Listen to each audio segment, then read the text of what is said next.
Muon has traversed into a realm composed of multiple urban fantasy novels. Despite possessing unparalleled beauty, immense wealth, and formidable power, he is fated to become a stepping stone for numerous protagonists to showcase their superiority, ultimately descending into a fate of ruin and desolation. Fortunately, the system of the ultimate villain has successfully loaded. By merely provoking emotional fluctuations in the female lead, he can reap countless rewards. This even includes fragments of the plot concerning the future. The lamenting protagonist declares, "The treasure girl shall be mine. What is that second-generation rich kid to me? Wait, why has he emerged as the ultimate victor? Even the white moonlight favors him." The crooked-mouthed Dragon King states, "Once I complete the test of forbearance to become the new master of the Dragon King Hall, I shall ensure his family is brought to ruin." What? He is to be the next master of the Dragon King Hall? I am merely a dancing jester? The master descends from the mountain. I, a paragon of both medicine and martial arts, am the personal protector of the campus belle. To slap your face is your honor. Good grief. I thought I was being ostentatious enough, only to discover he is the true master of playing the fool to devour the tiger. Muon, however, smiles faintly. Apologies, but as a villain, I am nothing short of professional. Chapter 1. As the ultimate antagonist, is it too much to intercept the protagonist's infinitesimal opportunities? The system of the destined ultimate villain has successfully loaded. As long as the host incites emotional fluctuations in the female lead, various dropped rewards can be automatically acquired from her. These rewards include, but are not limited to, personal attribute points, proficiency in various skills, and fragments of the future plot. Protagonists are innately hostile towards villains. Their fates are destined to be intertwined in a perpetual struggle. Should the host remain inactive, he will inevitably descend into ruin. Please note, thwarting or eliminating the protagonist will yield substantial rewards for the host. However, should their fortune surpass that of the host, a forced assassination may invoke terrifying retribution from the heavenly path. Life is not a game. The host must proceed with caution. Even now, Muon's expression remains somewhat dazed. Did he not merely voice a complaint that the villain sharing his name in the urban fantasy was excessively foolish? Not only was his intelligence consistently lacking, but despite his breathtaking looks, vast wealth, and immense power, he was subjected to various forms of humiliation and defeat at the hands of the protagonist, ultimately leading to a fate where his entire family perished without a grave. How could such a farcical beginning unfold in this manner? It is utterly disgraceful. Then, in the next moment, he found himself transformed into the very villain he had mocked. Young Master Mu, you should just give up. No matter how many times, 1,000 or even 10,000, I shall never accept your confession. At present, I only wish to focus on my studies. I shall not entertain romance until I graduate from university. Even if I were to date, you are not my ideal type, and it shall never be so in this lifetime. Su Zhizhou embraced the bear with both hands, her words articulated with unwavering conviction. Her smooth chin was slightly raised, revealing her fair, elongated neck, akin to a haughty little swan reveling in the exclusive elegance of her superiority. Were her previous incarnations still present, she would certainly have brazenly declared, "Since confessing my feelings 1,000 times or even 10,000 times proves futile, I shall profess my love 1,001 times until you are willing to accept my affections. Or perhaps, whatever it is that you dislike about me, I am willing to change. I shall transform myself into your ideal type, and until that time, I assure you I will not relent." Yet at this moment, Muon could not help but support his forehead in exasperation. Just moments ago, the system had automatically delivered the novice gift pack to him. It comprised a narrative about a protagonist from certain reincarnation tale devoid of any systems, who ascended through the extraordinary ability of foresight. Throughout his journey, he amassed a multitude of beautiful women, trampled countless antagonists, and ultimately reached the pinnacle of life, becoming a world-renowned business magnate. Naturally, the granted storyline was merely a rough outline, lacking in completeness. Nevertheless, the overwhelming influx of information within such a brief span left Muon's head feeling somewhat swollen. Furthermore, was this not the quintessential cliché of a rejected villain's confession? You need not continue to entangle me. I can assert with certainty that there is no possibility between us. Not in the slightest. Observing Muon's expression of profound anguish as if wounded by love, Su Zhizhou seized the opportunity to press her advantage. To eliminate any future complications, she had already spoken with utmost decisiveness. After all, As a proud, little fairy, she had no desire to be incessantly pursued by a man akin to an adhesive plaster. Especially after enduring such a prolonged period, she felt nearly nauseated, grappling with a sense of embarrassment and irritation, teetering on the brink of developing a psychological aversion to repeated confessions. Fine, I understand. Feeling a slight alleviation in his head, Moon nodded subtly, leaving without even casting a glance in her direction. He felt a tinge of distaste for his former self. Was this truly how one pursued a girl? With wealth, influence, and good looks at his disposal? What was he thinking to seek the affections of a so-called first love who did not reciprocate? Was this not merely courting misery? With that time, he could have traversed the fragrant meadows scattered across the world. Even if she were the female lead, that would still be unacceptable. Could the heroine truly disregard all those outside the protagonist? Is it possible? Young Master Mu has actually given up? He has been pursuing her for nearly 3 years. Throughout university, I have grown up listening to their tale. To be honest, I feel a pang of envy. He is wealthy and handsome. If he pursued me, I would have long since surrendered to his embrace and basked in luxury. What do you know? Given young Master Mu's infatuation, it is inconceivable that he would let Sue, the campus belle, slip away. I suspect this is a classic case of retreating to advance, appearing indifferent while truly employing a strategy of feigned disinterest. Wait, something seems amiss. Isn't the person upstairs a male? Are you out of your mind? Who said that 2 boys together cannot embody true love? With wealth, anything is possible. Get lost. Perverted hentai. I see you are merely coveting his money. Is there a possibility that he is both after the money and the body? The onlookers whispered among themselves. They had long grown accustomed to such scenarios of frequent confessions. Su Jizhou could not help but widen her beautiful eyes, seemingly unable to believe that someone could shift their attitude so swiftly. Just a moment ago, he had professed undying love for her, yet in the next instant, he departed with chilling indifference. Could he truly be employing some base tactic of feigned indifference? Even so, she was resolute in not falling for it. In fact, she wished for him to distance himself even further. Su Jizhou felt overlooked. Her anger surged with an increase of 8. Congratulations on receiving the reward, Physique 1. Su Jizhou suddenly realized, feeling she had uncovered the truth. Her pride surged with an increase of 10. Congratulations on receiving the reward, Physique 1. Su Jizhou felt invigorated, as though a weight of 1,000 pounds had been lifted. Her contentment surged with an increase of 11. Congratulations on receiving the reward, wealth 5 million. Muin paused in his steps, feeling somewhat perplexed. Why did that woman, whose mind seemed to have been kicked by a donkey, possess such a rich inner monologue? Yet, he had to admit, the rewards that fell were quite enticing. Just a slight boost in physique allowed him to feel his already commendable constitution further enhanced. It appeared he needed to expedite the plan of becoming the female lead's emotional reward tool. Meanwhile, on the other side, Su Jizhou, observing Mu An's halted steps, believed she had discerned his hidden intentions, and an inexplicable sense of pride swelled within her. Young Master Mu, please cease employing such ridiculous tactics. I reiterate, I can never be your girlfriend. You should abandon all hope. If you are mentally unwell, seek medical attention and do not abandon treatment. Muin did not even glance back at her, resolutely walking away without a backward glance. Upon hearing his words, the onlookers were left dumbfounded. What had they just heard? Muin had actually insulted the campus belle of Su in front of everyone. He had bluntly suggested she seek a hospital for her mental health. Could it be that a devoted admirer finally had an epiphany? Meanwhile, Su Jizhou's face flushed crimson with anger. Her delicate fists clenched tightly. Had he just insulted her? He had indeed dared to insult her, and all in front of so many witnesses. This incident left her feeling profoundly embarrassed, a situation most unbearable. Su Jizhou felt a surge of 3 points of anger. Emotional fluctuation 10.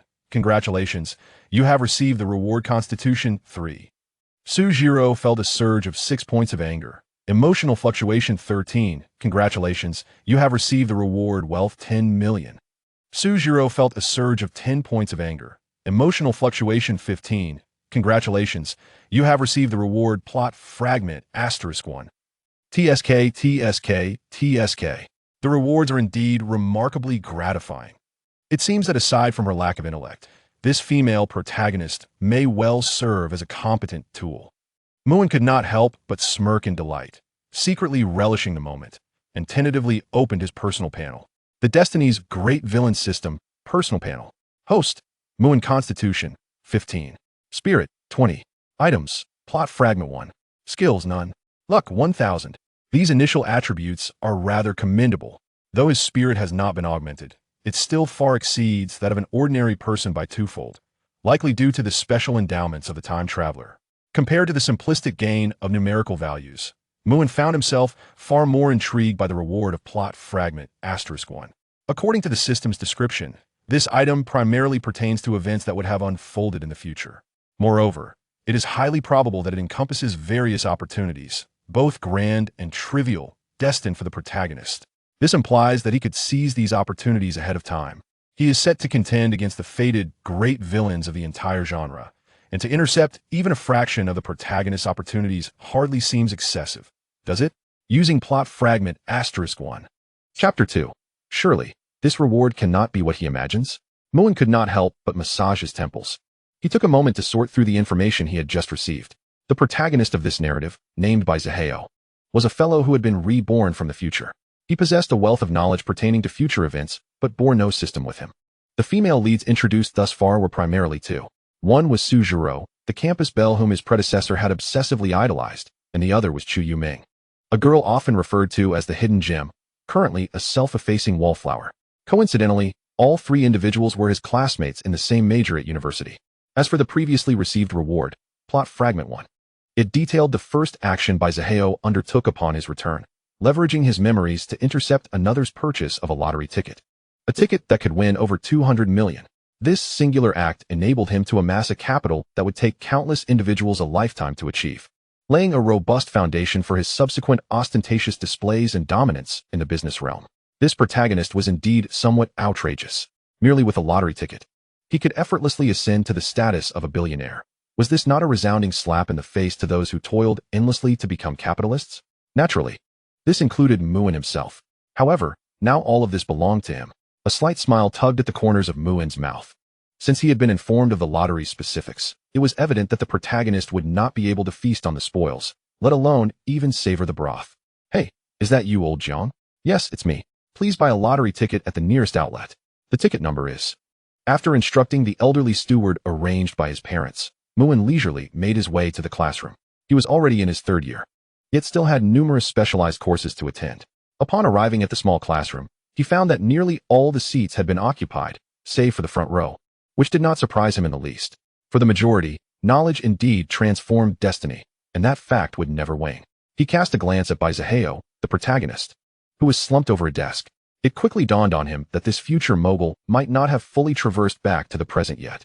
Suppressing the impulse to rush over and eliminate him, Muin expressionlessly passed by Su Zhiro's seat and proceeded to a position at the back, by the window. You. Get up. I shall take this seat. Next to the spot he indicated sat a girl who instinctively hunched over, using her oversized school uniform and rather unkempt glasses to shield her striking features. Upon sensing Muin's approach, her sixth sense seemed to kick in, prompting her to shrink her head further, akin to an ostrich hiding its head in the sand, deliberately averting her gaze from the stares of her peers. Typically, Muin would sit beside Su Zhiro, a position he had secured only after much coercion and considerable sacrifice on his predecessor's part. Yet, such juvenile antics held no value in his eyes. Rather than seeking a self-important campus belle, he preferred a compliant, easily manageable tool capable of consistent output. As these words left his mouth, nearly everyone in the class turned their heads, their gazes flitting back and forth between Muin and Su Zhiro.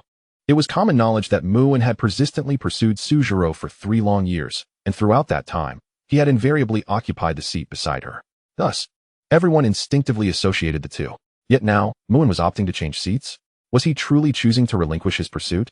Su Zhiro feigned indifference as she flipped through her textbooks, not once lifting her head. In truth, she felt a surge of joy, believing her previous comments had finally borne fruit. The scoundrel who had tormented her for 3 years was finally moving away. What could be more delightful than this? However, she felt a twinge of displeasure upon realizing that the seat Muin was moving to was adjacent to a girl of rather plain appearance, who could even be described as somewhat disheveled. This implied that Muin would rather share a desk with such a girl than continue alongside her. Surely, this bore a hint of humiliation, did it not? Yet, faced with such elementary provocation, a girl as astute as her would never fall for it. She truly did not care where that fellow chose to sit. Sujiro felt a wave of elation. Emotional fluctuations of 20 earned her the reward, divine skill, eye of appraisal. A slight annoyance washed over her. Emotional fluctuations of 15 granted her the reward, physique 1. Divine skill, eye of appraisal. This ability allows one to perceive various fundamental information about all things, including but not limited to individuals. In just this short span, Sujiro had unleashed a divine skill. The drop rate was remarkably high. Moon was equally taken aback. The bespectacled boy beside them appeared momentarily bewildered, hesitantly pointing at himself as if uncertain. Indeed, no need to look further. I shall take your seat. Moon nodded without hesitation. Slap. 100 yuan bill was slapped down. Vibrant and fiery, akin to a flickering flame, almost blinding to the eye. Who do you think you are? I seized this position by my own merit. Are you entitled to it simply because you say so? At their age, the bespectacled boy was still brimming with youthful vigor. Initially, he intended to express his anger, but was soon captivated by the sight of the fragrant red note. It was important to note that the cost of living in this fictional world was generally low. 100 yuan was indeed a substantial sum, particularly for naive university students. Typically, 100 yuan could cover the expenses of an average household for 10 days to half a month. And now, all it took was a nod to exchange that money for a seat. What could be easier than this method of earning? Hence, the bespectacled boy, who hailed from a modest background, promptly nodded in agreement. He swiftly began to gather his belongings, forcing a smile as he courteously relinquished the seat. After all, it was just a seat. In university, seating was first come, first served, and one could sit freely. It was clear to any fool which option was the wiser. Naturally, he did not dare to occupy the position Mu and had previously held, but sought an alternative spot instead. After all, in the entire Qingchuan University, who was unaware of Muin, the wealthy heir pursuing Sujiro? Should he ever turn hostile, whoever sat in that seat was destined for misfortune. Sujiro, however, could not help but smirk derisively. Truly, a useless rich heir. Apart from throwing money around, he possessed no other skills. Sujiro felt a sense of disdain towards his money-fueled bullying. Emotional fluctuations of 15 earned her the reward, 10 million in currency. Jiro, has young Master Mu given up on pursuing you? A nearby female classmate whispered curiously. Perhaps. This is for the best. I never liked him anyway. A fruitless struggle produces no sweet fruit. If the two are incompatible, there will be no fruitful outcome. Sujiro feigned indifference, smiling as if relieved. Her entire being feeling liberated. What a pity. I was under the impression that you two would make a perfect couple. The Mu family's young master is not only influential, but also exceptionally handsome. I wonder what kind of sorcery that little nobody used to enchant Muin. Surely, her looks cannot possibly compare to yours, Jiro, the school beauty? One female student couldn't help but voice her critique. She instinctively thought that Muin had chosen to give up. Sujiro, the comment struck a chord. How dare they compare her to that commoner? The ever-proud Sujiro was nearly shaken to her core. Yet, she endeavored to maintain a strained smile. Feeling insulted, her emotions fluctuated, and congratulations were in order. She had received a reward. Inside scoop on Tianhai Group's beauty formula. Inside scoop on Tianhai Group's beauty formula. As a secret beauty formula of Tianhai Group. This recipe that led to its prosperity seems to have some discrepancies. Another reward dropped. Muin couldn't help but steal another glance at Sujiro. This individual certainly had a wealth of inner turmoil. He had barely exchanged a few words with her, yet her rewards were cascading like a torrential waterfall, leaving him utterly astonished. He couldn't resist offering her a subtle nod of acknowledgement. Indeed, she possessed the potential to be a perfect tool, a true gem. Such were Muin's genuine thoughts. As luck would have it, Sujiro caught his smile, nearly causing her defenses to crumble once more. Was he mocking her? Surely. He must be ridiculing her. How dare he think that little commoner could surpass her? That was simply impossible. Instinctively, she glanced down at her recently developed curves, and her confidence inexplicably surged. She, Su the school beauty, could not possibly be inferior to anyone. In response to his derisive gaze, Sujiro felt a slight crack in her defenses, her emotions fluctuating once again, and congratulations followed. She had received a reward, 10 million yuan. Regaining her confidence from her newly developed assets, her emotions fluctuated further, earning her another reward, Sujiro's secret of youth 1. Muin. This woman is certainly peculiar. Moreover, Sujiro's secret of youth 1? Surely, this reward isn't what he thinks it is? Initially, he had some aversion to the proud Sujiro. After all, that kind of arrogance was quite off-putting. However, he couldn't help but be captivated by the sheer volume of her rewards, as he couldn't resist clicking on this secret of youth. His extensive experience across various educational platforms left him utterly stunned. It appeared that this young lady had quite the bold side. Chapter 3, Leverage. So the school beauty's interest truly opened his eyes. Even someone as seasoned as Muin felt a rush of heat at the thought. If these images and videos were ever exposed, Sujiro's carefully maintained aloof persona would undoubtedly shatter. Of course, Muin would never easily disclose such material. At least not for the time being. These were her leverage, a veritable Achilles heel. Who knows how many emotional rewards he could amass through such leverage. One could say, the plan to capture the first female protagonist tool is about to commence. Muin smiled faintly. Meanwhile, Sujiro shivered involuntarily. It felt as though she had become a lamb subjected to X-ray scrutiny, utterly devoid of secrets. But how could that be? All her secrets were impeccably concealed. Aside from herself, no one else in the world could possibly know. As she pondered, her spirits lifted once more. She had rid herself of Muin's sticky presence. And on top of that, she could indulge in the newly released game tonight. It was truly a double blessing. A charming smile graced Sujiro's lips. Feeling liberated from his clutches, she began to anticipate her prowess in the new game, her emotions fluctuating at 10, and she earned a reward, skill level 2000. From Chu Yoming's fear, her emotions fluctuated at 11, granting her a reward, mental strength 1. From Chu Yoming's fear, her emotions fluctuated at 12, granting her a reward, 500. 000 yuan. From Chu Yoming's fear, her emotions fluctuated at 13, granting her a reward, skill level 3000. While contemplating how to exploit her leverage, Muin was abruptly jolted by a barrage of system notifications. He could comprehend Sujiro's emotional fluctuations, but he had yet to engage with Chu Yuming, the female protagonist. So why were her emotions automatically spiking? Could you please refrain from looking at me that way? It frightens me, Chu Yoming's soft, melodic voice echoed. Her words were halting, resembling a timid mumble. Had Muin not possessed keen hearing, he might have missed her utterance entirely. What did you just say? Yet, Muin instinctively responded. The other party, akin to a startled ostrich, buried her head deep within a pile of sand and several books, trembling in fear. From Chu Yoming's fear, her emotions fluctuated at 13, granting her a reward, 1 million yuan. At that moment, Muin realized he had become too engrossed in his thoughts. His gaze had been fixed on a particular direction, leaving others puzzled about his intentions. Chu Yuming, inherently introverted and timid, was bewildered as to why this wealthy second-generation heir, who had a rather poor reputation, was staring at her.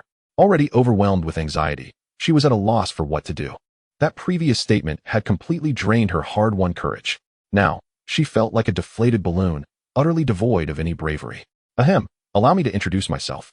I am Muin, and from this day forth, I shall be your new friend. Please take care of me. To salvage his image, Muin decided to formally introduce himself. Perhaps she was oblivious to his foolish antics over the past 3 years. Eye of appraisal, activate. Name, Chu Yuming. Age, 20. Identity, female protagonist. Fortune, 100,000. Evaluation, due to the burdens of life, she has suffered from long-term malnutrition at a young age while juggling multiple part-time jobs. This has left her somewhat frail, yet she still possesses an impressive figure. Deep down, she is insecure, timid, sensitive, and easily hurt. But she is also a remarkably stubborn and strong-willed girl. Once she has set her sights on someone, her loyalty is unwavering for a lifetime. Her fortune is extraordinary. A true prodigy. The golden scales are not mere fish in the pond. They transform into dragons with the winds and clouds. Muin's eyes nearly sparkled with disbelief. The girl possessed a staggering fortune of 100,000. In comparison to others, he felt that his 1,000 fortunes were but a mere shadow among the ranks of lesser beings. Upon hearing his words, the girl cautiously raised her gaze to meet his. Yet, as soon as their eyes locked, she swiftly retreated into her pile of sand, burying her head in fear. It was as if she were silently pleading. You cannot see me. You cannot see me. Stay away. Evil spirits, retreat. Just as Muin was about to speak, the girl exclaimed, QWQ, QWQ, QWQ. The fluctuations of fear emanating from Chu Yuming triggered a reward, Fortune 50. The subsequent tremors of her fear yielded yet another reward, Proficiency 2000. And from her heightened anxiety, a third reward emerged, Mental Strength 1. Muin mused. Is it truly possible to garner the greatest rewards with the fewest words? He was now inclined to regard the girl as the ultimate tool for his endeavors. However, he considered himself quite the handsome gentleman. Was it truly so terrifying to merely wish to converse? The girl, in a desperate need to relieve herself, found herself paralyzed by his presence, feeling both aggrieved and uncomfortable. Her emotional upheaval granted him yet another reward. Entry-level skill, Fist Technique. Muin was utterly bemused. Such trivial matters could yield rewards? If you need to go, then go, he thought.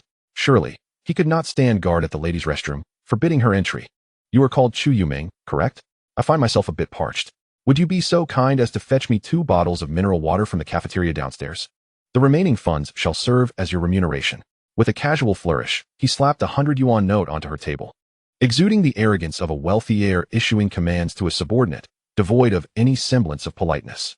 In the eyes of those present, he had already established himself as a haughty scion, and he had no qualms about perpetuating that image as long as he could extract rewards from the protagonists. Oh, I must admit, there is a certain thrill in commanding others at the cost of mere currency. The girl, akin to a startled bird, trembled uncontrollably, overwhelmed with fright. Yet, she resolutely shook her head. She had no obligation to assist this bully who delighted in terrorizing her, even if some onlookers noticed the unfolding scene. They opted to turn a blind eye, none daring to intervene. After all, Chu Yuming was but a faint presence, her existence often overshadowed by others. When she occasionally attracted attention, it was usually as the target of someone's ire. No one cared for her thoughts or feelings. And there was no reason to offend the wealthy Mu, and unless one was utterly foolish. Suzhiro furrowed her brow slightly. As the class leader, she ought to stand up for justice. The obnoxious attitude exhibited by that insufferable brat was indeed irksome, yet he had offered her a fee for running an errand. In essence, it was not outright bullying, and he had not committed any egregious act. Thus, she chose to turn a blind eye, preferring that he remain oblivious to her existence for the rest of his life. From Sujiro's distasteful emotional fluctuations, a reward appeared. Entry-level skill, university knowledge. If you refuse, I shall whisk you away to my home as my little maid. You shall warm my bed each night, and when necessary, you shall bear me many, many children. Muin feigned a menacing whisper into the girl's ear. His warm breath brushed against her sensitive ear, eliciting a ticklish sensation and an entirely different feeling. Chu Yuming quivered even more violently at that moment. In her eyes, Muin had transformed into a devilish figure, complete with horns and a wicked grin. Threatening the feeble and defenseless her, she felt utterly powerless against him. Moreover, she had no desire to become his bed warmer, let alone bear him countless children. Such a fate would surely be her undoing. From Chu Yuming's heightened fear, another reward emerged. Proficiency 10,000. You have 55 minutes to return, otherwise, you shall face the consequences, Muin declared with a feigned sternness. Initially, he had intended to say 5 minutes, but upon reflection, he deemed that the distance to the cafeteria was neither too far nor too close. Considering the time required for her to use the restroom, he revised his statement to 15 minutes. Devil. He is nothing but a great devil.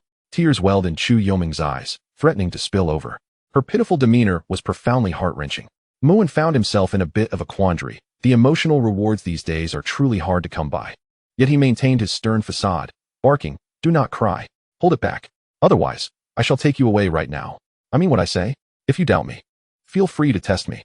Regardless of whether his threats bore any truth, Chu Yuming was now genuinely afraid to cry. She hastily wiped her tears, snatched up the bills, and stumbled out in a flurry. From her feelings of grievance and fear, yet another reward appeared. Proficiency 3,000. Bah, you heartless manipulator. Suzhiro couldn't help but mutter under her breath, having witnessed the entire exchange. From her disdainful emotional fluctuations, a reward manifested. Money 900,000. Muin remained expressionless, not uttering a word. After all, to toy with emotions was far preferable to toying with both feelings and physicality, was it not?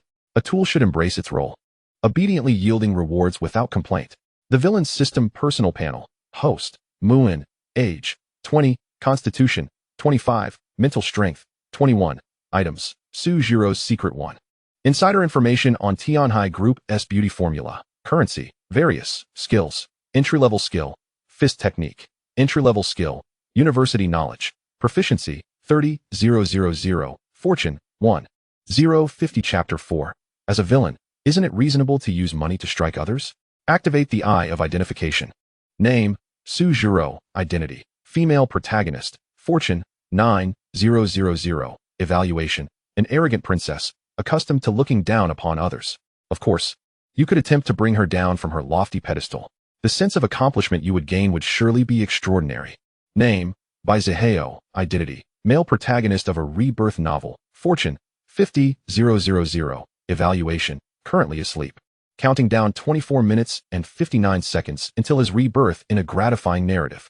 After reviewing the basic information of the two, Muin couldn't help but feel a wave of contemplation wash over him.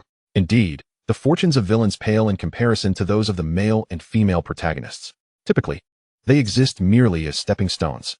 However, to his surprise, Bai Zihao, the male protagonist, appeared to possess significantly less fortune than Chu Yuming, the female protagonist, almost half as much. If it were feasible, Muin would have genuinely been curious to see what would transpire if he were to eliminate the opponent right then and there. While out to fetch water, he unexpectedly encountered a group demanding protection fees, cornering Chu Yuming at the entrance of a storage room on the first floor. She felt a surge of fear and injustice, her emotional turmoil reaching a level of 15, earning her the reward of Constitution 1.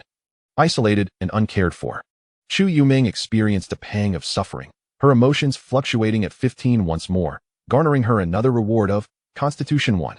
Upon seeing this notification, Muin sprang to his feet, incensed that anyone dared to bully the heroine of his narrative. Could he possibly endure such an affront? Simultaneously, he swiftly recognized this as an opportune moment to accumulate emotional rewards. Class monitor, I'm heading to the restroom. He casually called out as he passed by Suzhiro, signaling his movements to prevent her from reporting him to the teacher.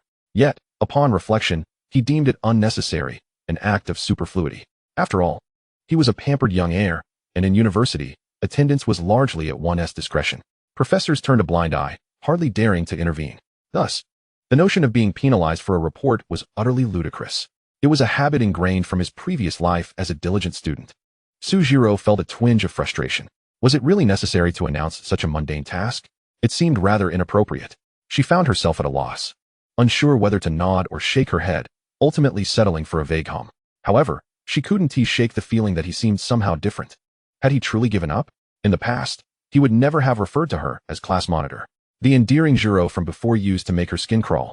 Yet, inexplicably, she felt a pang of melancholy.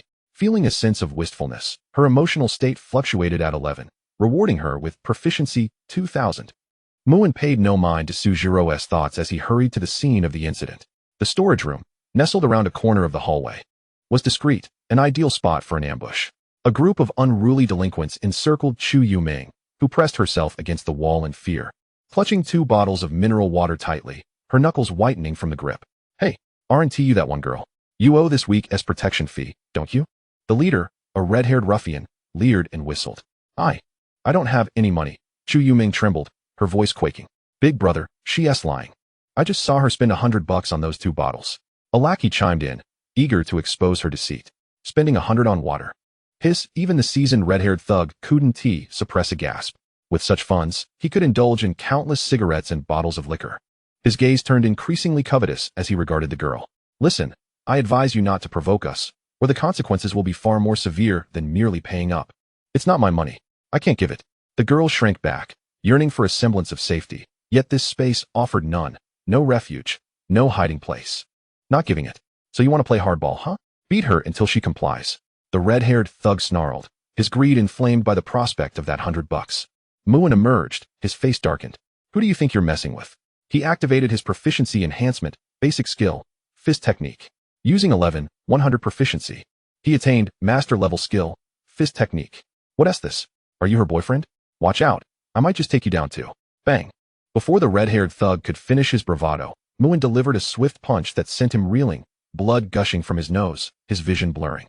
It was a blow executed with unparalleled speed. The thug hadn't even registered the hit before he staggered, disoriented. Damn it, beat him to a pulp. I'll take responsibility for any fallout. After a moment of clarity, the red-haired thug wiped his nose, realizing he was bleeding. He had never suffered such a humiliation, and fury ignited within him. But Muin was quicker. The rewards he accumulated had enhanced his physique beyond that of the average person. Especially with the master-level fist technique, his strength surpassed that of world-class professional boxers. The delinquents were swiftly dispatched, collapsing under the weight of his blows, their collective cries of pain resonating through the air. Do you know who I am? And who are you just about to beat? Muin stepped on the back of the red-haired thug, smiling as he recited a classic line often used by villains. With merely a slight increase in pressure, the thug felt as though his insides were being crushed. His face turned a deep shade of crimson, resembling a grotesque liver. Who the hell are you? If you mess with us, you'll regret it. Even now, the red-haired thug clung to bravado. Yet a more astute lackey, suddenly recognizing Muin's identity, gasped in shock. Boss, he seems to be the young master of Tianmu Group. He is not someone we can afford to provoke.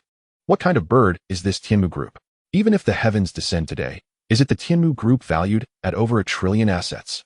The realization struck the thug, his expression shifting to one of dread as he regretted threatening such a figure. Had he been courting death? Right. He is the sole heir, renowned within our university town. The lackey continued, delivering another blow to the thug's already quaking spirit. In this day and age, what did it mean to have assets over $1 trillion? It meant that if this young master wished for him to vanish without a trace, he could do so effortlessly, leaving no evidence behind, and no one daring to question it. This was the terrifying power of capital. Young Master Mu, I was just joking. Please, let this slide. We have a bit of cash here. I hope you'll graciously accept it. The red-haired thug's demeanor shifted dramatically. A sycophantic smile plastered across his face. Not so arrogant anymore, are you? Muin observed with amusement. Not at all. Not at all. The thug shook his head frantically. Do you understand your mistakes now? I understand. I understand. It's all our fault. The red-haired individual nodded frantically, completely shedding the previous air of arrogance. So, Mr. Mu, what do you mean? He inquired. Your words hold no weight with me. Muin responded dismissively, merely shifting his foot to express his stance. Sister-in-law, we were ignorant and have offended you. I apologize. Truly, I am deeply sorry. All the blame lies with us. We bow our heads in contrition.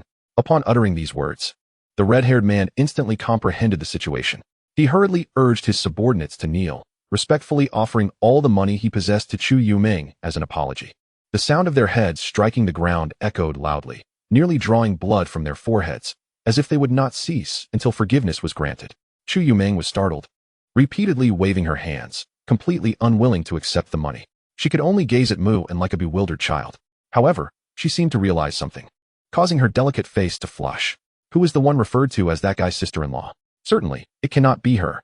Yet, the sight of Mu and fighting fiercely on her behalf had undeniably made a deep impression on the girl's heart, though she might not yet be aware of it. Emotion fluctuation 10 from Chu Yuming. Congratulations, you have received a reward. Proficiency, 1500. Emotion fluctuation 11 from Chu Yuming. Congratulations, you have received a reward. Money 6 million. Emotion fluctuation 12 from Chu Yuming. Congratulations, you have received a reward. Constitution 1. Alright, let us depart. Just going out to buy some water has stirred up so much trouble, Muin said, turning away without looking back. Chu Yuming couldn't help but pout in grievance, hastily following after him while tightly clutching 2 bottles of water. This was not the trouble she intended to cause. Emotion fluctuation 10 from Chu Yuming. Congratulations. You have received a reward. Proficiency 2100.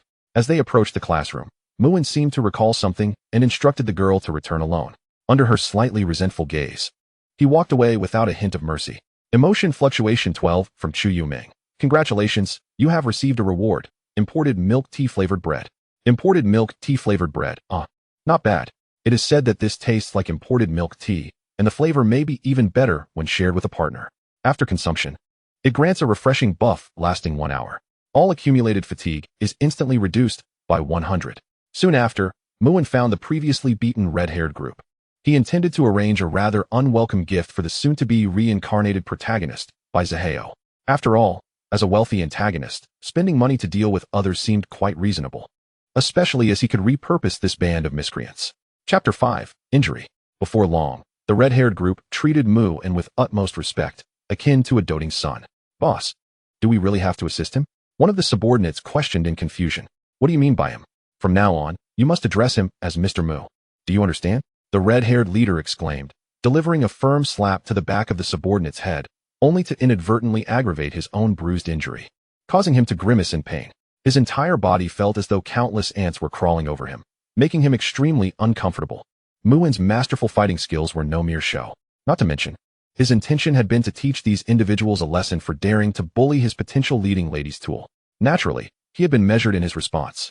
Of course, it was not excessive. They would only be left in discomfort for about a week. Stay sharp, everyone. First, scout out where this by Zaheo is. Then, according to the excuse Mr. Mu provided, give him a good beating. The first task assigned by Mr. Mu must not be botched. After all, he had offered them 1,000 yuan for this.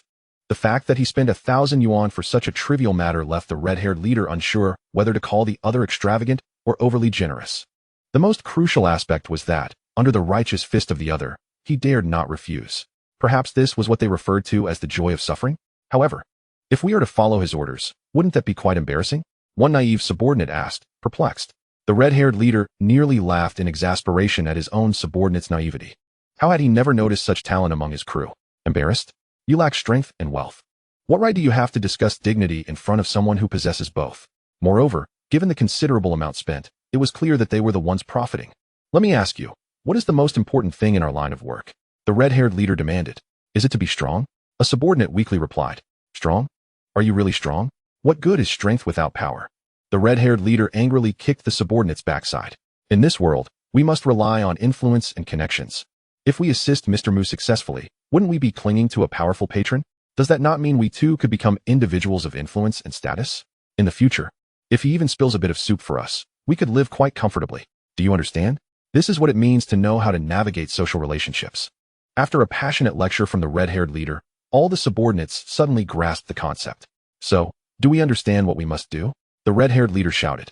The subordinates resolutely responded in unison. Follow Mr. Mu, make big money. Let us get that by Zaheo. At last, the red-haired leader nodded in satisfaction. Muin had no idea that the group of ruffians he had impulsively recruited would become so fervent. Even if he did know, he would not be concerned. If they truly possessed talent, he would not mind investing a little money to support them in doing his bidding. After all, as the primary antagonist, he had plenty of funds to spare. Just from the two leading ladies, he had already netted several million. In less than a morning, he had earned over 10 million, something that countless individuals would only dare dream of. Due to a misstep in the restroom, Chu Yuming sprained her ankle and felt quite unlucky. Emotion fluctuation 9. Congratulations, you have received proficiency 666. Feeling a bit wronged, Chu Yuming's emotion fluctuation 13. Congratulations, you have received proficiency 6666. Feeling on the verge of tears, her emotion fluctuation 15. Congratulations, you have received fortune 30. Upon seeing the notifications about her tool's misadventures flooding the screen, particularly the incident regarding her injury in the restroom, Muin found himself both amused and exasperated. He had nearly ensured her safe return, preventing her from encountering further trouble. Yet he never anticipated she would injure herself just using the restroom. Was she truly the protagonist blessed with immense fortune? It seemed implausible. But then, recalling his own meager fortune of just over 1,000, he couldn't help but feel a twinge of melancholy. At this moment, Chu Yuming sat on the steps, 2 bottles of mineral water beside her. Her delicate fingers gently brushed against her swollen ankle, involuntarily drawing in a sharp breath. Ouch, that hurts. Tears began to well up in the girl's eyes. Just moments ago, she had mustered all her strength to walk out of the restroom. It had been her utmost effort. Yet in her current state, it was impossible for her to return home alone. What happened? Did you accidentally sprain it? How could you be so foolish? Muin strolled around and quickly spotted Chu Yuming, guided by her unceasing emotional signals, making it rather effortless to locate her. The water is clean and drinkable. Upon realizing it was Muin who approached, Chu Yuming instinctively shrank her neck in fear and stammered a response, clutching the 2 bottles of water tightly in her hands. After all, she had no desire to be taken back to his home to bear countless children. The mere thought of such a fate filled her with profound dread. Chu Yuming fears being taken back to bear offspring. Emotional fluctuation at level 15. Congratulations. You have acquired basic medical skill. Basic medical skill. This is merely a rudimentary skill. You cannot expect miraculous results akin to resurrecting the dead, so temper your expectations. However, basic assessment and diagnosis are within reach. Muin sighed, feeling exasperated. Shouldn't he be concerned about himself at this moment rather than the water? Although his instincts as the antagonist urged him to treat the heroine harshly, viewing her merely as a tool for rewards against the protagonist, he found himself unable to harden his heart in her presence. Could it be that her formidable aura was subtly influencing him? Can you stand and walk? Muin inquired. The girl covered her ankle and shook her head. When Muin crouched down to examine the injury, she instinctively blocked him. He feigned fierceness, saying, "Let me see your injury, or I will carry you away immediately." This tactic proved effective. Chu Yuming immediately released her grip. Her eyes seemed to plead with Mu and not to subject her to such cruel treatment. Though obscured by her unattractive glasses, her tearful expression was irresistibly endearing, stirring within him an impulse to cherish her for eternity. Muin suppressed his burgeoning emotions and utilized his newly acquired basic medical skill. You have used 100 proficiency points. Congratulations, you have obtained advanced medical skill. An influx of specialized knowledge surged into his mind, instantly transforming him into a practitioner with over a decade of experience. After a brief examination of the girl's injury, he quickly furrowed his brow. Chu Yuming instinctively recoiled. She was frugal and wore clothing and shoes that were undoubtedly worn and tattered, patched up many times over. She typically continued to use items as long as they were not broken. Thus, she often felt a twinge of envy when observing her classmates' pristine and beautiful shoes. accompanied by a more profound sense of inferiority, feeling out of place among them. Chapter 6. Rebirth. Muin prepared to investigate further, but the girl adamantly refused to let him. Let go. Otherwise, you know what will happen. Faced with Muin's threat, she reluctantly acquiesced. Whoa, why must I encounter such a domineering and bullying person? Yet, she was equally terrified of defiance leading to the prospect of bearing countless children. Chu Yoming's fear prompted an emotional fluctuation of level 16. Congratulations, you have acquired Constitution 2. His gaze landed on the sprained area, and the small holes in her socks were unexpectedly conspicuous. Muin fell silent. Chu Yuming, feeling a mix of embarrassment and anger, turned her head away. Her ears flushed crimson. From Chu Yuming's anxious emotional fluctuation of level 10, congratulations, you have gained proficiency 5,555. From her intense shyness, congratulations, you have acquired 10 pairs of adorably cute socks. Now Muin finally understood why the girl had been so resistant moments ago. With the assistance of his newly acquired, advanced medical skill, his movements became remarkably professional as he continuously observed and inquired. He could ascertain that she had merely sprained her ankle, without any bone damage. From Chu Yuming's discomfort, congratulations, you have acquired 7 million in currency. From her bashfulness, congratulations, you have gained mental strength 1. Muin sighed, realizing that further questioning would likely yield no useful information. Nevertheless, he was confident that her ankle was simply sprained, with no bone injury. I will take you to the infirmary, he declared, promptly lifting her into his arms. Remarkably, Chu Yuming did not resist this time. She merely clutched his collar tightly, burying her head within it. The overwhelming scent of potent masculinity flooded her senses, inducing a sense of dizzying unreality. Yet, she found herself unexpectedly enjoying this sensation, even subtly twitching her nose like a cute little squirrel. Water. What? You didn't take the water. Are you foolish? Forget about the water. But. No buts. Under the man's admonition, the girl obediently closed her pouting mouth. Yet, Chu Yuming couldn't help but steal a glance at his handsome profile. Of course, it was merely a fleeting glance before she, like an ostrich, hid herself once more. Though he appeared fierce and domineering, why did he exude an inexplicable warmth at this moment? It felt as though a gentle current flowed through her heart, captivating and making it hard to let go. Her gaze grew increasingly hazy and dreamy, her emotions becoming more complex. From Chu Yoming's intricate emotional fluctuation of level 15, congratulations. You have obtained a plan for the girl's part-time job. In the infirmary, having been a doctor for so many years, I can still read people quite well. This young man has a good nature. If you like him, cherish him well. With so many people in the world, encountering someone who stirs your heart is a chance as rare as 1 in a billion. If you miss it, you might be left with a lifetime of regret. The elderly nurse chattered away while applying medicine to the girl's sprained ankle. Chu Yuming, who often struggled with social anxiety, felt a sense of relaxation and warmth from the nurse's words. She had initially intended to explain herself, but her thoughts wandered back to the man who had appeared like a deity to rescue her. Her cheeks flushed a delightful shade of red, and ultimately, she merely let out a soft hum, choosing not to clarify this wonderful misunderstanding. But does she truly harbor feelings for him?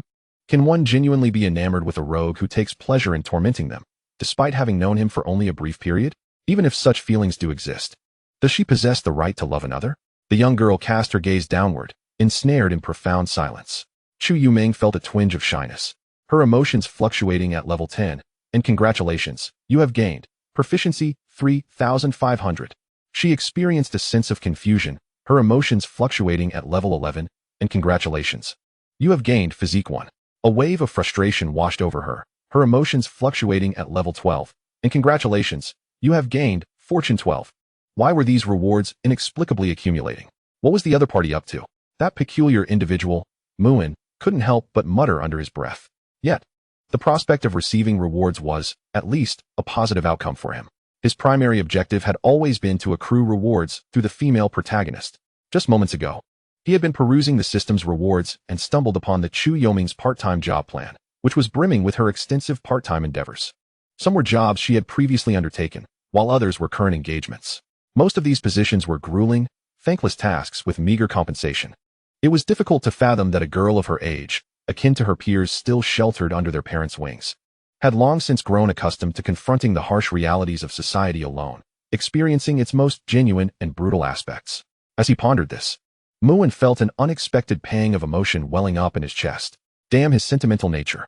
With a rustle, the elderly physician drew back the curtain that had been used for isolation. Muin hastily composed himself, his expression returning to its usual calm demeanor. Let me speak a few words. Based on my decades of experience in traditional Chinese medicine, this child's ankle should be fine. A few days of consistent treatment will suffice. If you doubt this old woman's words, you may opt for an X-ray at the hospital for reassurance. Moreover, she is a good girl. Do not take her for granted. The elderly physician spoke with a serious tone, her expression earnest. Take for granted? Muin was momentarily taken aback, instinctively glancing at the girl. However, Chu Yuming dared not meet his gaze. She turned her face away, pretending not to hear him, her ears flushed a deep crimson, resembling delicate peaches, which was oddly endearing. I can manage on my own. Please don't let others misunderstand you. Chu Yuming's voice, soft and sweet, broke the silence as they neared their destination. Muin was slightly taken aback.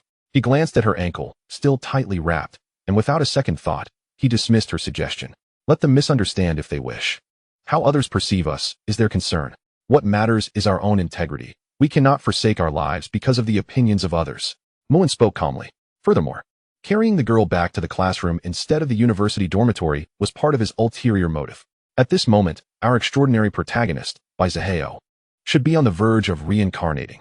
The thought of his rival witnessing the girl he yearned to pursue cradled in his arms filled Muin with inexplicable delight. Causing the corners of his mouth to curve upward, the girl stole a furtive glance at him. To be honest, she had no inkling as to what had sparked his joy. Though their time together had been brief, she understood that he was a man of his word. Once he made a decision, he would not easily waver for any reason. Was it domineering? Yet, there was an inexplicable sense of security in his presence. But why would he go to such lengths for her? Could it be that he harbored feelings for her? Unbeknownst to her, a rosy blush crept across her cheeks, reminiscent of blooming peach blossoms, radiant yet unnoticed by anyone. Chu Yuming felt a gentle sweetness, her emotions fluctuating at level 13. And congratulations, you have gained proficiency 2100. Meanwhile, Bai Zihao, lost in dreams of grandeur in the classroom, suddenly awakened. Memories from the past surged like the flipping of old photographs. He surveyed his surroundings, the familiar classroom, the familiar classmates, and the familiar girl, only to realize he had seemingly reincarnated into the past, and he possessed invaluable knowledge of future events yet to unfold. This was his most treasured advantage. The Tianmu group, huh? The scion of the Tianmu group, you say? Bai Zihao sneered. In his previous life, they had turned him into a failure, living a life of mediocrity. But in this life, given enough time, he was confident he could forge an entity far more formidable than the Tianmu group. Perhaps even a world-class commercial empire capable of shaking the very foundations of the world. At that time, all the regrets from his past life would be rectified. The man who once inflicted suffering upon him would receive tenfold, 100-fold retribution. This was the vow of Bai Zihao, the reincarnated one, and he intended to keep his word. However, his keen intuition soon detected a peculiar detail. Suzhiro was not seated next to that insufferable Muin, and the treasure girl, Chu Yuming, was absent from her seat. She was the top student and a campus beauty. It was inconceivable for her to be missing at this hour. An inexplicable sense of agitation stirred within him, prompting him to gaze out the window. Approaching from a distance were two figures. Wait, why did those two look familiar? Bai Zihao's expression shifted dramatically. Chapter 7. Protagonist. I have already won. Was that not the scion of Muin? And the girl in his arms? Was that not the treasure girl, Chu Yuming, whom he had long desired? When had they become involved?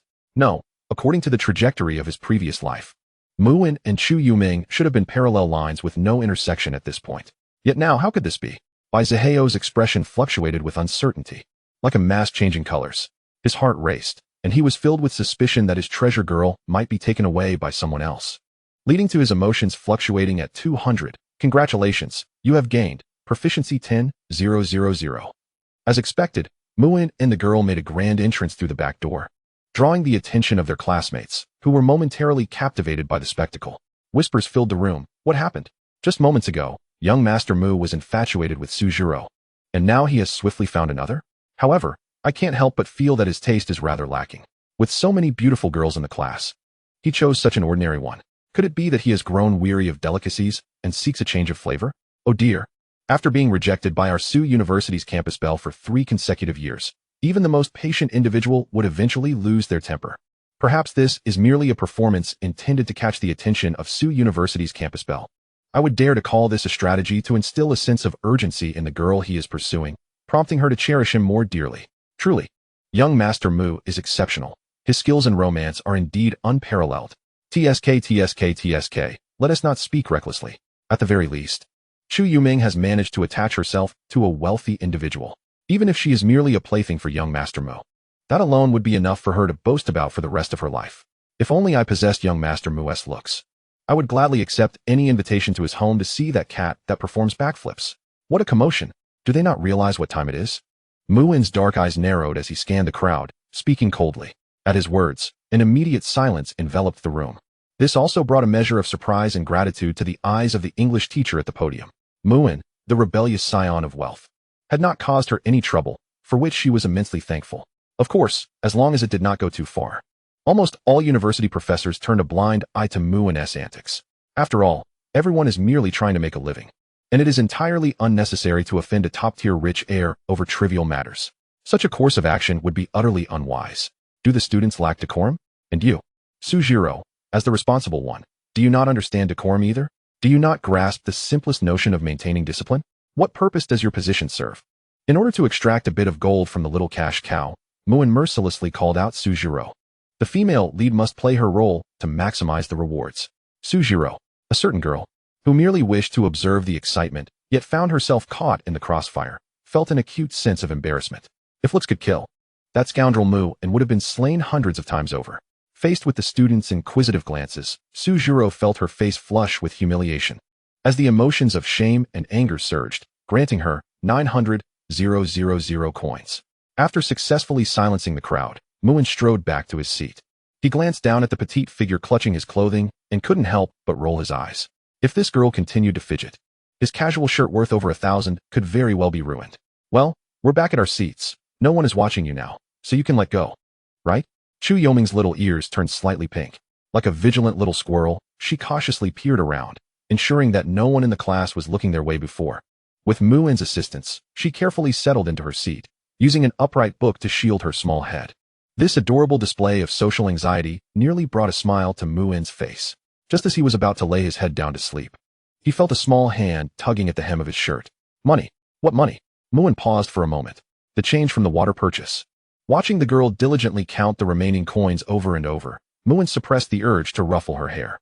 He turned his head away, feigning indifference as he said, "You needn't give it to me. I mentioned that you bought the water for me, so the leftover change can be considered your fare for running errands. But no buts. You can either accept it or be taken home by me to receive it. You know, I am someone who stands firm on my word." Upon hearing this, the girl instinctively shrank her head back. She dared not press the issue further, merely watching the boy who was preparing to doze off at the desk, feeling aggrieved as she put the money away. "Also, remember to wake me up when class is over," Muin casually remarked. "Oh," Chu Yuming nodded, looking quite pitiful. From Chu Yoming's emotional turmoil of distress, "Congratulations, you have received Constitution 1. From Chu Yoming's emotional turmoil of distress, "Congratulations, you have received Proficiency 1500. From Chu Yoming's emotional turmoil of distress, "Congratulations, you have received Mental Strength 1. Muin turned over, a subtle smile gracing his lips. Chu Yuming, the female lead in her diligent nature, produced rewards without him even needing to prompt her. In contrast, Sujiro had become the epitome of laziness.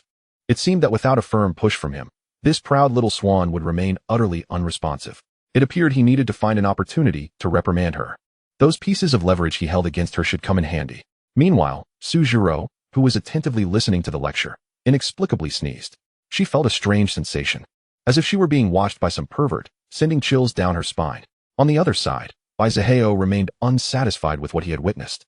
He quietly inquired with a classmate next to him and learned of the thrilling events that had transpired today. The wealthy heir, Bai, was ruthlessly rejected by Sujiro. Muin, in a fit of anger, threw money to swap seats. Was he attempting to play hard to get? Consequently, he bullied the new, unnoticed classmate into becoming a lackey to fetch water. Yet, he was unaware of what had transpired between the two prior to this. Upon returning, he carried the girl, who seemed to have injured her foot inadvertently. To be honest, after hearing all this, he felt a mix of suspicion and uncertainty. This young Master Mu seemed rather different from the one he remembered. Could it be that his reincarnation had caused some butterfly effect? However, gazing at the girl leaning beside him, he felt an intense surge of jealousy. He had originally planned to use some means to win over the treasure that was Chu Yuming before anyone else discovered her. After all, she had concealed herself exceptionally well. Had it not been for the graduation photo day when he unexpectedly saw her without makeup, no one would have known that such a divine girl was hidden within their class. They had been classmates for 4 years. Yet now, it seemed a bit too late. No, it couldn't be too late. From what he understood, she was not a vain girl. This meant that, as long as he put in the effort, he could reclaim her from his rival. Indeed, he must retrieve her. Such a treasure of a girl deserved to be cherished properly, and only he could provide that. A useless rich heir like Muan did not deserve to be by her side. Suddenly, Bai Zihao recalled an important matter, causing his eyes to brighten. It seemed that a lottery ticket with the largest denomination in recent years had been purchased at a lottery shop near their school. This event even made it to the news headlines. The prize for that ticket was an astonishing sum exceeding 2 billion. If he could obtain this starting capital, the implementation of his subsequent business plans would be a breeze. Thus, he must secure this ticket, and he must do so as swiftly as possible. This was a departure from the developments of his previous life, especially since young Master Mu had unexpectedly made contact with Chu Yuming ahead of time. This amplified the restlessness within him considerably. If he were to possess such wealth, then his chances of successfully pursuing the innocent and naive Chu Yuming and Su Zhiro, who had yet to step into the world, would likely increase manifold. As he envisioned his future plans, a confident smile crept onto Bai Zihao's lips, for he was on the brink of becoming a billionaire with over 2 billion at his disposal, armed with precious information that could place him at the forefront of countless future opportunities. And what could that good-for-nothing rich second generation, Muan, who merely squandered his inheritance, possibly compare to him? It was clear that he, as a reincarnator, had the upper hand. Chapter 8 Protagonist. Is there something slightly amiss with my reincarnation script? One moment, brimming with confidence. The next, utterly unfortunate. Such incidents were commonplace. Therefore, it was imperative for Bai Zihao to settle the lottery matter promptly and secure his winnings, allowing him to find true peace of mind. Seizing a moment between classes, he decisively slipped away. Yet, to his dismay, he stumbled upon a gang of thugs demanding protection money. Hey, you little brat, aren't you going to hand over the protection fee when you see us? The burly red-haired leader, flanked by his lackeys, approached him menacingly. However, Bai Zihao noted with confusion that their faces were marred with bruises, as if they had been thoroughly beaten just moments prior. Brothers, I didn't bring any money today. How about next time? I promise to pay double. Bai Zihao said with a forced grin. Having navigated the treacherous waters of society for years, he had long mastered the art of dealing with such troubles. As a frail youth, engaging in a physical confrontation with them was clearly a poor strategy. The best course of action was to placate them with grand promises. As long as he could extricate himself from this predicament, he had myriad ways to ensure that these thugs would regret their actions. Unbeknownst to him, the red-haired leader, under Muan's financial influence, was already resolute in making his life miserable. Next time, right? Next time you'll owe us double.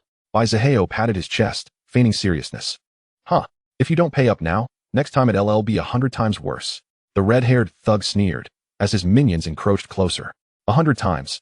Bai Zihao's countenance darkened, with an undercurrent of unbridled fury simmering in his eyes. Did they truly perceive him as a soft target to be bullied at will? If you don't pay, then we'll make you pay? With a signal from the red-haired leader, his eager lackeys lunged at Bai Zihao.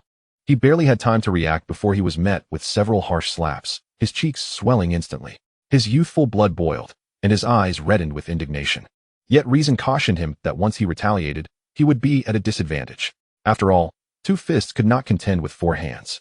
To fight or not to fight? That was the dilemma. Engaging men in a brawl, not engaging meant enduring senseless punishment. But the gang had no intention of considering his thoughts. They were solely focused on inflicting as much pain as possible. Perhaps by the grace of the protagonist's aura, Su Zhiro happened to pass by and witnessed the scene, quickly summoning a teacher and security. Before long, all parties were taken to the police station. Now then, what is going on here? A middle-aged officer asked, his expression inscrutable. Public brawls could range from minor squabbles among friends to serious offenses, largely dependent on the attitudes and subsequent actions of both parties involved. Officer, this guy stole our brother's money and not only refused to return it, but also initiated the attack on our friend. The red-haired thug seized the opportunity, throwing accusations at Bai Zihao without hesitation. After all, the location was relatively secluded and devoid of surveillance cameras, leaving the narrative entirely in his hands. Bai Zihao, bruised and battered, struggled to widen his eyes in disbelief, but the pain from his wounds forced him to grimace. Me? Stole your money? I'm completely unaware of such matters. They were the ones who instigated the conflict. Bai Zihao's anger flared, desperate to voice his truth. I don't believe it. I know Bai Zihao. He would never steal your money, much less initiate a fight. No rational person would provoke a group like you. Su Zhiro, as a witness, spoke resolutely. Bai Zihao cast a grateful glance her way. Truly, she was a reliable companion from their 6 years of schooling together, and her words resonated deeply with him. Oh, and how do you intend to explain this? The officer raised an eyebrow. The first impressions of a group of thugs versus two students could sway opinions significantly. He found himself leaning more towards Sujiro's account, as it seemed more plausible that the red-haired group had instigated the trouble. I have evidence. That scoundrel stole $100 from my brother, and he probably still has it on him. I even remember marking the bill with my initials, S and B. In the corner, the red-haired thug continued to shout, his anger palpable, seemingly brandishing the words victim on his face. Indeed, amidst the chaos, he had stealthily slipped a prepared $100 bill into Baizeheo's pocket as planned. If all went according to scheme, Baizeheo was now effectively a victim of circumstance. At that moment, the focus of the crowd shifted to Baizeheo. A sense of foreboding washed over him. No way. He instinctively took a step back, enduring the pain as he attempted to speak. Yet, a crumpled bill fortuitously tumbled from his pocket, revealing the very initials S and B emblazoned on the corner. Baizeheo's expression morphed into one of disbelief, his eyes widening in horror. It was as if those glaring letters had transformed into a demon, mocking him incessantly. But how on earth had that $100 ended up in his possession? Could it have been from the earlier scuffle? His face darkened with dread. For a moment, the atmosphere grew tense with silence. Look, I told you this little brat was desperate enough to steal our money. Upon discovery, he still refused to return it. Otherwise, we wouldn't have gotten into a fight with him. The red-haired thug was the first to break the silence, indignation palpable in his voice.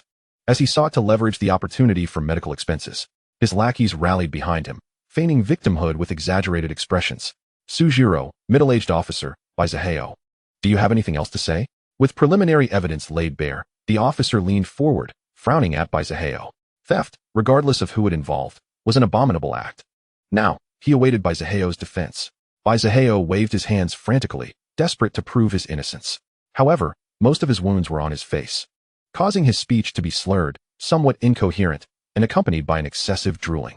Baizeheo, I never imagined you would be such a person. If you were short on money, you could have simply borrowed from me, yet you chose to steal instead.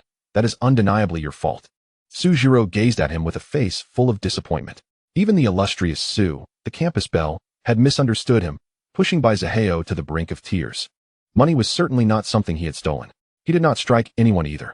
The other party had been injured prior to their arrival, and he had not retaliated even when he was attacked. Clearly, someone was framing him. Yet, he found himself unable to produce compelling evidence to vindicate his innocence. How could the events that transpired after his rebirth deviate so drastically from his anticipated plan? After all, he was the fated child favored by the heavens. Chapter 9. Who made me so eager to help others? On another note, Muin continued to sleep soundly, oblivious to the passage of time until class ended. Chu Yuming attempted multiple times to reach out and rouse her, but each time, her hand hesitated midway, lacking the courage to proceed. Internally, she was a flurry of conflicting emotions, grappling with what to do. After a long while, she let out a soft sigh, resignedly lowering her hand. From Chu Yoming's sorrowful emotional fluctuation of 10, congratulations. You have received the reward, proficiency 1400. From Chu Yoming's bashful emotional fluctuation of 12, congratulations. You have received the reward, 500 million in currency. From Chu Yoming's angry emotional fluctuation of 13, congratulations. You have received the reward, certain Southern Bruise Ointment 1. Certain Southern Bruise Ointment 1. Upon application, it facilitates rapid recovery from all bruises and sprains. At this moment, dusk had already settled in the sky. The classroom had long emptied, leaving only a few souls behind. Muin seemed to have had enough rest, naturally waking and stretching. So late already? Chu Yuming replied. I didn't dare to wake you, and I also couldn't leave first, which caused me to miss out on most of my part-time work today. It means I won't be able to earn some pocket money. From Chu Yoming's sorrowful emotional fluctuation of 10, congratulations. You have received the reward, Story Fragment 1. Muin paused for a moment, glancing at the reward notifications in the system backend, exclaiming in surprise. During his slumber, this adorable treasure of a girl had unwittingly contributed a significant number of rewards due to various inexplicable reasons. Next time, just wake me up directly. I won't hold it against you. Seemingly seeing through the girl's apprehensions, Muin spoke with a nonchalant tone. The girl opened her mouth, her myriad thoughts coalescing into a single word. Afterward, Chu Yuming cautiously and softly inquired, So can I leave now? Muin found her anxious demeanor both amusing and perplexing. While the villainous persona might not be particularly endearing to others, it was still quite useful in certain aspects. For instance, effortlessly managing someone like Chu Yuming, the protagonist. Feel free to go, you are not my maid, and such matters do not require my permission. Upon receiving Muin's consent, she hurriedly gathered her belongings, preparing to leave. Perhaps she could still squeeze in a few more hours of part-time work? Chu Yuming couldn't help but think. Wait, Muin suddenly called out to her. The girl immediately froze, not daring to move further. A small hand clenched against her chest, nervously gazing at him. I just remembered that I have my family's ancestral ointment with me. Sit down, let me apply some for you. His tone brooked no argument. Chu Yuming dared not resist, and obediently sat down. Muin retrieved the certain southern bruise ointment, skillfully and gently lifting her injured foot, methodically unwrapping the bandages that bound it. The herbal scent that wafted up was somewhat pungent, yet he remained unfazed, evenly applying the cooling ointment to the bruised area. What is this? This is what it means to be eager to help others. Chu Yoming's small hands clutched the edge of the chair tightly, her delicate toes pressed inward, clearly struggling to suppress her burgeoning shyness. Her feet were inherently sensitive, and now being touched by a man felt akin to an electric shock. A strange yet exhilarating sensation coursed through her entire being. From Chu Yoming's bashful emotional fluctuation of 11, congratulations. You have received the reward, 600 million in currency. From Chu Yoming's bashful emotional fluctuation of 13, congratulations. You have received the reward, proficiency, 1300. From Chu Yoming's bashful emotional fluctuation of 15, congratulations. You have received the reward, comprehensive guide to female foot acupressure. Uncertain how much time had passed, the ointment was finally applied. Its effects were remarkably evident, as the swelling around her ankle had completely subsided, returning it to its usual pristine state. Muin felt quite pleased with his altruistic endeavor. Meanwhile, the girl had long since become dazed, her moist lips slightly parted, nearly melting into the chair as if she were a puddle of water. Could it be that the protagonist had been broken? Muin shook his head slightly. However, out of kindness, he helped her put her shoes back on. After all, who made him so eager to help others? Afterward, the girl, regaining her senses, blushed furiously and hastily fled the scene, leaving behind only the lingering warmth of her presence on the chair and a plethora of emotional rewards scattered about. The esteemed protagonist had been beaten by some ruffians, suffering a significant loss, causing Bai Zaheo to spit blood in anger. Protagonist luck, 300, congratulations. You have received the reward, proficiency 30,000. Due to the brawl and theft incident, Bai Zaheo not only faced disciplinary action from the school, but also received a scathing reprimand from his father, leaving him in a gloomy mood.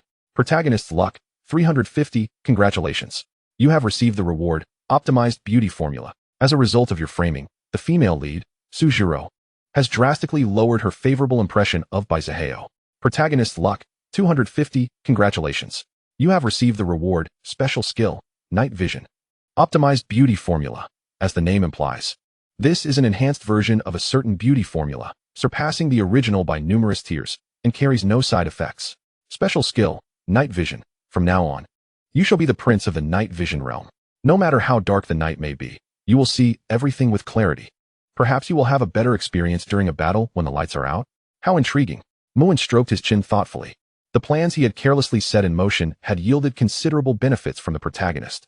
Naturally, he looked forward to seeing the protagonist joyfully purchasing lottery tickets, only to discover that the true prize had landed in his hands, leaving him utterly bewildered and empty-handed. That would surely be amusing. On his way home, Muin fortuitously encountered Sujiro. She appeared to be waiting for a ride home, her delicate face displaying a hint of frustration. It seemed that Bai Zaheo's recent antics had left her with a rather unfavorable impression. Muin seemed to recall something, a mischievous spark igniting within him as he approached from behind and softly called out, "Classmate, have you played some Air 2? I hear it's going online tonight, and I can hardly contain my excitement." Sujiro, initially feeling dejected, instinctively exclaimed upon hearing his words, "Oh, you also play some Air 2? What a coincidence." "So do I." However, when she turned to see that the speaker was none other than Muin, the words she intended to follow up with caught in her throat, akin to a fishbone lodged there, rendering her speechless. Her charming face gradually flushed, as a wave of embarrassment and indignation surged within her. Well, the illustrious Sujiro. I wonder what kind of game this is. Could you possibly recommend it to me?" Muin teased, gazing at her with a playful glint. I have no idea what sort of adult game this is, nor have I ever played it." Sujiro stammered, her eyes darting, her flustered demeanor betraying her panic as she stumbled over her words. It felt as though her secret had been unveiled, and in her flurry of emotions, she registered a fluctuation of 14, prompting the notification, "Congratulations. You have earned a reward of proficiency 3000. Confused by how he had discovered her secret, Sujiro felt a mix of embarrassment and fury, leading to an emotional fluctuation of 15, accompanied by the notification, "Congratulations. You have earned a reward of 10 million in currency. But I never claimed it was an adult game. Muin continued, feigning astonishment. Oh dear, Sujiro. Your self-revelation is quite astounding. What will your admirers think when they learn of your gaming preferences? Muin feigned shock, his demeanor exuding an air of mockery. Humph. Mind your own business. Let me reiterate, give up on any notions you have of using this against me to make me your girlfriend. I assure you, it is utterly impossible. You have no evidence, as long as I deny it. Even if you were to proclaim it to the world, it would be in vain.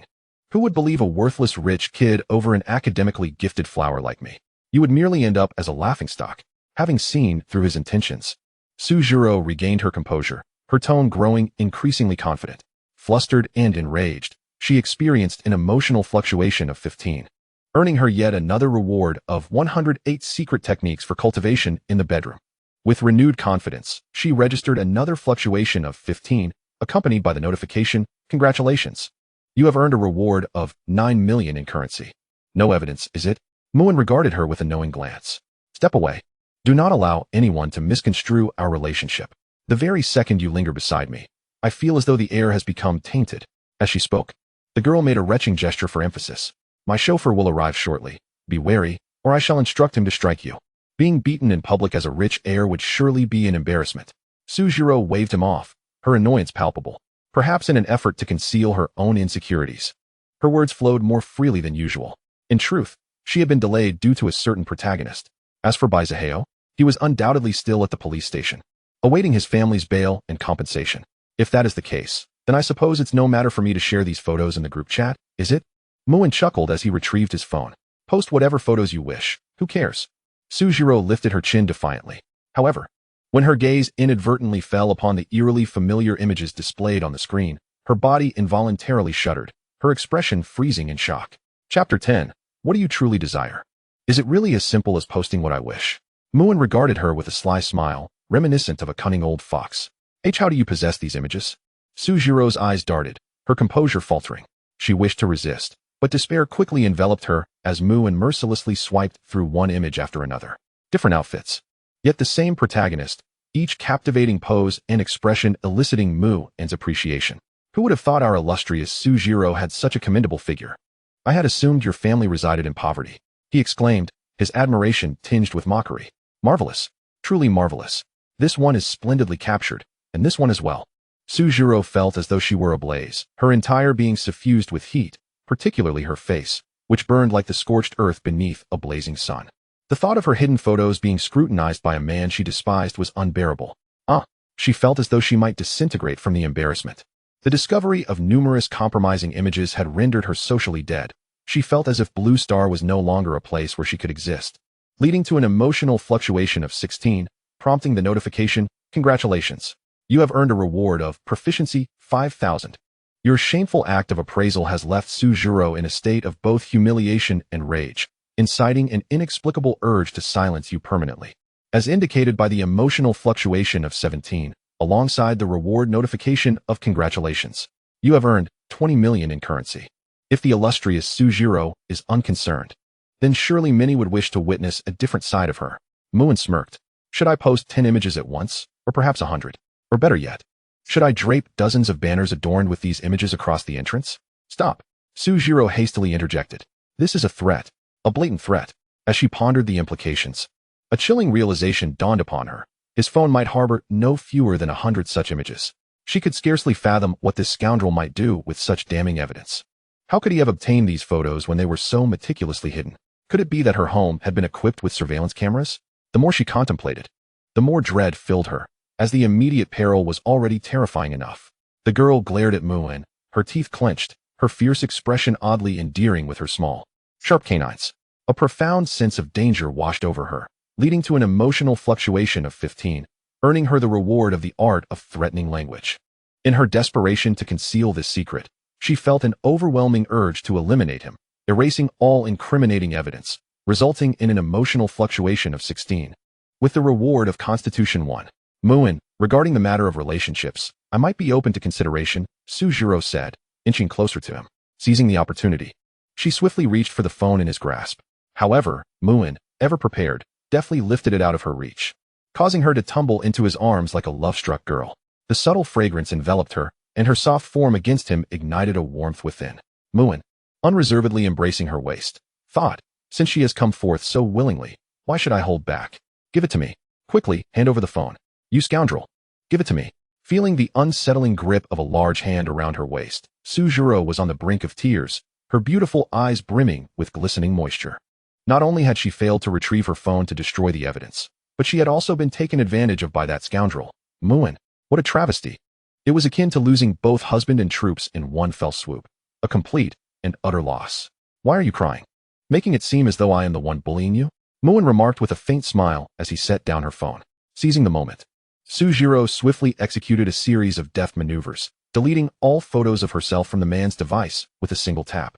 Upon witnessing the disappearance of the compromising evidence, the young woman finally exhaled a long sigh of relief. Heh, now there's no evidence left, is there? She triumphantly tossed the phone back to him. However, feeling that persistent hand still at her waist, Suzuro's expression stiffened once more, her delicate face tinged with a hue of embarrassment and indignation. She struggled fiercely to escape the firm grip, only to find her efforts futile. You. The girl was overwhelmed with a mixture of shame and fury. After annihilating the evidence, she felt a surge of pride, her emotional state fluctuating, and she received a reward of proficiency 3,000. Yet, the realization that she was still being taken advantage of left Suzuro feeling humiliated and restless, her emotions fluctuating again, garnering her a reward of physique 1. At that moment, Muin leaned in close, whispering in her ear, You didn't think I didn't back up the photos on my phone, did you? Since I dare to share them with you and make the evidence apparent, I was fully prepared. This revelation struck Suzuro like a whisper from a demon, utterly shattering her fragile composure. How can he have backups? She thought in despair. Had she just acted like a fool, brimming with misplaced confidence, while being thoroughly taken advantage of without achieving any substantial progress? Suzuro felt like a clown, mortified, as her emotions fluctuated once more. And she received a reward of mental strength 1. Overwhelmed by feelings of injustice and discomfort, her emotions surged, earning her a reward of proficiency 3,300. The thought of her secrets being held in someone else's hands, leaving her future shrouded in darkness, was nearly enough to send her into despair, her emotional state fluctuating to yield a reward of 20 million in currency. So, Sue, the campus belle, I imagine you wouldn't want those photos to be scrutinized by the masses, would you? Muin's demonic whisper echoed in her ears. With her chin held high, Suzuro felt her resolve crumbling, tears of frustration and fear cascading down her cheeks, leaving 2 hot streaks on her face. The mere thought of her photos being seen by others threatened to obliterate her carefully crafted persona, not to mention her reputation and innocence. She could even become the subject of gossip and ridicule online. Just imagining the consequences sent chills down her spine. She refused to become a pariah, despised by all. It must be said, the imagination of the other party was likely more vivid than Muin had anticipated. Had he known that Suzuro had conjured up certain unspeakable scenarios from a single photograph, he might have applauded her creativity. Truly, as a seasoned gamer girl, her imagination was second to none. What do you want? The girl stammered, her voice trembling.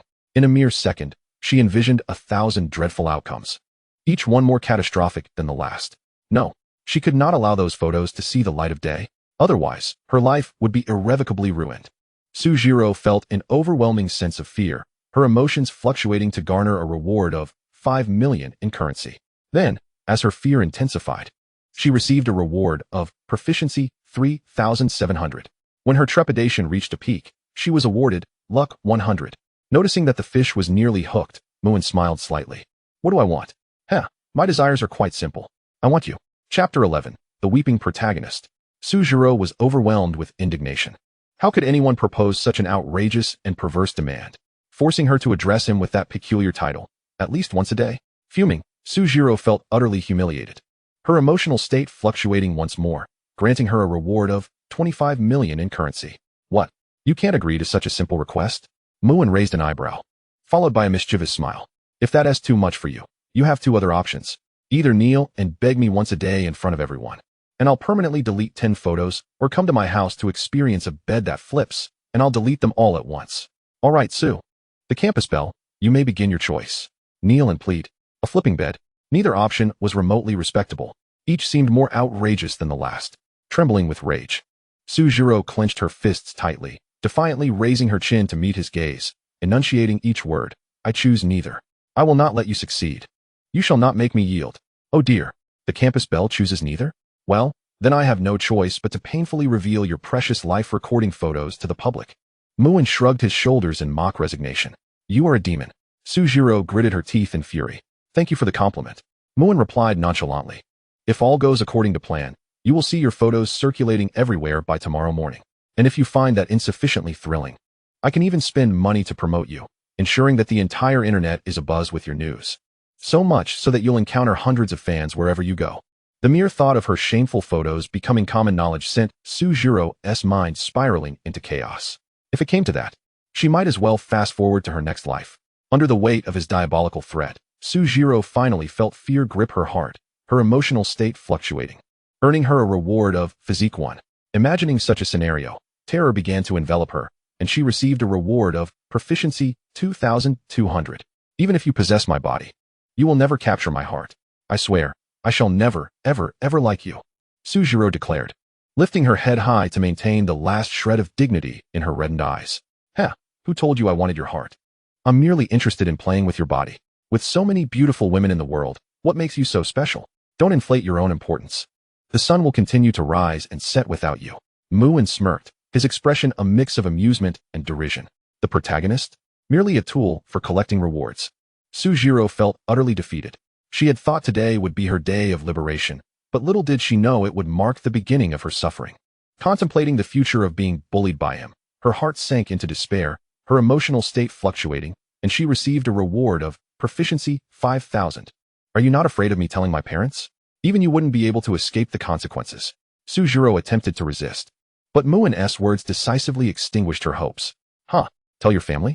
Do you dare? There's no need for lengthy discussions. I shall grant you one final opportunity. Choose one from two options, or you know the repercussions. Muin, growing impatient, issued his ultimatum. However, one must admit that the rewards from threatening the heroine were indeed exhilarating. Notifications of system rewards seemed to pulse incessantly. Of course, he refrained from disclosing to her that even if she informed her family, they could do nothing against him. A mere herbal company valued in the millions was utterly insignificant in comparison to his family's vast trillion-dollar assets. Moreover, Sujiro's father's company held a critical weakness in his grasp. All of this was thanks to the rewarding revelations from his good daughter. Good brother. After a prolonged internal struggle, Sujiro's delicate lips moved. What did you say? Haven't eaten? Speak louder. I can't hear you. Good brother. Louder. Otherwise, I shall pretend I didn't hear you. You are aware of the consequences of my ignorance. Good brother. Forced by desperation, the young girl cried out hoarsely. Oh, how obedient. Muin replied with a smile that gleamed with mischief. Upon hearing this, passers-by turned their heads, seeking the source of the sound. Upon seeing a youthful maiden and a charming young man, their gazes shifted to one of intrigue and gossip. An elderly gentleman fanning himself remarked, "The world is in decline, and hearts have grown cold. Times have indeed changed. These youngsters know how to have fun." Upon catching snippets of the gossip, Sujiro felt a pang of social embarrassment. Her emotional state fluctuating, and she received a reward, 600 million in currency. Under the scrutinizing eyes of the crowd, her discomfort escalated, leading to another reward, 2,500 in proficiency. Her cheeks flushed with embarrassment, and her emotions surged further, earning her yet another reward, one fragment of the storyline. Beep beep. During their moment of silence, the car that was supposed to pick up Sujiro arrived just in time. The girl, in tears, leaped into the vehicle as if fleeing for her life. Her mind was a blank slate, desperate to escape this quagmire. She even forgot to remind Mu and to delete a photo, as per their prior agreement. The car sped away. Muin gazed at the multitude of rewards he had just acquired, unable to suppress his astonishment. The young girl had indeed proven to be quite entertaining, contributing significantly to his rewards. He shook his head and turned to find his own means of transport home. Ironically, due to Sujiro's offhand comment about disliking extravagant travel, he had steadfastly refused the family car. Instead, he opted for a bicycle, a mode of transportation that was entirely open-air, embracing nature, and eco-friendly. One must consider that Muin's villa was located in the suburbs, necessitating a journey of over 10 kilometers. Riding a bicycle home was truly a foolish decision, indicative of a lapse in judgment. If possible, Muin even wished to pry open the previous owner's skull to see if it was filled with the yellowish remnants of what one might call love-struck foolishness. Unbeknownst to them, Baizaheo, who had just been released on bail and rushed back to school, happened to witness the ambiguous scene between the two. His eyes widened in disbelief, his breath quickening, nearly infuriated to the point of existential crisis. He didn't even notice his fingernails digging deep into his palms. How is this possible? How could my unpursued goddess be so affectionately inclined towards that useless rich second-generation individual? Threat. It must be a threat. That rich second generation must have used some means to coerce Jiro. No, he had to change everything. To change it all, he needed money. With this thought, Baizaheo hurriedly dashed towards the predetermined lottery ticket sales point. If he could intercept that ticket, he would possess the means to compete and save his beloved Jiro. A chance to alter destiny, with everything hinging on this moment. Chapter 12. If trouble arises, seek me out. The protagonist, Baizaheo, witnessing your flirtation with Sujiro, felt his mindset waver, gaining a fortune of 20 million in currency. Muin was momentarily taken aback. He hadn't anticipated such an unexpected gain. He wondered if Baizaheo had overheard Sujiro's attempts to connect with him. Such an act would openly place the protagonist in an embarrassing position. Delightful and exhilarating. Tianrong Commercial Street. Having perused Chu Yuming's girl's part-time job proposal, Muin decided to stop by. To his surprise, he spotted a masked girl seemingly being harassed by a corpulent man. You haven't completed the task of distributing 100 flyers after all this time? Do you have any idea how much loss this has caused us? What were your promises when you signed the contract? You must compensate us for any unfinished tasks today or face the consequences. The plump manager eyed the girl with a predatory gaze. Although he had not seen her true face beneath the glasses, his experience led him to conclude that her figure was undoubtedly that of a stunning beauty. I'm so sorry. I'm truly sorry. Chu Yuming repeatedly apologized, her small hands clutching a thick stack of flyers, feeling utterly wronged. She had no idea that this part-time job would be so challenging. No matter how hard she tried, the people on the street avoided her like the plague, let alone accepting a flyer. Even when they did, they would promptly discard it. According to the contract, this clearly did not count towards her required quota. Now, how do you intend to compensate us for the losses? Due to your negligence, our shop has lost at least 1,000 in revenue today. Of course, I'm not unreasonable. If you have money, pay. If not, you can come sleep at my place, and I'll let it slide. At this point, the manager's possessive gaze was no longer concealed, becoming overtly brazen. The so-called loss of 1,000 in revenue was merely a pretext. The girl instinctively took a step back in fear, tears welling in her eyes. The manager pressed forward, attempting to seize her arm. Unable to watch any longer, Muin intervened, delivering a swift kick to the manager's belly. How dare a mere shop manager attempt to lay hands on his designated heroine? Had he never faced consequences before? Ouch! The manager yelped, sent sprawling like a round ball, rolling a considerable distance away. Passers-by frowned and dodged, astonished at the spectacle of a flying meatball. Had something just soared past them? Unfortunately, their training had not been sufficient. Otherwise, they might have engaged in a spirited exchange. Chu Yuming was equally stunned by this sudden turn of events. In the next moment, she felt her small hand being grasped. Startled awake, she attempted to break free, only to hear a familiar voice beside her. How could you be so foolish? Even a simpleton can see that the portly fellow harbors ill intentions.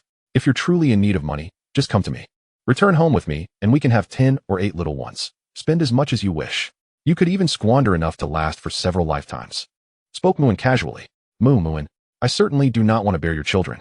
The girl's face, partially hidden by her mask, flushed a deep crimson as she instinctively lowered her gaze. It was difficult to discern whether her embarrassment stemmed from shyness, shame, or a blend of humility and gratitude. That insufferable brat. Do you have any idea who I am? I am the general manager of Erfu Jewelry. Do you know who oversees this street? It's the internationally renowned Tianmu Group. You little rascal are in deep trouble. Crossing paths with me means tangling with Tianmu Group. Mark my words. This matter won't conclude until that girl beside you plays with me for 10 or 8 years. The irate manager bellowed, scrambling to his feet, cursing all the while. The kick he had just received had nearly dislocated his organs. Even now, pain seared through him, leaving him gasping for breath. Little did he know, Muin had shown him mercy. Had he not, he might have met his end right there, in the face of the manager's tirade. Muin didn't even spare him a glance. Such threats, laden with empty bravado, might rattle a naive university student, compelling them to submit and unwittingly fall into a trap. Moreover, could one truly incur a loss of over $1,000 simply for distributing flyers? Surely, only a child would believe such nonsense. Perhaps only that foolish Chu Yuming was gullible enough to fall for it. Muin found himself at a loss for words. Furthermore, to invoke his family's corporation as leverage was nothing short of ludicrous. This was merely a tenant conducting business on his land, daring to flaunt Tianmu Group's name as if it were his own. Muin, perhaps we should apologize, the girl suggested timidly, clearly shaken. She tugged at Muin's clothing, whispering softly. In that moment, her concern was not for herself, but rather for the trouble she might bring upon Muin. There is no need. We have done nothing wrong. Why should we apologize? Moreover, we are not the ones in trouble, Muin replied, unable to resist pinching the girl's cheek. Even through her mask, the texture was delightful. The girl, taken aback for a moment, then blushed profusely.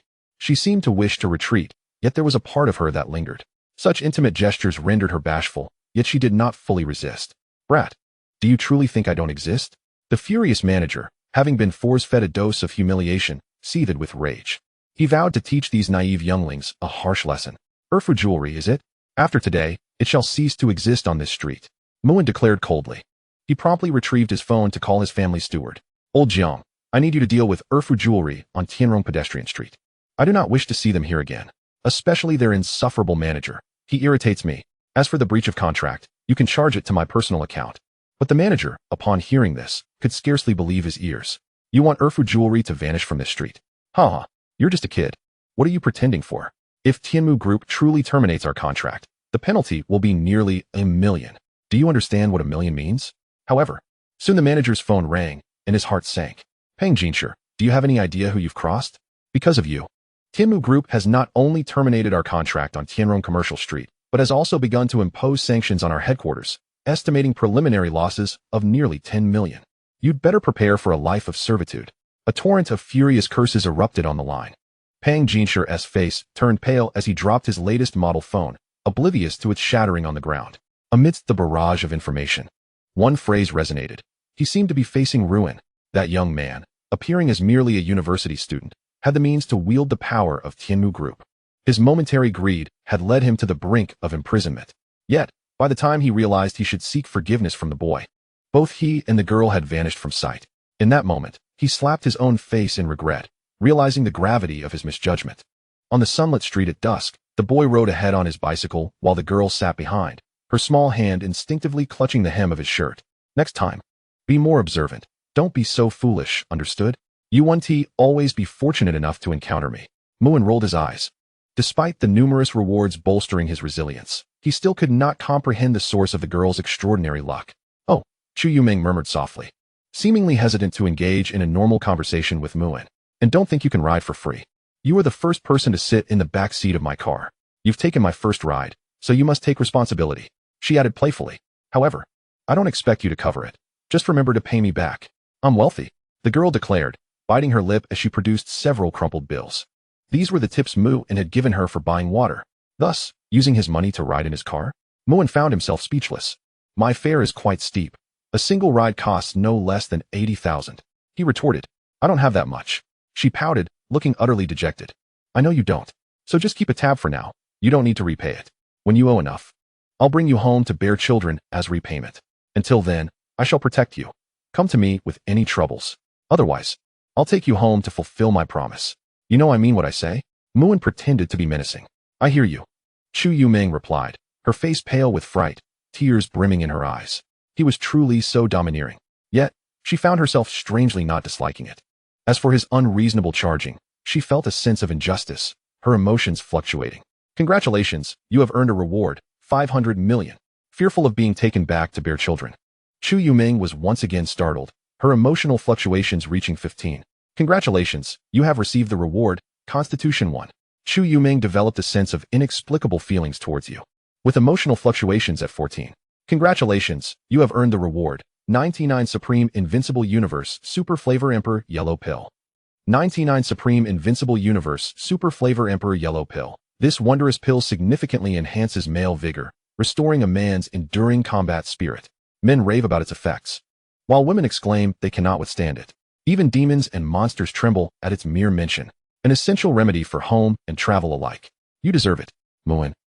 What strange rewards has this little girl revealed to him? Who does she look down upon? Does he appear to be someone in need of such things? Chapter 13. Unconventional Moves. After escorting Chu Yuming home, Muin found no opportunity to enjoy a glass of water, primarily due to the girl's adamant refusal. She resembled an irate little squirrel, puffing up her cheeks and glaring at him. Defending her territory fiercely, she appeared to guard some monumental secret that must not be exposed. The unfulfilled curiosity left Muin with a twinge of regret. Seizing the moment, he embraced the girl, who had opened her arms in a spontaneous gesture. The outcome was fortuitous. At least, during his ride home, He continued to intermittently receive various emotional fluctuation rewards from the girl. This was indeed a resounding victory. Muin silently lauded his own cleverness. Mu family manner. Young master, welcome home. Upon arriving, Muin was greeted by a young girl clad in a black and white maid outfit. The contrasting colors were artfully arranged, the lace at the hem subtly alluring, accentuating her delicate, half-hidden legs. Muin's spirits lifted instantly. What is life, if not the enjoyment befitting a villain? Previously, he had wasted time and life pursuing a school beauty for 3 years without success. The female protagonist should not be indulged. Congratulations, host, on discovering the female lead of a new, exhilarating novel. The relevant plot details have been automatically transmitted to your mind. Please check. Hearing this from the system, Muin nearly stumbled off his bicycle. Young master? Qing'er inquired, slightly puzzled. I'm fine, just a bit hungry, Muin replied hastily, waving his hand dismissively and casually parking his bicycle beside the array of luxurious vehicles in the garage, which stood in stark contrast. What would you like for dinner? Young master? I shall prepare it right away, Qing'er respectfully asked, bowing slightly. Just something simple, according to my usual preferences, Muin stated without high expectations. Now, he was more focused on organizing information about the new exhilarating male protagonist. A vendetta against his clan? A young lady becoming pregnant before marriage? A wife and daughter residing in a doghouse? The Dragon King making a triumphant return? Stepping over enemies of vengeance? Slapping the faces of families that humiliated his wife and daughter? Discovering his only sister transformed into a maid? Summoning 100,000 warriors to annihilate his family? Muin's expression grew increasingly peculiar. After a cursory glance, he inwardly exclaimed, what a plot twist. Previously, there had only been a reincarnated struggle protagonist. Now, a Dragon King had emerged as the male lead. It was clear that the narrative sought to thwart his enjoyment as a villain. How infuriating. He merely wished to collect rewards as a villain. What was his fault? Most importantly, the system only provided a vague outline of the plot, lacking detailed descriptions. Essentially, he knew his adversary would employ certain methods to destroy him and his family, but the specifics remained a mystery. He would likely need to navigate the intricacies among the female leads to uncover these relevant storylines. This is truly vexing. Muin couldn't help but rub his temples. Since the exhilarating male protagonist was pressing forward with a vengeance, even aiming for his life, he could only apologize in advance to the various female leads. If there was blame to bear, it should fall upon those protagonists. He was merely a villain seeking to survive. Nothing more. Eye of appraisal activate. Name, Qing'er. Age, 18. Identity, female lead. Fortune, 66666. Evaluation. The younger sister of the Dragon King protagonist, whose clan was annihilated 10 years ago, unexpectedly purchased by the Mu family and turned into your maid. A small chef proficient in various culinary arts. If you have any special requests, there may be a chance they could be fulfilled. Seeing such an impressive fortune value, Muin couldn't help but raise an eyebrow. In comparison, by Zihua, the male protagonist was decidedly less impressive. A mere 50,000 in fortune, barely surpassing his little maid. Not to mention Shu Yumeng, that little girl. Before long, young master, dinner is ready, Qing'er announced with utmost respect. Unbeknownst to him, the dining table had been lavishly set with an array of delectable dishes, enticing in both aroma and appearance. Merely gazing at the spread ignited his appetite. However, Muin shook his head, deliberately putting the girl in a quandary. I suddenly lack an appetite. No appetite. If young master wishes for anything, Qing'er can prepare it for you. Qing'er's face paled slightly, anxious that he might be displeased with her culinary skills. I have been diligently updating my culinary repertoire. Could it be that none of these dishes suit young master's taste? The girl's heart became inexplicably anxious. From Qing'er's anxious emotional fluctuations of 20, congratulations. You have earned the reward, proficiency 3000. I may lack an appetite on my own, but if my little maid personally feeds me, perhaps I might regain my appetite. Muin gazed intently at the girl, unwavering, as though he could peer into her very soul. His intent was simple, to deliberately challenge her, thus allowing him to accumulate emotional rewards. Feed young master? Young master is no longer a child. How could he make such a peculiar request? Yet, since it was young master's wish, as his devoted maid, she naturally agreed without a second thought. Qing'er quickly convinced herself. Confronted with such an outrageous request, the girl felt a flicker of anticipation, emotional fluctuations at 16. Congratulations, you have received the reward, the complete manual of 999 methods of feeding. From Qing'er's nervous emotional fluctuations of 20. Congratulations, you have received the reward, fortune 20. If it is young master's request, Qing'er shall oblige. The girl took a deep breath, akin to a soldier preparing for battle, steeling herself for the task ahead. After a few bites of the meal, Muin couldn't help but question his life choices. Wasn't she the Dragon King's sister? She truly agreed and immediately acted upon it? According to the normal script, it shouldn't be that she first stumbles over her words in shyness, followed by a surge of anger, which then leads to a simmering resentment, ultimately culminating in emotional rewards, should it? After all, her counterpart is a remarkably fortunate female lead. How could she be so easily manipulated by a mere antagonist? Observing the girl, who seemed perpetually uneasy, Muin was abruptly jolted back to reality. Hastily extricating himself from this tender reverie, with resolute determination, he lifted his chopsticks and proclaimed earnestly, "Enough of this dawdling. Come, sit down and join me for a meal. Little heroine, you shall not shake my resolve as a villain." Ning-Er paused in her actions, her heart brimming with emotion. The young master was inviting her to dine with him at the same table? It could only be said that he truly was her young master, an exceptionally gentle man. "What's the matter? Are you not hungry? Or do you intend to defy my words?" Muin cast a sidelong glance at her, still testing the waters to see how he might extract rewards from her. Ning-Er responded with a sweet smile and, without hesitation, gracefully settled herself beside Muin. From Ning-Er's cheerful emotional fluctuations, 15, congratulations, you have received a reward of 3 million in currency. From Ning-Er's fondness, 17, congratulations, you have received a reward of 1 in constitution. From Ning-Er's heartfelt emotions, 18, congratulations, you have received a reward of 1 in mental strength. Muin regarded the girl with curiosity. Why was it that deliberately challenging her did not yield rewards, whereas treating her with a modicum of kindness resulted in a bounty? Surely this little maid must be harboring some peculiar ailment. However, Muin was not inclined to dwell on such thoughts at that moment, for he was genuinely famished. Mapo tofu, squirrel fish, Buddha jumps over the wall, braised pork with preserved vegetables, Longjing shrimp. Each dish appeared utterly delectable. Suddenly, with a sharp crack, the door burst open, revealing a stunningly tall young lady. Her knee-high white stockings hugged her legs just enough to accentuate their fair, flawless beauty, seemingly emanating a soft sheen. Like a treasure bestowed by the heavens, she commanded attention, making it difficult for the eyes to wander. Muin, too, was captivated the instant he beheld her. Chapter 14. I absolutely refuse to eat. If one were to point out any flaws in her, it might be that some aspects appeared slightly malnourished, much like a perfect jewel that had inadvertently acquired a smudge of ink. However, possessing such a striking figure at a young age could be regarded as a source of pride, couldn't it? Muin couldn't help but marvel. What are you staring at? Keep it up, and I'll have your eyes plucked out. Humph.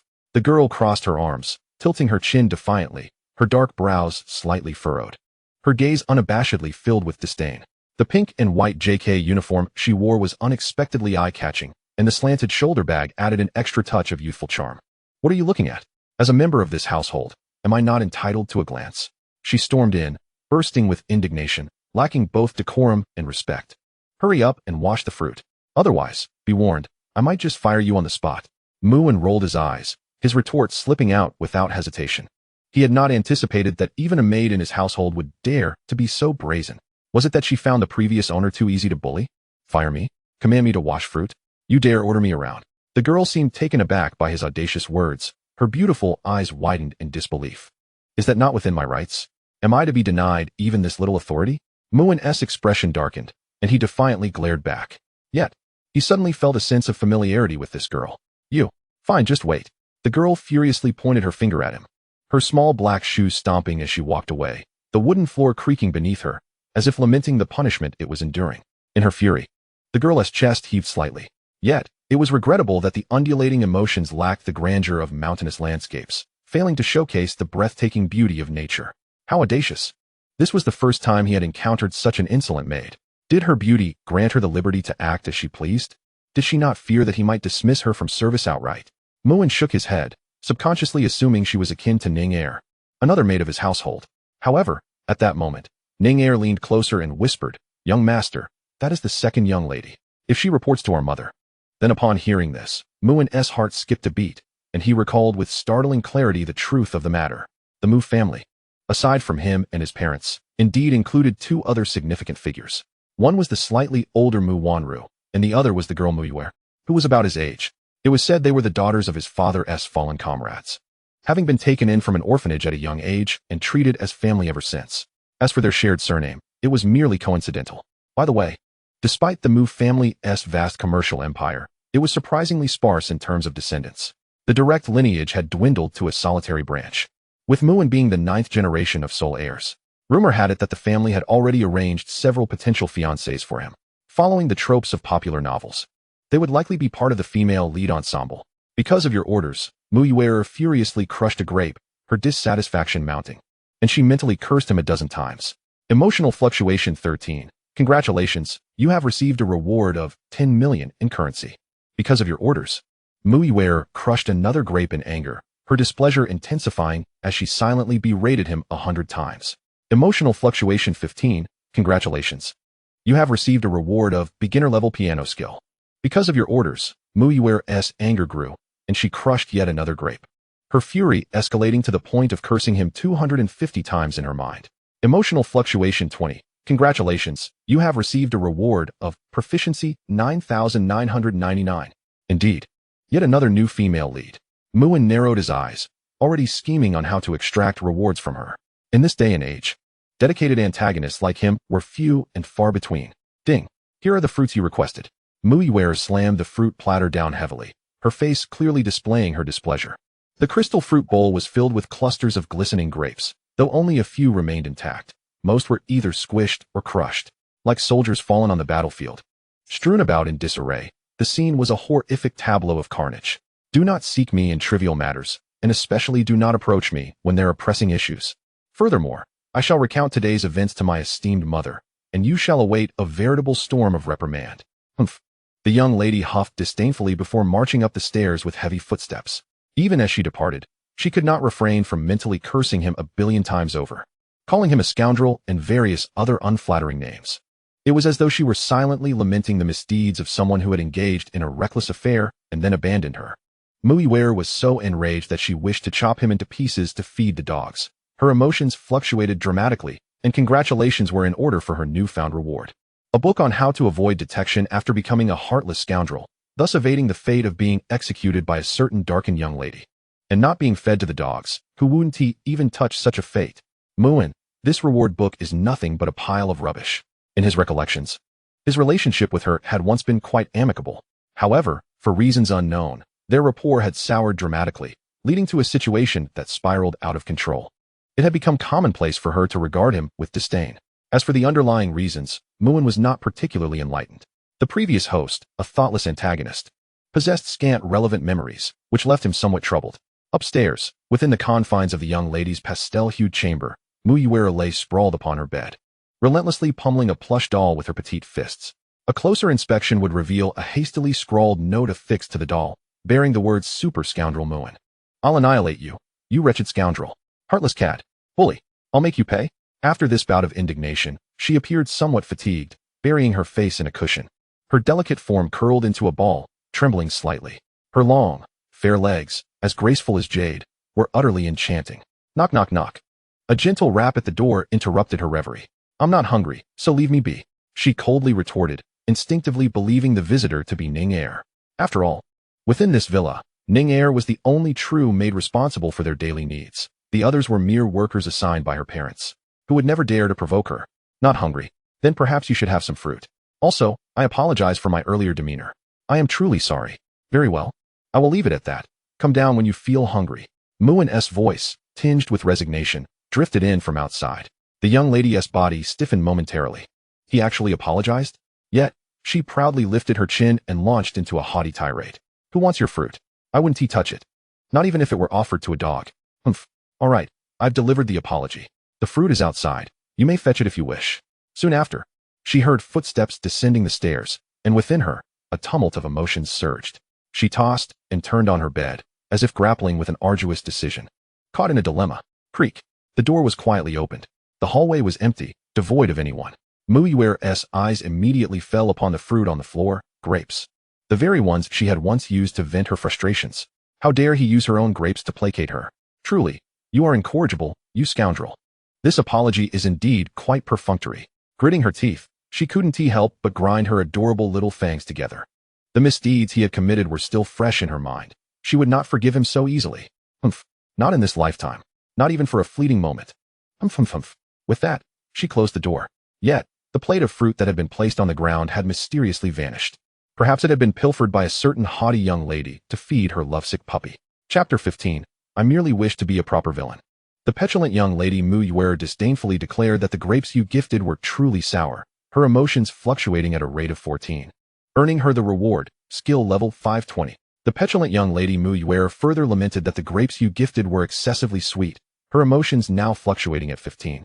Thus earning her the reward, money 13, 140,000. A slight smile crept upon Muin's lips.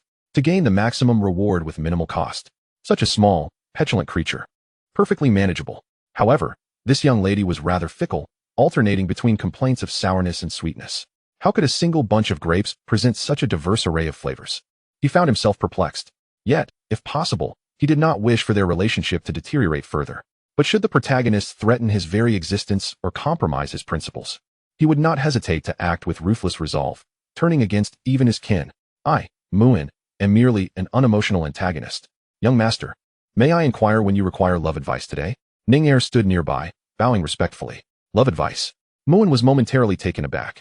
He could not suppress the urge to slap his forehead, his lips twitching in response. This peculiar term reminded him of how, in the past, the previous host had relentlessly sought counsel from his little maid on an array of bizarre queries in a bid to win over the esteemed Suzhiro. Questions such as, what do fairies eat to grow? Dewdrops? Or how can I capture her attention? And why does she ignore my messages, sometimes responding with a single word? Or not at all. He had even referred to it as love consultation. The more he recalled, the darker his expression became. His past actions had been undeniably juvenile. An absolute black mark on his history. Enough. Such consultations are hereby cancelled. No, I should say, I never wish to hear those words again. Muin vehemently rejected the notion of such an embarrassing practice. If his own emotional fluctuations could yield rewards, they would surely be of the most mortifying kind. The little maid tilted her head in confusion, clearly not understanding. She had studied diligently for 3 years on matters of romance, believing herself to be a master of love guidance. She felt her knowledge was comprehensive, though perhaps lacking in practical experience. With a hint of doubt, Ning-er refrained from probing further, her emotions fluctuating at 10, earning her the reward, the private collection of adorable maid photography. You seem curious about the reason? Observing the young lady's hesitant demeanor, Muin offered a faint smile. Ning-er instinctively nodded, only to quickly shake her head. As a servant, daring to inquire about her master's reasons was indeed an overstepping of her position. Such an act was quite impolite, and even impermissible. Ning-er sensed a change in you. You seem to have matured, becoming somewhat different, your emotions fluctuating. Congratulations on earning a reward of proficiency 1200. I could reveal it to you, but first, you must fulfill your duties. For instance, shouldn't you be warming my bed tonight? Muin teased with a smile. After all, his relentless pursuit of rewards remained undeterred. And what purpose does a little maid serve? Muin's response. Of course, she is meant to warm the bed, cough cough. The girl, who had been quietly eavesdropping, was taken aback by this statement. Her cheeks flushed a delicate shade of crimson. It was the first time she had heard her young master so boldly suggest such a request. However, considering it came from him, it didn't seem entirely out of the question.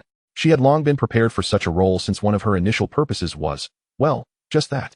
As she recalled her mother's past admonitions regarding matters inappropriate for children, the young maid's face grew even warmer, and she became increasingly awkward, her demeanor noticeably unsettled. Ning-er felt a tinge of shyness, her emotions fluctuating. Congratulations on earning a reward of 500,000 in currency. Ning-er felt a flicker of anticipation, her emotions fluctuating. Congratulations on earning a reward of 1 in constitution. Ning-er felt a surge of expectation, her emotions fluctuating. Congratulations on earning a reward of 108 styles of trendy couple outfits exclusively for the bedroom. Muin, you are acting strangely, very strangely. Initially, he had hoped the girl would divulge some information related to the Dragon King protagonist, perhaps fragments of the plot. Instead, she seemed to have revealed something rather peculiar. Alas, it was all due to this insidious system. It insisted on tempting him to fall into depravity with such vile rewards, when all he sought was to be a simple and earnest villain. I shall prepare. Before Muin could say more, Ning-er hurriedly lowered her head and dashed away. Perhaps due to her lack of attention to her surroundings, she bumped into several wooden tables along the way. Her flustered demeanor was a far cry from her usual careful and reliable self. I'm sorry. The girl anxiously apologized to the objects she collided with, seemingly oblivious to the fact that they were inanimate. This left Muin at a loss for words. By the time he regained his composure, he noticed that her figure had already vanished. The hand he had raised fell back down with a resigned sigh. It appeared that he could not extract any information related to the Dragon King protagonist from Ning-er for the time being. He could only take a moment to organize the items he currently possessed, such as reviewing the inside information on Tianhai Group's beauty formula. After a prolonged examination, Muin's brow furrowed deeply. After receiving this reward, he had only glanced at it briefly without delving into detail. Now, it was evident that Su Jiro's father's Tianhai Group harbored significant issues. Their flagship beauty formula, having rapidly developed over the years, had gained national acclaim. Yet, its actual effects were in stark contrast to the advertised claims. Alongside false promotion, there were considerable side effects. Prolonged use could even lead to irreversible and permanent physical harm. The crux of the matter was that they had reached this point largely due to his influence.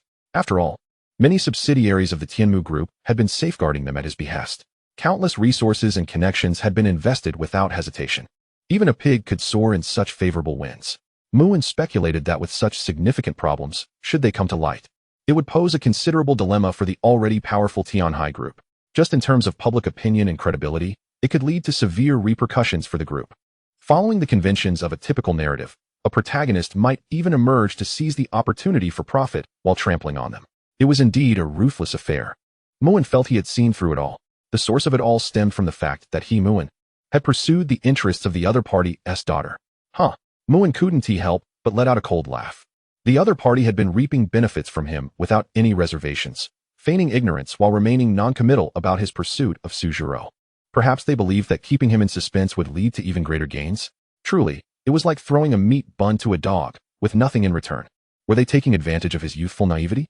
The original owner must have had his head kicked by a donkey to sacrifice such substantial interest for a woman who wasn't even his girlfriend.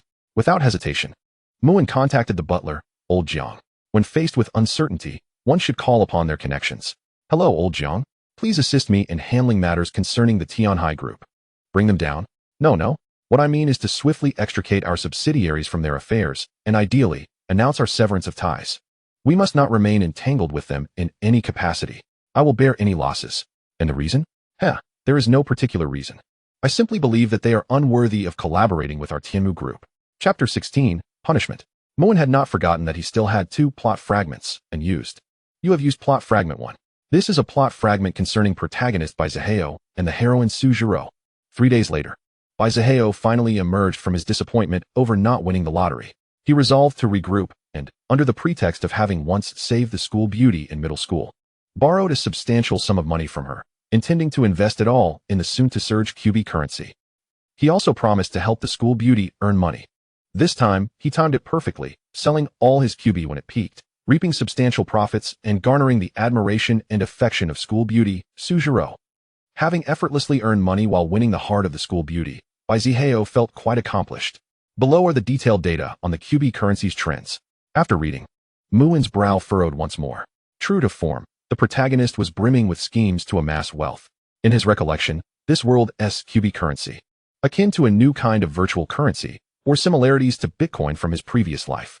Yet, Bai Zihao, as a retail investor, had managed to seize an opportunity amidst the chaos to make a profit. That was indeed extraordinary. Had anyone else dared to act so recklessly, they would likely have lost everything. Muin had contemplated investing a significant sum to alter the QB currency's trajectory, ensuring Bai Zihao could not profit. However, such an approach would undoubtedly be a double-edged sword. After all, following the established trend shift, the funds he invested could potentially be entirely lost. To invest tens of millions, or even billions, just to ensnare the other party for a mere few thousand. Is he out of his mind? This is indeed a last resort. If there were other, more effective methods, he would naturally be disinclined to engage in such mindless expenditure. For now, let us first see if the second fragment of the storyline holds any valuable information. After a moment of contemplation, Muin decided to utilize the final plot fragment. You have used plot fragment 1. This fragment pertains to the protagonist Bai Zihao and the female lead Chu Yuming. Chu Yuming hails from a humble background. With her living expenses and tuition fees solely reliant on her part-time job after school, leaving her with little opportunity for leisure activities. She lacks the funds for new shoes, new clothes, and can only afford to rent a cramped stairwell of 6 or 7 square meters.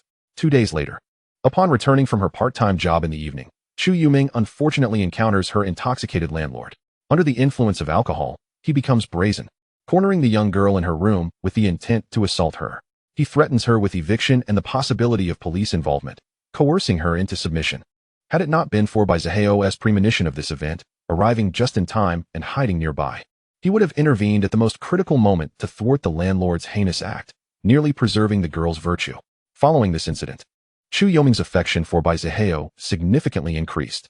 Below are the specifics of the location where Chu Yuming resides and the timeline of the incident. Bang! After reading, Muin could not help but scowl, instinctively slamming his hand down on the table. The anger on his face was nearly impossible to conceal. Without a second thought, he contemplated calling Lao Jiang to deal with that scumbag. Yet, after a moment of hesitation and internal struggle, he paused. Were the target Sujiro, he might not have reacted so intensely.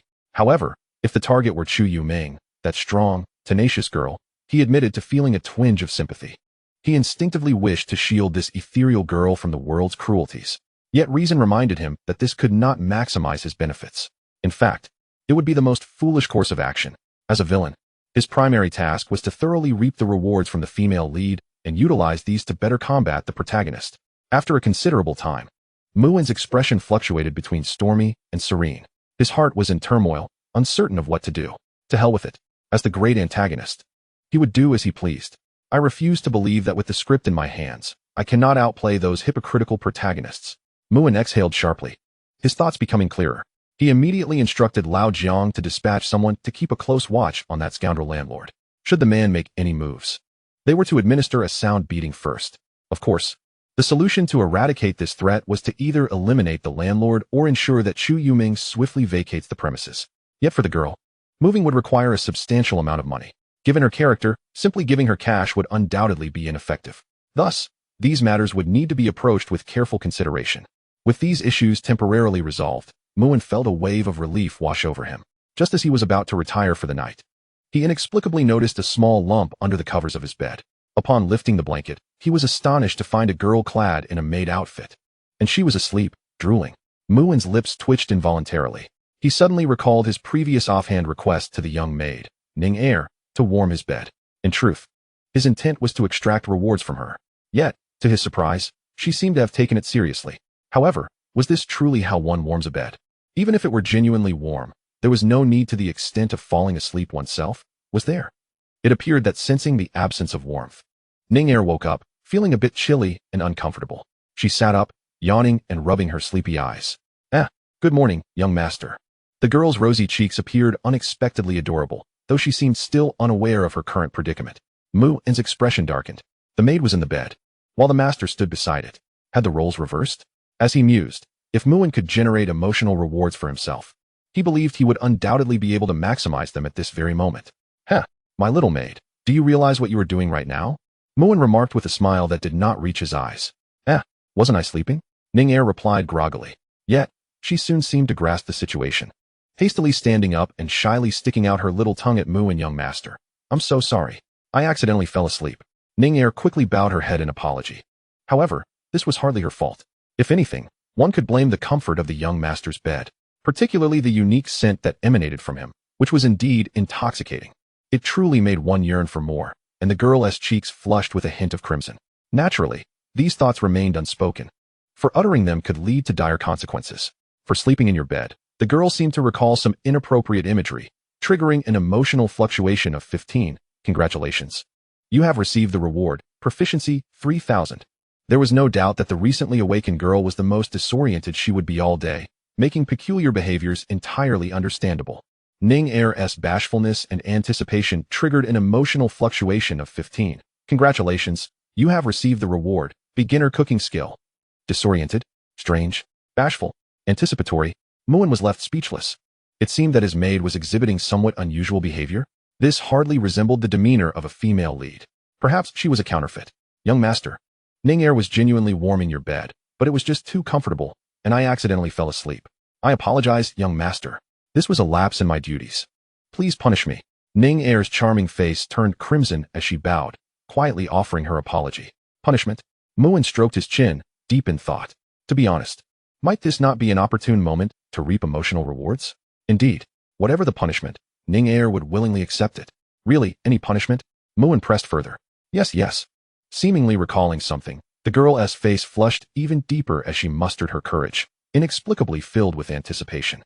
Her instincts told her that the young master seemed quite different today. In the past, he would have already driven her away under the pretext of his unwavering devotion to the illustrious Sujiro.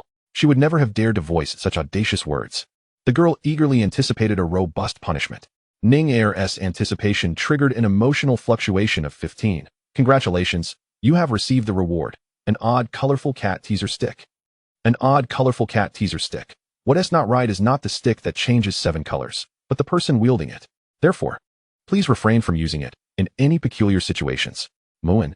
Indeed, these rewards are rather suspiciously perfect. Is he the type who delights in creating art with human colors? Such slander. Ahem, since you have said that, it would be unreasonable not to punish you. Thus, I have resolved to impose a penalty. With a flick of his eyes, Muin suddenly conceived an ingenious form of punishment. Every night before sleep, you shall count my name 1,000 times in your heart. Muin was quite pleased with this brilliant idea. It not only ensured continuous development, but also served as a genuine punishment. Ninger? The young girl's small, beautiful eyes were filled with profound confusion, yet, drawing from her extensive romantic theory experience, she suddenly understood something. Ninger's shyness fluctuated at 15. Congratulations, you have received the reward. Proficiency 3,333. From Ninger's overwhelming anticipation, her emotional fluctuation reached 20. Congratulations, you have received the reward. Proficiency 6,666. From Ninger's abundant enthusiasm, her emotional fluctuation soared to 30. Congratulations, you have received the reward. Proficiency 9999.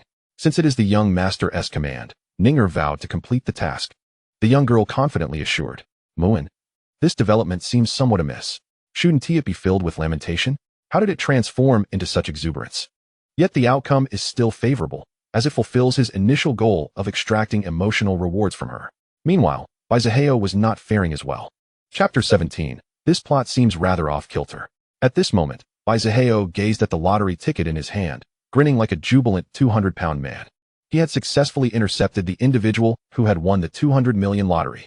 He could hardly recall the lottery numbers, but he distinctly remembered the appearance of the winner. Thus, having intercepted the winner, did it not imply that he had seized the winning lottery number? In other words, barring any unforeseen circumstances, he would soon be a newly minted billionaire. How could this not bring a smile to his face? In this day and age, there are so many fools. They even purchased lottery tickets at double the price. Those unaware might assume I had acquired a ticket worth millions. The original ticket owner scoffed, shaking his head. For him, spending double the price for a ticket was an utterly profitable venture. Baizaheo's expression darkened, followed by a cold snort. Foolish fellow. You have no idea what you have missed. Just wait until the day I reveal the winning numbers. You shall regret it deeply. However, his joy was short-lived. For upon returning home, his father, Baidahai, unleashed a torrent of curses upon him. You little brat, instead of studying diligently, you go around causing trouble. Do you have any idea how much I had to pay due to your fight and theft? Over $1,000. That's nearly equivalent to my salary for several months. Baidahai grew increasingly incensed, ready to whip out his belt. Originally, upon seeing his parents who had passed away many years ago, Baizaheo had hoped to embrace them warmly, but now it seemed his very life was at stake. He couldn't help but shrink back, offering a feeble explanation. That money wasn't stolen by me. I admit to the fight. But the accusation of theft is clearly a slander from the other party. The police personally called me to bail me out. How could there be a mistake?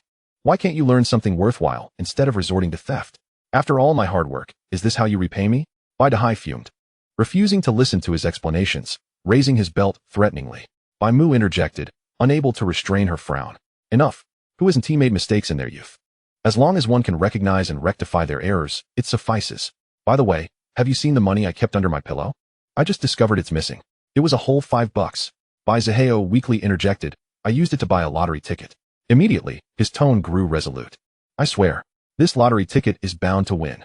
The atmosphere in the room suddenly fell silent. After a lengthy pause, Baimu miraculously produced a large iron coat hanger. Dahai, if you're going to take action, count me in. In their modest rental apartment, the television aired a mixed doubles badminton match. While the table was laden with dishes of braised pork, the agonized cries of a certain protagonist echoed through the air. Stop, stop. I truly have confidence in winning.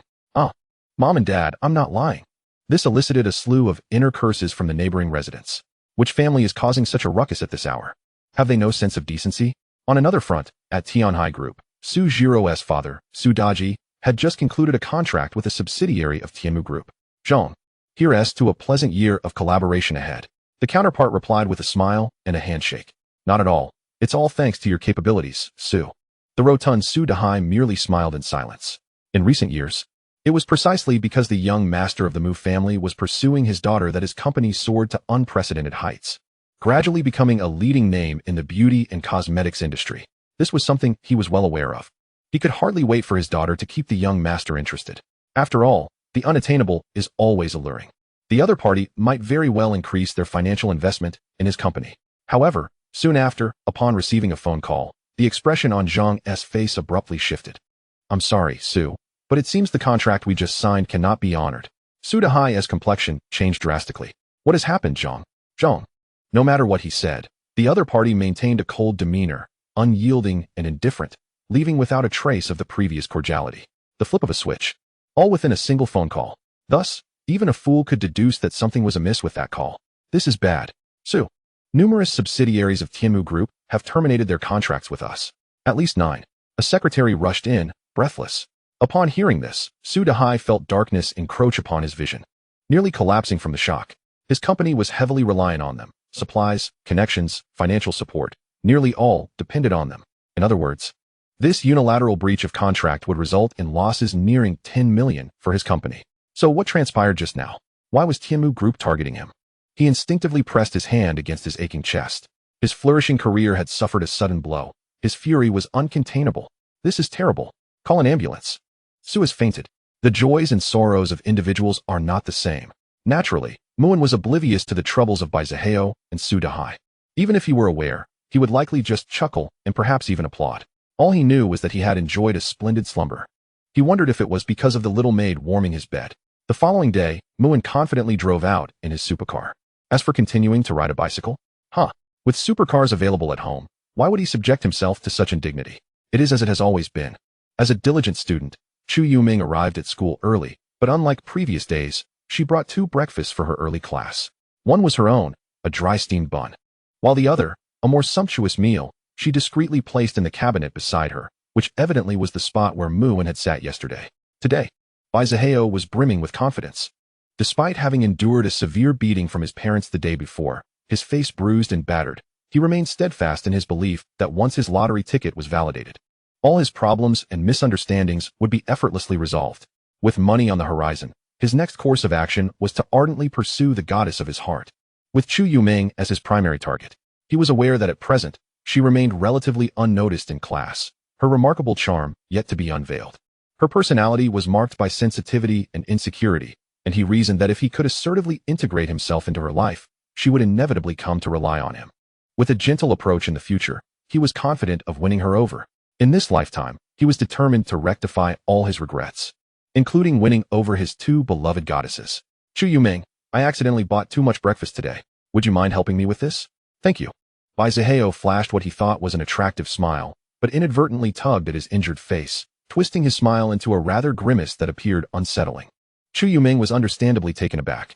She instinctively recoiled, akin to an ostrich attempting to hide. She had no desire for his breakfast. She wasn't a beggar who relished unsolicited handouts. However, Bai Zihao did not afford her the opportunity to refuse, leaving the breakfast on her desk before turning away. Chu Yuming stared at the breakfast placed before her, feeling utterly bewildered. She contemplated discarding it, but felt it would be a waste of food. After a moment of deliberation, she tilted her head thoughtfully and ultimately decided to place the breakfast gifted by Bai Zihao into Muin's cabinet. Unbeknownst to her, Bai Zihao, secretly observing, was filled with indignation. How dare she pass off the breakfast he offered to someone else, especially to that worthless rich second generation? This plot certainly did not seem right. The treasure of a girl he sought could not possibly be a mere imitation. Chapter 18. How could he be so shameless? Muin, wait a moment. I have something to discuss with you. Before reaching the classroom, Muin was intercepted by Su Zhiro, who pulled him into a secluded corner. The girl wore a troubled expression, as though burdened by some pressing concern.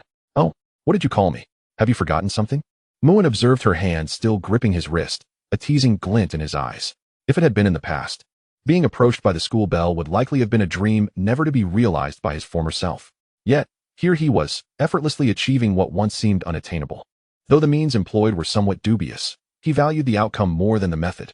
Su Zhiro appeared to recollect something, her cheeks flushing, and her delicate hand instinctively released his wrist, possibly out of anger or embarrassment. She stood there momentarily, torn between words. From Su Zhiro's feelings of shame and anger, "Congratulations. You have earned the reward, Misfortune Card 1. Misfortune Card 1. Upon designating a target, that individual will experience continuous misfortunes, lasting for one day. There's no need to force yourself to speak. It's merely a matter of some photos being leaked, nothing too grave. If there's nothing else, I'll be on my way to my early class. Muin patted her shoulder and, leaning closer, added with a hint of meaning, just stirring the pot, inciting emotional turmoil in the heroine to earn rewards. Indeed, he excelled in playing the villain. Muin silently commended himself. Sujiro's cheeks reddened further. Her fists clenched. It's just 3 words. Just pretend it's for a dog. After a moment of struggle, she closed her eyes and finally uttered the 2 shameful words. Good brother. So obedient. Now, tell me, what do you want from me? Muin turned around, grinning broadly, nodding in satisfaction. Yet, this exchange left Sujiro feeling an intense sense of humiliation. How could she, who despised him, be compelled to utter such endearing words?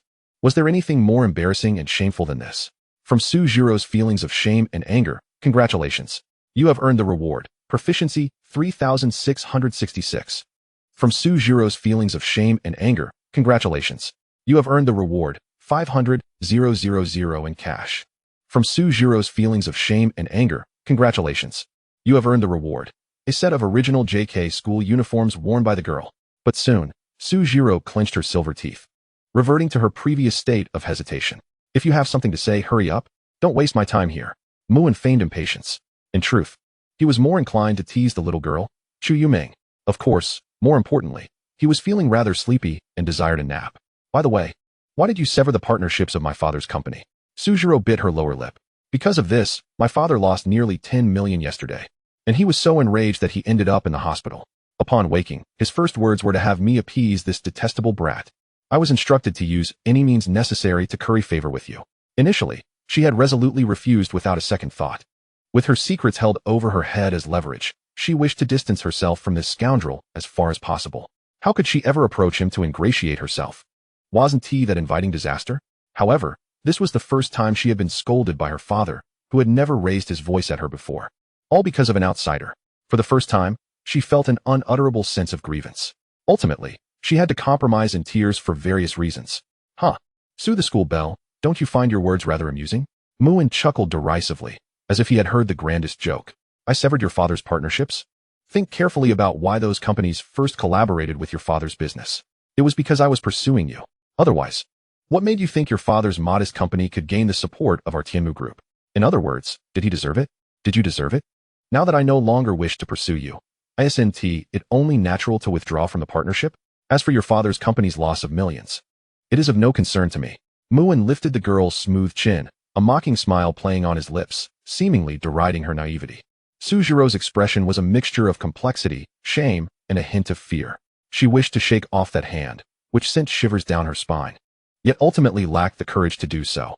From Sujiro's fearful emotions, congratulations, you have received the reward, Constitution 1.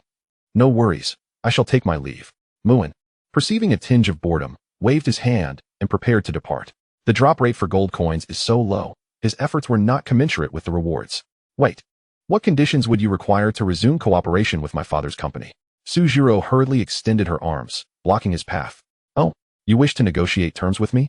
What do you believe a girl like you could possibly offer that would hold any value, let alone something worth millions? Upon mentioning conditions, Muin's interest was piqued, and the corners of his mouth lifted slightly as his gaze roamed over the girl's curvaceous figure. What do you intend to do? Sujiro instinctively recoiled in fear. In a swift motion, Muin pinned her against the wall. The distance between them was merely a fist's width, their proximity exceedingly intimate. Just remember, it is you who wants to negotiate. Whether I agree or not depends on my mood. So, Sue, the illustrious campus beauty, have you considered what you will offer in exchange? Muin's warm breath brushed against the girl's ear. He was determined to extract more rewards from this encounter. Sujiro felt utterly wronged, tears welling in her eyes. She was not foolish and understood all too well what her most valuable bargaining chip was. It was merely that. Yet, to prevent her family from going bankrupt, to avoid transforming from a resplendent swan into an ugly duckling, and to ensure that her mother's exorbitant medical expenses would not be cut off, she seemed to have no choice left. From Sujiro's despairing emotions, congratulations. You have received the reward, skill level 1600. From Sujiro's feelings of grievance, congratulations. You have received the reward, wealth 7 million. From Sujiro's fear, congratulations. You have received the reward, spirit 1. Do whatever you wish. I will not resist. I will just act as if I have been compromised. Sujiro closed her eyes in despair, crystalline tears trickling down her cheeks. She had completely chosen to forego resistance. However, after waiting for what felt like an eternity, she noticed that the other party had made no move, prompting her to open her eyes. Yet, the first thing she beheld was Mu-en's mocking gaze. You didn't think I would take the initiative with you, did you? Even if I were to act, it would be at your behest. After all, I abhor coercing others. The girl couldn't help but widen her beautiful eyes in disbelief. Abhor coercion? You dare call this aversion to coercion? I am on the verge of tears from your bullying. How could he be so shameless? From the girl's astonished, emotional fluctuations, congratulations. You have received the reward, skill level 2000. Shocked by your shamelessness, Sujiro's emotional fluctuations have reached intra-level skill, mimicry. Intra-level skill, mimicry. Your nimble tongue and versatile voice allow you to imitate various sounds of people or objects. Chapter 19, The Perfect Protagonist's Tool. Due to your bullying, the girl felt utterly humiliated, unable to voice her grievances, her emotions fluctuating at emotional turmoil 20. Congratulations, you have received skill level 2200. Sujiro felt deeply insulted. Her heart filled with outrage, her emotional turbulence reaching Constitution 2. From Sujiro's feelings of despondency, emotional fluctuations at 30. Congratulations. You have received the reward Superb Stock Market Simulator Usage X1. After the series of events, Mu-en felt invigorated. Various rewards were cascading down upon him. Particularly, the recent reward was tailor-made for his current situation. Superb Stock Market Simulator Usage X1. Upon use, the simulator can perform predictive simulations on a specific stock or cryptocurrency according to your intent, including fluctuations in data after investing an indeterminate amount of funds. The dream of overnight wealth was within reach. Young man, what are you hesitating for? Seize this chance to amass fortune. Use it whenever the opportunity arises. This meant that in his upcoming plan to target Baizaheo and profit from cryptocurrencies, he could proceed without restraint. The question remained, was Baizaheo prepared for Mu-en's impending strike? Whistling an unknown tune, Mu-en leisurely returned to the classroom. However, the campus beauty who had previously engaged him in conversation was nowhere to be found. Perhaps she was still lurking in some corner, pondering her existence. Breakfast. Chu Yuming discreetly tugged at Mu-en's shirt. Simultaneously, her delicate hand pointed towards his bookshelf. Did you buy me breakfast? Mu-en was momentarily taken aback. This was indeed an unexpected turn of events. At that moment, he yearned for Sujiro, that girl who was stingy with rewards, to witness this. Look at Chu Yuming. Not only did she spontaneously shower him with rewards, but she also took the initiative to buy him breakfast. If she wasn't the perfect protagonist's tool, then who could claim that title? The girl timidly nodded.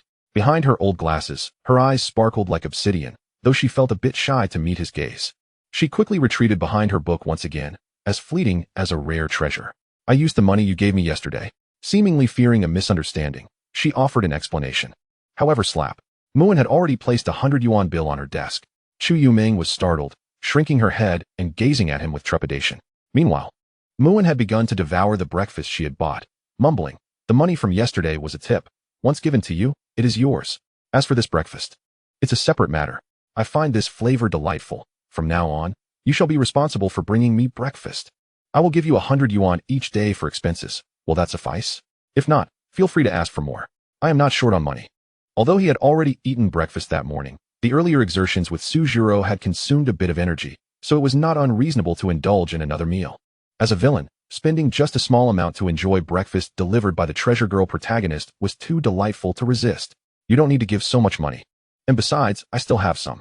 Chu Yuming repeatedly shook her head, somewhat reluctant to accept. The reason she had bought breakfast for him today was also to express her gratitude. After all, he had helped her yesterday. Her grandmother had always said that money is easy to repay, but favors are the hardest to return. Hence, she did not wish to easily incur a debt of gratitude to others. Moreover, she thought that buying breakfast did not require spending 100 yuan every day. Today, the breakfast she purchased for Mu-en could be deemed a slight indulgence, albeit costing less than 6 yuan. The young girl found herself somewhat distressed. She never imagined that one day she would feel troubled over spending too little. You want me to just accept it? Must I really be the one to tuck it into my pocket?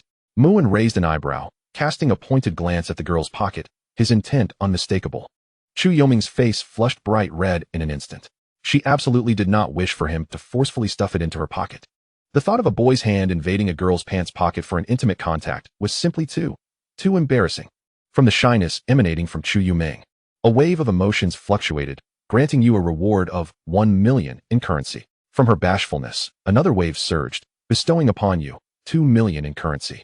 From her embarrassment, a further wave resulted in 5 million in currency. Muin couldn't help but chuckle. Currently, he was not in the least bit lacking in financial resources.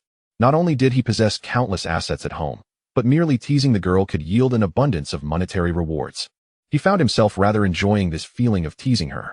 It was becoming somewhat addictive. Moreover, whatever I consume for breakfast in the future, you shall partake in as well. As my little follower, you cannot afford to be undervalued. As for the expenditure, it is of no concern. I lack many things, but money is not one of them. Muin devoured a small steamed bun, as if savoring some adorable yet timid girl. The unspoken threat was palpable. Chu Yuming summoned her courage to meet his dark, deep gaze, intending to refuse him. Yet, she quickly succumbed. He was simply too assertive, so domineering that her dissenting opinion felt utterly inconsequential. The mere thought of being taken home by him to bear 1, 2, 3, 4, 5, 6, 7, 8, 9, or even 10 children made her heart quail in rebellion against him. After all, she had to buy breakfast for herself every day, so it seemed little more than procuring an extra portion. It was no big deal.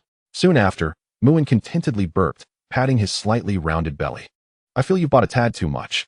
One of them isn't mine. It was given to me by someone else. I didn't want it, so I passed it to you. Who is that someone? Muin paused momentarily, already harboring a slight suspicion. Meanwhile, Chu Yuming tilted her head in contemplation, furrowing her delicate brows. I'm not very familiar with him. I can't quite recall his name. At the same time, Bai Zihua, who had spent money on a heartfelt breakfast, was infuriated to find that you had beat him to it. He could not fathom why the breakfast he had gifted to Chu Yuming ended up in your hands. Watching you consume it felt akin to gnawing on his own heart. Bai Zihua's quest to win over the treasure girl was thwarted, and he felt the weight of his misfortune. Noticing the fiery glare directed at him, Muin nearly burst into laughter. It seemed Bai Zihua was about to make his move on Chu Yuming, but little did he know. She was already firmly under Muin's control.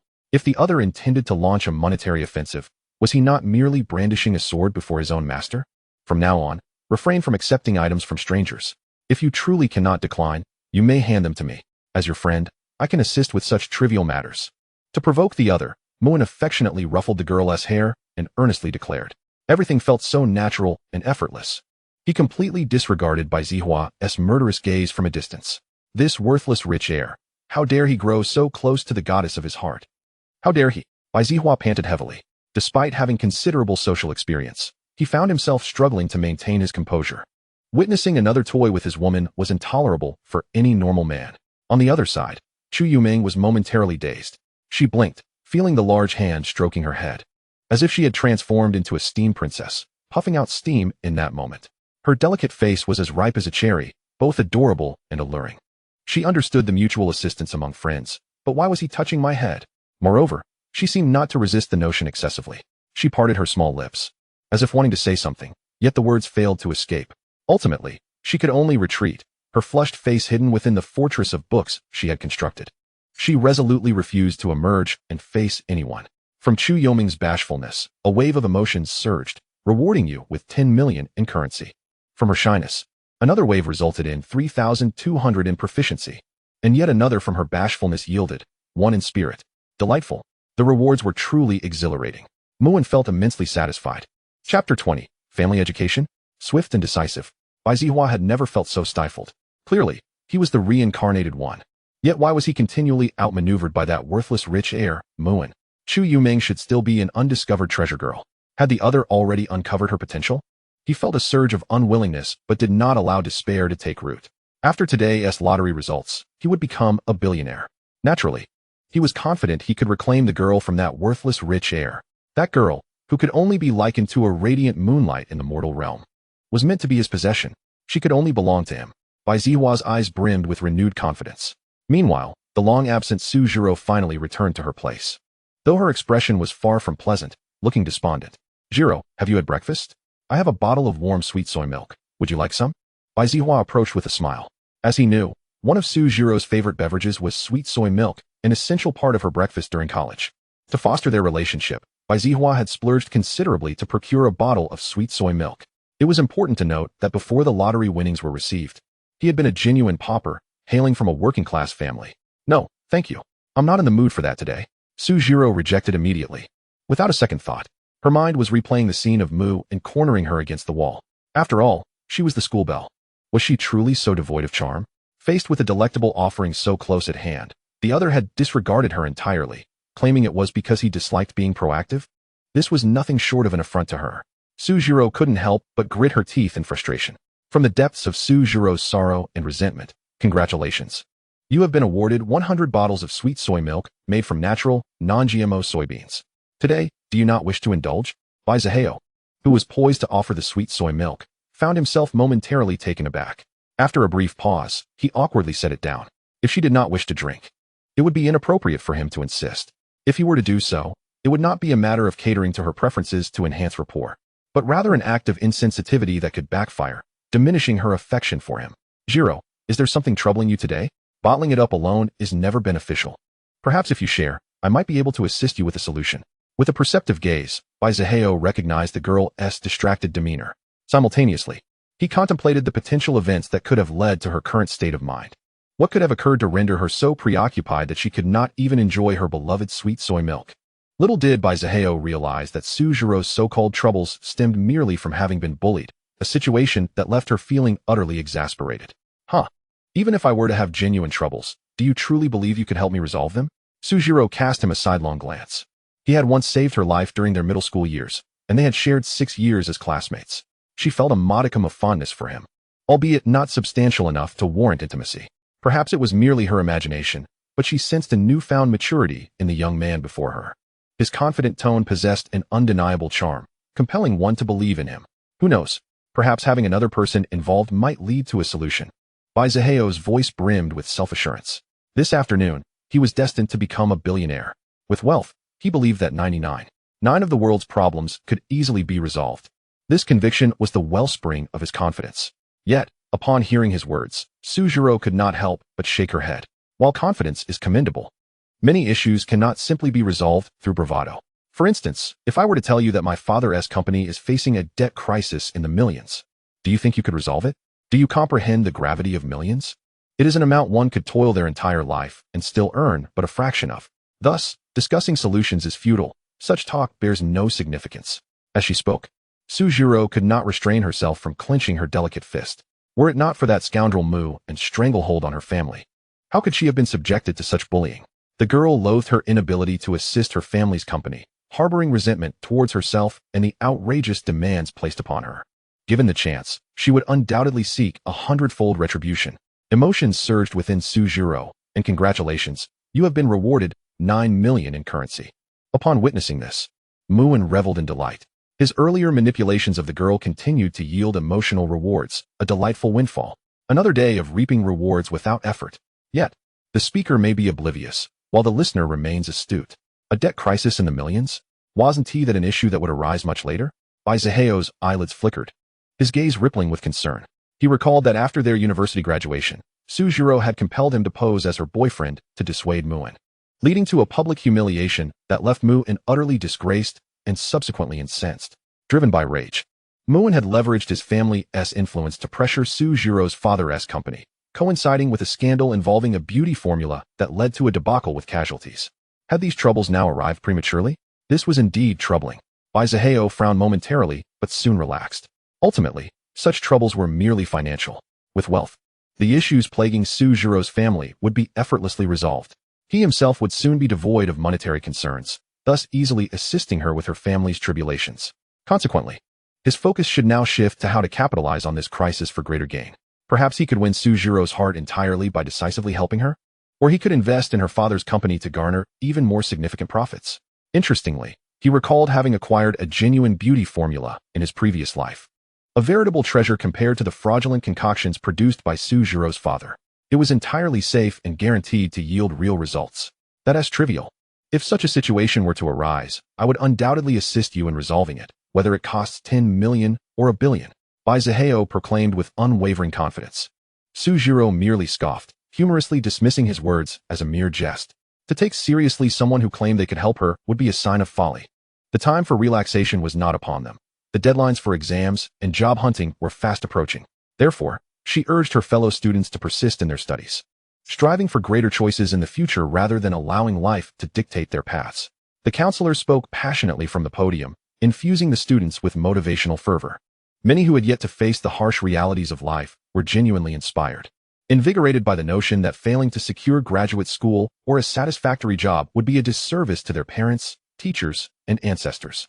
Muin rolled his eyes, perceiving the counselor's words as mere platitudes aimed at naive youths, mere folly to be entertained. Yet, suddenly struck by inspiration, he turned towards the girl, who was intently listening to the counselor. I've suddenly found a desire to study seriously. How about you come to my home as a tutor? He declared without giving her a chance to respond. Since you didn't object, I'll take that as your agreement. Tomorrow is the weekend. Do remember to come to my house for lessons. As for payment, let us start at 200 yuan per hour. If you find it insufficient, feel free to let me know. As long as your teaching is effective, money is no object. Thus, it's settled. The decision was made with decisive clarity, leaving no room for dissent. Muin had been contemplating how to bind this perfect protagonist to his side, and he had swiftly devised a most reasonable strategy. Chu Yuming. The girl was bewildered, her mind struggling to comprehend. What tutoring? For whom? Has this been decided already? She felt as though she had not even consented. Chapter 21. By Zaheo. I report them for engaging in underhanded dealings. Dusk. University Town. Near a large sports lottery center. Today was the day to redeem the winnings from the previous lottery draw. Boss, please redeem my rewards. In an effort to remain inconspicuous, Bai Zaheo deliberately donned a hoodie with a hood, concealing his face with a mask, his voice intentionally lowered to a gravelly timbre, rendering his youthful age virtually undetectable. He carefully extended the lottery ticket, worth an astounding 200 million, as though cradling a rare treasure, his heart imbued with a sense of reverence. At that moment, excitement surged within him. Soon, after successfully redeeming his prize, he would transform into a billionaire. He envisioned a life where he could trample upon the frivolous wealthy second-generation elites and marry a stunning heiress, achieving a life of success. Oh wait. The proprietor cast a casual glance in his direction, barely registering his presence. Such peculiar individuals were commonplace. They often believed their purchase tickets would yield millions. However, it must be said, this time he had indeed witnessed a ticket that won a staggering amount. Yet, it had been purchased by a venerable-looking butler, who was likely on his way to claim the prize. To this end, the proprietor had even preemptively informed the media. Although the ticket worth over 100 million was not his own, it had certainly passed through his hands, and his lottery center basked in reflected glory. It was a tale he could boast about for a lifetime. As Bai Zaheo continued to wait, a horde of reporters, akin to sharks sensing blood, surged forth, surrounding the lottery station and rendering it impenetrable. Before he could react, he found himself unceremoniously pushed aside by the aggressive journalists. This development left him feeling quite displeased. He silently resolved, you wish to interview the lottery winner? Just wait and see if I even acknowledge your presence. At that moment, a sleek sports car executed a stylish drift and came to a halt near the lottery station, causing many reporters to hastily dodge out of the way. Seasoned as they were, they recognized the car's substantial worth. A careless encounter with it could result in a debt equating to centuries of wages, an amount few could hope to repay. The owner of such a vehicle undoubtedly belonged to the affluent elite, a presence far beyond their reach. Bai Zaheo felt a twinge of envy. Such a car was worth no less than 1 million. Before winning the lottery, he could never have afforded one, even after a lifetime of labor. But now, everything had changed. He was on the brink of acquiring such a car, such a lifestyle. The thought brought a smile to his lips. However, upon seeing who emerged from the vehicle, he was taken aback. How could that good-for-nothing rich second-generation heir, Muin, possibly be here? Had he also purchased a lottery ticket and come to claim a prize? Yet, what reward could surpass his own? If not for the need to conceal his identity, he would have relished the opportunity to slap Muin's face with the winning ticket. Excuse me, everyone. Muin smiled as he navigated through the crowd, and the reporters instinctively parted to let him through. He clearly belonged to a prominent family, and the journalists understood that provoking him would be unwise. A tacit understanding prevailed as they collectively stepped aside, a far more prudent choice. Bai Zaheo seethed inwardly. While he struggled to maintain his footing amidst the throng, Muin enjoyed a clear path. Truly, in this society, wealth dictated privilege. Those with money were revered. He comprehended this reality all too well. Yet, witnessing Muin bask in the spotlight stirred an inexplicable resentment within him. Boss, I would like to redeem my lottery ticket. Muin rummaged through his pocket, produced a ticket, and handed it over. What is this? The proprietor's eyes widened in astonishment upon seeing the numbers on the ticket.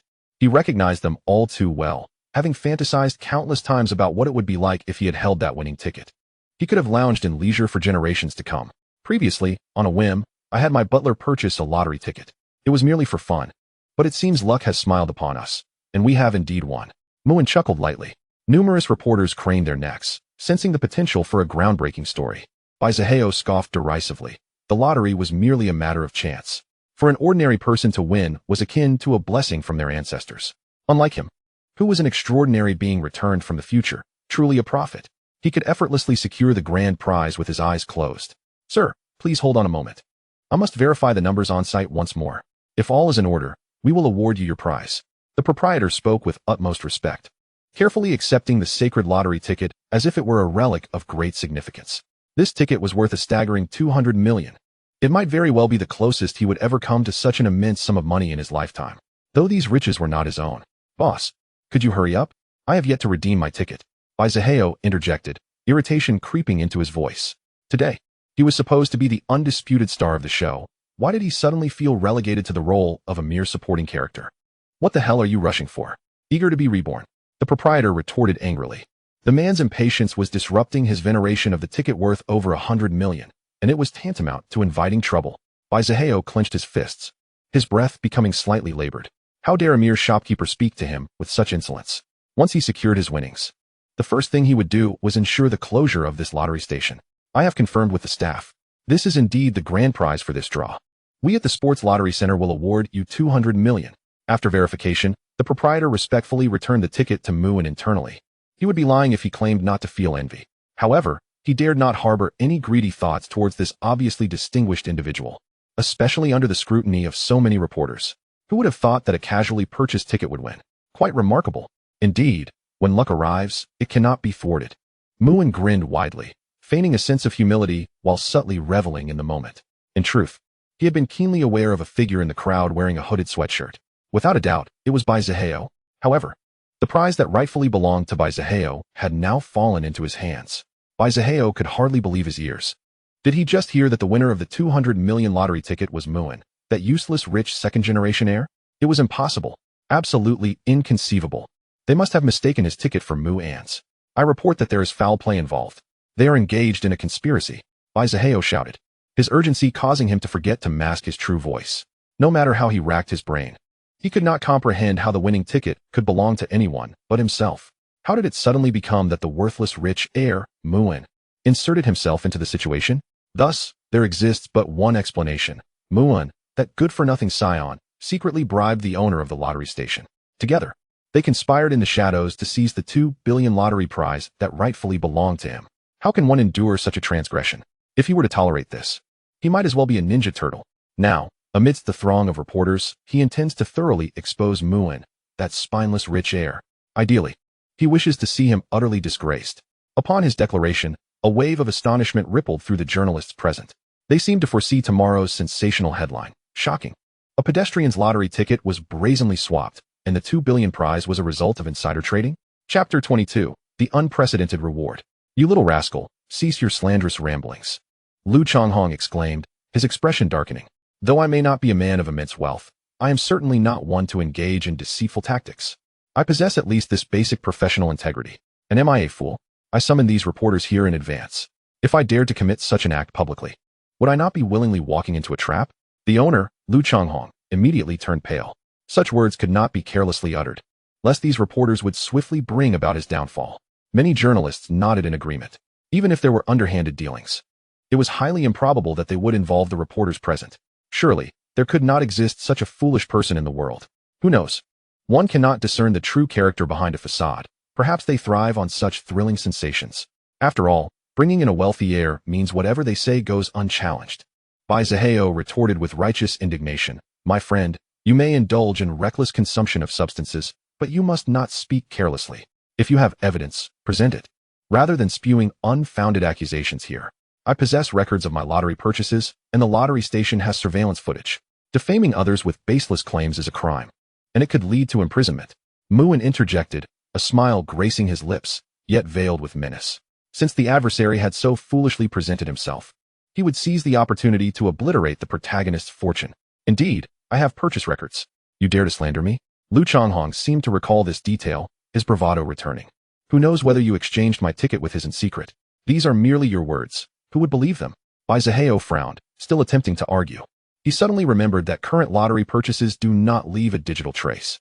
This meant that regardless of who purchased the ticket, The lottery station only recognized the physical ticket stub. Thus, there was indeed room for manipulation. This absurdity was quite laughable. If you claim the winning ticket is yours, do you remember the numbers you purchased? Muin casually inquired. Upon hearing this, Baizaheo was momentarily taken aback, his expression quickly darkening. He only knew that he had intercepted the person in his memory who won the lottery. Therefore, the winner would now be himself. Confident, he had not even bothered to focus on the winning numbers. Thus, how could he possibly know the specific numbers on the ticket? Baizaheo stammered, struggling to produce a single digit. Seemingly perceiving his turmoil, Muin could not help but smirk. You don't even know the winning numbers you purchased. Yet you dare to claim the ticket is yours? Do you know? Baizaheo stubbornly persisted.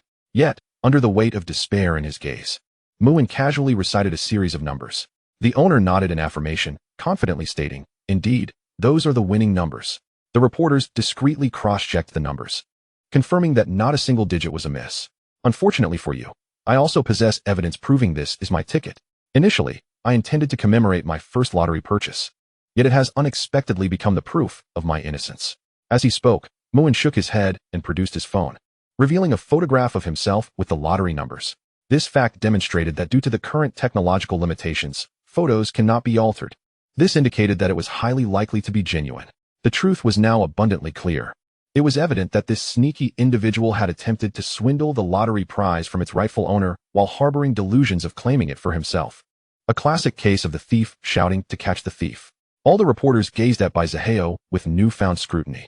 In an instant, he became the target of collective disdain, subjected to public scorn. The owner did not miss the opportunity to deliver the final blow. The ticket you just gave me only won a measly $2. How dare you attempt to swindle $2 billion in winnings? Ha! I knew this fellow was no good. What kind of normal person dresses like that on a scorching day? Sneaky and shifty. It's clear he is up to no good. Indeed, I pride myself on my keen insight after all these years and nearly misjudged the culprit. It's not my incompetence. It's simply that the enemy is too cunning. One could even say he has some courage. What normal person would dare to do such a thing? If he had succeeded in his scheme, it would be the greatest injustice to the true winner. Click, click. Some reporters had already begun taking frantic photographs of Baizaheo. They had even conceived a title for the news in their minds. Masked pedestrian brazenly claims the prize is his. Attempting to reverse right and wrong. Is this a decline in morality or a loss of humanity? Shocking. A suspected lunatic publicly slanders others and falsely claims to have won a fortune, only to be exposed and humiliated. Baizaheo was nearly driven to the brink of fury. The $2 billion prize reduced to a mere $2. The disparity was unfathomable. How could he accept such a reality? He instinctively took a step back, his fingers trembling as he pointed accusingly at Muin, now surrounded by a throng of admirers. That spotlight should have been his. Yet now, Baizaheo was so enraged that his words stumbled, his teeth clenched with frustration. You all, due to your strategic planning, you successfully seized the protagonist Baizaheo's crucial opportunity. The protagonist's fortune has decreased by 2,000. Congratulations, you have received the reward, God-level driving skills. Your brilliant performance has garnered widespread admiration, allowing the protagonist to experience the stark taste of failure and existential doubt. The protagonist's fortune has decreased by 1,500. Congratulations. You have received the reward, the ultimate game library of the parallel world, Blue Star. Having lost his opportunity, Baizaheo was engulfed by rage. He had never felt such frustration before. The protagonist's fortune has decreased by 1,000. Congratulations, you have received the reward, 10 billion in wealth.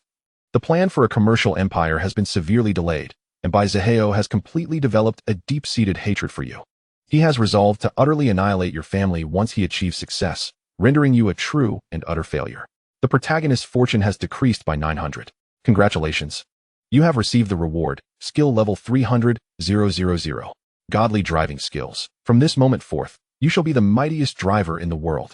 Whether it be an automobile, an aircraft, a tank, or a spaceship, in any realm of driving, you shall reign supreme. No one will be your rival, nor will anyone ever be worthy to stand against you. The ultimate game library of the Parallel Blue Star, the pinnacle of gaming creations from the Parallel Blue Star. It encompasses a variety of immensely popular games, complete with intricate design codes, promotional strategies, and more. Possessing this library means acquiring boundless wealth and prestige. Youngster, from now on, embark on the journey of building your own gaming empire from scratch. Remaining fortune of the protagonist, 46,630. Muin couldn't help but smile widely, feeling a surge of delight within. A veritable goldmine explosion. This time, it is truly a monumental goldmine explosion. It must be said, the protagonist truly deserves this. The rewards are indeed tantalizing. Not only has he acquired his first overwhelmingly powerful godly skill, but he has also obtained the game library, a bug-like reward that feels like a dimensional strike. If he continues to strategize, how could the protagonist possibly contend with him? By what means could he compete? Unbeknownst to this gentleman, you have just won the grand prize worth 200 million. What do you intend to do with it? A reporter seized the opportunity and promptly inquired about Muin. The attention of all the reporters was successfully diverted. Clearly, interviewing the recipient of the largest lottery prize in history is the most sensational headline for tomorrow's news. Everyone is curious about how this young man will utilize this fortune. Muin's gaze gradually deepened as he began to speak eloquently. To me, 200 million is a modest sum, merely pocket change. Yet, I harbor a dream. I hope that every child can attain the right to an equitable education. They should be able to change their destinies through knowledge. Consequently, they can also alter the fates of those around them. Indeed, even the fate of their hometowns. I have a dream. I yearn for a prosperous nation and a rejuvenated ethnicity. The Huaxia nation shall rise from the east. We shall independently develop technologies that no longer bind us to others. Everyone should take pride in their identity as descendants of Yin and Huang. I have a dream. I wish for a world where people no longer toil relentlessly for 3 meals a day. They should be free from the burdens of car loans and mortgages. They should pursue what they love and have the means to fervently chase their dreams. Thus, I have decided to allocate half of my winnings after taxes to establish a Huaxia fund. This fund will be dedicated to building schools in impoverished mountainous areas, striving to ensure that every child has the opportunity to receive an education. A strong youth equates to a strong nation. An intelligent youth equates to an intelligent nation. If we wish for our country and our ethnicity to regain greatness, the youth are our hope for the future. Muin spoke passionately. Some reporters frantically scribbled notes, while others pondered with their recording devices in hand. Although these words may seem as elusive as the moon in the sky, at least someone dares to think this way, and they will naturally dare to report it truthfully. Furthermore, this response is precisely what the higher authorities wish to see. Particularly, the phrase "a strong youth equates to a strong nation, an intelligent youth equates to an intelligent nation" is profoundly stirring. A true embodiment of social positivity.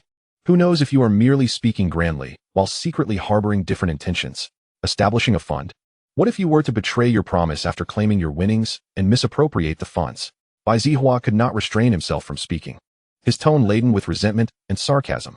He now understood that the 200 million was essentially out of his grasp, and he felt a tinge of bitterness towards Muin. It was this worthless rich heir who had disrupted his plans for an ensuing commercial empire. How could he possibly swallow this bitterness? Bai Zihua found it exceedingly difficult to accept that his 200 million had been snatched away, and his resentment towards Muin deepened, destabilizing his composure. Protagonist's fortune, 2000. Congratulations. You have received the reward, Auto-Lock Enemy Brick. Auto-Lock Enemy Brick. Any target you lock onto will be struck by a thrown brick within 0.0000001 seconds, delivering a guaranteed stun effect for 10 seconds. This effect can be stacked. Moreover, the range of the brick attack is influenced by your mental strength. Current range, 1,000 meters. No matter how skilled you are, a brick can still pose a threat. There is nothing that a brick cannot resolve. If there is, then throw in another brick. Even a deity shall be brought low by a well-aimed brick. Ah, splendid. Truly, the protagonist has uncovered an extraordinary artifact. Muin cast a meaningful glance at Bai Zihua before proclaiming, "You may or may not know my identity, so let me clarify. I am the sole heir of the Tianmu Group. Regarding this Huaxia fund, I will not establish it under my personal name, but rather under the aegis of the Tianmu Group. I will also publicly disclose the detailed flow of all funds. We at the Tianmu Group have always acted with integrity, adhering to principles of trust, and we welcome societal oversight." The crowd was taken aback. Evidently, most were unaware that this young man before them was the scion of the Tianmu Group. The Tianmu Group, indeed worthy of its name, is a colossal conglomerate that can shake the foundations of Huaxia with but a stomp. I knew there had to be a young man with such grand aspirations, donating $500 million to a cause that benefits the nation and its people. So he is the heir of the Tianmu Group. His vision is indeed unparalleled. Oh dear, I have lived for 30 or 40 years and perhaps have not attained such clarity as this young man. To be frank, had I won such a massive prize, I might have quietly pocketed it and resigned to a life of leisure. Who would think of contributing to society? Ha! With the Tianmu Group backing this fund, its stability is practically guaranteed. The reputation of the Tianmu Group is well acknowledged in society. Moreover, his choice to establish the fund without seeking personal glory commands my utmost respect. This is a true local enterprise rooted in Huaxia, drawing from the people. giving back to the people. The reporters present were effusive in their praise. Yet, for Bai Zihua, hearing their accolades towards Mu En was more painful than the loss of his 200 million. In his eyes, Mu En was merely a name-seeking charlatan, a hypocrite. If this wastrel truly manages to allocate these funds appropriately, then let him assume the role of a dog. 200 million. And he only donates half to establish a fund? He boasts of a grand Huaxiao fund. If I had one, I would have donated it all.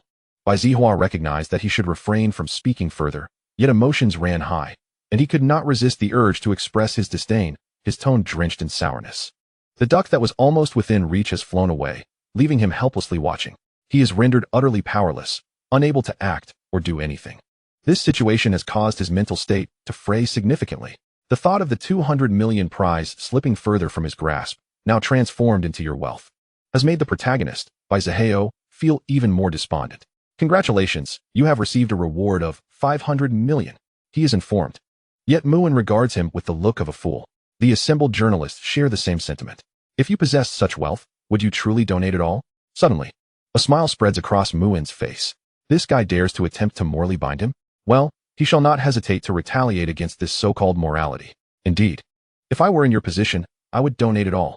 As a scion of the Tianmu group, you certainly wouldn't miss this pittance, would you? Donating merely half would portray your Tianmu group as rather petty. Moreover, since this is a cause beneficial to society, the more funds contributed, the better. Bai Zihua's confidence grows with each word. The opponent, who already lacks financial need, now benefits from such a substantial reward, becoming richer while he remains deprived. What he cannot have, Mu En, that worthless second-generation rich kid, shall not have either. Moreover, he deliberately frames it as the Tianmu group being stingy rather than Mu En himself. This subtly shifts the narrative. Failing to donate entirely tarnishes the reputation of the Tianmu group. If he donates everything, then Mu En, that worthless second generation, loses the 200 million prize. Essentially, it amounts to nothing gained. According to his plan, a slight provocation should have ensured that the opponent would take the bait. Yet, Mu En remains unperturbed. He gazes meaningfully at Bai Zihua and scoffs. Unfortunately, the one who has won the prize is I, not you. Whether to donate or how much to donate is entirely my prerogative. I intend to donate half and keep the other half for my own enjoyment. What can you do about it? Don't claim this is merely my personal prize. It's legal and reasonable, even if it belongs to our Tianmu group. How we conduct our affairs is none of your business. Caught off guard by the direct confrontation, Bai Zihua's expression darkens. The unexpected resilience of his opponent has somewhat exceeded his anticipations. The scenario he envisioned of Mu En being at a loss has not materialized. Instead, the tables have turned, nearly catching him off guard. When did this worthless second generation become so arrogant and domineering? Confounded, he proposes, how about this? Since you share my lofty ideals, let us both step back. Mu En smiles slyly, resembling a cunning old fox preparing to dig a pit for him. If you donate all your family's assets to the Huaxia Foundation for charity, then I shall donate the entirety of this 200 million prize as well. It's not arrogance. Your family's total wealth might only amount to a few million at most.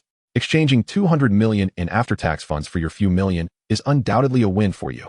Rest assured, I will certainly express my gratitude on behalf of the children in the mountainous regions.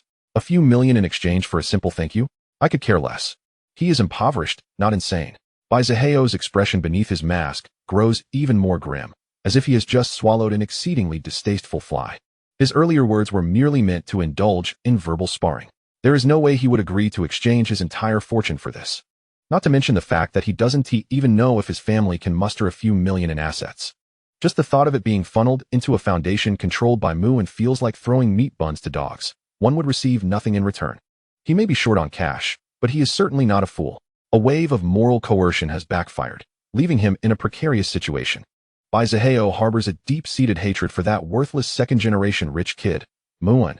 The protagonist Bai Zihua is caught off guard by your words. His attack in defense in disarray, drawing the disdain of the crowd.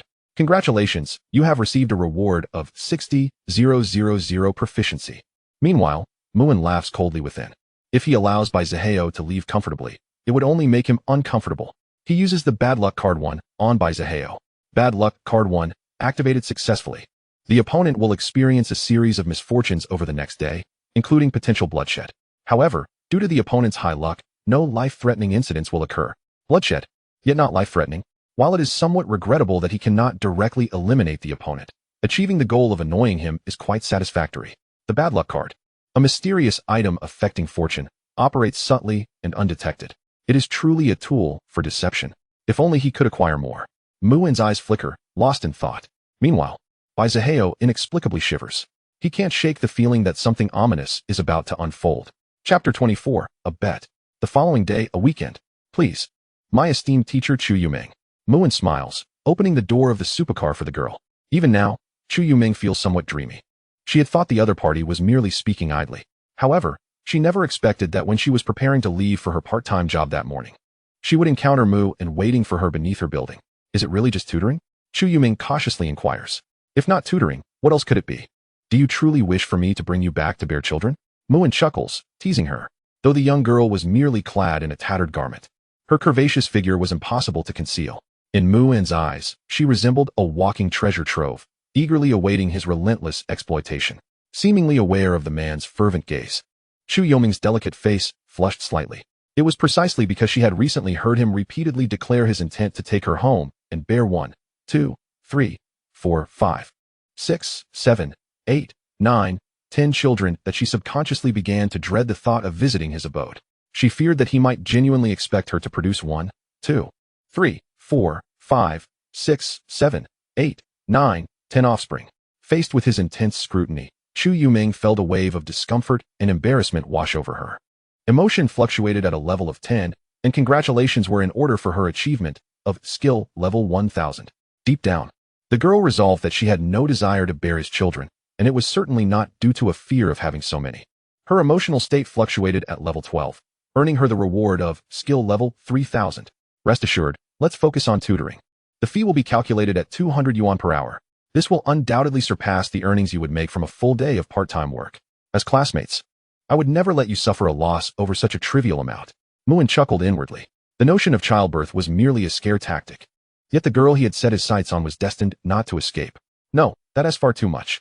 I previously inquired about tutoring rates. It's only 15 yuan per hour at most. Chu Yuming timidly replied. No such thing as a free lunch.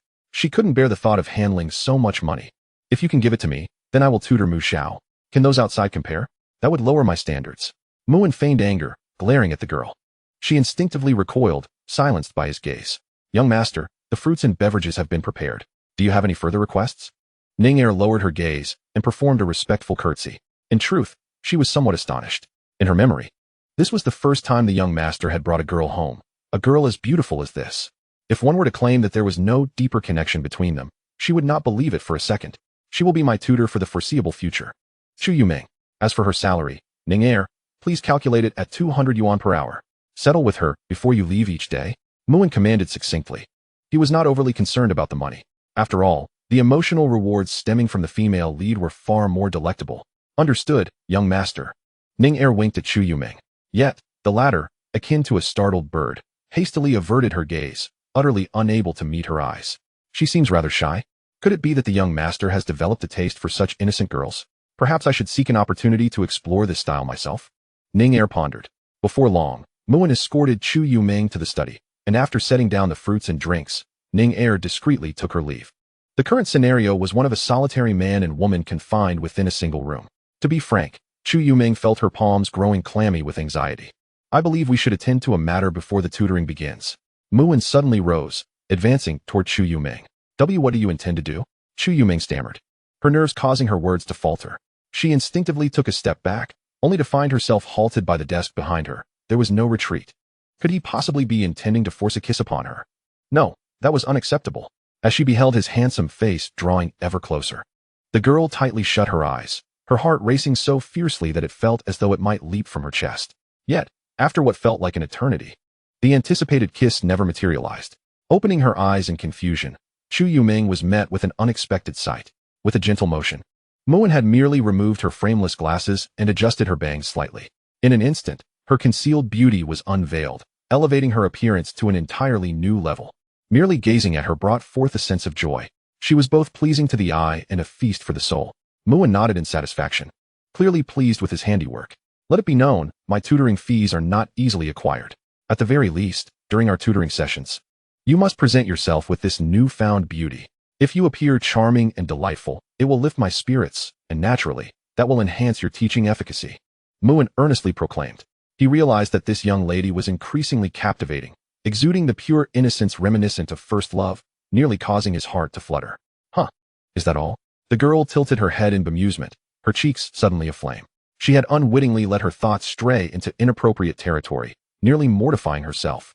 Your actions, which so heavily implied a misunderstanding, awakened stirrings within her heart, yet along with the anticipation came a sense of trepidation and fear.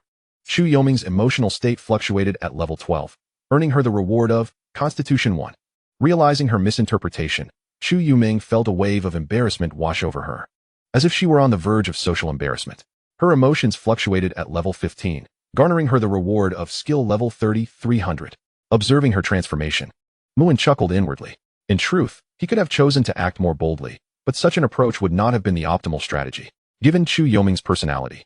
If he had acted rashly, she would undoubtedly refuse to return to his home in the future. How could he continue to enjoy the emotional rewards he sought? Patience is a virtue. One must cast a long line to catch the big fish for maximum gain. That was merely the first of my requests. My second request is that you speak with confidence and clarity during our lessons, ensuring that I can hear every word you utter, and do avoid any stammering. Should you succeed, your pay will remain at 200 yuan per hour. However, for every instance I fail to comprehend your words, or for each sentence that sounds disjointed, I shall deduct 10 yuan from your salary. So, do not think it easy to earn those 200 yuan per hour. Be wary, or you may find yourself owing me money. As for additional requests, I have yet to conceive any. I shall inform you as they come to mind. Rest assured, all of my requests will be fair and reasonable. I shall not put you in a difficult position, Muin declared with a confident tone. Rules must be established to prevent the other party from perceiving the earnings as too easy.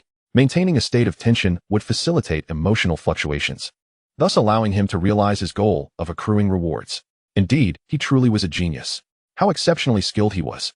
Chu Yuming, unable to suppress her nerves, instinctively shrank back. Is it really so difficult to speak with confidence and volume? She mused. Perhaps it's not too challenging after all. Well then, teacher Chu Yuming, it's time for you to begin your performance, lesson. Muin placed a stack of university textbooks he had prepared earlier before her. Whether he truly intended to study was irrelevant. He could simply activate his cheat abilities and enhance his skills without the need for earnest study. As a villain, the true path lies in manipulating the emotions of the heroine for rewards.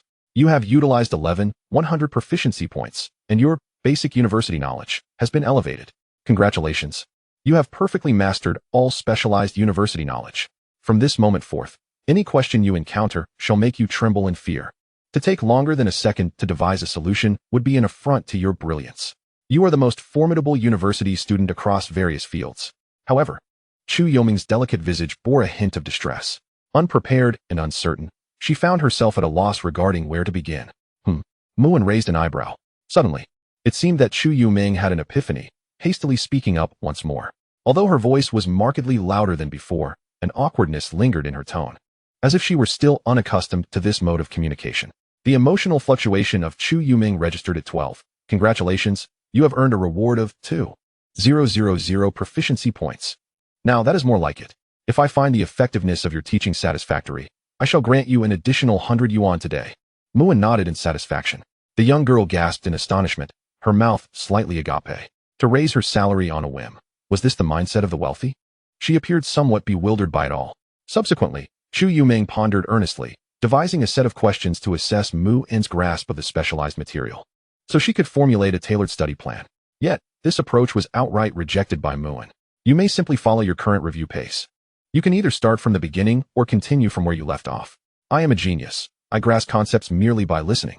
Upon hearing this, Chu Yuming was left utterly astounded. To comprehend merely by listening, what kind of extraordinary genius existed? In her worldview, only through relentless memorization, summarization, and mastering the core concepts of the material could one hope to improve academically. Success without effort was an impossibility. Her consistent top 3 ranking in her department was a testament to her diligence. However, that approach simply would not suffice. Chu Yuming sought to express her disagreement in a tactful manner. I say it is so, therefore it is. Just adhere to my requirements. The outcome of your performance shall not be blamed on you. Focus on executing your study plan diligently. Muin's tone brooked no argument, leaving no room for Chu Yuming to retort. In that instant, she felt a pang of grievance. Where was the teacher who taught according to the student's wishes? She was genuinely looking out for him. Yet, he remained obstinate, disregarding her opinions entirely. Because of your domineering and unreasonable nature, Chu Yuming felt a sense of injustice. She was only acting in his best interest. Emotional fluctuation of the young lady registered at 13. Congratulations, you have earned a reward of Mentality 1. Since you do not acknowledge my methods, how about we make a wager? Muin suddenly suggested with a smile. He could not let such a splendid opportunity for reward slip away. What kind of wager? Chu Yuming stammered, a premonition of impending trouble creeping over her. Chapter 25. This little girl is in my grasp. As dusk approached, the day's tutoring finally came to a close. Teacher Chu, here is your salary for today. Totaling 280 yuan. Ning Er handed over the payment as per Muin's instructions. Teacher Chu? Teacher Chu? It was only after Ning Er called out repeatedly that Chu Yuming snapped back to reality. She gazed at the 280 yuan in her hand, her expression still somewhat dazed. Once, she had toiled through an entire day for barely 20 yuan. Now, she had earned over 1,000 in just a day of tutoring. The income disparity was over 50-fold. Originally, for an 8-hour session, her pay should have been 600 yuan, but due to her slightly restrained speech, Muin had deducted a full 320 yuan. Just the thought of that sum made Chu Yuming wince. Teacher Chu, the young master has requested that you come here every weekend for tutoring, and your salary will continue to be calculated in this manner. If the young master is present, you may conduct the tutoring as usual. If he is absent, you will need to record the day's lessons. There is a camera in the study, and my grandfather will assist you with that. As for the transportation issues, the young master will arrange for someone to pick you up, so you need not worry about that. To be honest, Ning Er felt a twinge of envy. Aside from the girl who had pursued the young master for 3 years without success, this was the first time she had witnessed him showing such care towards someone. In fact, the young master had even driven himself to pick her up. Thank you, Chu Yuming murmured softly, uncertain if it was Muin's unintentional kindness. She seemed less timid, her voice noticeably louder when conversing. She had improved significantly compared to before. However, Ning Er shook her head. That should not be directed at me. I am merely the young master's maid. The implication of whom she should be addressing was quite clear. Chu Yuming bit her lip. In the car, the young girl stole glances at the man driving with a complex expression. If you wish to look, do so openly. Should you choose to sneak a glance, I shall charge you for it. Muin quipped. I wasn't sneaking a look. Chu Yuming quickly nodded. Perhaps due to her fib, her cheeks flushed with a rosy hue. If it wasn't sneaking a look, then it was indeed an open gaze. Should you gaze too long, be wary of falling for me. Muin continued to tease shamelessly. The young girl kept her head down, silent, though her cheeks reddened even further, her ears turning a deep shade. Once again subjected to your teasing. Chu Yuming felt a flutter of shyness, yet oddly enough, she did not seem entirely averse to this playful banter. Emotional fluctuation registered at 11. Congratulations. You have earned a reward of Physique 1. Muin smiled silently. The girl was indeed as pure as a blank canvas. A few words from him could render her flushed. The emotional rewards were far too easy to accumulate. If he were to encounter those seasoned women, discussing such trivialities would be far less impactful than negotiating matters of wealth and possessions. And once the conversation turned to more intimate topics, they would likely engage in a fierce debate until one party conceded. Such young maidens alone evoked a sense of first love. From now on, I shall be responsible for picking you up for classes at my home on weekends. If I am unavailable, Ning Er will arrange for your transport. You need not pursue part-time work anymore. The earnings from those 2 weekend days should suffice. Instead of seeking outside work, you would do better to contemplate how to refine your study plan. If your teaching proves satisfactory to me, even during non-working hours, you will receive additional financial rewards. Throughout the journey, it was predominantly Muin who engaged in conversation, while the young girl merely nodded slightly, occasionally attempting to express her thoughts. However, she was quickly overwhelmed by Muin's unreasonable discourse, leaving her too bashful to utter a word. This exchange provided Muin with ample emotional rewards. Before long, the pair arrived at the foot of Chu Yuming's residence. This was a rental in the old district, surrounded by a dilapidated ambience. The safety at night was certainly not reassuring. Are you really not inviting me up for a while? Muin teased, pinching the girl's chin with a smile. Chu Yuming, her delicate face flushed with embarrassment, made no attempt to resist. Having spent considerable time with him, she had gradually come to understand certain aspects of his character, among them, his extreme arrogance and unyielding nature that left no room for dissent. Thus, as long as his actions were not excessively outrageous, she acquiesced. After all, she was aware that her resistance would ultimately be futile. Perhaps not today, maybe next time. Under his verbal onslaught, Chu Yuming felt her cheeks burn, her head spinning. She was on the verge of nodding in agreement. Yet, the thought of her shabby, grimy stairwell contrasted sharply with the opulence of his splendid villa, overwhelming her with a sense of suffocating despair that rendered her breathless. In a fluster, she stumbled and pushed open the car door, fleeing upstairs in haste. Chu Yuming's feelings of disappointment and distress have triggered an emotional fluctuation of 15. Congratulations. You have earned a reward, proficiency 3000. Hey, don't forget our wager. Muin suddenly called out to her retreating figure. Upon hearing this, the girl faltered momentarily, her ascent hastening even further. The wager was quite simple. If Muin could adhere to the learning plan he had previously proposed, where Chu Yuming would teach without concern for his knowledge absorption, allowing him to achieve the top rank, then she, Chu Yuming, would become his girlfriend, willingly. Should he fail, Muin would have to fulfill a reasonable request from her. Whether it was a sum of 1 million or 10 million, without hesitation. Your words have made Chu Yuming feel quite bashful, resulting in an emotional fluctuation of 10. Congratulations. You have earned a reward, Constitution 1. Due to the promise made between the two of you, Chu Yuming's heartstrings have been tugged, stirring her emotions. Emotional fluctuation of 11 has triggered a reward, proficiency 2000. He had her completely in his grasp. The Jade Emperor, Guanyin, Jesus, Grey Wolf, Bear Brothers, Bald Chong, Lazy Sheep, and Little Grass God would be of no consequence. A smirk crept across Muin's lips. The emotional rewards he had amassed during this period had remarkably enhanced his physical prowess, granting him the strength equivalent to that of 5 or 6 adults combined. Beep beep beep. Report, young master, the individual you instructed us to monitor has just collapsed from intoxication at the stairwell. Prior to this, we had confined him with a sack and delivered several vigorous blows. He should be unaware of our identities. We have also identified a suspicious young man lurking near the rental property. He appears to be waiting for something, armed with a steel pipe. Should we take action? Not yet. Continue surveillance. Inform me immediately of any developments. Understood. Upon hearing his bodyguard's report, Muin furrowed his brow. That wretched drunkard collapsed in the hallway, which meant there was a high probability that Chu Yuming would encounter him. The very situation he wished to avoid could indeed transpire. Was this the cursed fate of a novel? Fortunately, he had come here under the pretense of escorting the girl home. With his presence, there should be little cause for concern. In fact, this could serve as an opportunity to further endear himself to her. As for the lurking figure, it was likely by Zaheo. After all, how could the protagonist resist such an opportunity to rescue a damsel in distress and win her heart in the process? Alas, as long as Muin remained here, Zaheo would have no chance to play the hero. Muin chuckled coldly. Meanwhile, lurking in the shadows, Zaheo felt a sudden chill run down his spine. He couldn't help but murmur, how strange, why do I suddenly feel cold? It's not even that time of year. Chapter 26, Letting You Go is a Divine Matter. Zaheo was at a loss regarding his recent streak of misfortune. Initially, a lottery ticket worth 200 million was snatched away by that useless rich heir, Muin. Then, it seemed as if the floodgates of bad luck had opened. He stepped in dog feces, choked on water, and was struck on the head by a projectile from a mischievous child. He even nearly got hit by a bus when an elderly lady clung to his leg to scam him. One calamity after another had driven him to the brink of madness. He suspected that in just half a day, all the misfortunes of his future had been laid out before him. However, none of that was important now. He was currently hiding near an old rental property.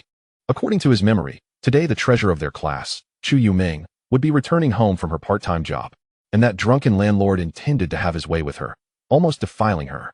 This was a perfect opportunity for a heroic rescue. For this, he had even armed himself with a steel pipe. If he succeeded, given her character, she would surely feel indebted and offer herself in gratitude. That request was not unreasonable, was it? Perhaps he could even seize this chance to win her heart. The thought of her exquisite beauty concealed beneath her unattractive glasses, made by Zaheo, chuckled lewdly. However, as he waited, he was taken aback when an expensive sports car pulled up to the dilapidated rental building. Who could possibly reside here? A person of such wealth? Zaheo couldn't help but wonder. But the next moment, he was stunned to see Chu Yuming stepping out of that very sports car, her cheeks flushed, as she hurriedly ascended the stairs. Hadn't she gone to her part-time job? How could she possibly emerge from someone else's sports car? Was it a particularly special kind of job? Otherwise, he couldn't fathom what sort of employment could warrant such a luxurious mode of transportation. In an instant, Zaheo's expression shifted to one of disbelief, his breath coming in heavy gasps. It felt as though his once beloved white moonlight had morphed into a streetwalker that others had exploited.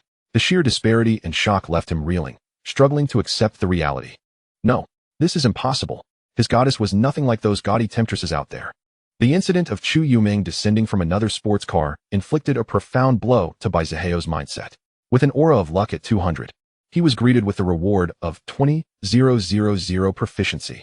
Sitting in the sports car, Muin bore a faint smile. The fragility of the opponent's mindset surpassed his expectations. Perhaps in a previous life, He was nothing more than a thorough failure, a quintessential loser. Such a protagonist. Despite possessing a golden finger that granted him foresight into the future and a maturity slightly beyond his peers, would swiftly revert to his original self when confronted with an unexpected setback. As for the wealth and power he yearned for, they likely served merely as a facade to mask his shortcomings. Auto-targeting brick, go? Muin rolled down the car window, and with a mere thought, a brick-like object flew out at an imperceptible speed. He had yet to test this acquisition, and now seemed the perfect moment to gauge its effectiveness. Meanwhile, Baizaheo, upon witnessing the car owner lower the window, assumed the individual intended to discard some trash, and couldn't help but scoff. What a lowly character. Was it merely because he drove a sports car? Just wait. Once he amassed wealth, his ethereal goddess would surely return to his embrace. Even the slightest flaw would not deter him. However, after this encounter, he couldn't help but feel a tinge of disappointment regarding his sweet romance. Was it true that even in this simpler era, the realities mirrored those of the future society? Indeed, was it only through wealth that one could dictate the so-called love? Then let it be. He would soon become the richest person in the world. Baizaheo's gaze gradually solidified with determination. Unbeknownst to him, a dark brick hurtled towards him with blinding speed. Its swiftness rendered it nearly invisible. Bang! A sudden, heavy blow struck the back of Baizaheo's head, causing his eyes to widen in shock, followed by a wave of intense dizziness. Before he could turn to identify his assailant, he collapsed straight down. Damn! Who dared to ambush him at such a critical moment? He still needed to rescue his ethereal goddess. This was Baizaheo's final thought before losing consciousness. Report. Young master, target 1. That sneaky boy seems to have suddenly fainted. Should we, no matter what occurs, ignore him? Our focus should be on that drunken landlord upstairs. Muin replied casually, faced with equally astonished bodyguards. These protectors were arranged by his parents. Ensuring their loyalty was beyond question. Furthermore, he had not exposed anything. Had he not merely opened a window? The assault was not his doing. Well, the brick did it. It had nothing to do with him. At some point, the dark brick had reappeared in his hand. This inconspicuous brick, effortlessly directed, was undoubtedly an instrument of mischief. Muin nodded in satisfaction. With the brick in hand, the world was his. He continued to employ auto-targeting brick, ensuring his opponent had no chance of awakening. As soon as he spoke, the dark brick vanished once more. Report, young master, that drunken landlord appears to have awakened and is confronting Miss Chu. He was back. With a swift motion, Muin flung the car door open and dashed upstairs. However, he was somewhat taken aback by the winding structure of this old tenement building, which seemed surprisingly tall. For the moment, he could not locate the young lady, but this was not a significant problem for him. Meanwhile, Chu Yuming stared at the drunken man, filled with fear to the point of tears. His disheveled appearance was truly intimidating. Hey, I know you. You owe me 3 months' rent. Hick, right? The drunken landlord, swaying against the wall, struggled to stand. His unsteady gait and the nauseating stench of alcohol were repulsive. Now that I have money, I can pay you.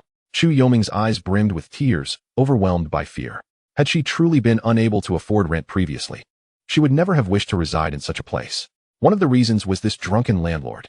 For her, a vulnerable girl, it was far too perilous. It's too late to pay now. Haha, I just realized, you're quite attractive. The drunken landlord leered with a vulgar grin, staggering closer. The absence of her glasses, previously removed by Muin, had left her stunning visage exposed. Fueled by alcohol, his desires surged. Please, don't do this. I'll scream for help. I'll call the police.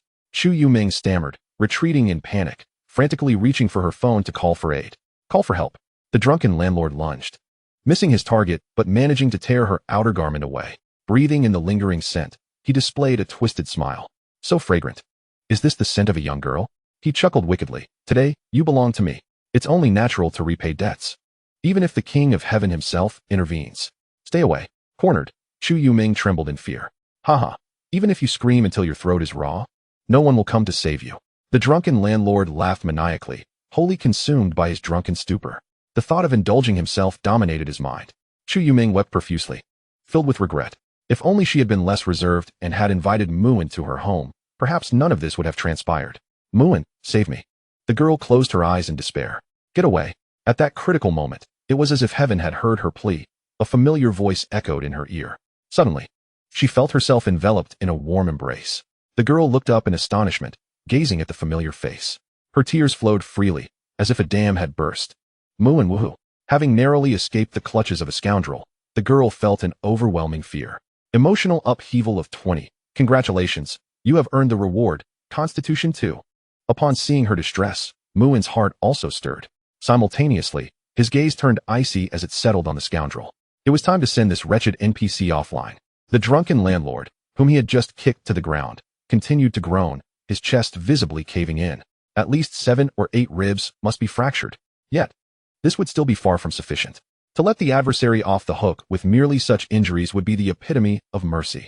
Only through 1,000-fold torment returned can the unnameable fury within Muin's heart find even a modicum of release. Crack. That was the agonizing wail of a drunken scoundrel as his finger bones shattered one after another. The pain jolted him awake from his stupor. Murder. You are committing murder. I will sue you.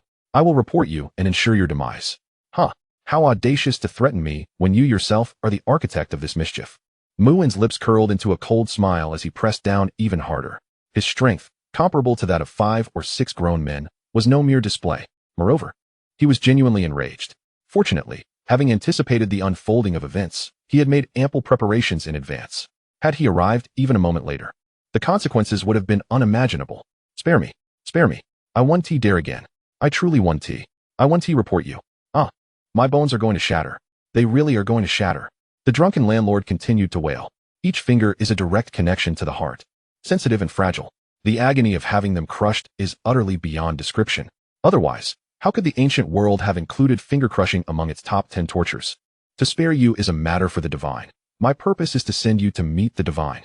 Fear not, for the game has only just begun, and I shan't allow your demise to come too easily. Muin squinted his eyes, revealing a smile reminiscent of a demon. He casually made a phone call. Hello. Please bring that unconscious fellow from the alley up here and film an amusing little video of the two of them. Chapter 27. Interrogation. A mere video, far too niche. Not worth discussing with outsiders. It is unlikely that any sane person would find it intriguing. However, the psychological impact on certain individuals is undeniably formidable. Time passed. Though how long, it was hard to tell. I have complied with all your demands. Please let me go. I swear, I will never speak of what has transpired today. If I do, may thunder strike me, and may I meet a wretched end. At this moment, after enduring a brutal interrogation, the drunken landlord was on the brink of losing half his life, not to mention the considerable injuries he had sustained. If this continued, he would truly perish. Spare you? After provoking our young master, you dare expect leniency? Very well, I shall give you a chance. If you endure the second round of interrogation, we might consider it, but merely consider. Bodyguard A chuckled mockingly as he stowed away the recording device, clapping his hands. Bodyguard B nodded in understanding. Opening the door to the outside, a crowd gathered, equipped with a plethora of professional interrogation tools. The bald leader grinned widely. Boss, who are we interrogating this time? Me.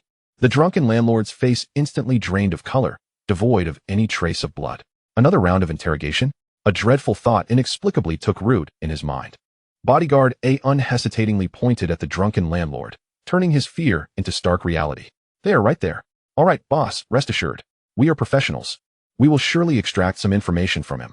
Brothers, it is time to interrogate, the bald leader announced, followed by a throng of accomplices. They could not afford to disappoint a generous boss. Don't slap me. I'll tell you everything. Help. Bang. The door to the room slammed shut. Yet, outside, one could still faintly hear the cries of someone in torment. The drunken landlord, who had taken pleasure in manhandling young girls, was now painfully experiencing the harshness of being judged. Perhaps this is what they mean by the wicked meeting their match. What shall we do with this fellow? Bodyguard B, expressionless, seized a hapless young man by the nape of his neck, casually tossing him to the place where he had been knocked unconscious. The young master's orders were merely to film a little video. We were not instructed to eliminate him. Consider this lad fortunate. Otherwise, another would have joined the ranks of those to be interrogated. As for the one inside, the young master has already given orders for us to keep our methods clean. If we finish quickly, we might still make it to that barbecue place by the river for a late-night snack. Bodyguard A lit a cigarette, inhaling deeply before exhaling slowly through his nostrils. Bodyguard B nodded in agreement. They then dragged the young man, resembling a lifeless dog, downstairs. Meanwhile, Muin cradled the girl who had fallen asleep in his arms as he checked into a presidential suite at a 5-star hotel. Today, Chu Yuming was truly terrified. Had Muin not arrived in time, the outcome might have been dire. There shall not be a next time. Muin gently stroked the girl's forehead, whispering softly. It was uncertain whether this reassurance was meant for her or for himself. As he prepared to leave, the girl tightly grasped his large hand, unwilling to let go. Her delicate brows slightly furrowed. In her expression of fear, there lingered a hint of unease. her lips murmuring incoherently. Muin, don't leave me, don't abandon me. Muin was momentarily taken aback. Confirming that she was not pretending to sleep, he spoke gently. All right, I will stay right here. I won't go anywhere. At this, the girl's furrowed brow gradually relaxed, though her small hand still clung tightly to Muin's, refusing to release its grip. Muin felt somewhat helpless and could only send a text message to Ning Er. Ning Er, I won't be returning to sleep tonight. No need to prepare a late-night snack. You should sleep early and don't wait for me. Afterward, he tenderly embraced the girl, as if holding a piece of warm, soft jade. A subtle smile graced Muin's lips. I wonder how our dear protagonist is faring now. Regardless, he has already enjoyed the spoils of rewards from the other party. Mu Manor, that fellow isn't coming back to sleep tonight? While going downstairs for a drink, Muiware happened to overhear Ning Er's murmured words, her brows knitting together in concern. Yes, second miss. Ning Er replied respectfully. Humph. Lacking the capability, yet daring to emulate others by staying out all night. I hope he meets his end in another woman's womb soon. Muiware seethed with anger, her delicate face betraying no concealment of her emotions. Her small feet, clad in bunny slippers, stomped furiously on the wooden floor. The floorboards creaked in agony, as if pleading for mercy on behalf of someone. Ning Er, standing by, lowered her gaze, fearful of speaking and inciting further ire. As a fellow young girl who had accompanied them for so long in the Mu household, she could clearly discern Muiware's sentiments. Yet, she found it perplexing why the other would express herself in such a manner. Surely, she could have capitalized on their proximity to gain favor? No. I must go complain to Sister Wanru. Saying this, Muiware swiftly dashed upstairs. After a brief wait, Muiware successfully connected with her elder sister, Mu Wanru. On the phone. Hello, elder sister, it's been a while. Although she verbally expressed her intention to report to her elder sister, upon confronting the matter directly, Muiware felt an increased sense of constraint. However, the voice on the other end of the line remained as icy as ever, the characteristic tone of her elder sister. Yet, anyone familiar with Mu Wanru would undoubtedly recognize that her tone had softened considerably. Xiaoyu, what brings you to me today? Well. When it came time to articulate her concerns, Muiware found herself stumbling over her words. Is it about Xiaoan? How did you know? Out of the 10 times you've contacted me, 9 have been concerning him. Speak up, what has happened this time? On the other end, Mu Wanru rubbed her temples, momentarily pausing her work, a rare sight for someone as dedicated as her. Not much. Muiware pouted subconsciously. However, the thought of that scoundrel ignited her anger anew, filling her voice with palpable resentment. Sister Wanru, do you know? That guy actually dared to stay out all night today. I can only imagine he's off gallivanting with some foul woman. I don't understand why uncle and aunt aren't keeping a closer eye on him. If he were here right now, I would surely bite him fiercely. This is absolutely outrageous. Oh, it's all that guy's fault. How infuriating. Once Muiware opened her mouth, her grievances poured forth like a torrent. Meanwhile, Mu Wanru quietly listened to the girl's complaints. After a moment of silence, her gaze drifted into the distance, growing increasingly profound. Xiaoyu, you are well aware of our situation. The Mu family has been passed down for 9 generations, and he is the sole heir. Our unique statuses do not technically classify us as members of the Mu family. Yet, the Mu family has treated us as if we were their own daughters, allowing us to fully enjoy all the resources they provide. As long as we desire, we can boldly pursue nearly anything we wish, and our needs are invariably met. However, uncle and aunt have made one requirement clear to us. You know what that requirement is? Mu Wanru spoke softly, as if recounting an event entirely unrelated to herself. Muiware fell into a rare silence. She was undoubtedly aware of this stipulation, more so than anyone else. Otherwise, she wouldn't have reacted so strongly upon hearing that Mu and had stayed out all night, because deep down, she genuinely cared about that so-called scoundrel. Chapter 28, Good morning. Uncle and aunt have given us a final deadline to accomplish this before we turn 25. I am already 24, and Xiaoyu, you are still young. Not even 20 yet, with ample time to explore. If you truly find him unlikable in the end, and do not wish to be with him, I can willingly share the burden of your pressures. By that time, uncle and aunt likely won't say much. However, I must clarify, if you choose not to be with him, you will essentially be unable to marry anyone else for the rest of your life. This is the rule of the Mu family, and as daughters of the Mu family, we must abide by it. You understand this, don't you? Mu Wanru's delicate fingers lightly tapped on the table, her expression devoid of any emotion. After a moment of contemplation, Muiware asked earnestly, So, Sister Wanru, do you like him? Not at the moment. To be honest, I feel little to no attraction. Mu Wanru replied without hesitation. Then why are you? Muiware hesitated. The latter seemed to grasp her unspoken thoughts and bluntly articulated, Because I am a daughter of the Mu family. I have no choice. This is my duty. If you can grow to like him, that would be ideal. If not, it's not essential. Do not force yourself. Muiware bit her lower lip in frustration. Who would like that guy? In that moment, her heart felt inexplicably chaotic, leaving her quite vexed. Oh, so annoying. It's all that scoundrel's fault. The girl, in utter exasperation, was left with no choice but to shift the topic. Sister Wanru, when will you return? As for my return, Mu Wanru pondered for a moment. I should be back in the country soon, as I will begin taking over the operations at Tianmu Group. It should be within a month or two. Is it really going to take that long? Muiware pouted in dismay. Without sister back, she found it nearly impossible to manage that scoundrel Muin on her own. If only the elder sister were here, she would surely keep him in line. I am well aware of your little thoughts. Well then, I have work to attend to, so let us chat later. All right. After hanging up, the girl flopped onto her bed, resembling a wilting eggplant, clutching a pillow as she rolled about.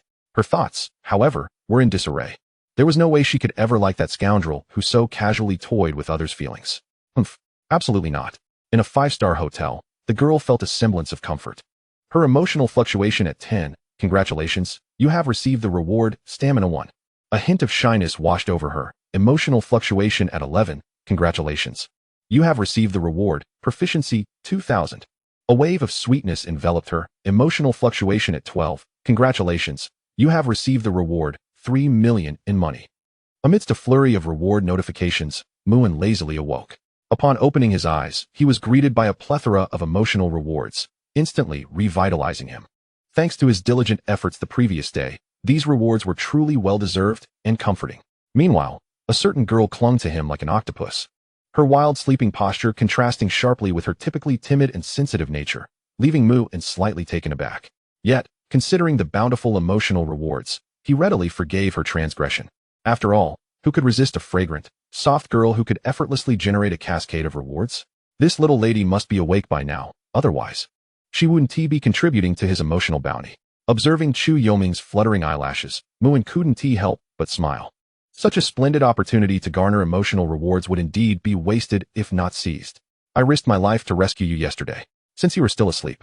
A little kiss as compensation seems entirely reasonable, don't you think? Besides, you want to know, right? The man gently blew into the delicate shell of the girl's ear, as if announcing a grand undertaking. He could distinctly feel the girl in his arms shiver slightly. Yet her beautiful eyes remained shut. Faced with his brazen words, the girl was evidently unprepared, her tension causing an emotional fluctuation at 15. Congratulations. You have received the reward, proficiency, 1500. From Chu Yuming, an emotional fluctuation of hesitation at 17. Congratulations. You have received the reward, book. The superdominant young master falls in love with me. Muin raised an eyebrow. Was she unaffected? Did that imply consent? Is it still the T0 operation at the high-end tier for girls? Am I truly about to kiss her? Muin decided to stoke the flames further, deliberately attempting to frighten her. As expected, the surge of nervous energy from Chu Yuming registered at 12. Congratulations, you have received a reward, proficiency, 1200. The wave of anticipation from Chu Yuming reached 15. Congratulations, you have received a reward, stamina 1. The shyness emanating from Chu Yuming peaked at 20. Congratulations. You have received a reward, fortune 20. Although the girl continued to feign unconsciousness, remaining steadfast in her act, the emotional rewards emanating from her began to escalate wildly. In a sense, Muin had achieved his initial goal, but that was not enough. Without hesitation, Muin placed his finger gently against the girl's lips, simulating a kiss. At this moment, Chu Yuming could no longer maintain her pretense of slumber and abruptly opened her beautiful eyes. Gazing at the handsome face so close to her, her expression was a mixture of astonishment, anticipation, and shyness, with a hint of misty bewilderment. Did he really kiss me? Wait, this is just a finger? The girl quickly sensed the anomaly and shot a resentful glance at Muin. Yet he merely smiled faintly. Good morning, Chu Yuming. At this point, the emotional rewards stemming from the girl erupted spectacularly. The thought that he might have seen through her ruse left her feeling somewhat embarrassed. And her emotional surge reached 20. Congratulations, you have received a reward, proficiency, 6000. Feeling deceived by a rogue, the girl's resentful emotions spiked to 25. Congratulations. You have received a reward, money 13 million. Realizing how she had misinterpreted the situation, Chu Yuming felt an overwhelming wave of shyness and confusion, her emotional fluctuation hitting 30. Congratulations, you have received a reward, fortune 300. Chapter 29, No Choices Left. After a delightful weekend, Monday arrived. For many, today was a challenging ordeal. However, Muin was different. He continued to sleep whenever he pleased. Perhaps this was a unique privilege bestowed upon those who had already claimed victory in life. Muin, could you come here for a moment? I have something to discuss with you. Sujiro bit her lip, standing before Muin. Her delicate hands could not resist fiddling with the flowing fabric of her JK skirt. As it swayed, glimpses of her fair thighs tantalizingly emerged, leaving many onlookers astounded. The renowned Su school beauty had approached the wealthy second-generation Muin, whom she had previously treated with disdain. Not to mention, she had even harbored a strong aversion to him. Among them, the protagonist by Zaheo was seething with rage. His plan to rescue Chu Yuming had utterly collapsed. That day, he was oblivious to which rogue had knocked him unconscious. All he knew was that when he regained consciousness, he found himself amidst a heap of refuse. The pain in his rear was excruciating. Upon returning home, he even discovered bloodstains. One could only imagine the horrific atrocities inflicted upon him by the pervert who had assaulted him. The mere recollection of it sent him spiraling into despair. In essence, he had not only lost his innocence in a haze, but also squandered a golden opportunity to rescue the girl and enhance her fondness for him. After all, it was the best chance to reclaim Chu Yuming from the clutches of that useless rich heir, Muin, just a hair's breadth away. The bitterness consumed him. Bai Zaheo, having been outmaneuvered by a man and deprived of the chance to be the hero, felt utterly desolate, his emotional turmoil registering at 800. Congratulations. You have received a reward, proficiency 100,000. Muin smiled slightly. Was the protagonist already faltering? If he were to learn that Muin held certain videos of him in his possession, one could only wonder how much more his composure would crumble. Perhaps Muin would seize the opportunity to publicly loop them in front of him and everyone else at an opportune moment. By then, Bai Zaheo would likely wish to escape to another planet. What if I say no? You don't even have the courtesy to ask politely. Is this how you plead? Facing Sujiro's request, Muin narrowed his eyes, arms crossed over his chest. His gaze audaciously roamed over her curvaceous form, exuding an unmistakable aura of lasciviousness. This was what one might call the epitome of a professional antagonist.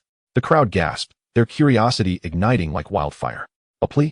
The illustrious Su school beauty was indeed reduced to seeking help from the very person she had always looked down upon, that so-called useless rich heir. Their instincts told them there was a trove of juicy gossip to be uncovered here. Sujiro's face flushed crimson, her tongue tied. As the pampered princess of the Su family, she had always commanded attention with a mere word.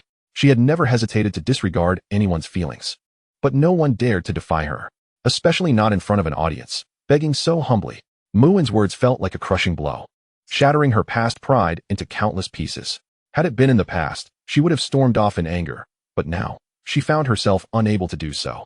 Sujiro recalled her family's company teetering on the brink of bankruptcy, her father aged overnight, and her mother lying in a hospital bed. Even their home had been mortgaged to the hilt. She had long since lost her capital for pride. May I, request your presence for a moment? I have some matters to discuss with you. Sujiro stammered. Now that is more like it. Muin chuckled, rising to his feet. A willing tool for his plans had presented itself. He would not let such an opportunity slip by. Meanwhile, Chu Yuming resembled a socially anxious ostrich, burying her head once again in the makeshift sandpile she had constructed. The reason being, with the conversation between Muin and Sujiro, the majority of the crowd's attention had shifted towards them. She felt an overwhelming wave of trepidation, with the eyes of the crowd upon her.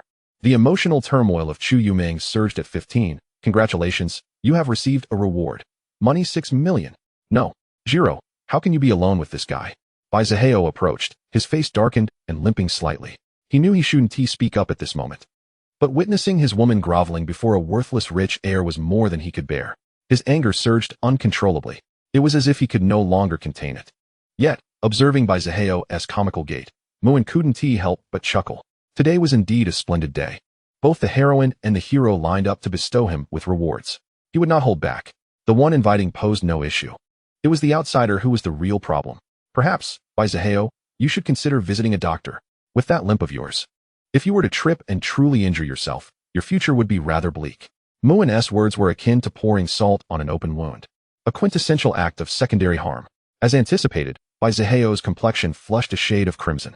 Yet he maintained his only semblance of composure, retorting with biting sarcasm. Your affairs are of no concern to me. Are you not merely a worthless scion of wealth, relying solely on your family's fortune? What is so remarkable about that? Even a dog could perform better than you. Bang! Muin's expression turned icy. He had long been prepared and lifted his leg to deliver a kick. Bai Zaheo was sent sprawling, drawing gasps of astonishment from onlookers. Muin had already tempered his strength. Otherwise, Given his extraordinary power, 5 or 6 times that of an average adult, he could have easily taken half of Baizaheo's life. Despite this, Baizaheo still writhed in agony, clutching his abdomen, unable to rise for a considerable time. Haha, I may be an unremarkable rich heir, but beating you is entirely within my capabilities. If you doubt it, feel free to test me. But before you do, think carefully about whether you truly have the audacity to act so brazenly upon me. With that, Muin did not spare Baizaheo another glance and turned away, embodying the arrogant demeanor typical of a villain.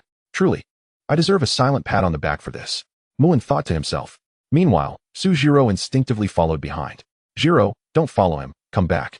Baizaheo's face twisted as he struggled to speak, attempting to retain the girl's attention. Sujiro hesitated for a moment, but continued to follow him with a stoic expression. Had this been before, she might have condemned Muin's actions, offering some words of comfort to the quite affable Baizaheo. But that was no longer an option. The life of her family was firmly in this man's grasp, and she had no means to contend with him. Moreover, just moments ago, Baizaheo had suddenly intervened, nearly causing Muin to reject her plea. If that had happened, all her efforts and the indignities she had endured thus far would have been in vain. Watching the figure of Muin recede into the distance, Baizaheo's eyes brimmed with rage. He clenched his teeth and fists, impotently roaring, Muin! The crowd was rendered speechless, too frightened to utter a word. As for Chu Yuming, she had long since labeled Baizaheo as a villain to be avoided at all costs in her heart. Perhaps Baizaheo himself was unaware that his fruitless actions had significantly diminished his standing in the eyes of the two female protagonists, increasing the difficulty of winning them over by an immeasurable degree. Baizaheo felt utterly despondent. Being publicly humiliated left him feeling disgraced, seething with hatred. And a voice echoed in his mind. Congratulations, you have received the reward, Fortune 300. On the other side, Sujiro was earnestly apologizing. If others were to witness the once proud goddess, akin to a swan, now reduced to such a submissive state, their eyes would likely bulge in disbelief. I'm sorry, Muin, I truly did not anticipate that Baizaheo would suddenly emerge and spout nonsense. What did you call me? Muin raised an eyebrow, deliberately exhibiting displeasure. Could you perhaps call me that in a more private place? Sujiro paused briefly, then instantly comprehended. Yet her gaze was filled with pleading, as she cautiously inquired. If I were to call you that in such a public setting and someone overheard, I would surely suffer social death. What if I demand to hear it now? Muin teased, unwilling to relent. If he did not utter it here, how could he maximize the emotional rewards he sought? Faced with Muin's unwavering stance, Sujiro realized there was no escape. She glanced around, took a deep breath, and cautiously leaned closer to Muin, murmuring shyly, Good brother. Sujiro felt a rush of embarrassment accompanied by a sense of social demise, triggering an emotional fluctuation of 15, rewarding Muin with proficiency 1500. The helpless emotional wave from the girl brought in additional fluctuation of 16, granting him 300,000 in cash. Muin nodded in satisfaction. The rewards accumulated during this time had brought his proficiency nearly to several million. It was time for him to seek an opportunity to upgrade his useful skills. Otherwise, if a more formidable protagonist were to appear unexpectedly, he might find himself at a disadvantage. How could he continue to joyfully harvest rewards from the male and female leads? Now that it's still early, let us wander around the campus. Oh, and the address must not cease. Given your family situation, I trust you won't refuse, will you? Muin's tone bore an implicit threat. Instantly, Sujiro's fair face turned pale. While exploring the campus posed no issue. The problem lay in the sheer number of people present. If she were to stroll around while shouting such a humiliating title, it would be akin to being roasted over a fire. Her carefully cultivated image of a cold, aloof school beauty could crumble in an instant. Had it been the proud Sujiro of before, she would have simply rejected his demand outright, never resorting to such humility. But did she have a choice now? With a wan smile, the girl resigned herself to her decision. Chapter 30, The Transaction. Muin strutted ahead with audacious arrogance, while the girl trailed closely behind, mimicking his steps like a devoted follower. Snap! The man snapped his fingers. It was as if a signal had been given, and the girl behind him immediately uttered a shocking title. What? Are the youngsters nowadays indulging in such provocative antics? To openly call someone good brother, both shameful and cheesy. Just the thought of it sends shivers down my spine. How exhilarating. Isn't that Sue, the school beauty, with Mu, the young master? They were initially a dog and his master, but now it seems quite the opposite. Has the school beauty become the dog? I can only say that Mu is quite the player. I would love to experience the feeling of a beautiful woman calling me good brother. At this moment, Sujiro's thoughts were in disarray. Her emotions surged like a sudden tide, overwhelming and impossible to resist. It birthed a sense of despair within her. Due to your astonishing maneuver, Suzhiro felt deeply mortified. Her emotional fluctuation was 15, earning Mu and physical constitution 1. As they proceeded, Suzhiro grew numb to the despair. Having lost all dignity, there was little left to care about, resulting in an emotional fluctuation of 20, rewarding Mu and with 9,000,000 in cash. When will you cease your attacks on my father's company? Noticing a slight change in Muin's expression, Suzhiro hurriedly rephrased, good brother. When shall you halt your assaults on my father's business? Yet Muin remained indifferent, offering a vague response. It depends on my mood. He had yet to extract sufficient emotional rewards from her. How could he possibly let go so easily? One could only say he could savor the secrets of the school beauty for a lifetime. That simply cannot be. The other party could wait. But her father's company could not. If the funding gap cannot be promptly bridged, bankruptcy will inevitably ensue. Therefore, Suzhiro yearned to negotiate a little longer. However, she was soon callously interrupted by Muin. You have no qualifications to negotiate terms with me. The young girl bit her lower lip, wishing she could sweep away the confrontation with a dramatic flourish or slap him across the face. Yet, having already endured so many losses, she realized that turning her back now would render all her previous efforts futile. Moreover, she was the one seeking assistance, not the other way around. Thus, she had no grounds to sever ties. Money, money, money. It's all about money. If I had the ability to earn, I wouldn't be subjected to this humiliation. For the first time, Suzhiro felt an intense loathing and yearning for money. She despised her own impotence and craved wealth with an overwhelming desire. Emotional fluctuation 15. Congratulations, you have earned a reward, 6 million in currency. From the girl's furious emotional fluctuation 16. Congratulations, you have received a reward. 1 hidden secret of Suzhiro's father. Hidden secret of Suzhiro's father. Muin briefly skimmed through it, his expression turning peculiarly strange. Here was a girl desperately trying to salvage her father's company, while on the other hand, her father was secretly transferring assets to his illegitimate child. This bewildering juxtaposition left him momentarily astounded. Soon, the corners of Muin's mouth lifted slightly. He found himself inexplicably anticipating the day Suzhiro would uncover the truth. At that moment, a plethora of emotional rewards would undoubtedly come flooding in. Good brother. Whatever conditions you propose, I will surely comply. In order to maintain the greater good, Suzhiro temporarily cast aside her sense of shame. After all, she had no better alternatives. As long as it could save her family, it was worth it. Incidentally, some phrases, when repeated often enough, gradually become quite palatable. Muin pondered for a moment. He was not contemplating anything sordid, but rather how to leverage this condition to maximize his own benefits. The heroine? Merely a tool for harvesting rewards. Can she truly meet any condition? Muin chuckled softly. He endeavored to convey a villainous flair in his gaze. Indeed, any condition would suffice. Suzhiro gritted her teeth. At this juncture, she had no recourse left. Even if a precipice lay ahead, she could only leap into the abyss. If you wish to save your father's company, then you must come work as a maid in my household. Muin proposed his condition after a moment's contemplation. Being a maid meant she would have to remain by his side for an extended period. In a sense, it was akin to being bound to him. At that point, he could summon emotional rewards at will, whenever he desired. Muin silently commended his own cleverness. As for Suzhiro's father's company, he had no intention of offering further assistance. Their beauty formula was flawed, posing a risk of imminent disaster. Since he had already found an opportunity to withdraw from the partnership with the Tianmu Group's subsidiary, there was no way he would wade back into such murky waters. To do so would be tantamount to madness. A maid? Suzhiro was momentarily taken aback. She had prepared to sacrifice everything, only to find herself reduced to a mere maid. However, she quickly realized that being a maid was a long-term and intimate role, potentially bearing a greater cost than her willingness to sacrifice once or twice. To ensure the maid plan came to fruition, Muin decided to stoke the flames further, leaving her no room for hesitation. He feigned ruthlessness as he grasped the young girl's smooth chin. While I still harbor some interest in you, you possess the capital to negotiate. He added, do not accuse me of bullying you. Once you become my maid, if you diligently work for a year or so, you could easily acquire millions. In that case, your father's company will naturally be resurrected. The opportunity is singular. Now you may make your choice. Here, Muin painted an enticing picture. Millions were indeed no challenge for him, as long as he could enjoy harvesting emotional rewards. Disbursing such sums as wages to the girl posed no issue. Yet, he conveniently omitted the specifics of when she would actually receive such a sum.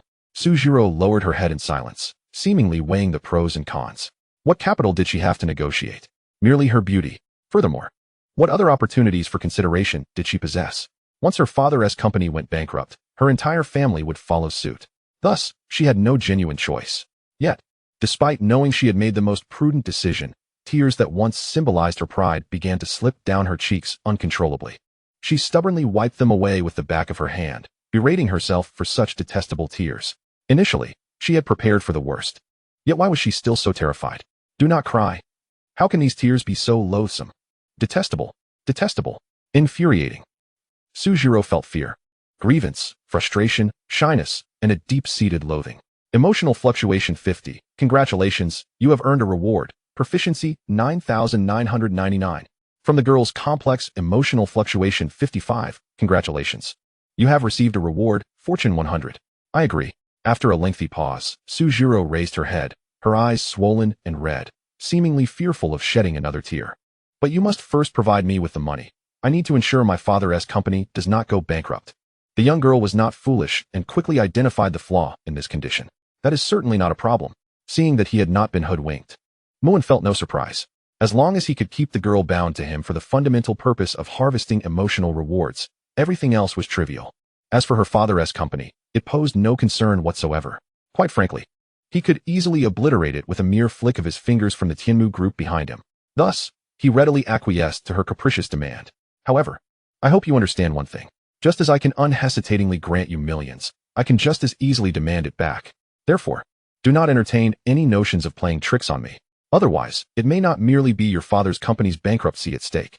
Muin preemptively issued a warning. His words dripped with a devilish undertone, instilling a palpable sense of dread. Sujiro shuddered. She was genuinely afraid. For the first time, she realized how endearing the Mu-in of your had been, who used to show her warmth. Now, he was nothing less than a veritable demon, ready to devour her whole. The young girl felt a profound fear towards him. Emotional fluctuation 15. Congratulations, you have earned a reward, mental strength 1. Sujiro's heart was rife with unease, and she felt lost and helpless about the future. Emotional fluctuation 18. Congratulations, you have received misfortune card 1. Chapter 31. Awaiting interrogation. After successfully capturing a long-standing female protagonist tool, Muin returned to the classroom with a light heart. Chu Yuming hesitated to speak, her demeanor reminiscent of someone savoring an ice pop, eliciting an inexplicable urge to tease her. I am aware of my own allure, but there is no need for you to gaze at me in such a manner. Muin jested, feigning vanity as he took a bite of the breakfast the girl had gifted him. The girl's cheeks flushed slightly as she whispered, "What were you up to just now?" Muin was momentarily taken aback, then playfully pinched her delicate cheeks. The jealousy radiating from her was so evident that only a fool would fail to notice. Yet, as a seasoned antagonist, he could not easily relent. He had emotional rewards to reap. What is the matter? Is it not my prerogative to evoke your jealousy? I am not jealous at all. Chu Yuming protested, wriggling free from his teasing grasp, quickly burying her face in her arms, her ears turning a shade of red. She was baffled by her own feelings. For some reason, the sight of him with other girls stirred an inexplicable sense of annoyance. Such a curious sensation. From the girl's slight agitation, an emotional wave of 10 emerged, granting you the reward, proficiency 1000. From Chu Yoming's bashful demeanor, an emotional wave of 12 emerged, granting you the reward, super authentic aged vinegar 5. If you offer me a reward, I will reveal what I was doing just now. Muin continued to tease the girl. He understood her shy nature and knew how to extract emotional rewards from her effectively. What do you think? My request is not too excessive, is it?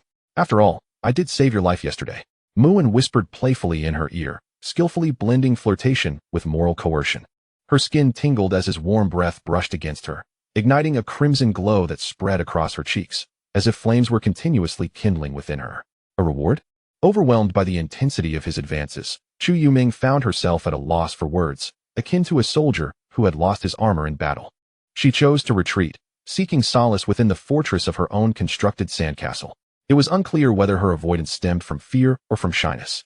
From Chu Yoming's bashful emotions, an emotional wave of 10 emerged, granting you the reward, proficiency 2000. From her shy emotions, an emotional wave of 11 emerged, granting you the reward, constitution 1.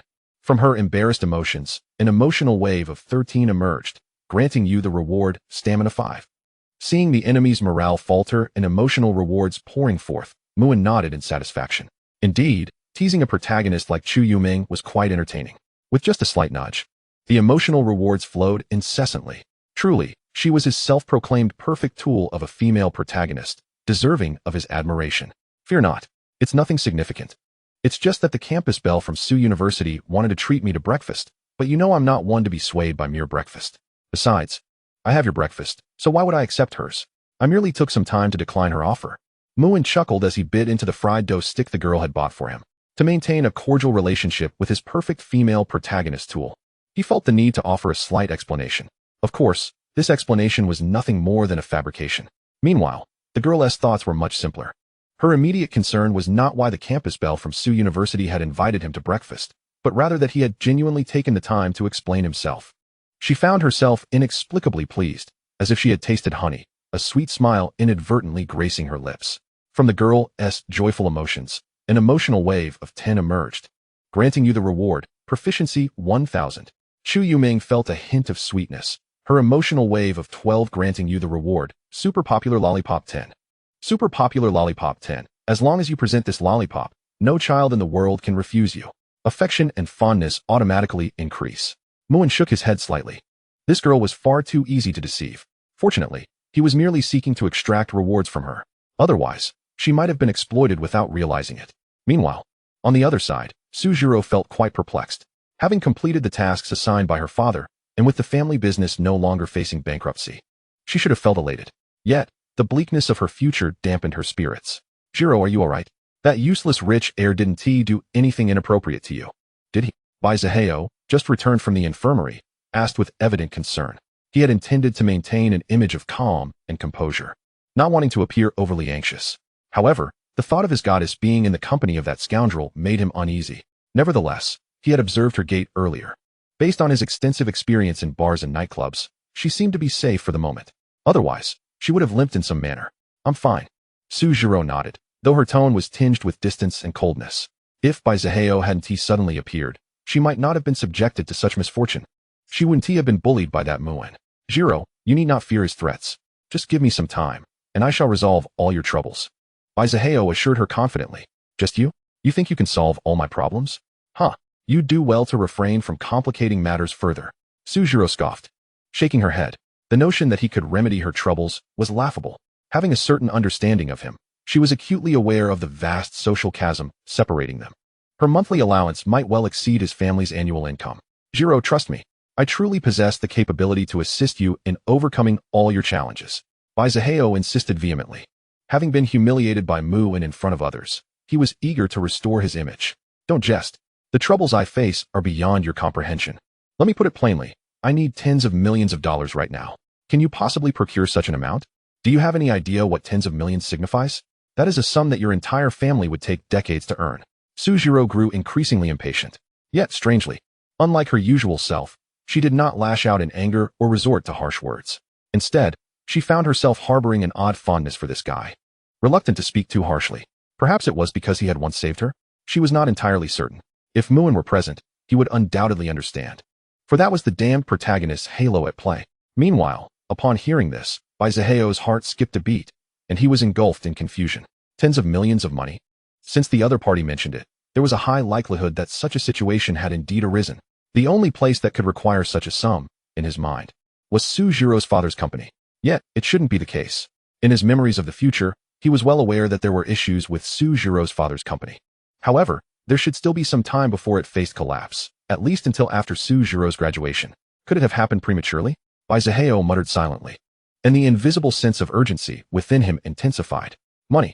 He desperately needed money at that moment. Without it, he felt an overwhelming sense of unease. If you trust me, I can help you earn tens of millions in no time. Baizaheo exclaimed astonishingly, proposing a deal worth millions. Even Sujiro was taken aback and nearly laughed in disbelief. After all, tens of millions was not the price of cabbages at a market. Could one truly earn such a sum so easily? Was this a jest? Even her father, a business mogul, had toiled for decades to build a company worth several tens of millions. Recently, I've been eyeing a particular cryptocurrency, and I've received insider information that it is poised to skyrocket soon. Its value could multiply by hundreds. However, I currently lack the capital. If we had sufficient funds, we could easily earn tens of millions in one go. Baizaheo quietly shared his thoughts. Indeed, after facing setbacks, he had finally turned his attention to Cupid coin. This was something that would see a meteoric rise in a few decades. He was confident there would soon be a significant surge. Investing now could yield substantial profits. This was the trend of history. Surely he could not falter again. Sujiro's expression shifted to one of uncertainty. Instinctively, she found it hard to believe that money could be earned so effortlessly. Yet, there seemed to be an inexplicable force urging her to trust him. Her family was on the brink of bankruptcy. Perhaps taking a risk could lead to a significant turnaround, even freeing her from the clutches of the devilish Muin. In that case, trying it out did not seem like such a bad idea after all. Cryptocurrency? Are you truly convinced that such a thing can generate profit? Sujiro frowned slightly, still skeptical and wavering. However, the idea of trying began to take root in her mind. Of course, we are friends, after all. Would I deceive you? If it doesn't work out, consider it a loan from you to me. I promise to repay you. Baizaheo's confidence in the venture was palpable. As for borrowing, that is hardly applicable. You saved my life once and never asked for anything in return. Today, I choose to trust you once. Sujiro responded. I will gather all the pocket money I have saved over the years to give to you, and I hope you won't let me down. The amount wasn't substantial. Perhaps around 40 to 50,000. If that's the case, how much could you potentially earn? Sujiro's interest was piqued. Perhaps by investing a little. She could gain a fortune of tens of millions. Regardless of the truth, it was worth a shot. If she succeeded, it would be a joyous outcome for all. If she failed, she could at least consider the money as compensation for Baizaheo's past kindness. With 40 to 50,000, you could potentially earn 6 to 7 million without much issue. Baizaheo provided a relatively conservative estimate. In reality, the profits could be even greater. In this era, where opportunities abound, one merely had to bend down to pick up gold. Moreover, once capital was secured, making money would be astonishingly simple for him. Sujiro could not help but widen her eyes. She held her breath, stealing a glance at Muin, who was dozing off not far away. If this were true, while the money might not completely resolve her father's company's issues, it could certainly alleviate the immediate crisis. At that point, she would no longer have to face the devil with such humility. Faced with Baizaheo's proposal to invest in Cupid coin, Sujiro felt a surge of excitement. She envisioned using the profits to help her father's company through its difficulties, and perhaps even liberating herself from Muin's control. Reclaiming her status and becoming the proud little princess she once was. Sujiro's emotional turmoil triggered a reward. Plot Fragment 1. Muin, flipping over in his sleep, could not suppress a faint smile. After waiting so long, was this the moment he had been anticipating? He was not afraid of the protagonist earning money. He feared the protagonist falling into his trap. After all, his god-level stock market simulator had been itching to unleash its potential. He would ensure that the other party experienced firsthand the despair of losing everything. Furthermore, his perspective maid seemed to harbor some unrealistic fantasies. Aiming to reclaim her position as the master? She could just wait to be put through the ringer. Chapter 32. As a villain, I am quite proficient. Tianhai Group. Sujiro's father, Su Daji's company. Chairman, there are more disturbances outside. The beautiful secretary adjusted her glasses, articulating the issue with seriousness. It seems this one is rather significant. I heard that his wife developed terminal cancer after using our products, and she has since passed away, prompting him to come here and protest. What is the security department doing? I pay them handsomely every month. Are they merely here for decoration? Hurry and notify them to get that troublemaker to leave. Either he provides evidence that our product caused the cancer, or our legal team will send him a letter for defamation, which severely damages our company's reputation. Su Daji sat behind his desk with a grim expression, supporting his head with his hand. In middle age, he had grown portly, his prominent beer belly particularly noticeable. Recently, several subsidiaries of Tianhai Group had suddenly defaulted, placing immense pressure on his company. Over the past few days, more than 10 million in funds had evaporated. He had worked tirelessly for years to accumulate a total asset of over 90 million for Tianhai Group. If things had progressed normally, he would have been on track to break into the billion-dollar enterprise range by the end of the year.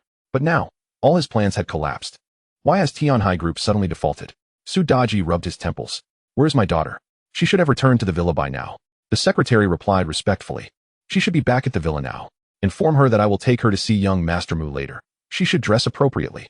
At the Su family villa, Sujiro felt an inexplicable sense of restlessness. Perhaps it was due to her father's sudden call instructing her to dress nicely. She was about to visit the devil's home. Muin. She felt as though she was on the verge of developing a psychological shadow from the way he bullied her. What if she was walking into the lion's den? In strict terms, she has already become the other party's maid, having long since fallen into the tiger's den. Miss, the master is waiting for you in the car outside. Please. Upon hearing the butler's call, Sujiro nodded in acknowledgement. Meanwhile, Muin had just received news that Sujiro and her father were coming to his residence. He rhythmically tapped his fingers on the table, lost in thought. Sitting beside him, Ninger busily offered him freshly peeled grapes. Young master, do you seem troubled? I can help alleviate your worries. Noticing Muin frowning occasionally, Ninger couldn't help but ask, oh dear, young master. Unexpectedly, Muin pinched the girl's cheek, causing her to blush deeply. Indeed. I am concerned about whether you can complete the punishment task I assigned you yesterday. Muin chuckled, spinning a tail effortlessly.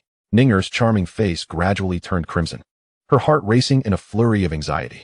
Compared to the young master of the past, the current Muin had truly captivated her more and more.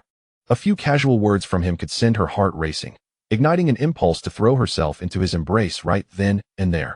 Taking a deep breath, she stammered.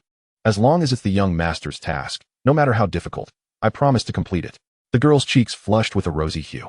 Isn't it just counting your name 1,000 times before sleep? Even if it means staying up all night, I will surely accomplish it. From the girl's unwavering emotional response, you have received a reward. Skill level 2500. From Ninger's bashful and infatuated emotions, you have received a reward. Plot fragment 1. Has a plot fragment finally dropped this time? Muin felt quite pleased with his maneuver. Dingling. The telephone rang, and a respectful voice came from the security at the entrance of the villa. Young Master Mu, a gentleman named Su Daji wishes to enter to see you. He mentioned he brought his daughter to pay you a visit and has informed you in advance. Let them in, Muin replied nonchalantly. In truth, Sujiro's father's sudden visit was somewhat unexpected. However, it was easy to surmise that it must concern the trivial matters of their company. Initially, he had remained unfazed when the other party parasitically exploited his name, quietly amassing wealth. Now that they were in trouble, they had come knocking, and with their daughter as a shield, he was curious to see what they intended to do. If his memory served him right, Su Daji was quite the patriarchal figure in his thinking. Muin stood up and, pretending to be affectionate, whispered to Ninger, you are destined to be my little maid for life. There is no escape.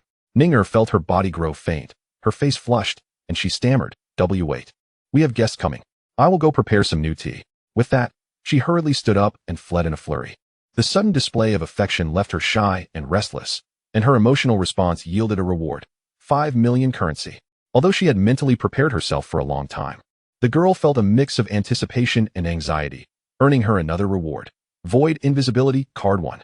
Reflecting on her hasty retreat, Ninger felt a twinge of annoyance at herself, granting her yet another reward.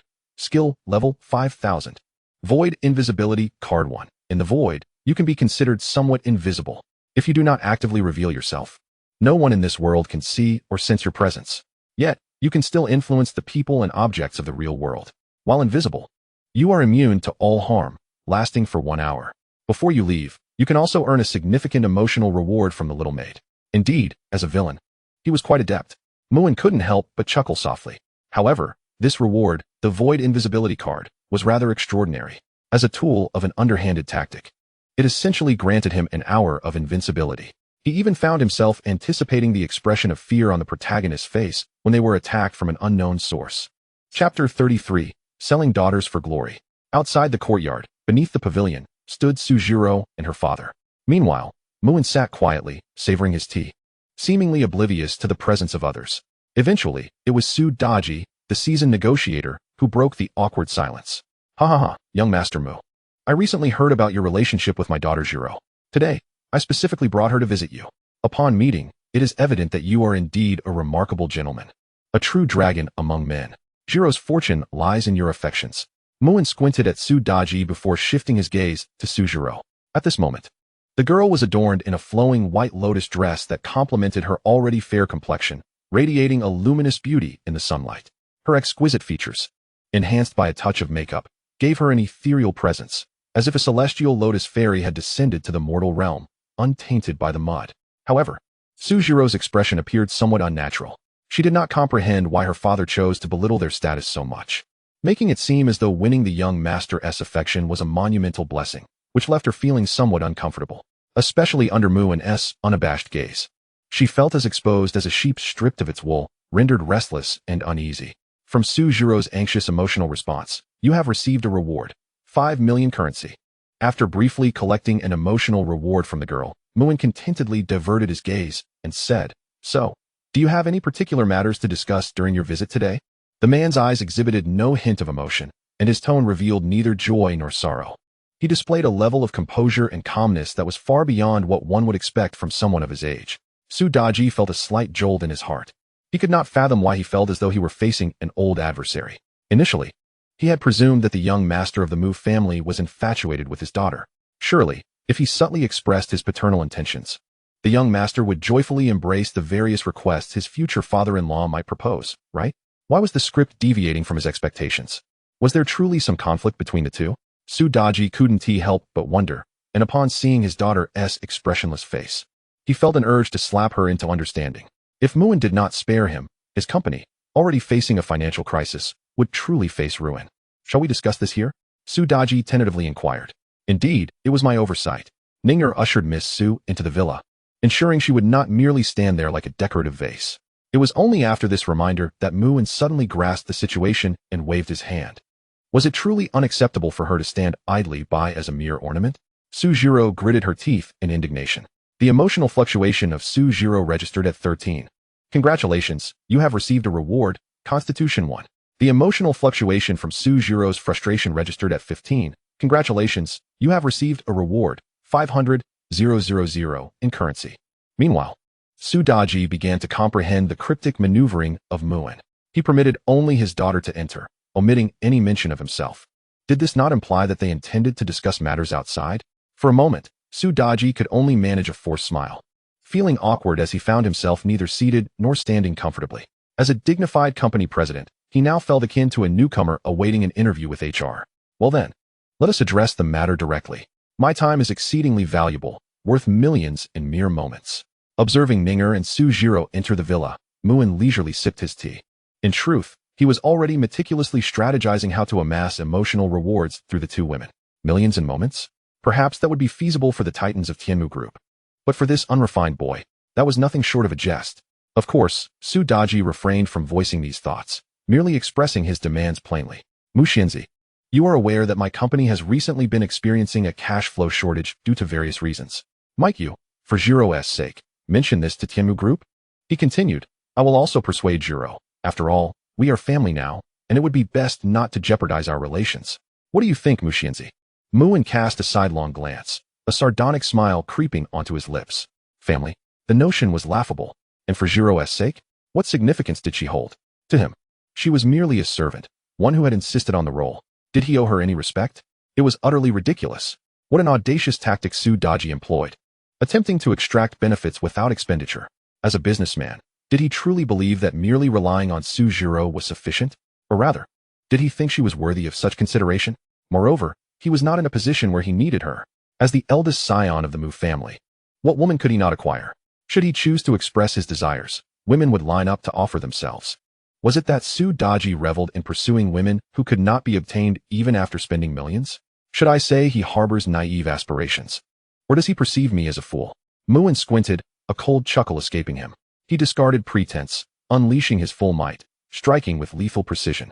The sudden eruption of authority akin to that of a corporate magnate caused beads of cold sweat to form on Su Daji's brow. Now, Muin's presence was indeed reminiscent of those formidable global business tycoons, radiating an imposing aura. Thus, Su Daji, should you truly wish to negotiate, present me with terms that would entice me. If not, do not waste our precious time here. Muin rhythmically tapped his fingers on the table. After employing the eye of appraisal, he was slightly taken aback. He had not anticipated that Sujiro's father was also a minor protagonist in this narrative. Name, Su Daji. Age, 45. Luck, 2000. Previous life trajectory. After his wife's tragic accident, he became entangled with the wealthy woman responsible for the incident. Subsequently, while maintaining their clandestine affair, he ascended to new heights with her assistance. His company, Tianhai Group, leveraging a flawed beauty enhancement formula and drawing on the connections of the Mu family's young master, eventually became renowned in the industry. Later, he also benefited from his daughter's association with the fated White Knight, Bai Zihua, enjoying a lifetime of luxury. System, please be advised, this world is a confluence of multiple exhilarating narratives, perpetually teeming with protagonists. However, protagonists are ranked by their fortune. Major ones possess extraordinary luck, exuding charisma, surrounded by beauties, and conquering all. Minor protagonists also lead enviable lives, enjoying smooth sailing in their careers and love. Overcoming or vanquishing a protagonist will yield substantial rewards. Muin squinted, seemingly contemplating these revelations. Initially, he intended to brush off Su Daji with mere pleasantries. However, it appeared that he could not afford to let this opportunity slip away so easily. The prolonged silence weighed heavily on Su Daji, filling him with unease. His company had flourished due to the backing of Tianmu Group, but now, with the sudden withdrawal of funds from several subsidiaries, other companies shrank back in fear. Even if he wished to seek investment, he found himself powerless, unable to locate partners. Thus, he had no choice but to resort to this desperate measure of bringing his daughter to Muin for assistance. Su Daji clenched his teeth. He glanced toward the villa's grand entrance. Finally, steeling his resolve, he made a decision. After raising a daughter for years, he was prepared to utilize her for their family's benefit. One could say that the moment he brought Suzhiro along, he had already braced himself for this worst-case scenario. Let it be known, since Mu Xiao had once shown interest in my daughter, I shall take the liberty of offering her to you. If you can provide me with 100 million, my daughter Suzhiro shall be yours from this moment forth. I, Su Daji, am a man of my word. Muin raised an eyebrow. He had not anticipated that the man could be so brazen as to engage in such a transaction. Oh, this is intriguing. You will not retract your words? Absolutely not. Su Daji thumped his chest in assurance, speaking with conviction. At this revelation, Muin's expression shifted to one of keen interest. Fortunately, he had previously taken precautions, discreetly donning a listening device in an inconspicuous part of his collar. Otherwise, he might have missed this fortuitous opportunity for gathering emotional rewards. What Su Daji was unaware of was that their conversation was being broadcast in real time. This meant that, through the communication device of the little maid Ninger, Suzhiro inside the villa was also able to hear their exchange.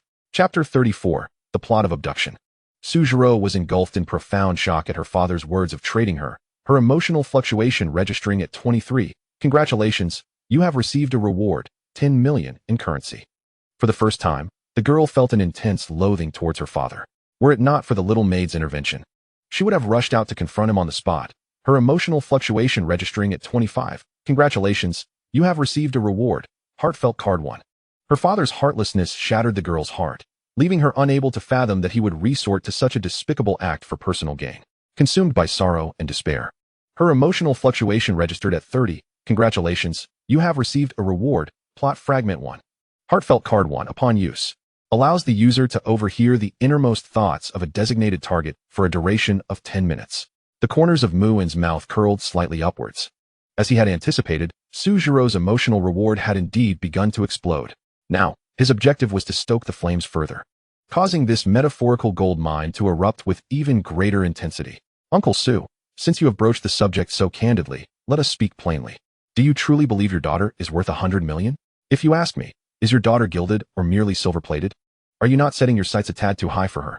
Not to boast, but even if I were to step out right now and indulge a little, 100 million would afford me countless encounters with exquisite beauties, none of whom would ever be the same. Moreover, after spending that sum, I might only enjoy her for 4 or 5 years, or perhaps tire of her in just a year or 2, and then I would be responsible for her sustenance and well-being for the rest of her life. Uncle Su, your calculations are rather optimistic, wouldn't you agree?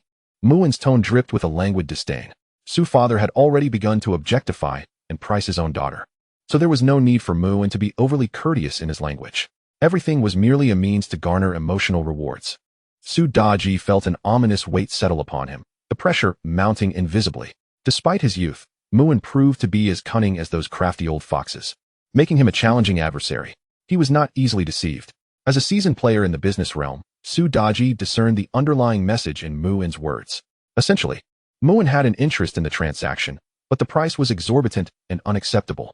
Then, what is your position, young Master Mu? Su Daji inquired cautiously. Those present would surely notice the subtle shift in his address. No longer did he refer to Muin as a senior, but rather as an equal in this transactional dialogue. At most, 10 million. Should it exceed that, I suggest Uncle Su seek alternatives, Muin declared, raising a finger with a smile. He had slashed the price dramatically, reducing it by 90 million. Money was no longer a concern for him, regardless of his family wealth. The monetary rewards from the system alone amounted to several billion. Thus, the amount he offered was entirely a matter of his mood. It was amusing to observe this father-daughter duo. The daughter had already become his maid for a mere 10 million, and the father was unhesitatingly willing to trade her for the same sum. And you wish to sever your father-daughter relationship? This implied a complete forfeiture of his chance to leverage the Mu family's influence. Su Daji hesitated, his expression fluctuating between hope and despair as he pondered the implications. His initial offer of 100 million had promised substantial profit. Now, offering only 10 million might not even salvage his company. Yet, it appeared he had no choice. He could only accept with heavy heart what Muin dictated. As for seeking another avenue, no other wealthy family would dare offend the Mu family over a mere woman. Using the Inner Thoughts card 1. Observing Su Daji's wavering resolve, Muin decisively activated the reward item he had just obtained. That little brat Muin is truly ruthless. I've practically handed over my daughter, and he barely offers 100 million. What a miserly fellow. Is he truly the heir of the Mu family? What a dreadful situation. At this rate, I doubt I will see that 100 million today. Sigh. I suppose I shall settle for the 10 million for now. At least my company should hold out for a while longer. Trading a cheap daughter for 10 million isn't too shabby. However, I must devise a scheme. Perhaps I could orchestrate a kidnapping of my daughter? I could leverage the kidnappers to demand a hefty ransom from Mu, and while I secretly manipulate the situation, stirring up media frenzy over a boyfriend's indifference to the plight of his kidnapped first love. Then, under public scrutiny and moral condemnation, I doubt Mu would remain steadfast. The Mu family, valuing their reputation, might even choose to pay up to resolve the matter, in which case, wouldn't he have no choice but to comply with the ransom? Haha, so you think you're clever, little Mu? Don't blame me for being unmerciful. Su Daji was quite pleased with his preliminary scheme. As for whether the authorities would trace it back to him, he felt no concern. After all, no one would suspect a father would hire kidnappers to abduct his own daughter. As long as he remained discreet, he should leave no traces behind. Having eavesdropped on Su Daji's inner thoughts, Muin silently scoffed. A father plotting to kidnap his own daughter for ransom? His calculations were indeed astute. If Sujiro were to discover her father's wolfish intentions, she would likely collapse this metaphorical gold mine without him needing to lift a finger. Very well. 10 million it is. Let it be seen as my concession. I trust young Master Mu will treat her well henceforth. Su father feigned sincerity. That will depend on her performance. After all, I have little patience for those who do not comply. Once I grow weary, I shall discard them swiftly. Yet spending 10 million on an intriguing plaything is hardly a loss. By the way, when shall we formalize our transaction with a contract? Muin grinned broadly. Such words, spoken in the presence of a father, sounded rather jarring. Su father stiffened, a shadow flitting across his gaze before quickly returning to normalcy. Perhaps in a few days? This deal is already set in stone. While preparing the contract, I shall also work on your daughter's mindset. Young Master Mu, what do you think? Haha, just wait. Give me some time to prepare, and I shall ensure you double that sum. Meanwhile, Sujiro trembled with fury, tears brimming in her beautiful eyes as she listened to the two men openly discussing her worth. The little maid, Ning-er, felt a pang of sympathy for her. Unlike Sujiro, she bore no such worries. Her fate was forever entwined with her master. With Lady Mu's authority, she would never be cast aside. Then let us proceed as you suggest. However, I must remain here today. I trust you have no objections? Muin took a sip of tea, a hint of amusement dancing in his eyes. His inquiry was merely a formality. His intent was already made clear. Regardless of Su Daji's agreement, the course had been set. Being a man himself, Su Daji understood Muin's thoughts. After all, she was merely a daughter of little consequence. At worst, he could always father another. For now, ensuring his company's survival was paramount. Nonetheless, he still hoped that Jiro might return home someday. In order to ensure that she can remain peacefully by young Master Mu's side in the future, I wish to have a serious conversation with her. I trust that young Master Mu will understand our position as parents, won't he? Father Su smiled and nodded, seemingly without any objections. Hehe. If I don't raise the request to return home, how will I have the opportunity to execute my plans? I have no issues. After all, she is destined to be mine. However, should any unforeseen mishaps befall her, the wrath of the Mu family would surely be unleashed. I am certain that Father Su would also protect his former daughter well. Muin smiled faintly. Su Daji silently pondered. He couldn't shake the feeling that there was a hint of warning in those words. Yet, this little rascal could not possibly be aware of the plan he had just concocted. Naturally, that is the least I can do as her former father. If there is nothing else, I have matters to attend to at my company, so I shall take my leave. With the objective accomplished, Su Daji found no reason to linger and prepared to depart. By the way, do not forget about the contract concerning your former daughter, Sujiro. Muin casually reminded him again. It remains uncertain whom this repeated reminder serves as a warning or who it aims to harm. Father Su. Eavesdropping Sujiro. You have successfully acquired the daughter of the protagonist, Su Daji, Sujiro. Su Daji's fortune has decreased by 1,000. And the current fortune of the target is 1,000. Congratulations, you have received rewards, Su Daji's secret one, and 50 million in cash. Sujiro, having been betrayed by her father, has entirely succumbed to your control, her heart shaken, and her expression vacant and anxious, resulting in an emotional fluctuation of 30. Congratulations. You have received a reward of 30,000 proficiency. The young girl felt an overwhelming sense of frustration, with an emotional fluctuation of 35. Congratulations. You have received a book about my inappropriate father and 200 fortune. Has Su Daji's fortune already halved? Muin chuckled. This clearly illustrates how significant Su Jiro's existence is to Su Daji. Yet now, he has carelessly cast her aside due to financial issues. Seizing the opportunity, Muin effortlessly amassed a plethora of rewards. Meanwhile, in the back seat of the car, Su Daji suddenly clutched his chest. A sudden, sharp pain akin to a heart cramp left him inexplicably anxious. It felt as though he had inadvertently lost something of great importance. Could it be related to his daughter? Jiro, for the company, for your brother, for the sake of raising you. You should be able to forgive your father, right? After several rounds of self-reassurance, Su Daji cast aside the scant remnants of guilt. He quickly closed his eyes, beginning to meditate, while simultaneously refining his subsequent kidnapping plan, which would involve obtaining a ransom worth hundreds of millions from Muin. Carelessness was not an option. Chapter 35, Secrets. Upon entering, Muin was greeted by the sight of Su Jiro, the girl in the white dress, resembling a doll that had been carelessly played with. Tears streamed down her face, her gaze vacant and devoid of light. It seemed she had yet to come to terms with her fate of being traded away. Despite feeling a twinge of compassion, Muin feigned a scoff for the sake of emotional rewards. You should have clearly heard the transaction between your father and me. Henceforth, whether you wish it or not, you have become mine. For the sake of 10 million, a daughter is willing to sacrifice herself, while a father chooses to sacrifice his daughter. TSK. What a touching tale of familial love. In that moment, Su Jiro found herself oddly amused. Her father's transactional actions rendered all her sacrifices a mere joke. Ninger, please lead our maid, Su, to the second floor to select an empty room. If all goes as planned, she shall reside with us from now on. Moving forward, teach her whatever tasks you need her to perform. There is no need to be courteous. Muin waved his hand dismissively. Ninger nodded slightly.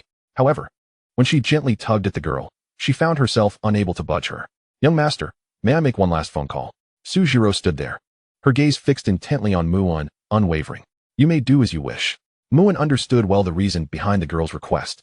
She likely wanted to confirm the news from her father's own lips before she could truly let go. By the way, Ninger, do not forget tonight's punishment task. As he passed by her, Muin whispered softly in her ear. This was crucial for emotional rewards, and it was a reminder that could not be overlooked. The little maid's face instantly flushed a bright red, rendering her utterly adorable. Young master, I understand. After teasing his charming little maid, Muin returned to his room to organize the day's gains. Opening his personal panel, host, Muin physique, 70. Mental strength, 30.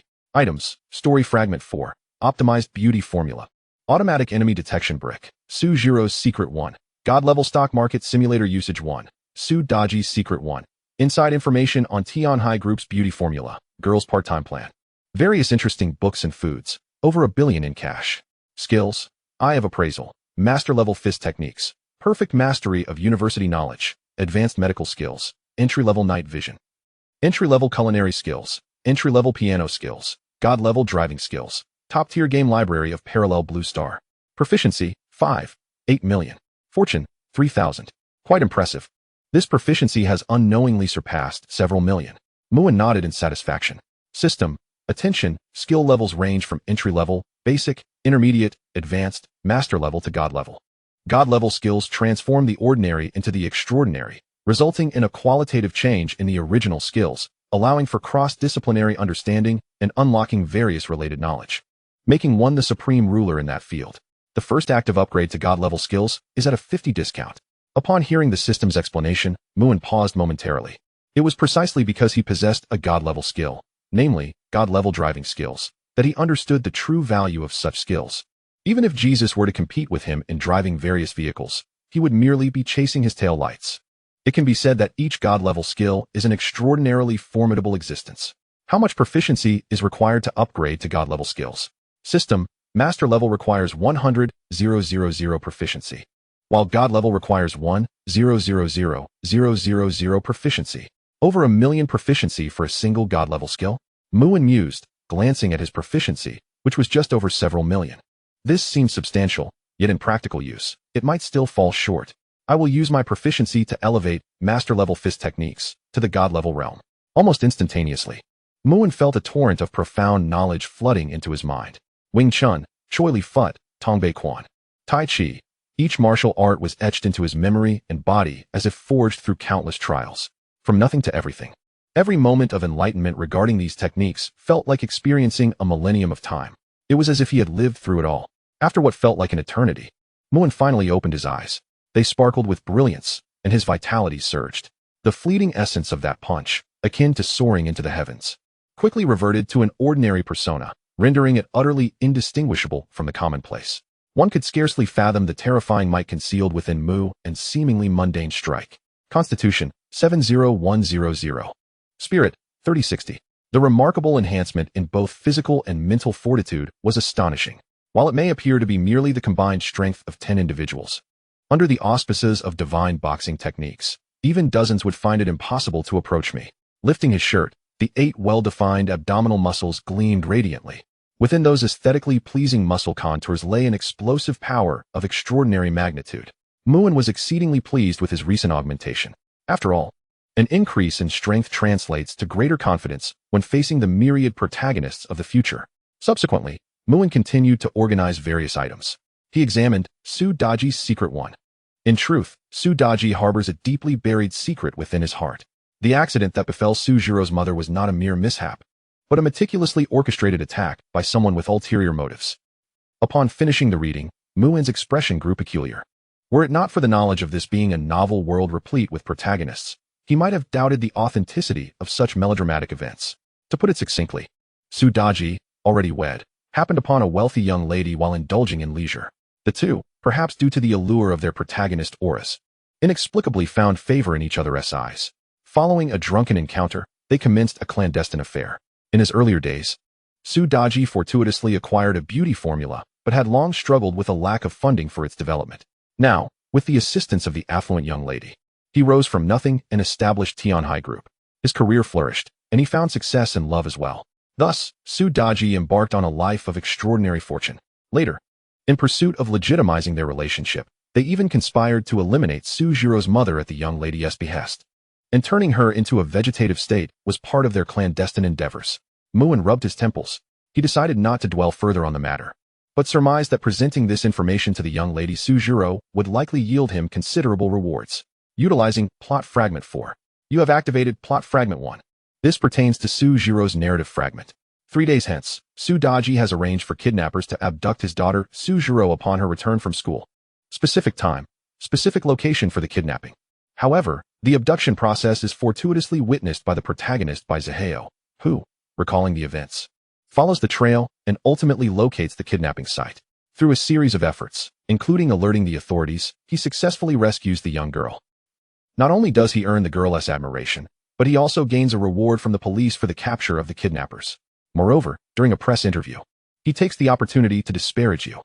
Muin pondered. Does this mean that even if he merely observes without intervening, Su Daji's daughter will remain unharmed? In the contest of wills between the two protagonists, Zaheo will emerge victorious. If memory serves, Su Daji possesses only about 1,000 in luck, whereas Zaheo boasts approximately 40,000. Could it be that the outcome is influenced by the protagonist's individual fortunes? Chapter 36. Names. You have activated Plot Fragment 1. Congratulations. You have acquired the basic information card regarding the Dragon King protagonist. Dragon King protagonist, Long Haoyan. Age, 26. Basic information. He is the last scion of the Long family bloodline. 10 years ago, amidst chaos, he allegedly fathered a daughter with the daughter of the Gong family. Following the fall of the Long family, he fled abroad and became a mercenary. Over the years, he has been steadily developing his own power, mere trials away from claiming the title of Dragon King. He possesses a fervent obsession with uncovering the reasons behind his family's downfall and retrieving his sister and wife and daughter. After a cursory glance at the basic information, Muin found himself at a loss. The trajectory of the Dragon King protagonist's life was indeed compelling. He knew a little about the Long family, which was once one of the 9 great families of Long Country, seemingly annihilated a decade ago. It was highly probable that the Dragon King's sister was none other than his own maid, Ninger. As for the Gong family's daughter, further investigation was warranted. Old Jiang, please assist me in researching all the young ladies from the Gong family over the years who have given birth. What? What do you mean by suggesting that I have a penchant for mature women? And now you wish to introduce me to someone? No. I merely wish to understand the matter better. Truly, it is merely a straightforward inquiry. Sweat trickled down Muin's forehead as he wiped away the nearly perspiring beads. After much negotiation, he had finally managed to convey his request to old Jiang. He could only wonder how the butler would report this to his parents. As the sole heir of the Mu family, his father had long issued a stern decree for him to propagate the family line. His parents had been particularly relentless, reportedly endeavoring to find him a fiancée over the years. You have activated Plot Fragment 1, and congratulations, you have obtained recent information on the protagonist by Zaheo. Due to urban planning, the old district will soon face demolition, and those owning property there will receive substantial compensation. Tomorrow, by Zaheo will venture to the old district to seek out old properties and sign a purchase agreement. Specific timeline for demolition compensation, 2 months later. You have activated Plot Fragment 1, which pertains to Chu Yoming's narrative fragment.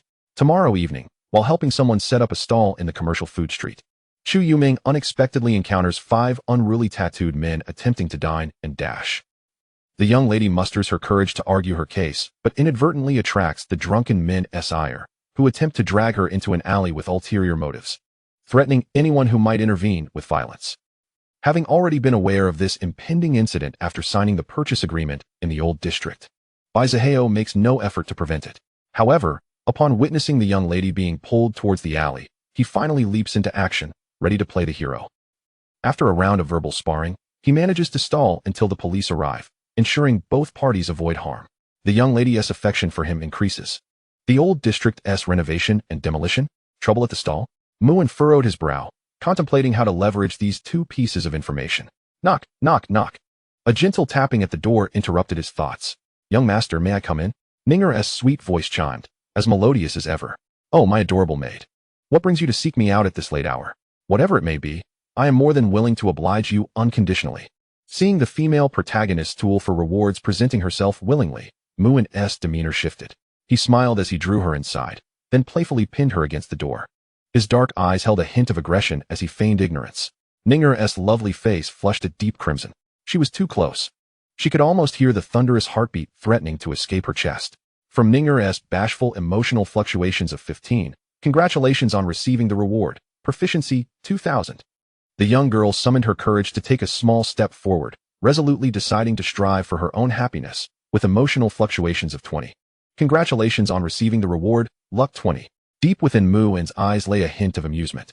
Truly splendid, as expected of his first little maid. She even took the time to deliver an emotional reward to him before bed. Such commendable dedication. Meanwhile, the girl bit her lower lip, seemingly having made a significant resolution.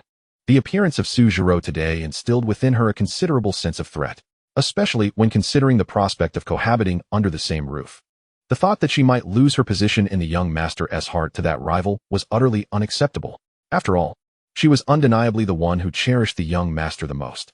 Moreover, she had arrived first. If the young master bore no disdain, could she perhaps have his supervision tonight to fulfill the punishment task he had assigned? Ninger would certainly count to 10,000 without fail. As she spoke, the girl shyly smiled, her lips already beginning to diligently recite the man's name repeatedly. Muin, however, became momentarily stiff. Not good. Had he unwittingly shot himself in the foot? Next door, the phone call was ruthlessly disconnected. Sujiro's eyes were vacant and devoid of spirit, as if all her tears had been exhausted. Only the reddened rims of her eyes bore witness to the flood of sorrow that had once swept through. For the sake of your bettered mother, you must learn to endure some grievances temporarily. I believe you can understand that. Trust in your father. Once I find an opportunity, I will surely redeem you. As for the severance of our father-daughter relationship, that was a choice made out of necessity. I still love you. Stay close to young Master Mu. That is your opportunity, and it is also a chance for our family. You wouldn't want us to face bankruptcy, would you? The words of her father pierced her fragile heart like a myriad of sharp knives. No matter how sweetly the man spoke, it could not conceal the bitter truth of her abandonment. It was as if she was meeting her father for the first time, discovering his hypocrisy and heartlessness, especially when recalling all her efforts made for the family and to prevent her father's company from collapsing, forcing her to compromise with that demon, Muin. Furthermore, having spent all her saved pocket money on a gamble for a chance at fortune, all her hopes were shattered by the cruel reality. She felt like a ridiculous clown. Despair and absurdity enveloped her like a dark room, gradually consuming her. The girl curled up, feeling an overwhelming sense of loneliness and helplessness. She even thought she had lost any desire to live. Strangely, she was reminded of her gentle and kind mother, who was now forced to lie in a hospital bed. Suzhiro wiped her beautiful eyes, cleansing the remnants of tears, her gaze slowly growing resolute. No, it was not yet time for her to relinquish herself. Even if that man, who called himself her father, had abandoned her. For the sake of her mother, she could not easily give up on herself. Betrayed by her family, Suzuro began to darken, nurturing deep resentment within her, resentment for her own powerlessness, and for the father who had forsaken her, with emotional fluctuations of 30. Congratulations on receiving the reward, proficiency 20,000. Realizing she had indeed been abandoned by her father, the girl felt a wave of despair, instantly contemplating death as a release. Yet, the thought of her mother still lying in the hospital compelled her to become strong. Emotional fluctuations of 50. Congratulations on receiving the reward, sensory deprivation torture, card 1. Originally, Suzuro was still deeply troubled. However, strange sounds suddenly emanated from next door, as if someone was calling that bastard's name. Question: when does a woman call a man's name? Answer: certainly when. In an instant, the girl seemed to conjure an image in her mind. Her delicate face flushing crimson. She wanted to cover her ears to block it out, yet inexplicably felt drawn to listen further. Her thoughts wandered to the fact that she was now, in a sense, that person's maid. Did that not imply that she too might one day find herself calling out his name? The thought of such a scene was so exquisite that she hesitated to contemplate it further. Suzuro widened her beautiful eyes, tossing and turning in bed. That night, some slept soundly, while others suffered from sleeplessness. Chapter 37. Tenderness. Somewhere on a battlefield abroad, Long Haotian, clad in camouflage, concealed himself within the thicket. For reasons unknown, he suddenly felt a sharp pain in his chest, as if something vital had been forcibly extracted from his very being, causing him great distress. Yet, this sensation was fleeting, as he soon perceived no further issues with his body and chose not to dwell on it. "Your Excellency Long, is everything all right?" the captain inquired, noticing his pallor. "It's nothing, probably just fatigue from last night." Long Haotian gently shook his head. His subordinates immediately displayed the knowing expressions of men who understood. It must be said, the allure of the black women here was indeed a different experience altogether. Lacking the uninhibited exuberance of others, they instead exhibited an extraordinary level of obedience and boldness. Unlike the others, Long Haotian's thoughts had long since drifted back thousands of kilometers to Long Country. According to his plan, his subordinate John had already ventured ahead to lay the groundwork. He had even employed several smuggling routes to further penetrate the market of Long Country, hastily gathering funds to establish his own influence. Once he completed his current task, he would return to uncover the reasons behind the downfall of the Long family, and perhaps even reunite with his long-lost wife, ensuring that those enemies from the past would pay the price they deserved. Just wait, that day is not far off. With his strength, he might even attract an array of beautiful women. A radiant smile adorned Long Haotian's face, charmingly magnetic, with death beckoning him alluringly. Exiting the internet cafe, Bai Zihao let out a sigh of relief. He excitedly waved at the air. The 50,000 yuan he had obtained from Suzuro had all been invested in Cupid coin. He had set an automatic sell order at the peak price he recalled. Now, all he needed to do was wait for the opportune moment, and easily earning 100,000 would be no problem at all. However, upon returning home and encountering his second uncle and others visiting, his pupils involuntarily constricted, and an unnamed fury surged within him. In his memory, it was precisely because of these so-called relatives that his parents' life savings had been swindled away. They had invested in a shell company, only to be lured with promises of great profits, ultimately left with nothing. Their family had since been burdened with substantial debt, constantly threatened by debt collectors. His parents lived in daily fear. "Little sister, how could I possibly deceive you? Look at my attire. I'm not saying I've made it big without bringing you along to profit. Our company in F continent is expanding investments. If you don't invest now, later it might not be at this friendly price. So what are you hesitating for? It's precisely because of your indecision that you're missing out on making money." Jean Dia, with his gaudy gold chains, spoke with a silver tongue, weaving tales that were both enchanting and seemingly credible. He even presented a specialized business license as proof. My father and my mother appeared to be somewhat swayed by his words. "Mom, Dad, don't listen to him. He can only boast verbally. Anyone can engage in such bluster. We cannot see or control foreign companies, and whether they are genuine or fraudulent is beyond our knowledge. It's far too risky to invest in such ventures. We would be better off abstaining." Bai Zihao coldly interjected, helping his parents to refuse the offer. In truth, he was barely managing to suppress his fury, having chosen his words carefully. Otherwise, he would have long since slapped the man across the face. "Oh, how can you speak like that, my child? I am here to help you earn money, and you dare to cast doubt upon me? Such ingratitude." Jean Dia retorted, his indignation palpable. "If you choose not to participate, that's your decision. But remember to repay the over 100,000 owed to our family. Otherwise, I shall have no choice but to take legal action against you." "Huh. You deserve to be poor for the rest of your lives." Feeling humiliated by being chastised by a junior, Jean Dia stormed off in a huff. You shouldn't speak to your uncle in such a manner. He is, after all, your uncle, by mother's side.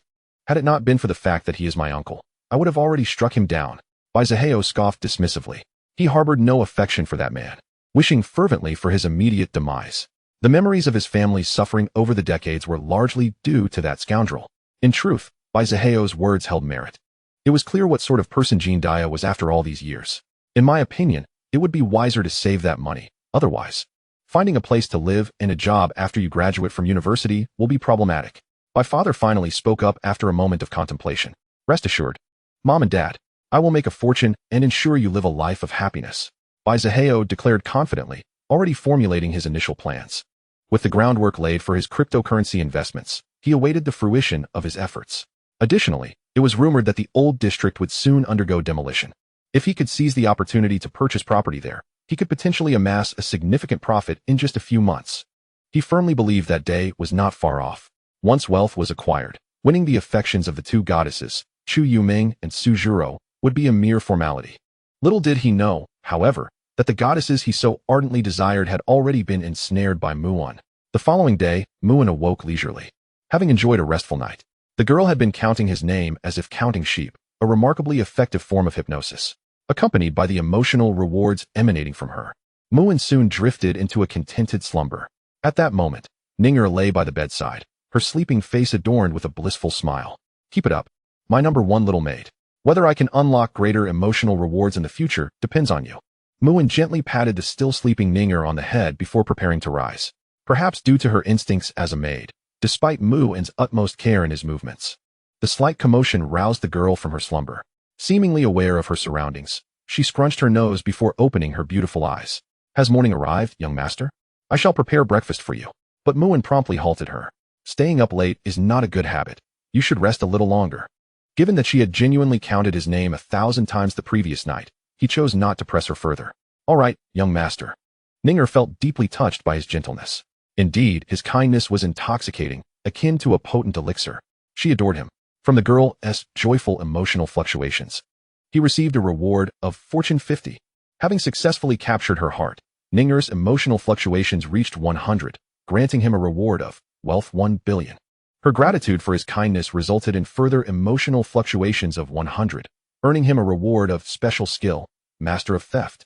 The protagonist, Long Haoyan, found it impossible to reclaim the flawless sister that once belonged to him.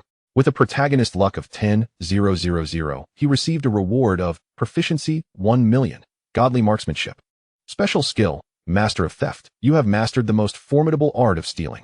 Regardless of the individual, you can stealthily acquire any target item from them without their awareness. This includes, but is not limited to, physical possessions, unspoken thoughts, hidden secrets, intelligence, and strength. Godly Marksmanship. Once you pull the trigger, you will achieve perfect accuracy. Ignoring distance and defenses, the weaknesses of your targets will automatically reveal themselves within your line of sight, ensuring a 100 fatality rate when striking ordinary individuals in their vital spots. What a colossal windfall. 2 extraordinary godly skills. No, with the additional million in proficiency, it equates to yet another self-selected godly skill. Thus, this amounted to the acquisition of 3 godly skills. To receive such a plethora of surprises so early in the day left Mu nearly unable to contain his joy. Though he had yet to meet the protagonist, the bounty bestowed upon him was immense. It made him rather eager for the day he would confront his counterpart. Chapter 38, Breakfast. As Muon exited his room, he fortuitously encountered Su Zhuro. The girl bore faint dark circles under her eyes, presenting an appearance of fatigue and unrest. Young master. Her spontaneous greeting surprised Muon. Another protagonist tool had presented herself. He certainly would not let this opportunity slip by. With a determined heart, Muon boldly wrapped his arms around her slender waist, drawing her close to his chest, and smiled brightly. Excellent. It seems our esteemed Su has nearly come to terms with reality. I greatly admire those who possess self-awareness. Su Zhuro's face flushed crimson, yet her hands, resting against his chest, did not resist.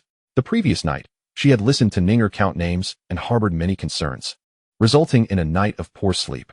Nonetheless, she understood that from this day forth, or more accurately, from the moment her father had traded her, she had severed ties with her past. Now, she was merely a little maid belonging to this man before her. Confronted with an inescapable reality, Su Zhuro began to accept her circumstances, leading to emotional fluctuations of 15, earning her a reward of Constitution 1. From the girl's bashful emotional fluctuations of 16. He earned a reward of Chinese breakfast recipe 5. Come, today I shall teach you how to prepare breakfast. This will be one of your responsibilities. With yet another surge of emotional rewards emanating from her, Muin's spirits soared. He grasped the girl's wrist and began to lead her downstairs. However, this scene was fortuitously witnessed by Mu Yuer, who was just descending the stairs. She paused momentarily, her brows furrowing as jealousy surged within her. Casting a venomous glare at Su Jiro, particularly at the man, she thought, "You teaching someone how to make breakfast? The things you create are fit only for the dogs." Muin's mouth twitched slightly. Why was this girl so irritable so early in the morning? Such a fiery temper. Wasn't their relationship just beginning to thaw yesterday? How is it that today, she is acting so capriciously, that fickle woman? If it weren't for his concern about her potentially reporting to her parents, he might have already stormed over and given her a couple of kicks. At the same time, Muin resolved silently within himself. In the future, when he mined the treasures of this gold mine, he would extract her coins with fervor. Her name is Mu Yuer. As long as you keep your distance, you shall be fine. Come, let me teach you how to make breakfast. From now on, it will be your responsibility. Muin casually explained before taking Su Ji's soft hand and leading her downstairs, completely disregarding the tall girl behind them. Sometimes, deliberate neglect serves as a form of cold violence, naturally provoking emotional fluctuations. It can be said that Muin's plan to extract her coins had already commenced. As expected, upon realizing her indifference, Mu Yuer was on the verge of exploding with rage. She deliberately stomped heavily on the wooden floor, stormed back to her room, and slammed the door with a loud bang. As for the plush toys adorned with Muin's name that lay near her pillow, they bore the brunt of her wrath. From Mu Yuer's emotional turmoil, you have received a reward. Proficiency 3000. How dare she ignore her? The girl resolved to ignore him for an entire day, brooding in silence. Emotional fluctuation 25. Congratulations, you have gained a reward. 10 million in coins. From the girl's grievances and sadness, emotional fluctuation 30. Congratulations. You have received a reward. Fortune 30. Meanwhile, Su Ji was secretly murmuring to herself. She had not anticipated that beside Muin stood a girl whose beauty rivaled her own. Their relationship, however, appeared less than amicable. As for Muin's claim of teaching her to make breakfast, she hardly took it to heart. How could a wealthy heir possibly know how to prepare breakfast? Even if he could, it would merely be for show. But 30 minutes later, gazing at the lavish spread before her, she found herself utterly astonished. It turned out she was the only one unacquainted with such culinary finesse. Su Ji was profoundly impressed by his exceptional cooking skills, and simultaneously felt a twinge of shame for her previous prejudices. Emotional fluctuation 15. Congratulations, you have gained a reward. Mental strength 1. Muin chuckled inwardly. He had anticipated her eagerness to witness his folly, so he had discreetly elevated his culinary skills. To avoid any mishaps, he had even surpassed the advanced level, achieving the status of a master chef. Now, even the finest national banquet chefs might struggle to surpass his culinary delights. One could say that he was willing to go to such lengths just to garner a few emotional rewards. Calmly, he thought, isn't this all just basic operations? Surely, anyone could do this. Could it be that the illustrious Su Ji is incapable? Muin feigned nonchalance, casting a sidelong glance at her, the implication of his bravado unmistakable. Naturally, in his mind, it was as if he had inscribed 5 large characters. Hurry and release the coins. Su Ji was at a loss for words. Is this even a sensible statement? But she felt a bit embarrassed, for she indeed could not. How could she be so subtly insulted? It was merely breakfast. With a little practice, she was certain she could master it. She refused to believe that a pampered heir could accomplish something she could not. I can definitely do it, Su Ji declared defiantly, raising her chin, a classic case of someone who pretended to be competent when she was not. After all, she was a clever girl. She could not let him underestimate her. From the girl's contradictory emotions, you have received a reward. Proficiency 2600. In that case, you shall prepare tomorrow's breakfast. If it doesn't taste better than mine, I shall impose a punishment upon you, Muin said, suppressing his laughter. How delightful, another protagonist willingly leaping into the pit. He was already contemplating how to swiftly acquire emotional rewards from her through this upcoming punishment. Fine, I will definitely make it more delicious than yours, Su Ji retorted, her beautiful eyes glaring defiantly. Well then, I eagerly await it, he replied with a smirk. By the way, remember to bring some to Ninger later.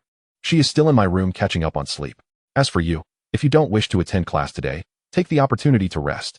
If you need to take a leave of absence, just let me know, and I will handle it for you. With that, Muin chuckled lightly, waved goodbye, and stepped out.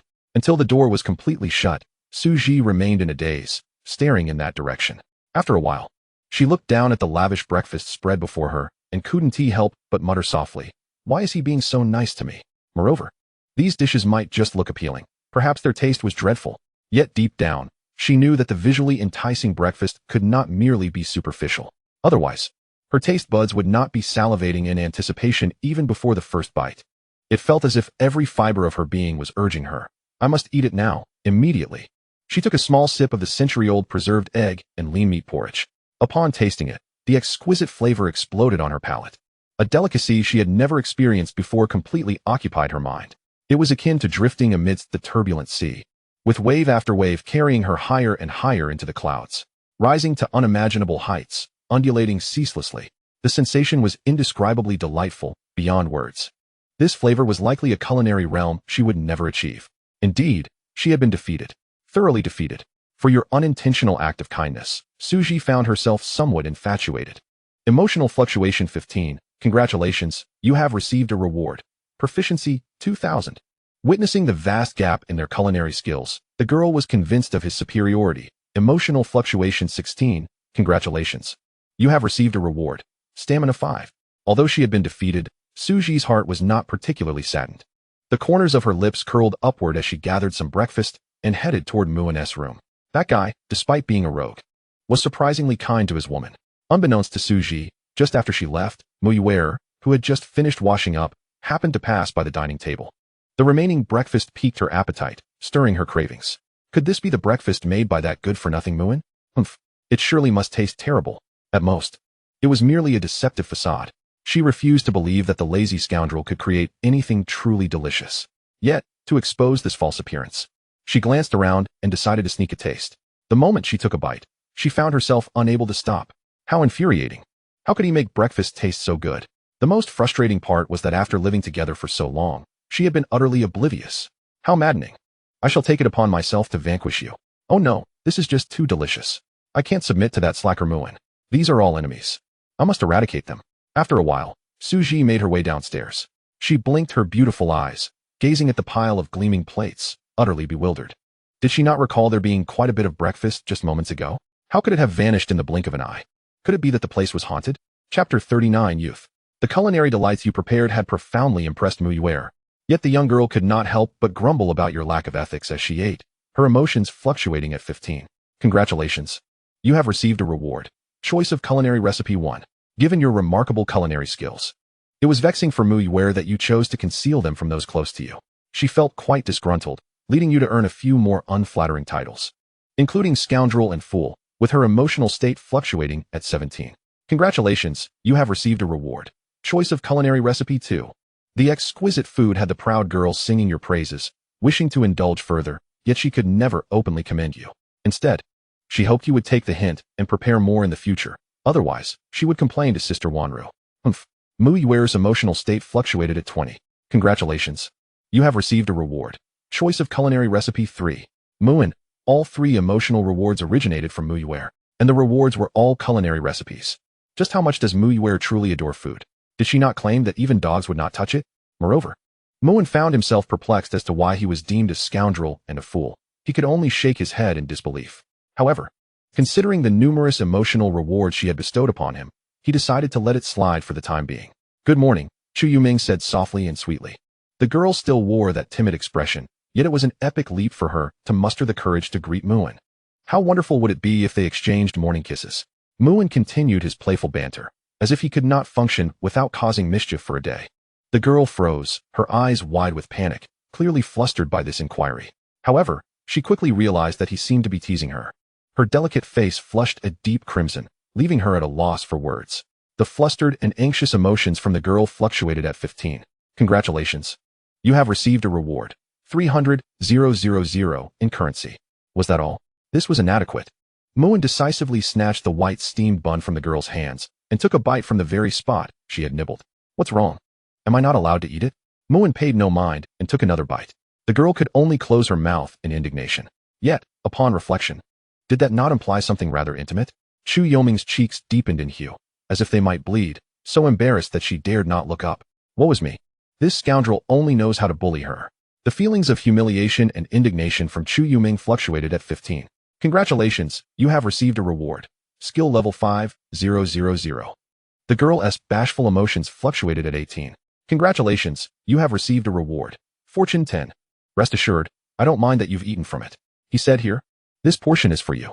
Listening to the delightful sound of the emotional reward notifications, Muin savored the bun as if it were a delicacy. It seemed that even the delicious breakfast he had prepared earlier paled in comparison to this single bite of bun. Meanwhile, Chu Yuming could only pout, forlornly consuming another pristine breakfast. Yet, it tasted like cardboard, for her thoughts were elsewhere, consumed by the mortifying incident that had just transpired between them. Stop thinking about it. If you truly desire a morning kiss, I could oblige. Everyone is an adult. There's no need to be so shy. Muin's warm breath brushed against the girl's ear, teasing and provoking. It was an atmosphere thick with ambiguity, an extreme tug-of-war. If this was not intentional, he himself would not believe it. Chu Yuming could not help but recall that they had indeed embraced once before. She instantly resembled a frightened little rabbit, her ears burning crimson as she hurriedly retreated to her little corner. She refused to look up, even neglecting her breakfast. However, Muin would not let her off so easily. After all, it is well understood that one must strike while the iron is hot. If you wish to hide, that is fine, but you must finish your breakfast first. Otherwise, I shall reward you in front of everyone. Upon hearing this, Chu Yuming indeed lifted her head. Her beautiful eyes widened in shock, staring at him as if to say, you would dare reward yourself in front of everyone? How could such a villain exist in this world? Don't believe me? You are welcome to test it. You know I am a man of my word. Muin's lips curled into a slight smile. Chu Yuming dared not delay any further, fearing that this rogue would act irrationally at any moment. She grabbed the white bun and stuffed it into her mouth, her eyes brimming with tears of indignation. Moreover, in her haste, the girl's cheeks puffed up, resembling a little squirrel hoarding food in her mouth. When she spoke, it was a jumbled mix, likely incomprehensible to anyone from Blue Water Star. Yet, her adorable demeanor elicited some amusement from those around. All right, slow down. No one is trying to snatch it from you. Seeing that the girl nearly choked, Muin hurriedly offered her a cup of warm soybean milk, gently patting her back. If he were to choke his perfect female lead, he would have nowhere to lament. Thus, this breakfast concluded cheerfully under the girl's indignant gaze. The girl's melancholic emotions fluctuated at 12. Congratulations, you have received a reward. Skill level 1000. The girl's feelings of indignation fluctuated at 15. Congratulations, you have received a reward. Book about my whiny deskmate who enjoys bullying me. The girl's happiness fluctuated at 20. Congratulations, you have received a reward. Fortune 20. Amidst the shower of rewards, Muin finished his meal and went back to sleep, living blissfully like a carefree pig, entirely oblivious to the girl's resentful little glances. As time passed, evening class dismissal arrived once more. Chu Yuming had learned her lesson this time, understanding to wake him up in advance. Muin stretched comfortably, relishing in the carefree existence that had become rather addictive. He often mused how wonderful it would be if time could pause at this very moment. Unfortunately, this was a world inhabited by numerous protagonists of delightful tales. If he did not eliminate them, they would inevitably extinguish themselves. The relationship between protagonists and antagonists was destined to be one of irreconcilable conflict. Either you perish or I shall. As Chu Yuming gazed at the youth bathed in the evening glow, she gradually found herself entranced. The inexplicable aura of sorrow and solitude emanating from him made her nose tingle with emotion, igniting an impulse to embrace him. Stop staring. If you look any longer, you'll fall in love with me. Muin playfully tapped her lightly on the head. Sentimental literature was not suited for him. He was but an emotionless villain. Of course not. Chu Yuming covered her head, gazing at him with a pitiful expression. All right, I shall take my leave. You should head home early too. Remember our agreement, and don't let me find out you're working part-time tonight. Don't blame me if things go awry. I shall punish you. Muin playfully pinched the young girl's delicate face, whimsically altering its shape. For a fleeting moment, he couldn't help but marvel at the softness and smoothness of her skin. How is this even possible? The girl averted her gaze, unable to meet Muin's eyes. How did he know she was going out for a part-time job tonight? Well, assisting Sister Gong didn't exactly count as a side gig, did it? Indeed, only unpaid tasks could be deemed non-part-time. With this thought, Chu Yuming's tone gained a newfound confidence. The two exchanged glances, staring intently at one another. It would be best if it were so. After a pause, Muin voluntarily shifted his gaze away. He chose not to dwell on the matter. He would uncover the truth once he found the girl later. As for that fellow by Zaheo, he was absent from school today, having taken a leave of absence.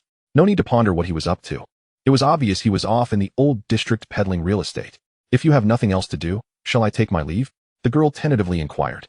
What is the matter? Do you need me to plant a kiss on you before you're willing to leave? Muin teased, leaning closer to the girl, as if genuinely intending to do something outrageous. Chu Yuming instinctively recoiled, her eyes darting away, like a frightened little rabbit. She dared not linger and promptly fled without a backward glance, even forgetting her backpack. Muin picked up the girl's backpack, noticing the adorable rabbit hairpin adorning it, and couldn't help but chuckle. Ah, perhaps this is what youth truly embodies. Due to your unexpectedly sophisticated maneuver, the girl was left flustered and embarrassed, causing a surge of emotional turmoil worth 20 points. Congratulations, you have earned the reward book, Running Under the Sunset. That was my lost youth. From Chu Yoming's inner turmoil and shyness, you have gained an emotional fluctuation worth 25 points. Congratulations, you have earned the reward skill level, 5,000. Chapter 40. It's assistance, not part-time work. In the bustling food street, at a small food stall, Chu Yuming was preoccupied with preparing vegetables and meats. Yet, her mind seemed elsewhere, occasionally betraying her with a silly grin. Xiaoming, Xiaoming. Oh, Sister Gong, is there something you need? Chu Yuming suddenly snapped back to reality. She looked up at a young woman wearing a mask, blinking in surprise. It's not about me, it's about you. If I don't remind you, you'll end up wasting all my ingredients. The young woman chuckled, her tone devoid of reproach. Chu Yuming's expression turned perplexed, but she quickly realized her blunder, her face turning crimson. She had inadvertently discarded the edible parts of the ingredients while placing the inedible ones into the basket. How utterly embarrassing. I am so sorry. Sister Gong, I've caused you trouble again. Chu Yuming sincerely apologized. It's just some ingredients, no need for apologies. Rather, you frequently come to help me for free, so I should be the one apologizing. Therefore, would you care to visit my home tonight for dinner?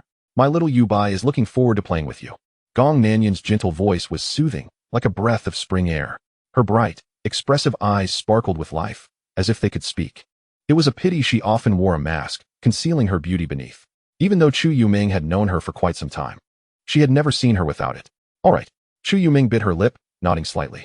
She wouldn't return home tonight. Surely, the bad guy wouldn't find out, right? After the incident with the drunken landlord, Muin had helped Chu Yuming move into a relatively secure upscale neighborhood, insisting she return home by 10 each night, or he would personally come to punish her. It was also rumored that the neighborhood was one of his properties. Had she not insisted on paying rent, he might have truly exempted her. So, what was Xiaoming pondering earlier? Or rather, what charming young man had captured her heart, while skillfully working?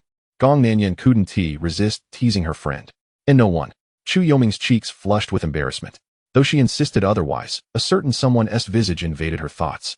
Gong Nanyan observed her friend's demeanor, fully understanding the situation. She had once been a girl filled with the same expectations of love. Yet her past was too painful to revisit. Sigh. The evening thrived with liveliness. It seemed that only at this hour could those burdened by life unleash their woes. The small stall of Chu Yuming and Gong Nanyan was bustling with patrons, their hands busy with the tasks at hand. Where's the boss lady? Hurry and serve us some food. 5 burly men, reeking of alcohol and smoke, swaggered over. Even from a distance, their intoxicated presence was palpable, causing many customers to withdraw in silent indignation. After all, these men radiated an aura that screamed trouble. Better to retreat than to invite conflict. Excuse me, gentlemen. May I assist you? Despite her fear, Chu Yuming prepared to inquire politely. However, Gong Nanyan stopped her, signaling with her eyes before addressing the men herself. What can I get for you, gentlemen? What do we want to eat? Pick, we don't want anything else tonight. Just the boss lady. What do you think, huh? Pick, and that little girl from earlier. Her figure is also quite appealing. How about joining us for some fun? We'll definitely make it worth your while. Hee hee. The lead man, with a drunken hiccup, leered at her, unabashedly revealing his avarice. The rest of the group chimed in, their boisterousness intimidating many patrons into leaving. The crowd around the stall thinned rapidly. You're disrupting our business. If this continues, we'll have to call the police. Gong Nanyan frowned, her brows knitting together. This group had been a persistent nuisance, severely impacting her business each time they arrived. And even relocating her stall hadn't freed her from their harassment. Call the police? Do you dare? The lead thug suddenly kicked over a nearby table, causing chaos. Gong Nanyan was roughly shoved, nearly toppling to the ground. Sister Gong, watch out. Chu Yuming couldn't help but exclaim. Gong Nanyan felt a surge of panic.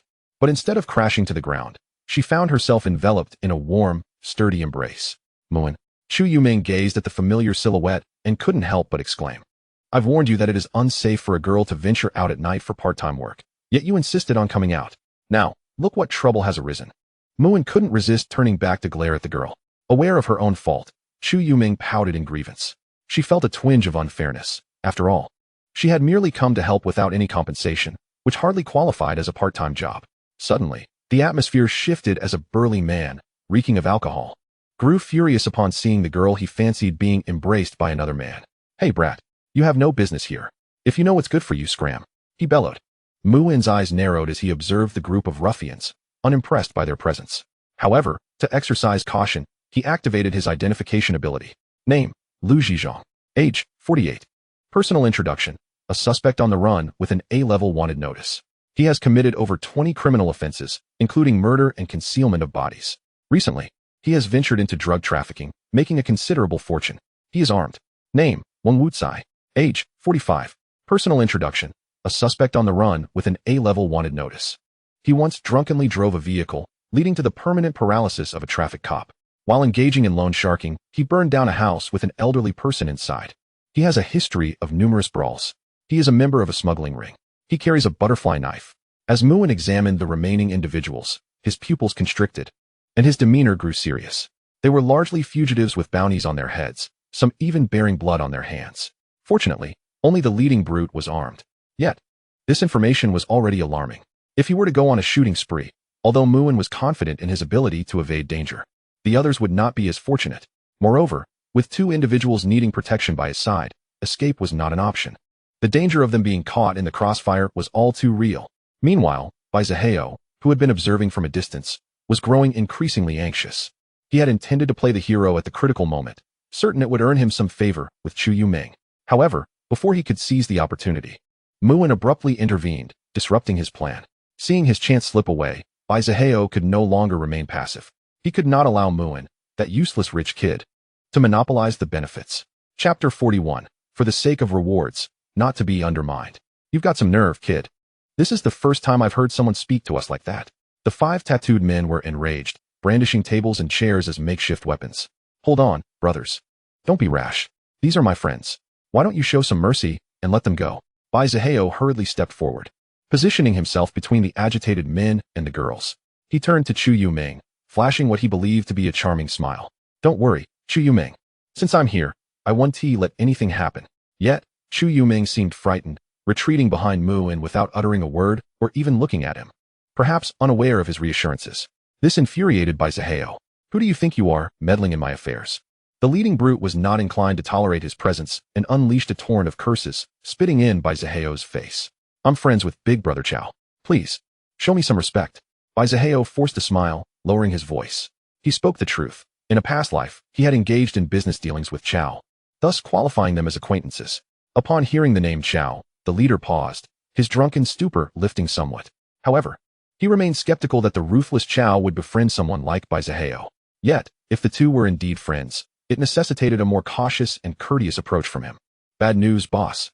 The cops are coming. One of the henchmen suddenly exclaimed in panic.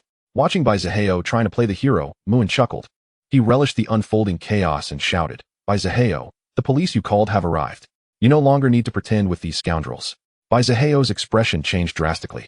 His heart filled with rage towards Muin. Is that something you can just say? You could get someone killed. As expected, the leading brute's expression darkened, his eyes widening in fury. Were you just pretending with me? You little brats think you can trick me? You've never faced real danger, have you? Without further hesitation, the leader reached for his waist and drew a hidden pistol. The atmosphere shifted drastically.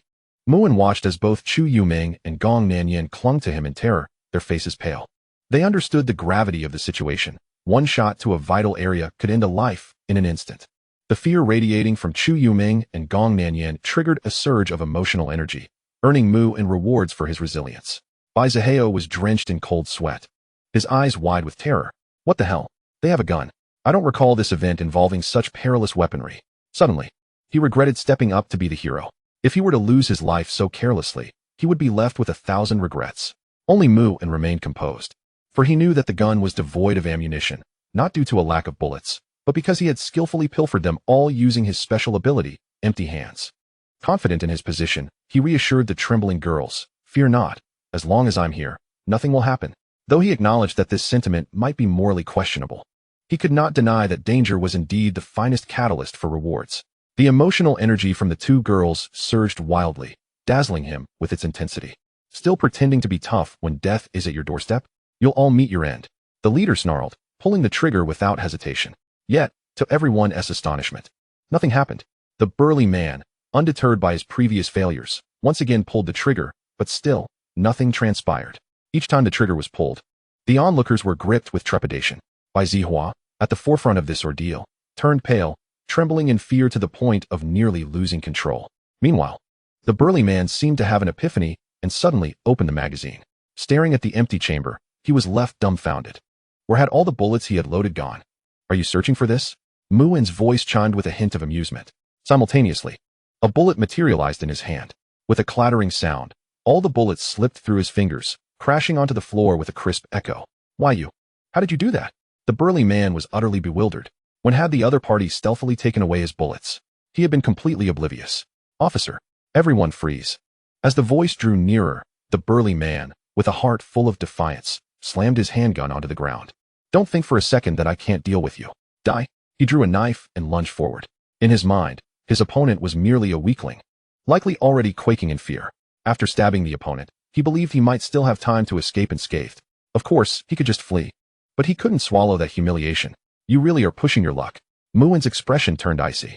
Temporarily releasing the two women, he unleashed his godly martial arts. His fist struck with the precision of a dragon.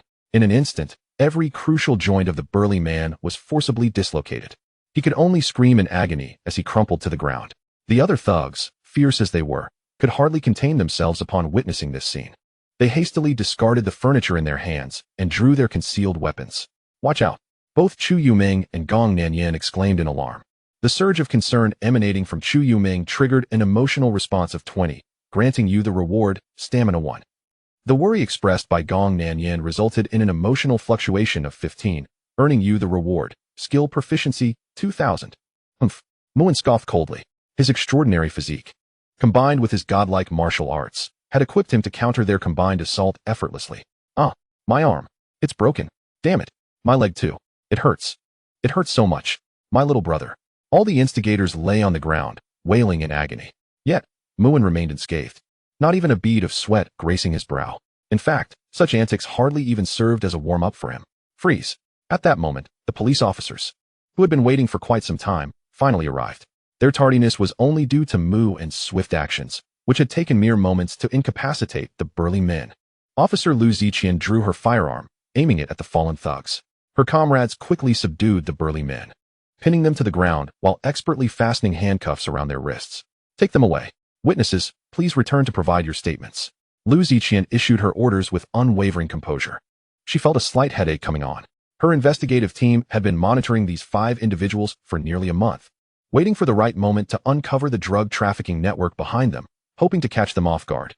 Now, it seemed they had no choice but to make their move, having startled the snake in the grass. She couldn't help but cast a glare at Muin. The emotional fluctuation of Lu Ziqian's frustration registered at 11, granting you the reward, Novice Skill, Psychologist.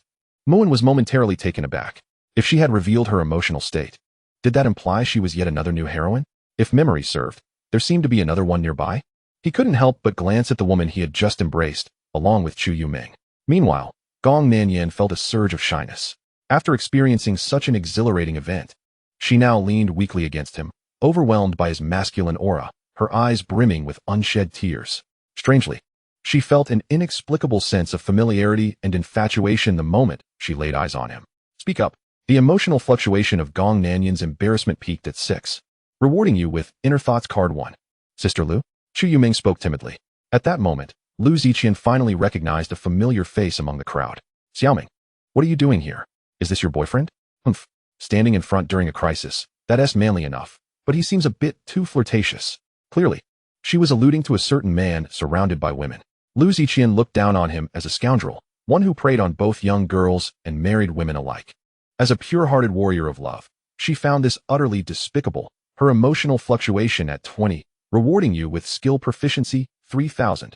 Muin, Meanwhile, Chu Yoming's cheeks flushed crimson. As someone already plagued by social anxiety, she had wanted to offer an explanation but found herself unable to voice it in front of so many people. You should be grateful this man didn't fire his weapon. Otherwise, your lives would have been forfeit today. Lu Ziqian had picked up the handgun that had fallen to the ground, controlling the danger effectively. However, she was puzzled. From what they had gathered, the man was not known for his mercy. Why, when he had drawn his gun, Had he chosen to discard it instead of firing? Could it be the weapon had malfunctioned? Muin chose not to waste his breath on explanations. Instead, he noticed that Chu Yuming seemed to know her and quietly inquired. How do you know her? Well, you asked me to move, right? Then Sister Lu happened to be my neighbor, and we became familiar over the past few days. I even heard she has been troubled about rent lately, but I had no idea Sister Lu was a police officer. Chu Yuming shook her head and softly explained. Her honest demeanor, responding earnestly to every question, greatly pleased Muin truly. She was the perfect heroine under his command. He couldn't help but pinch her smooth cheek, completely disregarding the flush on her face and the hint of resentment in her eyes. The emotional fluctuation of Chu Yuming's shyness and resentment registered at 10, rewarding you with money to 000,000. Though he had received some information from the young girl, Muin clearly sought more detailed insights about these two heroines. Appraisal I. Activate. Name, Lu Ziqian. Age, 25. Identity, heroine. Luck, 20,000. Basic information, team leader of the Criminal Investigation Unit. Proficient in hand-to-hand combat techniques. Currently tracking a drug smuggling lead. A pure-hearted warrior of love. Feels vexed by her parents' persistent matchmaking attempts and has been living independently for 2 years. In arrears on her rent for 3 months. Name, Gong Nanyan. Age, 26. Identity, heroine. Luck, 36,000. Basic information, once the most cherished daughter of the Gong family. She was cast out a decade ago due to a tragic incident. Her once exquisite beauty was marred by a devastating fire, leaving an indelible scar upon her heart. Presently, she lives alone with her daughter, operating a modest food stall that does reasonably well. However, she finds herself recently troubled by her daughter's tuition fees. Muin, reflecting on the background of these two female protagonists, appears contemplative. Meanwhile, due to the peculiar circumstances surrounding these individuals, it is requested that everyone cooperate with our efforts. Shortly, we will be heading to the police station to record statements. There should be no issues, and the process will be swift, causing minimal disruption to your time. Lu Ziqian explained to the group, and no one dared to dissent. Soon, upon returning to the precinct and having gathered the statements, Lu Ziqian wore a perplexed expression. The crux of the matter was that most witnesses shared a remarkably similar account. Yet, no matter how she scrutinized it, it seemed utterly absurd. A man had stealthily taken the assailant's bullets, rendering their weapon ineffective? You took the bullets from the assailant's gun in advance? Lu Ziqian could not help but inquire. Upon re-verifying, she discovered that the gun was indeed devoid of ammunition. Furthermore, a colleague had sent her photographs from the scene, which displayed a scattering of bullets on the ground. This indicated that, barring the possibility of collective false testimony from the witnesses or the assailant being intoxicated to the point of forgetting to load their weapon, there was only one truth. They were all telling the truth. But could such a feat as removing bullets from another's firearm truly be accomplished without detection? It seemed almost fantastical. Or else, was there still ammunition in that gun? Muin shrugged, his tone laced with a hint of nonchalance. He had not intentionally concealed this fact, which many had witnessed. Given his audacity to demonstrate such prowess, he harbored no fear of inquiries from anyone. This was the confidence that his formidable background afforded him. How did you manage that? Apologies, but this is a proprietary skill, shared only within select circles. Thus, I cannot divulge it. What would qualify as internal? At the very least, one must become my woman. Oh, and it should be the kind of relationship that involves deep communication. In pursuit of emotional rewards, Muin maintained his usual steady performance. Ugh, what a despicable scoundrel. It is unlawful to flirt with an officer so casually. Not at all. I am merely stating facts. Lu Ziqian scoffed lightly, feeling a twinge of frustration. Since the other party consistently referred to it as a unique skill, it subjectively fell under the category of righteous behavior, thus not constituting a crime. She felt disinclined to press further due to her own curiosity. His impenetrable demeanor vexed Lu Ziqian, who silently cursed him 1,000 times. Resolving to remind Chu Yuming to steer clear of this rogue upon her return. From Lu Ziqian's emotional fluctuation of 15, congratulations, you have earned the reward, proficiency 2,000. With no further inquiries yielding additional insights, Lu Ziqian, despite her reluctance, had no choice but to permit Muin and the others to leave. Are you all right? Chu Yuming softly tugged at his sleeve, her voice barely above a whisper. What could possibly be wrong with me? However, I must express my satisfaction with your concern for me. Do remember to maintain it in the future. Muin smiled, affectionately tousling her hair. Caring for him and all that. Sniffle. It feels so embarrassing.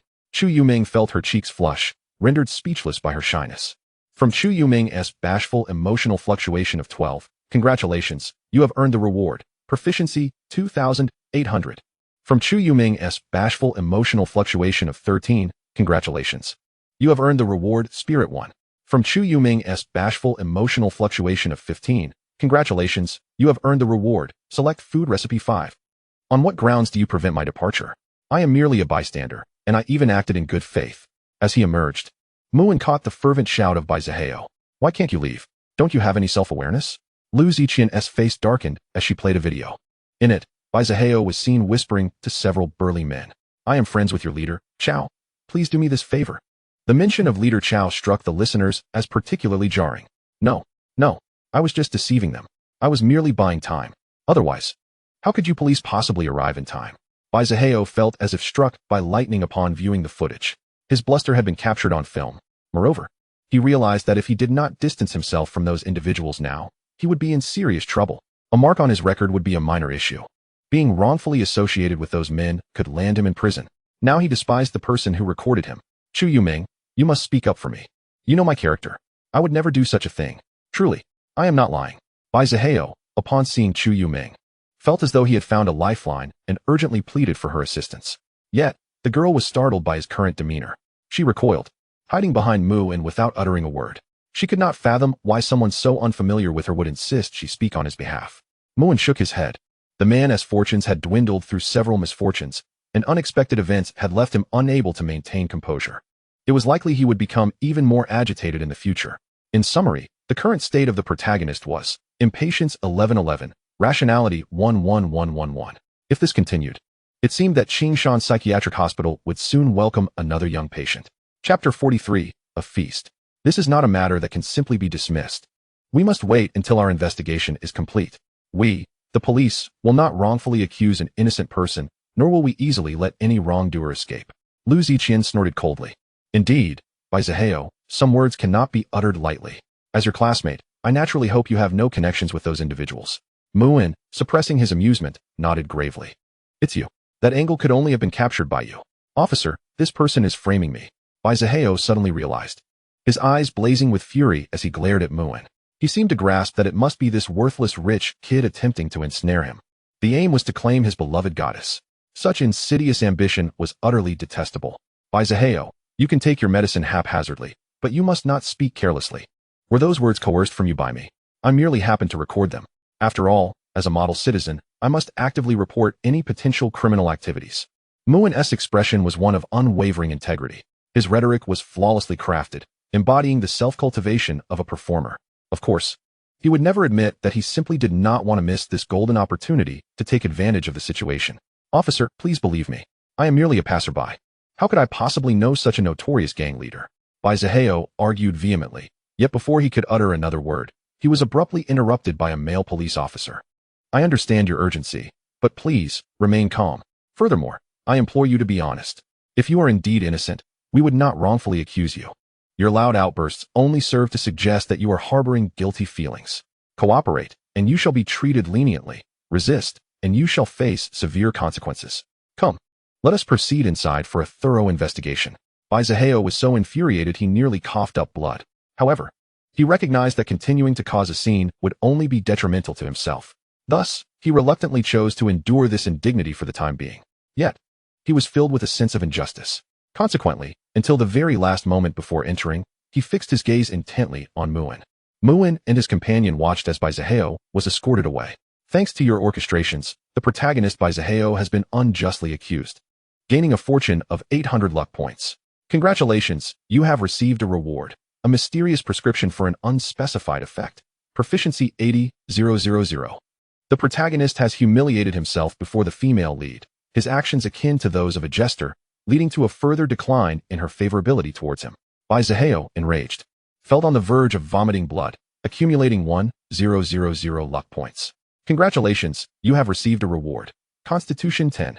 Bai Zihao harbors an intense hatred of 111 towards you, vowing to destroy you in this lifetime, pledging never to rest until your family is devastated.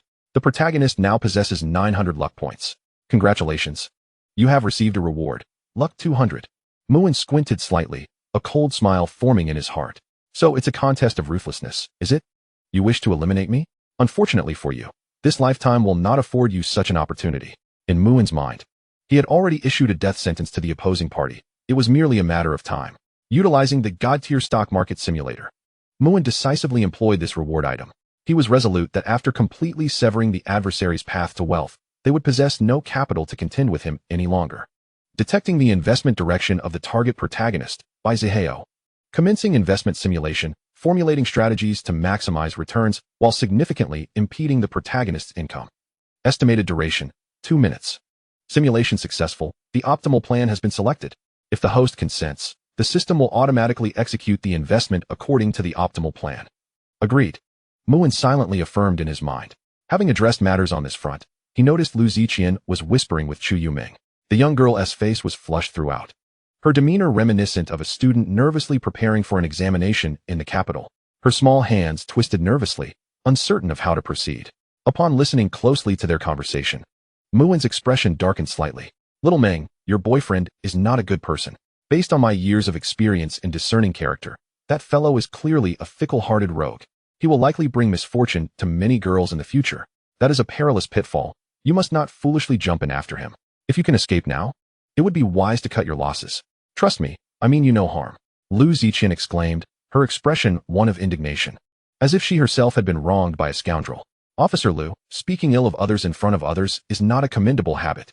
Muin shot her a glare, then took Chu Yuming by the hand and began to walk outside.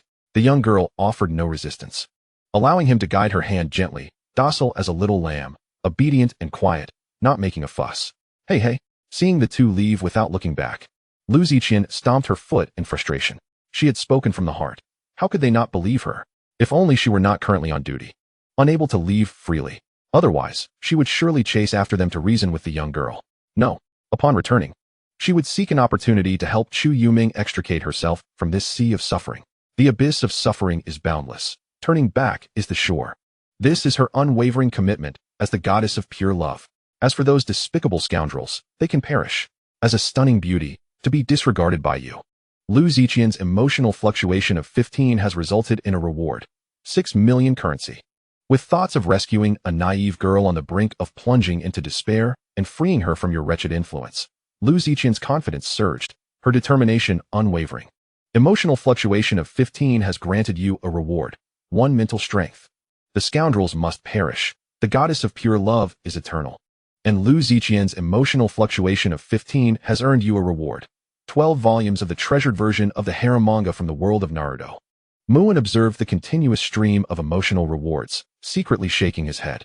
Indeed, he had anticipated this. Each female protagonist, while a potential goldmine, also had the capacity to create a succession of potential troubles. At the very least, Lu Ziqian, this female lead, was already becoming somewhat bothersome. It seemed she was a tenant in his community, one who owed 3 months' rent. When he found the time, he would personally visit her to discuss the matters of life and rent. Muin squinted, earnestly planning something in his mind. Do not be upset. It is all my fault. Also, that sister Lu is not usually like this. Perhaps she is unusually, excited today? Misinterpreting Mu and silence as anger, Chu Yuming bit her lip and tentatively spoke in a soft voice. You are indeed at fault, but not in this regard. Seeing the young girl's adorable demeanor, Muin smiled, unable to suppress a rising desire to tease her, all for the sake of emotional rewards. He gently tousled her hair, slightly disheveling her hairstyle. The young girl blinked her bright eyes, seemingly puzzled. I can give you a chance. Think carefully again. Muin leaned closer to the young girl. Their eyes met, mere inches apart. The reflections of each other were vividly clear in their gaze, and the warm breaths exchanged between them brushed against their skin, allowing both to palpably feel a tingling sensation. Too close. Chu Yoming's cheeks instantly flushed crimson, her head spinning slightly from embarrassment. The little deer in her heart began to leap wildly once more. Due to your unreasonable proximity, the young girl's heart trembled in confusion. Her bashful emotions fluctuated at 15, granting you a reward. 5,000 proficiency. Uncertain of your intentions, possibly harboring some inappropriate thoughts, Chu Yuming felt both shy and fearful, yet also a hint of anticipation, her emotional fluctuation at 12 granting you a reward. The reading notes of a bookish girl. The young girl recalled the times you had behaved poorly towards her and inexplicably felt a twinge of emotion. Her legs began to soften, and her breathing grew labored. She was bewildered by her own feelings, her entire being transformed into something strange, her emotional fluctuation at 25, granting you a reward. 11 million currency. These emotional rewards are delightful. Muin smiled faintly. Indeed, It is this young lady's emotional rewards that are the easiest and most pleasurable to accrue. If only the other female protagonists were as considerate as she is. Chapter 44, Acquaintances. By the way, what happened to that older sister of yours who wore a mask? As Muin noticed that Gong Nanyan was absent, he casually inquired. After all, she was a brand new female lead, representing an untapped source of fortune that he could not afford to overlook. Are you referring to Sister Gong? She mentioned that she needed to go back and tidy up her stall, so she left first. Chu Yuming, seated in the passenger seat of the Rolls-Royce Phantom, shifted her body uncomfortably. Although this was not her first ride, she couldn't shake off a peculiar sense of unease. It wasn't that the seat was uncomfortable, on the contrary. The luxury car's upholstery felt exquisite, far surpassing even the finest sofa in her home. However, at that moment, she felt akin to a rustic country bumpkin who had inadvertently stumbled upon a bustling cityscape. The profound sense of insecurity and inferiority was simply inescapable. What Muin needed to do was to gradually acclimate her to this lavish experience. As the saying goes, it is easy to transition from frugality to extravagance, but difficult to revert from luxury to simplicity. As long as he adeptly navigated this aspect, the perpetually downtrodden protagonist by Zaheo would have little chance of claiming this female lead for himself. Soon, the two arrived at the residential complex. Just as Chu Yuming attempted to exit the vehicle, she discovered that she could not open the door no matter how hard she tried. Confused, she glanced at Muin, feeling somewhat at a loss. Meanwhile, Muin watched her with a hint of amusement. It seems you've forgotten something quite important, such as, say, the car fare. Moreover, I distinctly remember stating that you were not to take on any part-time work. It appears that without a profound lesson, you truly believe my words to be mere fabrications. Fearing that the man might be angered, Chu Yuming hurriedly explained in a hushed tone. Please don't be upset. I was merely helping, not working part-time. And what about the fare? Just to clarify, I don't want any money. Muin pondered for a moment before letting the part-time issue slide. The fare? No money? That seemed to evoke some inappropriate thoughts. As a flicker of panic crossed Chu Yuming's beautiful eyes, her cheeks flushed like fire, growing increasingly warm. But to do it this way is rather daring. For a moment, the young girl found herself in a state of hesitation. Have you decided how to pay for the fare? Muin waited cheerfully for her response. Am I putting her in a bind? Indeed, this is a challenge. If he didn't create some difficulty for her, how could he harvest emotional rewards? After contemplating, she timidly asked, could you close your eyes for a moment? Just for a bit. Close my eyes. Just for a moment? Muin blinked, momentarily perplexed. However, just as he was puzzled, the girl quickly drew near. With a soft peck, the deed was done, and Chu Yuming, like a bashful rabbit, swiftly exited the vehicle. Muin wiped the moisture from his face. That was close. He almost found himself in quite a compromising situation. Thankfully, he had turned his head just in time. Otherwise, it would not have merely been a kiss on the cheek. Primarily, he had not anticipated that his perfect tool-like female lead would exhibit such unpredictability, which led to his lack of preparedness. From the girl's flustered emotional fluctuations, he received a reward of Proficiency 52,020. From Chu Yuming's bashful emotional fluctuations, he earned a reward of Beginner Skill, Voice Imitation. From the girl's complex emotional fluctuations, he acquired a reward of 100 million. Well then, considering her diligence in generating rewards, Muin decided to temporarily forgive this young lady. On the way back, he hummed a little tune. As they passed a park, his gaze casually drifted, only to unexpectedly spot a familiar face. Today, Gong Nanyan felt utterly unfortunate. She encountered trouble while setting up her stall and even ended up in the police station. Her evening business and income would undoubtedly suffer. What infuriated her the most was that her stall had been mercilessly confiscated by the city management. No matter how much she pleaded, it would not be returned. After all, that was her means of livelihood. Losing it meant a significant loss. Furthermore, on her way home, she had inadvertently twisted her ankle. Now, all she could do was endure the pain and slowly make her way back. Life at home was already tight, and she was reluctant to spend money on a hospital visit or a taxi. Faced with numerous hardships over the past decade, things had only grown worse. All she could do was grit her teeth and bear it alone. Hello, you seem to be Yoming's friend. Do you need assistance? Seeing such an extravagant car parked beside her, Gong Nanyan couldn't help but glance over. Once, when she was still the pampered daughter of the Gong family, her transportation was always in such lavish vehicles. But now, her family would be delighted if she, the one who embarrassed them with her unwed pregnancy, would simply vanish. Her family was that merciless. Their actions were profoundly disappointing. Gong Nanyan couldn't help but offer a wry smile. She silently withdrew her gaze. Suddenly, a somewhat familiar voice reached her ears, prompting Gong Nanyan to look back at the car window in surprise. To her astonishment, she saw Muin's handsome face and sunny smile. You're that young lady's boyfriend from today. Gong Nanyan was somewhat taken aback. After all, she distinctly remembered this dashing young man who stood before her, having once shielded her in a crisis while secretly benefiting from the situation. She hadn't expected him to come from an affluent background. Anyone who could afford such a car must at least be a wealthy second generation from a prominent family. From Gong Nanyan's surprised emotional fluctuations, he gained a reward of proficiency 2,000. Sister Nanyan, did you twist your ankle? Where do you live? I can give you a ride. Muin had already exited the car, examining Gong Nanyan's ankle with concern. Indeed, it was red and swollen, somewhat tarnishing the beauty of her delicate foot. No need to trouble yourself. I can manage. Before Gong Nanyan could refuse, Muin domineeringly scooped her up in a princess carry. Sometimes, exaggerated gestures are the quickest way to evoke others' emotional responses. It can only be said that in this regard, Muin was far ahead of the curve. Gong Nanyan gasped, instinctively attempting to resist. Yet, his next words instantly subdued her, as if he had expertly grasped her vital point. My apologies, Sister Nanyan. Since you seem so eager to return, I imagine someone at home is waiting for you. Let me drive you back and ensure your family isn't left waiting. Indeed, it is quite late now. My daughter, Xiaoyu, must be waiting at home for me. If she sees that I have not returned for a long time, she will surely start to worry. Regardless, Xiaoming's boyfriend was merely acting out of goodwill. With this self-justification, Gong Nanyan gradually ceased her struggles. Once again feeling the man's potent presence, her cheeks flushed with a rare hue. Fortunately, she still wore a mask, or she might have felt even more embarrassed. A twinge of bashfulness enveloped her, and as her emotions fluctuated, congratulations were in order. Stamina 1. Sister Nanyan, you are remarkably light. It feels as though I'm lifting a young maiden. Muin chuckled softly as he carefully placed her in the passenger seat. His compliments were appropriately timed, and his gentlemanly demeanor ensured he did not take advantage of the situation. He found it hard to believe that her heart could remain unperturbed. With such youthful charm, how could she possibly remain unaffected? Be careful, or I might just go tell Xiaoming. Gong Nanyan retorted with a light scoff, rolling her eyes at him in annoyance. The innate allure of a young woman was something that Chu Yuming, in her naivety, could never replicate, thus amplifying her appeal to men. Nevertheless, Gong Nanyan bore no ill will. After all, being complimented on her youth was something every beauty cherished. From Gong Nanyan's delighted emotional fluctuation of 15, congratulations were awarded. Wealth 2,000,000. Sister Nanyan, your ankle appears quite serious. Perhaps you should visit a hospital for some treatment?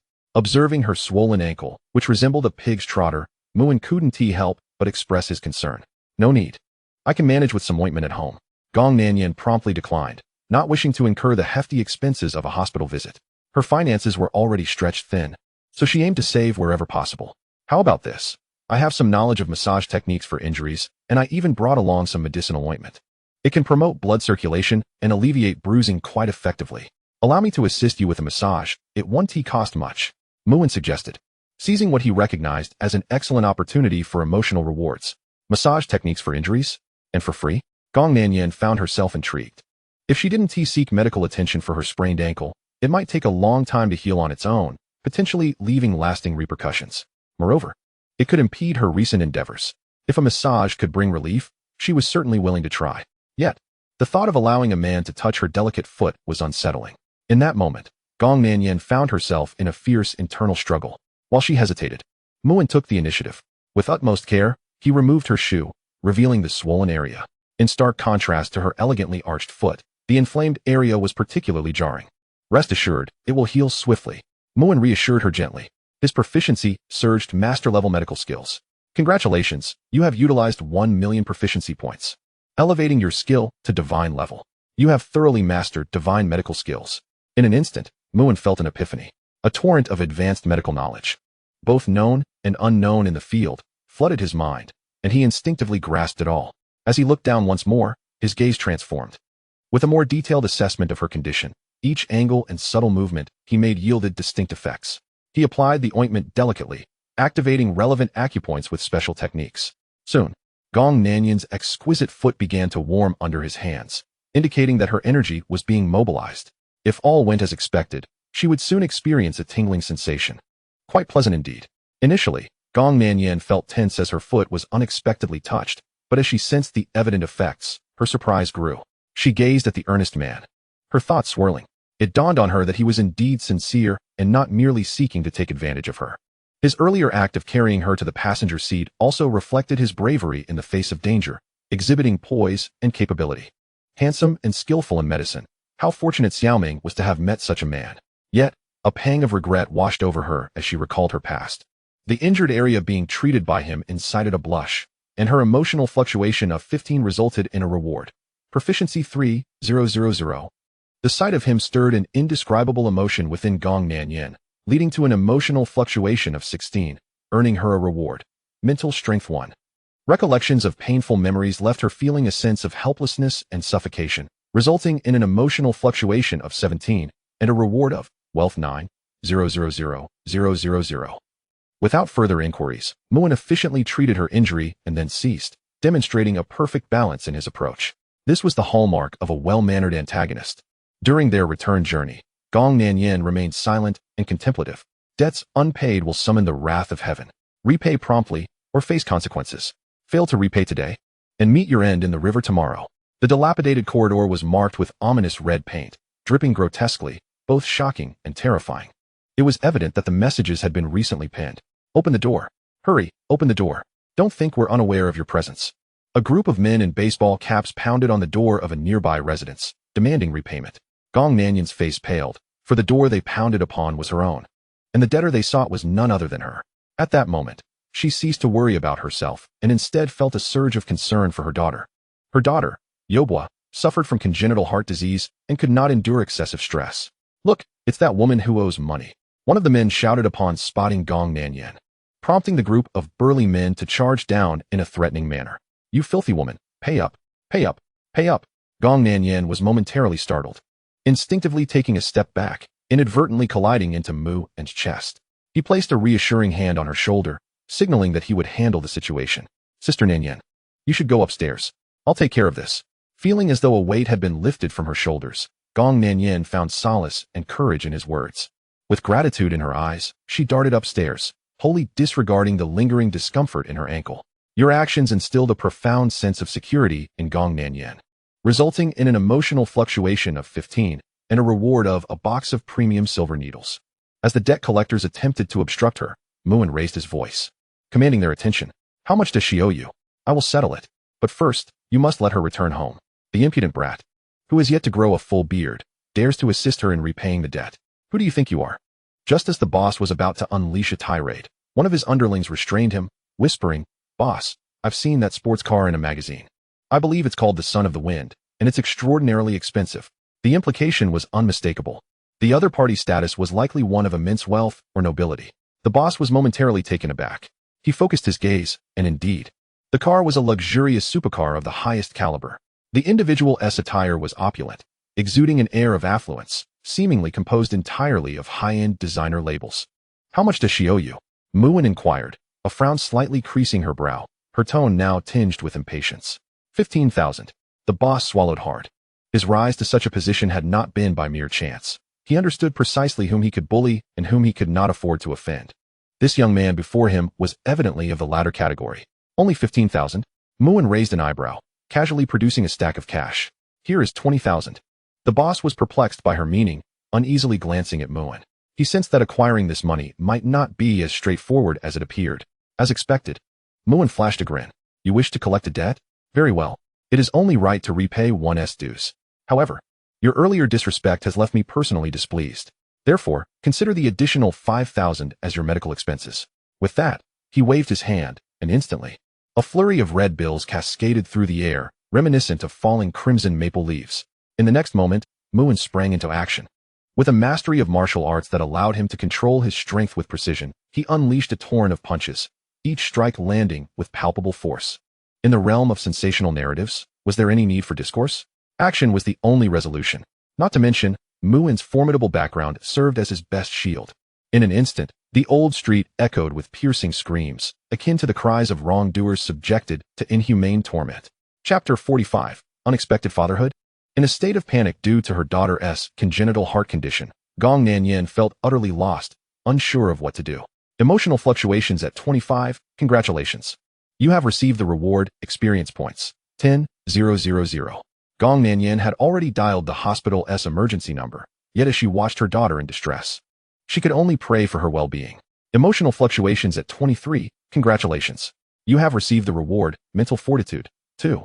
Once again, Gong Nanyan was engulfed by despair and helplessness. How she wished she could bear her daughter's suffering in her stead. Emotional fluctuations at 24, congratulations. You have received the reward, simplified formula for the healing pill. And one finished pill. Simplified healing pill, a simplified version of a healing elixir from a certain realm of cultivation. One pill can cure 99 of ailments in the world. It also boosts immunity, strengthens the body, nourishes the yin and yang, and restores a weakened physique swiftly. There's a situation on Gong Nanyan's side. I must seize the opportunity to collect emotional rewards. Muin's expression shifted slightly as he hurried upstairs. Upon entering, he found Gong Nanyan helplessly kneeling on the floor, while a girl with a bluish complexion lay unconscious, instinctively clutching her chest in pain. Despite her labored breathing, she appeared to be struggling for air. This was indeed a case of congenital heart disease. Muin's expression turned grave as he quickly assessed the girl's condition. Mom, it hurts.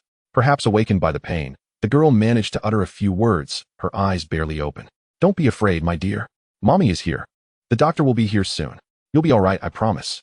Mu, please hurry and take Yubao to the hospital. Oh, it's too painful to watch her like this. If we're late, it might be. Upon seeing Muin, Gong Nanyan seemed to grasp at the last straw before drowning. Her usually strong facade crumbled, leaving only a torrent of helplessness. If you don't want your daughter to die, then be quiet. Muin admonished sharply. The situation was dire. He couldn't afford to be gentle now. Simultaneously, he produced the emotional reward he had just obtained, a box of top-tier silver needles. Thankfully, he had previously elevated his medical skills to a divine level. Otherwise, he would truly be at a loss. Lift her shirt slightly. I'm about to begin the acupuncture. We're running out of time. Okay. Gong Nanyan wasted no time. Hastily complying, Muin's focus intensified. He took out the already sterilized silver needles, his expression serious. In the blink of an eye, he had located all the acupuncture points he needed. Hold her down. Try not to let her move. Gong Nanyan immediately complied. Muin began his acupuncture. The silver needles fell swiftly, one after another. Each insertion was deft, steady, and precise. Not a fraction more, nor a fraction less. Gradually, the girl's complexion began to change subtly.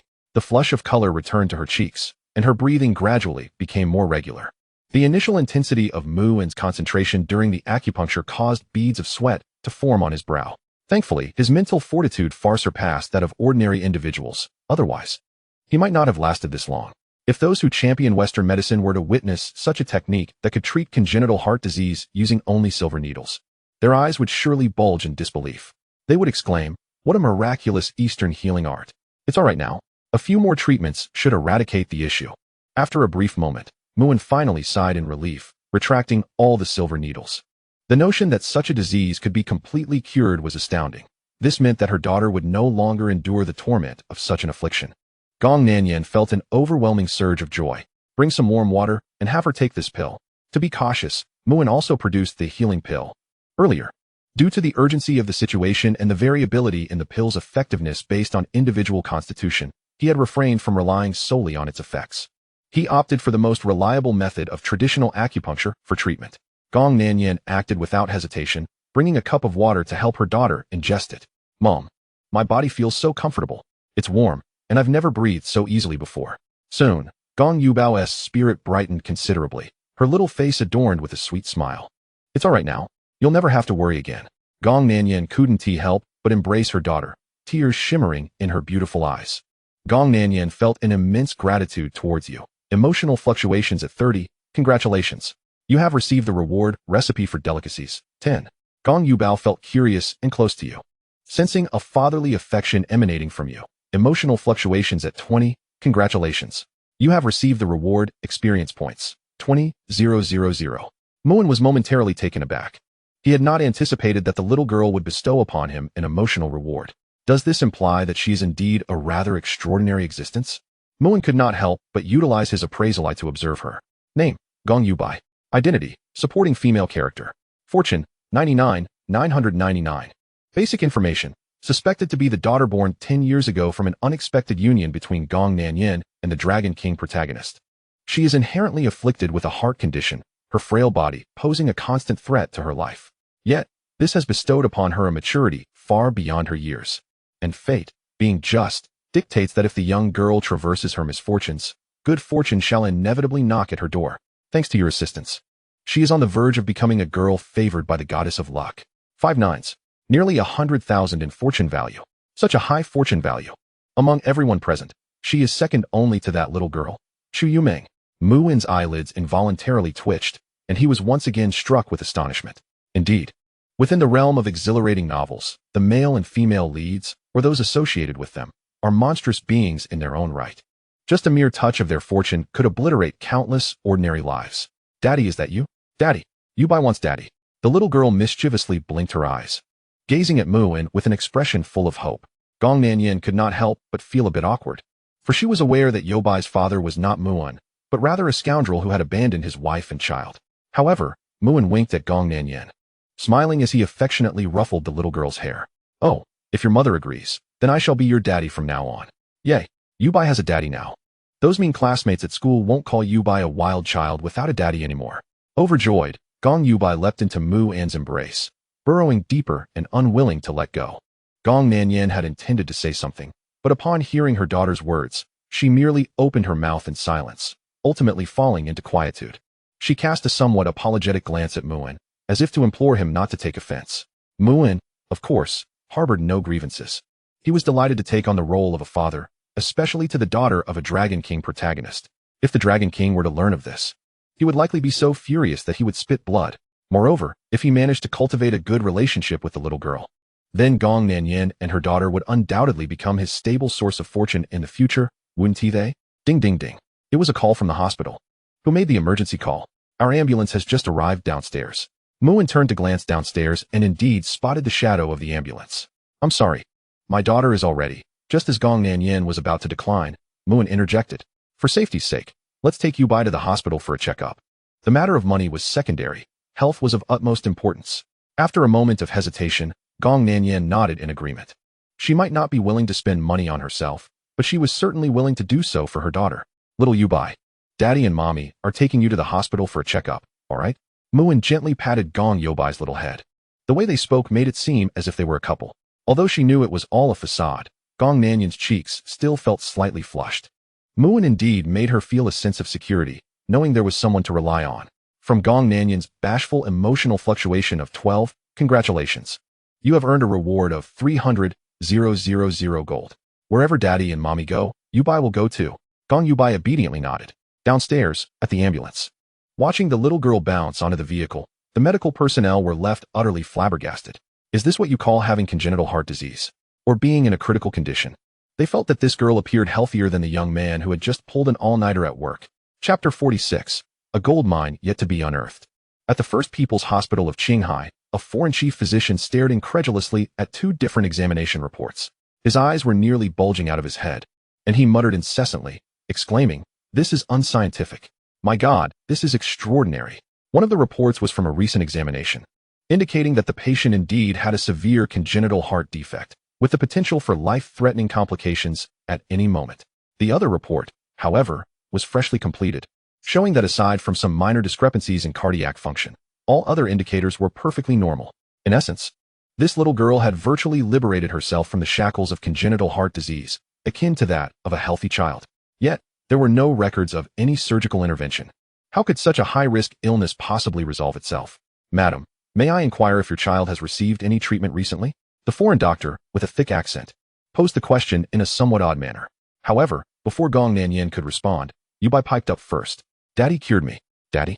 May I ask, which world-class physician is this daddy? In the mind of the foreign chief physician, he instinctively began to seriously filter through a list of world-renowned professors in the field of cardiac surgery. Yet, he had yet to pinpoint exactly who it could be. After all, there were exceedingly few doctors capable of achieving such standards, almost to the point of non-existence. If it were indeed possible to treat severe congenital heart disease to the point of normalcy without surgery, it would be nothing short of a miracle in the medical field. If this were to be widely recognized, it would be the greatest blessing for countless patients. No, Daddy is just Daddy. Gong Yubai tilted her little head slightly, blinking her bright, expressive eyes. Her innocent demeanor was irresistibly charming, capable of melting anyone's heart. Then, does that mean my daughter is no longer in any significant danger? Gong Nanyan's heart remained in suspense, dreading the moment the doctor might utter something alarming. Yes, indeed, madam. Congratulations. Your daughter's heart has recovered remarkably well. With proper care moving forward, she will be no different from a normal person. The foreign doctor managed to convey the message in broken Mandarin. Since there's nothing to worry about, let us head back. Muin, who had been holding you by the entire time, smiled gently. He had unwavering confidence in his extraordinary medical skills. For him, only conditions as severe as late-stage cancer would pose a considerable challenge for other ailments. As long as he applied himself diligently, there would generally be no issues. The visit to the hospital was merely to ensure that Gong Nanyin and her daughter could rest easy. However, at that moment, the little girl clung to him like a small backpack, refusing to let go. Let us go home, Yu Bai exclaimed joyfully, waving her tiny hands with excitement. This caused the foreign doctor, who had pursued them to the doorway, to freeze in place. She addressed this man as daddy. So, the esteemed physician he had been contemplating was none other than this young man before him? Heavens, how could this be possible? How youthful he still is. He yearned to inquire further, yet the figure before him had vanished into thin air. The fleeting opportunity to unveil the truth slipped through his fingers, leaving him with a profound sense of regret. Today I crave the dishes made by daddy. Could it be that mama's cooking is not to my liking? Gong Nanyin feigned anger as she cast a glare at her. The moment she learned that her daughter's ailment had been cured, the heavy stone that had long burdened her heart finally fell away. This revelation filled her with an unparalleled sense of ease and joy. Unexpectedly, Yobua mischievously stuck out his tongue. He took the initiative to bring Muin and Gong Nanyin's hands together, as if it were the most natural thing in the world. Of course mama's cooking is delicious, but today I particularly wish to savor daddy's culinary creations. Muin discreetly clasped the young woman's hand. Gazing at her with deep affection, he openly embraced the role of daddy with a cheerful smile. What does it mean to be a professional? This is what professionalism looks like. Haha. Well, it just so happens that aside from being handsome, your daddy's culinary skills are his greatest asset. Tonight, I will undoubtedly delight your little taste buds to the extent that you won't be able to resist. Meanwhile, Gong Nanyin's cheeks flushed slightly, and she did not resist. It was a tacit acceptance of such behavior. The two had previously exchanged simple, yet meaningful words while avoiding the little girl's attention, though somewhat reluctant to voice it. She still wished to ask Mu and to temporarily pretend to be Gong Yobua's father. You have alleviated Gong Nanyin's heartache. Her gratitude towards you is palpable, and her emotional response has increased by 20. Congratulations on receiving the reward, Perfect Beauty Pill. Gong Nanyin felt a hint of youthful shyness, her emotional response rising by 15. Congratulations on receiving the reward, 600,000 currency. Gong Yobua harbors a remarkable acknowledgement of you, with an emotional response of 15. Congratulations on receiving the reward, 10,000 proficiency. Perfect Beauty Pill. It possesses wondrous effects, allowing one to return to their youth. Their appearance will revert to its prime, further enhancing their charm. Both men and women find it nearly irresistible. Upon encountering this almost tailor-made reward, Muin couldn't help but narrow his pupils. He seemed to have gained even more confidence. This emotional reward was truly meant for him. As he had promised to prepare a grand meal for Yobua, Muin made a special trip to the market, acquiring all the necessary ingredients for the feast. The harmonious scene of their family of three was heartwarming. Particularly, Yobua's cheerful calls of uncle and auntie melted the hearts of many surrounding adults. They showered praises upon the little girl and even offered significant discounts. Uncle and auntie are all good people. Gong Yobua laughed joyfully. It was her first time experiencing the freedom to breathe and laugh without constraint, a feeling of pure happiness. All thanks to her daddy. The gratitude and reliance from Yobua surged, resulting in an emotional response increase of 20. Congratulations on receiving the reward, 100 fortune. Throughout their journey, Muin and Gong Nanyin held hands, seemingly choosing to subconsciously forget about their earlier conversation. You sit for a while, daddy will go prepare dinner for you. Yay. Hurry up, daddy, Yobua exclaimed, her little tummy already rumbling with hunger, unable to wait any longer. Muin chuckled as he entered the kitchen, while Gong Nanyin hesitated for a moment before following him inside. Let me help as well. No need, Sister Nanyin, just wait for the feast. Muin replied with a beaming smile. Although it was his first time assuming the role of a father, he was confident in his ability to manage it. Gong Nanyin felt her cheeks flush. Her luscious red lips parted as if to speak, but alas, her beauty remained concealed behind a mask, leaving no one fortunate enough to witness it. However, it wasn't too long before Gong Nanyin was taken aback by Muin's exceptional culinary skills, especially his knife skills, which were so refined they seemed to transform the mundane into the extraordinary. Each ingredient was swiftly cut to precise lengths and widths, as if they were sculpted from the same mold. Watching Muin cook was akin to appreciating a piece of art. Every movement exuded beauty and allure. Initially, she had thought that someone from a prominent family might not possess remarkable cooking skills, hence her offer to assist, hoping to prevent his dishes from being too embarrassing. Yet now, It seemed she could hardly offer any help. To intervene would be utterly inappropriate. Otherwise, she would feel as though she were desecrating the birth of each culinary masterpiece. Gong Nanyan inexplicably felt a twinge of inadequacy, accompanied by a gentle warmth. Long ago, she had fantasized about a beautiful love story, envisioning the feelings tied to starting a family. At this very moment, it felt as if her dreams were coming to life. Gradually, she became entranced. The astonishment and delight emanating from Gong Nanyan resulted in an emotional response increase of 15. Congratulations on receiving the reward, 2,000 proficiency. I wonder what Sister Nanyan plans to do in the future? Will you continue to run a stall? Muin suddenly inquired. The man smiled gently, his demeanor exuding warmth and grace. Gong Nanyan was jolted from her reverie and hastily averted her gaze, which had been fixated on him. Her face flushed slightly, feeling a bit bashful. Me? I suppose I'll continue as I have been. However, when faced with the reality of her situation, a hint of confusion clouded her eyes. It was hardly sustainable to continue running a stall, especially since she needed to find time to care for Yobwa. If that's the case, I happen to have a promising business opportunity that might yield a decent income, with stable working hours. Would you be interested in joining me? Muin's eyes sparkled with a captivating brilliance, his smile radiating warmth. If all went well, he could finally put the culinary recipes he had acquired to good use. 2 brand new business ventures awaited his exploration. Equity? What do you mean by equity? Gong Nanyan questioned, her expression slightly puzzled. Muin decided to be forthright. I have several unique culinary recipes, and I also happen to have a bit of capital. I'm planning to open a restaurant. I wonder how you feel about it. Sister Nanyan, maintaining a long-term relationship with someone can be facilitated by financial and business ventures. Muin intended to pursue this path. If it were anyone else, Gong Nanyan might have rejected the idea outright without a second thought. In a market inundated with establishments, it was nearly impossible to survive in the ruthless competition without exceptional culinary skills. However, recalling Muin's earlier display of skill, she sensed there was genuine promise here, stirring a feeling of inexplicable excitement within her. If a restaurant were truly established, it would provide her with a stable job, and she could even find time to spend with Yobwa, having to toil for their livelihood in the past. She had already missed out on many moments of her daughter's growth. I may not have much money to invest. Gong Nanyan bit her lip, contemplating for a moment before ultimately deciding to relinquish her ambition. She was acutely aware of the harsh realities she faced, poverty. This stark truth compelled her to forego her aspirations, even though she recognized that the path ahead could potentially lead to success. The dire financial situation at home weighed heavily on her heart, and after much hesitation, she chose to decline the offer, feeling a pang of regret and a sense of guilt towards the suggestion presented to her. Congratulations, you've earned a reward. 200,000 currency. Please, do not be so hasty in your refusal, Muin interjected with a light chuckle. I do not intend for you to invest any money. However, I will offer you a corresponding share of the business. He was fully aware of her circumstances. His primary aim was not profit, but rather to elicit emotional rewards from her. Regardless of the outcome, he was determined to draw Gong Nanyan into his venture. What does this mean? Gong Nanyan inquired, puzzled. How can one receive shares without any financial investment? Is there truly such a thing as a free lunch in this world? My plan is simple. You will assume the role of the owner of our newly established restaurant. I will not pay you a fixed salary. Instead, your earnings will be based on the monthly revenue of the establishment. The higher the revenue, the greater your commission will be. Additionally, I will grant you a 10% stake in the business, and at the end of the year, you will receive dividends based on your shareholding. However, there are conditions attached to this offer. You must work under my guidance for a minimum of 10 years. If you can accept these terms, we can arrange to sign a contract at your earliest convenience.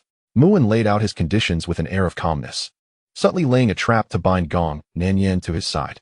Even if the future protagonist, the Dragon King, possessed extraordinary abilities to reclaim his wife, Muin had already included a prohibitive penalty for breach of contract, ensuring that the protagonist would either face financial ruin or submit to legal repercussions. In either scenario, the outcome would significantly hinder the protagonist's fortunes. Such generous terms lay tantalizingly before her, yet Gong Nanyan found herself hesitating. After all, their relationship was merely that of acquaintances. At best friends. Xiao Mu, why would you go to such lengths for me? I am not as admirable as you seem to think, and I have already. She nibbled on her lip, instinctively turning her face away to conceal the glimmer of tears in her eyes. In that moment, her heart, long encased in ice, felt a flicker of warmth. Due to his repeated acts of kindness, Gong Nanyan, despite her stoic demeanor, was deeply touched. She realized that she harbored a genuine fondness for him. Why? Because you are Yombua's mother. Muin replied with a playful smile, teasingly adding, I am Yombua's father. Isn't it only natural for me to assist you? Do not worry about potential losses from opening the restaurant with me. I possess an array of exquisite recipes, each offering a unique and unparalleled culinary experience. Once we launch, they will undoubtedly flourish. All you need to do is count the profits. With newfound resolve, Muin boldly wrapped his arms around her waist, drawing her close and whispering in her ear, I have always yearned for an elder sister like you, Sister Nanyan. This, in itself, is a form of reward. His words caused Gong Nanyan's cheeks to flush a deep crimson, awakening a long-dormant youthful spirit within her. As if a lively deer had been stirred from its slumber, eagerly exploring this enchanting new world. Your words have stirred her heart, yielding emotional fluctuations, and congratulations. You have earned a reward. Stamina 1. The shyness emanating from Gong Nanyan brings forth emotional fluctuations, and congratulations. You have earned a reward. Fortune 20. Then I shall look forward to your guidance. Gong Nanyan inhaled deeply, realizing she did not resist such sentiments. Perhaps it was the time he stood before her to shield her from danger, or when he treated her injured ankle, or even when he healed Yomba's ailment in a moment of crisis, bringing back smiles to her childess face. I can be quite domineering, so I hope you will adapt. Muin remarked, his demeanor exuding confidence. I wonder if I might catch a glimpse of the true Sister Nanyan? As he leaned in, preparing to remove her mask, it seemed to trigger a fatal switch within her. Gong Nanyan suddenly broke free. Xiaomu, my appearance is not as you imagine. A tragic accident scarred my face years ago. Can you allow me to preserve the last vestige of beauty in your heart for as long as I can? Tears welled in her eyes, her gaze pleading, evoking a profound sense of heartbreak. The memory of the fire that disfigured her remained a haunting presence in her life, an eternal source of pain. Were it not for her daughter, she might have remained forever ensconced in her own world, unwilling to emerge. The sorrowful emotions from Gong Nanyan brought forth fluctuations, and congratulations, you have earned a reward. Proficiency 5,000. Muin fell silent, realizing he had touched upon a painful subject. Yet, this wound was also his gateway to eliciting her emotional treasures. He gently wiped away the tears from her eyes, speaking softly, let us not weep any longer. As my sister Nanyan, you must not cry, for it does not suit you. You little rascal, who do you think you are calling your sister Nanyan? You are just a smooth talker, she retorted playfully, feigning anger. I only wish to deceive you, and I wonder if Sister Nanyan might grant me this small favor? That depends on your performance, she replied with a teasing hum, her eyes sparkling with warmth, reminiscent of spring waters. At that moment, her charm was invaluable, captivating Muin's attention to the point of distraction. He lowered his head, attempting to regain his composure. Truly, she was the protagonist, nearly causing him to falter. Soon, Gong Nanyan became aware that her behavior was somewhat inappropriate. Her ears flushed crimson as she lowered her gaze, her body trembling slightly, seemingly fighting against her own emotions. She had just acted coyly towards a man significantly younger than herself. How utterly shameful. Yet, perhaps this was her true self, one that had been suppressed for far too long by the weight of life's burdens. Perhaps she should indulge herself just this once, for such opportunities were rare. Feeling a twinge of embarrassment at her own playful demeanor, emotional fluctuations surged, and congratulations, you have earned a reward. Proficiency 2,000. Ahem. How about this? Why don't you take a shower and relax for a bit? It will be just in time for dinner. Here, I possess a wondrous elixir, the consumption of which may yield unexpected delights. Muin winked at her and presented a small wooden box to the other party. Inside lay the perfect beauty pill. If the final bastion of her heart was her concern over her own appearance, then it would be he who shatters it completely. After all, he is the incredibly considerate villain, wholly preoccupied with garnering emotional rewards. Humph. You focus on cooking and refrain from peeking. Or else what? Muin instinctively responded. Or else I shall prevent you from calling you daddy any longer. It seemed that a number of knots in her heart had been untied. And at this moment, Gong Nanyan exuded a playful and slightly arrogant demeanor reminiscent of a youthful girl. The intertwining of youthful exuberance and mature grace rendered Muin somewhat captivated, nearly exclaiming his inability to endure. Rest assured, I am a paragon of virtue. I promise not to sneak a glance. Moreover, perhaps after your bath, Sister Nanyan, you shall experience a transformative sensation? Muin cheerfully assured her. As for the effects of the perfect beauty pill, he decided to withhold that information for now, to provide her with a delightful surprise. He could hardly contain his eagerness to witness a cascade of emotional rewards flowing towards him. The droplets escaping from the shower head cascaded like celestial maidens scattering flowers, continuously brushing against the visage that made Gong Nanyan tremble with each caress. Pain flickered in her eyes. If only this were but a dream. Droplets, cease your descent. When Gong Nanyan reached for her clothing, she fortuitously brushed against the box at her side, the very one Muin had given her earlier. Could that little rascal be engaging in some mischief, hiding something else within? A thought crossed her mind, and her cheeks flushed slightly. However, upon opening it, she found that it contained nothing but a single pill. The subtle fragrance invigorated her senses. Aside from that, there were no other items. For reasons unbeknownst to her, Gong Nanyan felt a tinge of disappointment. Yet recalling Mu and S words, she swallowed the pill without inquiring about its effects. This was, in a sense, an act of absolute trust. At first, it seemed as if there was no effect. Gong Nanyan couldn't help but let out a bitter laugh. But soon, she realized that her face began to itch, primarily in the areas where her beauty had once been marred. A remarkable thought surged within her. When she stood before the mirror again to investigate, she was utterly astounded. Is this truly her? The damaged areas were shedding, revealing tender, smooth new skin akin to that of an infant. In the blink of an eye, an exquisite visage emerged before the mirror. Gong Nanyan absent-mindedly caressed her face, tears shimmering in her eyes. She felt as if she had returned to her youthful 18, shedding invisible shackles and feeling utterly liberated. The calluses from years of toil gradually faded away. Her skin was as delicate as ice and snow, supple and bouncy. Due to the extraordinary effects of your perfect beauty pill, Gong Nanyan was profoundly astonished. The restoration of her beauty filled her heart with disbelief. Emotional fluctuations surged to 25. Congratulations, you have earned the reward, Physique 5. Remembering that this pill was bestowed upon her by you, Gong Nanyan's heart swelled with gratitude and emotion, leading to emotional fluctuations of 30. Congratulations, you have earned the reward, Mastery 10,000. You have perfectly resolved the inner turmoil of the other party. Gong Nanyan felt an immediate urge to share her joy with her closest confidants, resulting in emotional fluctuations of 22. Congratulations. You have earned the reward. Title: I am a cold-blooded killer. Title: I am a cold-blooded killer. Upon equipping this title, you shall master the world's most formidable assassination techniques and automatically enter a state of absolute calm during bullet time thinking. Concurrently, both your physique and mental fortitude will increase tenfold. No side effects. Meanwhile, Muin gazed at the plethora of emotional rewards, nearly bursting into laughter. He had anticipated that Gong Nanyan, this female protagonist of a gold mine, would inevitably explode with rewards. Yet he never imagined the explosion would be this exhilarating. Merely that title was enough to cover his expenses. Not to mention the most potent assassination techniques and bullet time thinking state. The subsequent enhancement of mental fortitude and physique tenfold for an hour, with no side effects, would serve as an incredibly formidable trump card in his hand. Daddy, what are you laughing about? I just recalled something delightful. What delightful thing? Just a delightful thing. The fact that I can sit down and share a meal with Yubai, isn't that worth celebrating? Following Muin's astute explanation, Yubai suddenly understood, bursting into giggles. In that case, Yubai is also very happy. What could be so joyous? At that moment, freshly emerged from her bath, Gong Nanyan approached gracefully. Perhaps due to the steam, her cheeks bore an alluring flush. She was not wearing that familiar mask. Instead, her stunning beauty was on full display. Her phoenix-like eyes sparkled with joy, nearly overflowing with laughter. Mommy, you look so beautiful today, Yubai exclaimed, her eyes shining brightly as she hugged Gong Nanyan's thigh. Oh, was Mommy not beautiful before? Gong Nanyan feigned annoyance, playfully pinching Yubai's little earlobe. Hee, Mommy is beautiful every day? In Yubai's eyes, Mommy is the most beautiful person in the world. You little charmer, with such sweet words. Gong Nanyan found herself at a loss against her adorable daughter. Yet upon noticing Muin's gaze fixed intently upon her, she bashfully lowered her head. Haven't you had enough of looking? Never enough.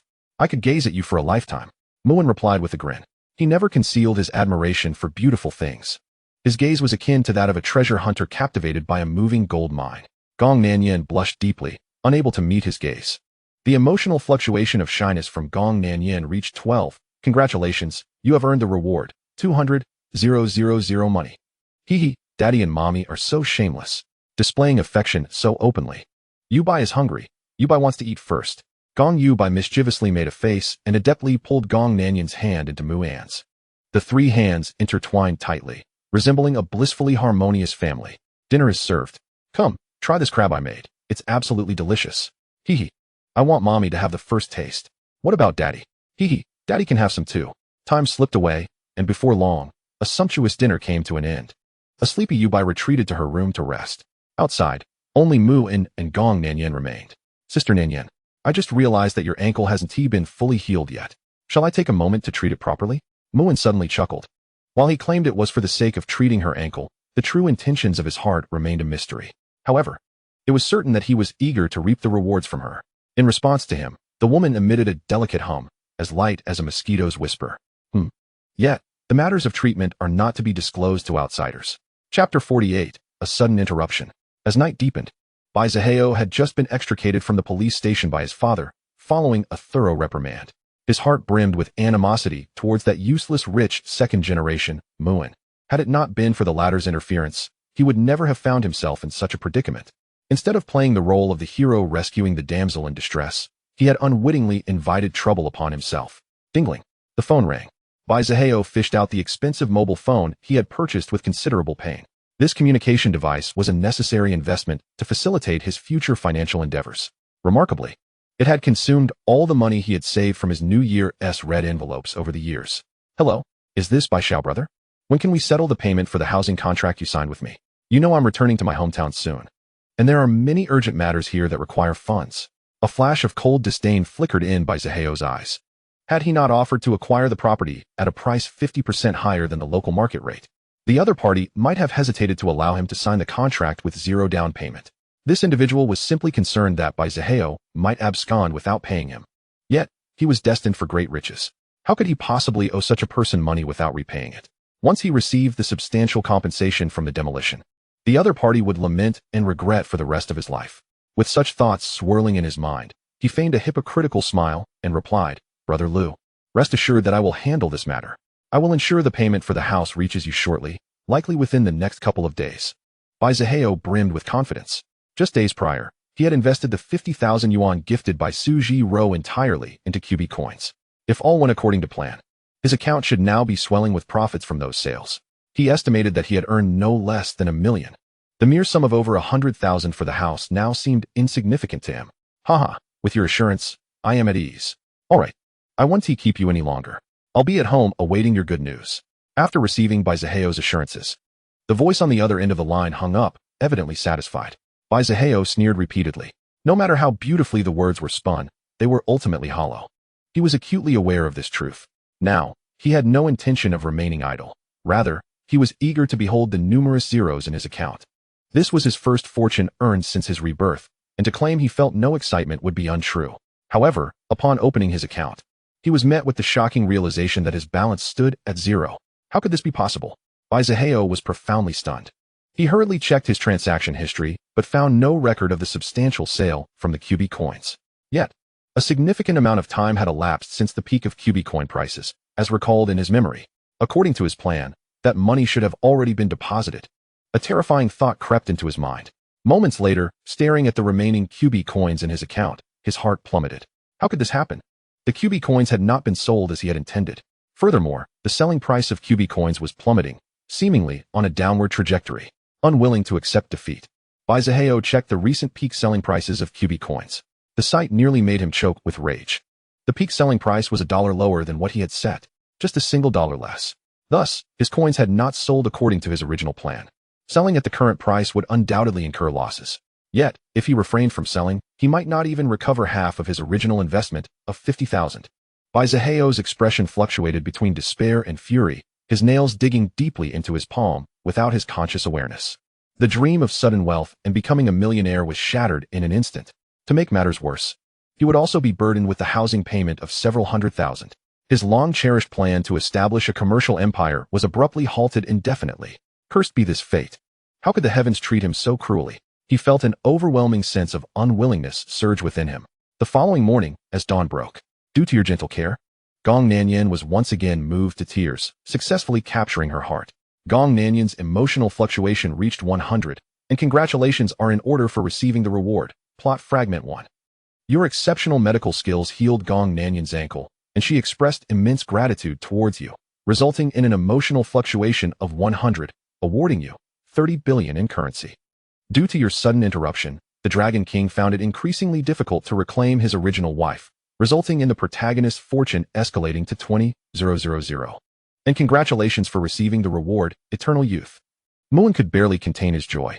He cherished a particular saying, all efforts will yield rewards. Indeed, he had struck gold with Gong Nanyan. This sister Nanyan was a worthwhile investment. Soon, in high spirits, Muin prepared breakfast for three. Yubai, it's time to get up for breakfast. In the pink-hued room, Yubai emerged with a small yawn, her eyes still bleary with sleep. Good morning, Daddy. Good morning. You buy? Moon greeted her with a smile. The little girl was quite enthusiastic, quickly brushing her teeth and washing her face before climbing into Muan's embrace, comfortably enjoying her breakfast. Daddy, where's Mommy? Your mommy stayed up late last night and is still sleeping in. Mommy stayed up late. Yubai blinked her beautiful eyes in confusion. Ahem, it's just that our family finally reunited, and she was so overjoyed that she couldn't sleep. Muan quickly coughed to mask his embarrassment and spoke earnestly. After all, he couldn't very well explain to the little girl that they had discussed business matters late into the night, leaving her mother too exhausted to rise. Oh, I see. Then I'll save some breakfast for Mommy. The little girl earnestly set aside a portion of her meal. However, Moon stopped her. No need. I've already set some aside for her. Yubai can eat your fill. Really? Then I won't hold back. The little girl's eyes sparkled at his words. Muan's culinary skills were so exceptional that every breakfast felt like a celestial delight to her. Were it not for the limited capacity of her stomach, she would have devoured every last morsel. Furthermore, breakfast made by Daddy is the best in the world, and any dissent will not be entertained. Chapter 49, Dedication. After utilizing the Divine Stock Market Simulator, you invested 50 million and successfully earned 500 million in returns.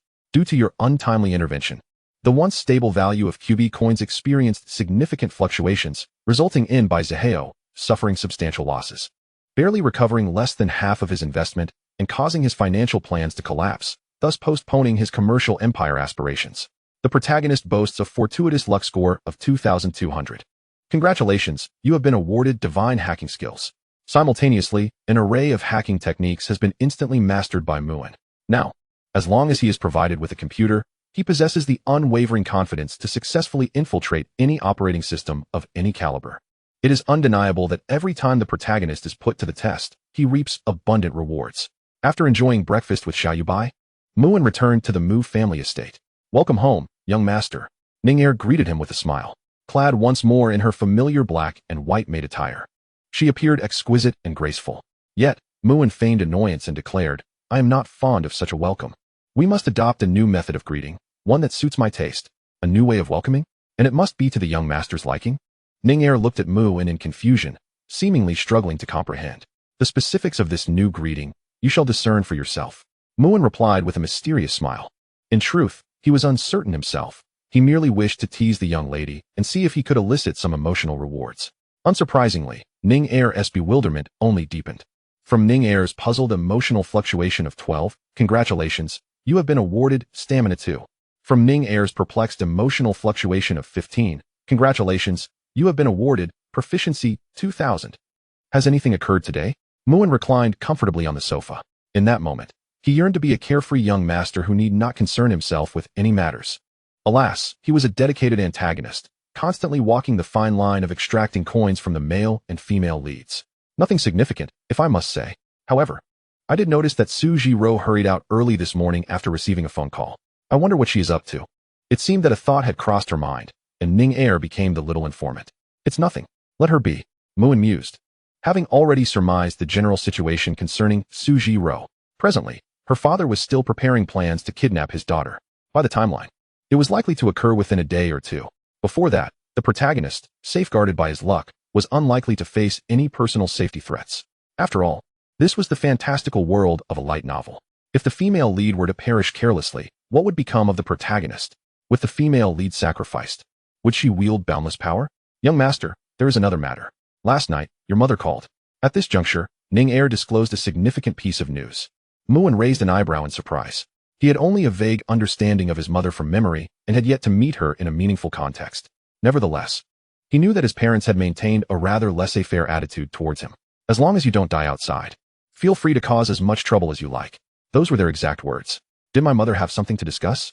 Well, to be precise, she intended to speak with me, but mentioned the young master.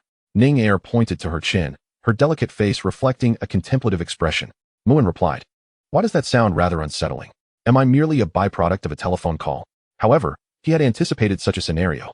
Being the sole heir of the Mu family for 9 generations, his parents lavished care upon Mu Wanro and Ning'er, while he, their biological son, felt as if he were treated like a distant relative. His presence at home was hardly pronounced. Now, Ning'er, do tell me what my mother mentioned about me.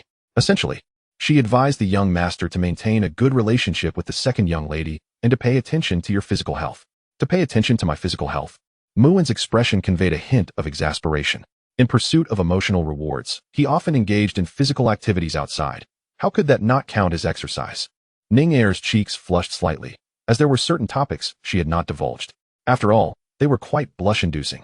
From Ning Er's bashful emotional fluctuation of 15, congratulations. You have been awarded Proficiency 3000. Ning Er felt both shy and expectant regarding your mother's admonitions. With an emotional fluctuation of 21, congratulations. You have been awarded the Self-Cultivation of a Little Maid. Fortune 20. Muin couldn't help but marvel at his little maid's dedication. He had hardly made a move, and she was already generating coins in abundance. Your mother also mentioned that she has arranged several marriage contracts for you with the 7 great families beyond our Mu clan. She encourages you to venture out, bring home those you find appealing, and feel free to reject those who do not meet your fancy. There is no need to suffer for a few women. After calming her excited heart, Ning Er recounted these messages with precision. To be honest, the prospect of so many women vying for her young master made her, as a young lady, feel a twinge of jealousy. Yet, she understood her own identity and the circumstances of the Mu family. Such unavoidable matters were not beyond her comprehension. For her, if one truly wished to care for another, one must consider things from the other's perspective. Undoubtedly, Ning Er was a girl who loved her young master deeply, yet willingly concealed her feelings in the shadows. She did not demand much. As long as there remained a unique place for her in the young master's heart, she would feel profoundly fulfilled. Chapter 50. Woman. You have successfully piqued my interest. 9 marriage contracts, spanning across various esteemed families? Muin felt a slight embarrassment. Truly, this world of light novels defies logic. It is utterly absurd. Yet, he was somewhat touched. One could only imagine the inequitable conditions the Mu family must have offered to secure such contracts from those prominent families. However, what moved him even more was that Ning Er was genuinely considering him wholeheartedly. Were he to encounter a certain type of girl, she might be causing a scene akin to the ancient tales of weeping, wailing, and despair. To be frank, he felt a flicker of affection for this young lady. Albeit just a flicker. As a professional antagonist, he could not allow anything or anyone to sway his ambitions. At Yunbian Airport, Long Haoyan disembarked from the plane, a smirk gracing his lips. At last, he had returned to Long Country. Just wait. This time he would undoubtedly unearth those responsible for the annihilation of his family. And that enchanting lady with whom he had shared a night of passion. Long Haoyan opened the small pocket watch on his necklace, his gaze resolutely firming. Inside was a photograph of the youthful visage of Gong Nanyan. Help! Someone is robbing me. Upon hearing a woman's cry, Long Haoyan quickly turned in the direction of the voice. To his astonishment, the owner of that voice was the very beauty he had met on the plane. His eyes brightened, and without a second thought, he dashed forward. With his formidable physique, the thief stood no chance of escape. In mere moments, he had the culprit pinned down, forcefully pressing their neck to the ground. Behave yourself. To dare steal in my presence is akin to courting death. Long Haoyan regarded the situation with disdain, effortlessly reclaiming the stolen item. However, a green hat, carelessly tossed into the air by the thief amidst the chaos, fortuitously landed atop his head. From a distance, it appeared as though a vibrant patch of greenery had sprouted from his crown, a rather unsightly sight indeed. The implications were unmistakable. Feeling quite unlucky, Long Haoyan swiftly removed the hat and discarded it. At that moment, the owner of the lost item arrived. Lin Zicken, having rushed over, was slightly breathless, her figure elegantly accentuated by a form-fitting skirt. She hadn't anticipated such poor security at the airport. Barely disembarking from her flight, her small handbag had been brazenly snatched by a thief. Inside were precious gifts from her late grandmother. Losing them would haunt her with regret for a lifetime. Beautiful lady, we meet again. Is this your belonging? Long Haoyan struck a pose he fancied to be quite charming. You are Mr. Long? Lin Zicken hesitated for a moment, recognizing him. Is this yours? Please check to ensure nothing is missing. Thieves these days are utterly outrageous. He pressed down firmly on the thief, seemingly avenging the lady. He paid no heed to the thief's desperate cries of being unable to breathe. Lin Zicken, not wanting to delay, quickly inspected her handbag and breathed a sigh of relief upon discovering the gift was still intact. Mr. Long, thank you. If it weren't for you, I truly wouldn't know what to do today. No need for such formality. I believe anyone with a sense of justice would intervene in such circumstances. Long Haoyan proclaimed with righteous fervor. In his heart, however, he mused that the prerequisite for such heroism was a beauty like her. Regardless, I must express my gratitude. Should you ever require my assistance, I will certainly do my utmost to help. Lin Zicken reiterated earnestly. As the heiress of the Lin family and president of Kifuzu Jewelry Group, she was on a business trip to inspect the source of gemstones for her company. Her confidence and capability were evident in her words. How fortuitous. I happen to need Miss Lin's assistance. As you know, I've just returned from abroad and am planning to stay here for a while, but I find myself lacking employment. Would you be so kind as to introduce me to an opportunity? Otherwise, I might truly find myself sleeping on a bridge with the homeless. Long Hao Yin feigned a pitiful demeanor, projecting an image of impending homelessness if she did not assist him. This was, in fact, one of his techniques in the art of courtship. By portraying a certain vulnerability in the presence of a beautiful woman, he could evoke her maternal instincts and sympathy, facilitating further contact and opportunities. As anticipated, Lin Zikin hesitated briefly before responding. Well then, my company is currently in need of a head of security. If you don't mind, you could temporarily take on that role. I assure you, the compensation will be fair. He had her hooked. This strategy proved to be consistently effective. By becoming a security officer at her company, he would not only gain more opportunities to interact with her, but also resolve his immediate identity dilemma. The flexible work hours would afford him ample time to investigate the truth behind the downfall of the Long family years ago. It was a win-win situation. Long Hao Yin felt inwardly triumphant, though he maintained a composed exterior. Thank you, Miss Lin. I truly appreciate this opportunity. I will commit myself to the work. Agreed. It's settled then. Lin Zikin left her business card and departed. Strangely, she felt an inexplicable fondness for this young man, as if she were reconnecting with an old friend, prompting her to extend such generosity in offering him the position of head of security. After all, the reality of her company was that the position was not vacant. An existing head of security might well exclaim, in just a few words, "You've taken my job away." How outrageous. If Muin were present, he would undoubtedly expose the situation for what it was, an example of the protagonist's typical, mindless luck. This woman was intriguing. Her physique was distinctly superior to that of foreign women, and Long Hao Yin found himself increasingly captivated by her. With a sly smile, he gazed at Lin Zikin's retreating figure, his eyes brimming with possessiveness. A rather unsettling smile graced his lips, hinting at a dark delight in the unfolding events. "Ah, my dear lady, you have successfully captured my attention." Casting a glance at the thief still pinned beneath him, Long Hao Yin furrowed his brow slightly. He had been so engrossed in conversation that he had forgotten the thief's existence. Now, the unfortunate man was gasping for breath, on the verge of asphyxiation due to the prolonged pressure on his neck. Unless he received timely medical attention, his life could very well be at stake. However, Long Hao Yin was hardly concerned for the fate of such a lowly individual. As the exalted protagonist, how could he possibly care about the life or death of a mere ant beneath his feet? Thus, he chose to rise and leave, casually placing a call. "Hello, Bai. Please assist me in investigating some historical information regarding the Long family and the young lady from the Gong family, Gong Nanyan. Oh, and also look into a woman named Lin Zikin for me. I want all the information about her within 3 minutes." Chapter 51, The Protagonist's Darkening. In the university town. "Jiho, you must believe me. This was truly an accident. I can earn a great deal of money in the future." Bai Zihao gritted his teeth, after much hesitation, confiding in Su Jiho about his failed investment in cryptocurrency. He believed that her empathetic nature would help her understand his plight, perhaps even increasing her affection for him due to his honesty. Yet, the Su Jiho of today was no longer the innocent girl he remembered. Especially after experiencing a series of betrayals, she had matured and become more pragmatic. This was particularly evident when her biological father had abruptly cut off her mother's hospital expenses, claiming they were no longer related by name. The expenses should rightfully fall to her or Muin. Hearing those words had nearly driven her to shatter her own teeth in anger. How could he be so heartless toward his own wife? For that reason, she had wept beside her mother's hospital bed throughout the night, her eyes swollen from crying. "Your future is of no concern to me. If that money is lost, so be it. Consider it a fee for the time you saved me." Su Jiho replied coldly. She had once been foolish enough to place her trust in a peer when it came to financial opportunities. But now, she had seen through the facade completely. Rather than wagering on an uncertain future, it is far more prudent to seize the tangible opportunities of the present. For instance, "Brother Muin, what brings you here?" Upon witnessing Muin's arrival, Su Jiro hastily approached him. Her smile radiated like the brilliance of a spring day, a stark contrast to her earlier demeanor that was so icy and unapproachable. Upon hearing her words, Bai Zihao felt a sharp chill pierce through his heart. His goddess was calling another man brother? While the current populace may not grasp the implications of such a term, he, having returned from a future life, understood all too well.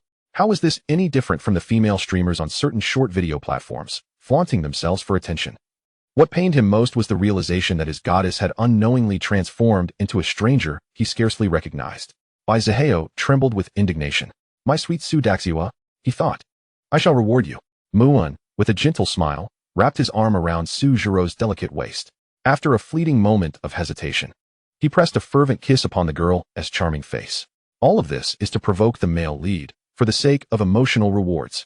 Indeed, I am a dedicated villain for the sake of art. Muin silently commended his own nobility. Meanwhile, Sujiro looked at him with a mix of annoyance and delight, betraying no reluctance. She understood well that Su Daji had severed their father-daughter relationship and had cut off her mother's medical expenses. The only support she could rely upon was this very man before her. Not to mention, he had already taken everything from her except her innocence under the guise of threats. If nothing unforeseen occurs, she would belong to him for the rest of her life. Gradually, Sujiro began to resign herself to her fate, her shy emotions fluctuating. Congratulations, you have received the reward, Physique 1. Muin, I knew it would be you. Bai Zihao glared furiously. As he witnessed this man brazenly touching his goddess, his heart ached as if he could scarcely breathe. He had believed he should be the one standing in that position. But now, everything was lost. His beloved Su Xiaohua was calling another man brother. Heaven only knew what other ties they might share. He dared not contemplate it. The thought of the truth was too unbearable. Oh, isn't this Bai Zihao? What brings you here to seek my Jiro? Muin raised an eyebrow, feigning surprise as if just now noticing the presence of others. In a bid to assert his claim and further insight Bai Zihao's ire, he pressed another kiss onto the girl's cheek. Indeed, there are 0 instances versus countless instances of sacrificing for art. Muin again applauded his own lofty character. Sujiro trembled with embarrassment. From her bashful and pleasurable emotional fluctuations, congratulations, you have received the reward, Physique 1. You. Bai Zihao gasped, pointing at him. One hand clutching his increasingly painful chest. The hatred of a wronged lover threatened to overwhelm his reason. Jiro, what he can offer you, I can provide as well. And even more, he implored. Just give me enough time, and I could take you to see the moon in the sky. His gaze was filled with desperation as he looked at Sujiro, as if hoping for her to reconsider. His tone had sunk to a pitiful degree. Yet, Sujiro chose to ignore him entirely, not even sparing him a glance. This man was deranged, full of deceit. She had never belonged to him. So what right did he have to speak of returning to his side? What a fool. Since she could possess what was available now, why gamble on an uncertain future? At that moment, Bai Zihao could no longer contain himself, utterly disillusioned and enraged. Muin, I want you dead. Bai Zihao lunged forward. In that instant, all reason, restraint, and thoughts of silent ambition were cast aside. He had but one thought, to make Muin, the man who had stolen his beloved, pay. Humph. Haven't you learned your lesson from last time? Do you dare to strike at me again? How naive. Muin scoffed, casually kicking out his leg. Bai Zihao was sent flying like a rag doll. He had initially wondered if Bai Zihao would continue to play the role of the cuckolded ninja turtle, but he hadn't anticipated such a quick eruption of anger. Yet, this was advantageous. Characters in rebirth stories typically lacked combat prowess, akin to a protagonist just arriving in a novice village. As long as he preempted Bai Zihao's financial plans, the latter would merely be a soft target, easily manipulated. Sister Su, let us depart. Muin grinned as he embraced the girl, preparing to leave. In truth, he was discreetly observing whether Sujiro still harbored feelings for Bai Zihao, the protagonist. If she displayed even a hint of sympathy, then Bai Zihao would inevitably become nothing more than a tool for him to extract emotional rewards from. After all, the number of delightful female leads he would encounter in the future would only increase. He had no interest in investing time in a female lead who, despite repeated setbacks, still failed to grasp the reality of her situation. Clearly, Sujiro belonged to those who had come to terms with reality. She didn't even glance at Bai Zihao, who was in distress. Instead, she shyly leaned against Muin, her cheeks flushed, feigning resistance against his seemingly mischievous hand. She was a far cry from the proud and aloof swan others perceived her to be. For this, Muin felt a twinge of satisfaction. One female lead tool successfully subdued. Meanwhile, Bai Zihao, curled up on the ground in agony, glared at their retreating figures, his eyes filled with unbridled hatred. The one he despised would lead to his family's ruin. The one he adored was embracing his enemy. Damn it, they both deserve to die. In the presence of the woman he cherished, after being struck by Muin, he felt an overwhelming sense of humiliation, rage coursing through him. His dignity as a protagonist had been shattered, and his luck diminished to 1,000. Congratulations, you have received the reward, Physique 10. Witnessing his goddess, Sujiro, being taken from him further devastated by Zihao's psyche, reducing his luck to 1,500. Congratulations, you have received the reward, skill level 300,000. Please be advised, host, that due to your series of high-level maneuvers, the protagonist Bai Zihao has completely darkened.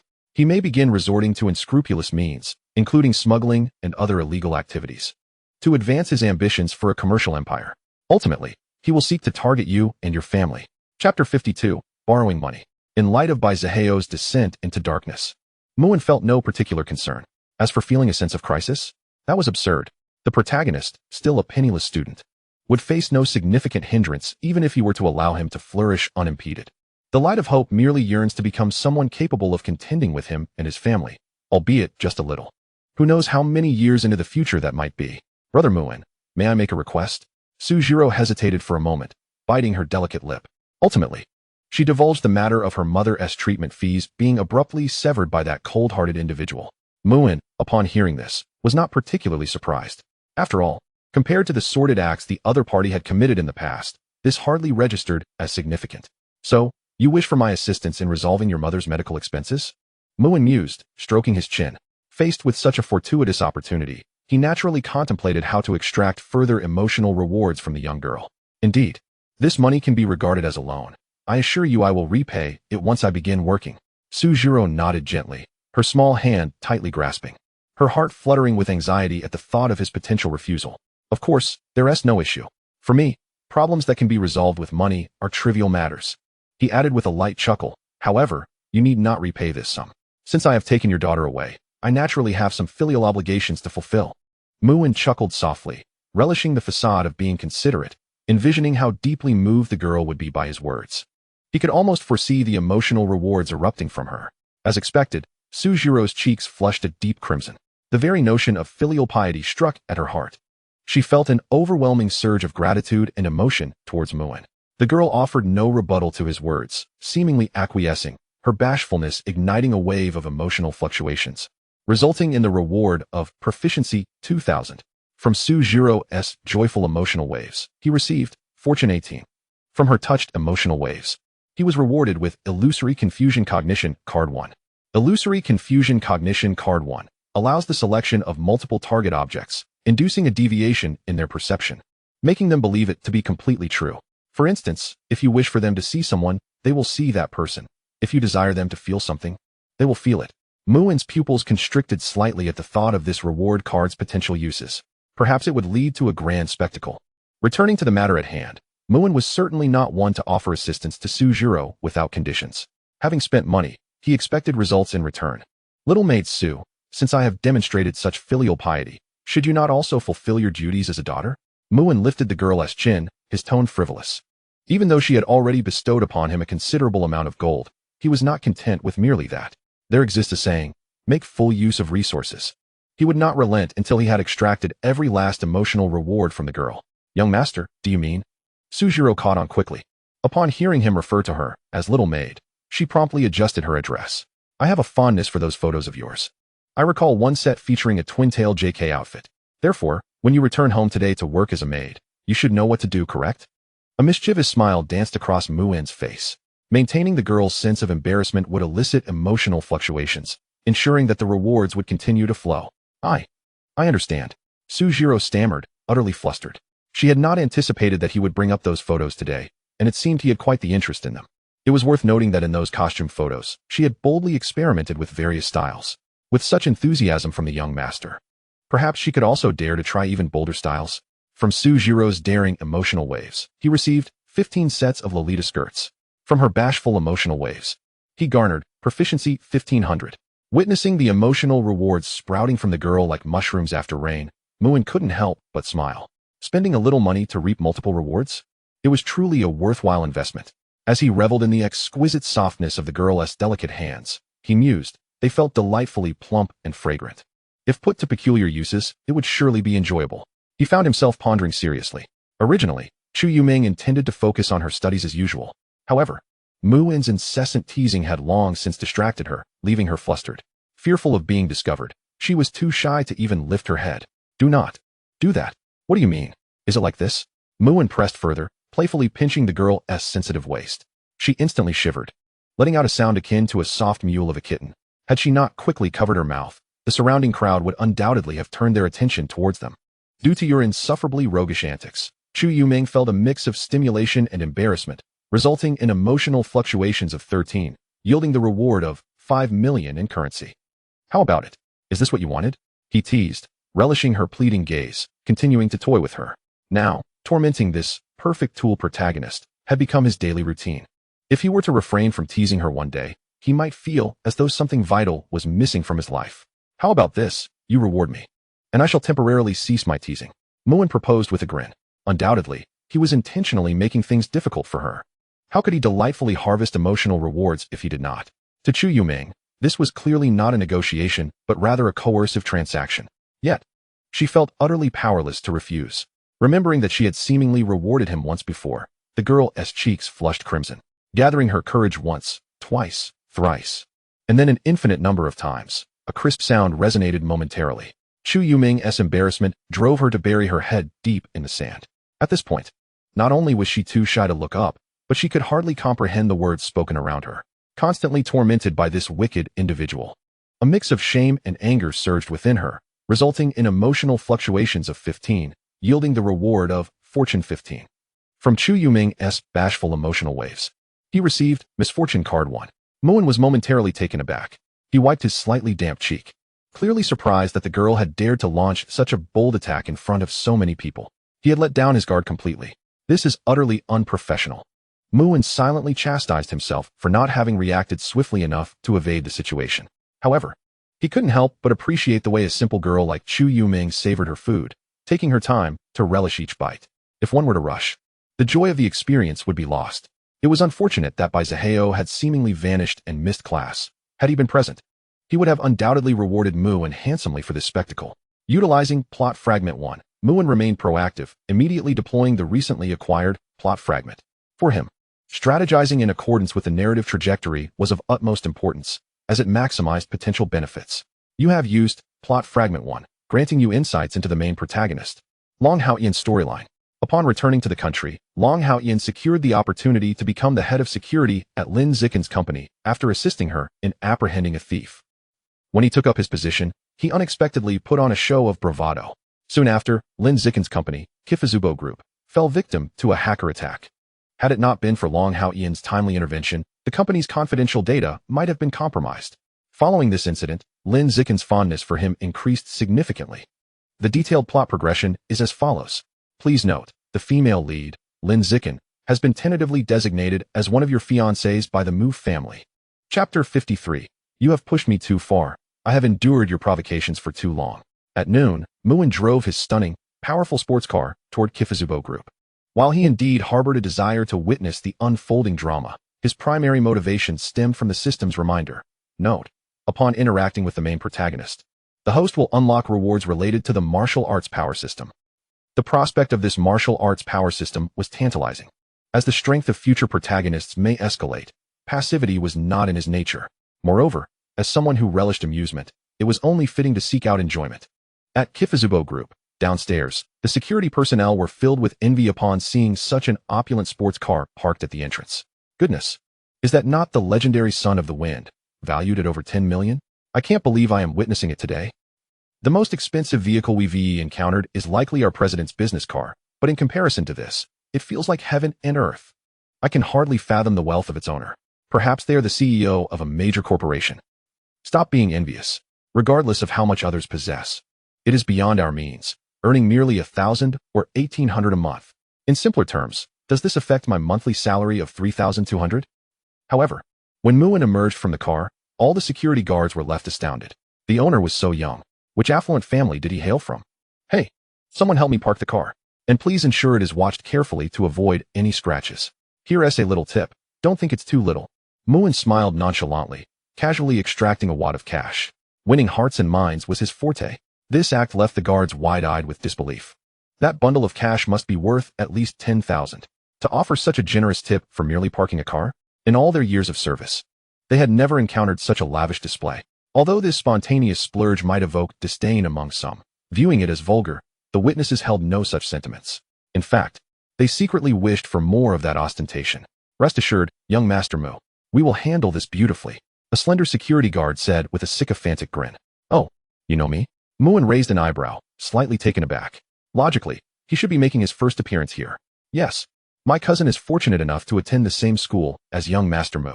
His name is Hong Haofa, a young man with red hair. I've heard of you through him. Seeing you today, you truly live up to the rumors, being as handsome, charming, and dashing as they say. The slender guard showered him with compliments, his eyes wide with admiration.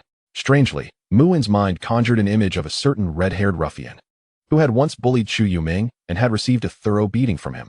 Sometimes, he couldn't help but marvel at how small this world of fiction was. You there? Help me park the car. Do a good job, and I'll keep an eye on you.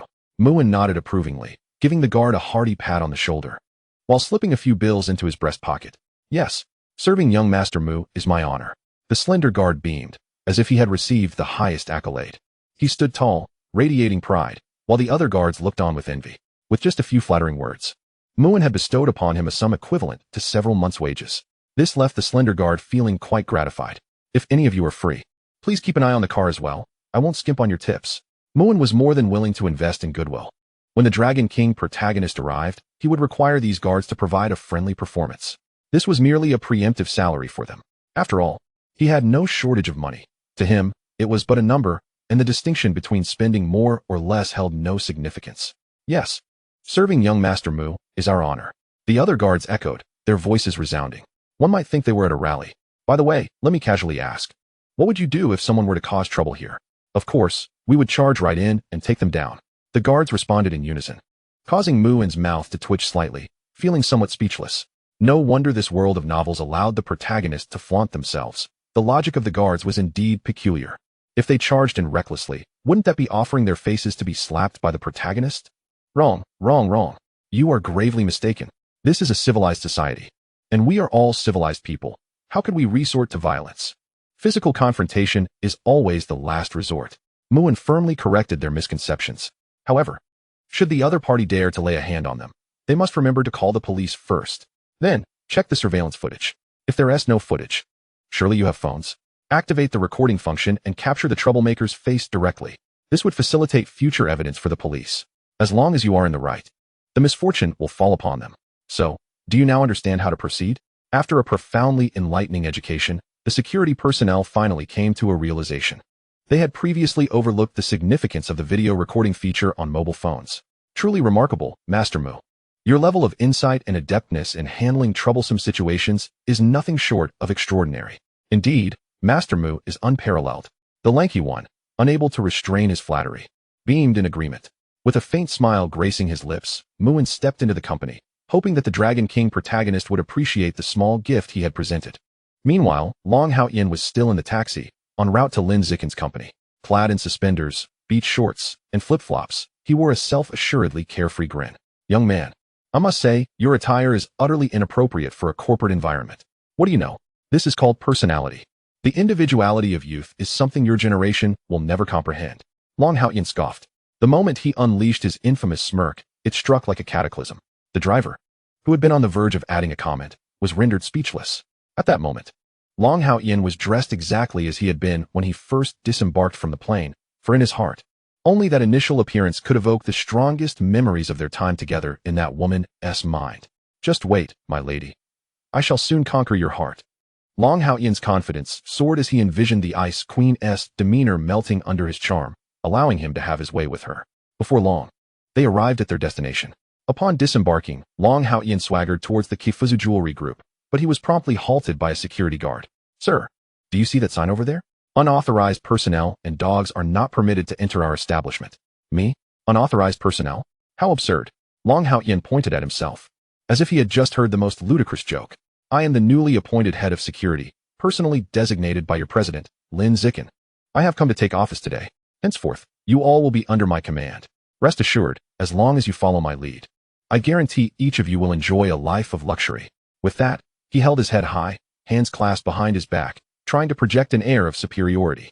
The class had yet to commence, and he was already weaving grand illusions. The two security guards exchanged glances, unable to suppress their disdainful smirks, especially upon observing the absurdity of his attire. Would their esteemed president truly appoint such an individual as the head of security? Surely, he must be a comedian. What are you laughing at? Long Hao-yin's fury ignited. How dare these ordinary people mock him? How dare they ridicule the Dragon King himself? Forgive me, sir. I just remembered something amusing. I found 100 yuan yesterday. One of the guards managed to stifle his laughter and feign seriousness. And what, pray tell, is so amusing? Long Hao-yin retorted angrily at another guard. I too recalled something delightful. I also found 100 yuan yesterday. The second guard replied with a straight face. Unable to contain themselves, they both let out a chuckle. You have been laughing at me this entire time. This is intolerable. I have endured your insolence long enough. Long Haoyan seethed. Sir, please calm down. We are professional security personnel, trained to maintain composure. We rarely laugh, unless we truly cannot help it. Ha ha. The guards, amidst their laughter, could no longer restrain themselves, bursting into guffaws. Damn it. Long Haoyan could no longer hold back, unleashing a torrent of insults and resorting to violence. How dare these mere security guards mock him? If he did not assert himself now, they would mistakenly believe that the esteemed reputation of the Dragon King was easily tarnished. Chapter 54. The woman I desire will never be so heartless. Help. There's a commotion. Security. Where are the guards? Someone, come quickly. The anguished cries instantly captured the attention of the lanky security personnel and their comrades, who were currently encircling Mu and Sports Car, vigilant and prepared. Upon hearing the commotion, they trembled in unison, an idea springing to mind. An opportunity to apply the knowledge imparted by Master Mu had arrived. You all stay here and guard the area. We'll head over there to investigate. Be vigilant. We cannot allow anything to happen to Master Mu's car. The lanky security guard pondered briefly before delegating tasks. The other guards had no objections, as Master Mu's earlier actions had subtly instilled a sense of leadership in them. However, by the time the fully armed lanky security personnel arrived at the scene of the disturbance, Long Haoyan had already descended into a frenzy. Numerous guards lay beneath his wrath, groaning in agony. Do you understand what to do now? The lanky guard inquired of his companion, who nodded and promptly dialed the police. Hello, is this the police? There's a disturbance outside the Kifuzu Jewelry Group. The lanky guards, not remaining idle themselves, instinctively reached for their phones, ready to activate their recording functions. More of you. Are there? Huh. No matter how many come, you're all nothing but a band of useless fools. Today, I shall teach you a lesson on behalf of your president. Long Haoyan spat disdainfully upon the ground, his expression one of utter contempt. It could be said that these feeble security guards didn't even provide him with a chance to warm up. A few punches were all it took to bring them down. How dull. Sir, please calm down. Violence is against the law. Against the law? I am merely dealing with your intolerably arrogant lot. Long Haoyan sneered, exuding unrestrained arrogance. In his mind, if things escalated, Lin Zikin would inevitably step in to resolve the matter. She was his greatest ally. In the end, only the guards who had looked down upon him would face the consequences. Yet, the lanky guards collectively pulled out their phones. Click, click, click. Cameras were shoved in his face as Long Haoyan found himself utterly bewildered. What on earth were they doing? Sir, could you repeat what you just said? We didn't quite catch that. Are you claiming that you initiated the violence simply because they looked down on you, and you ended up injuring a group of individuals? Faced with the guard's righteous questioning, Long Haoyan instinctively nodded, only to quickly shake his head in a fit of rage. I, Long, do not owe you an explanation for my actions. And you, why are you taking pictures?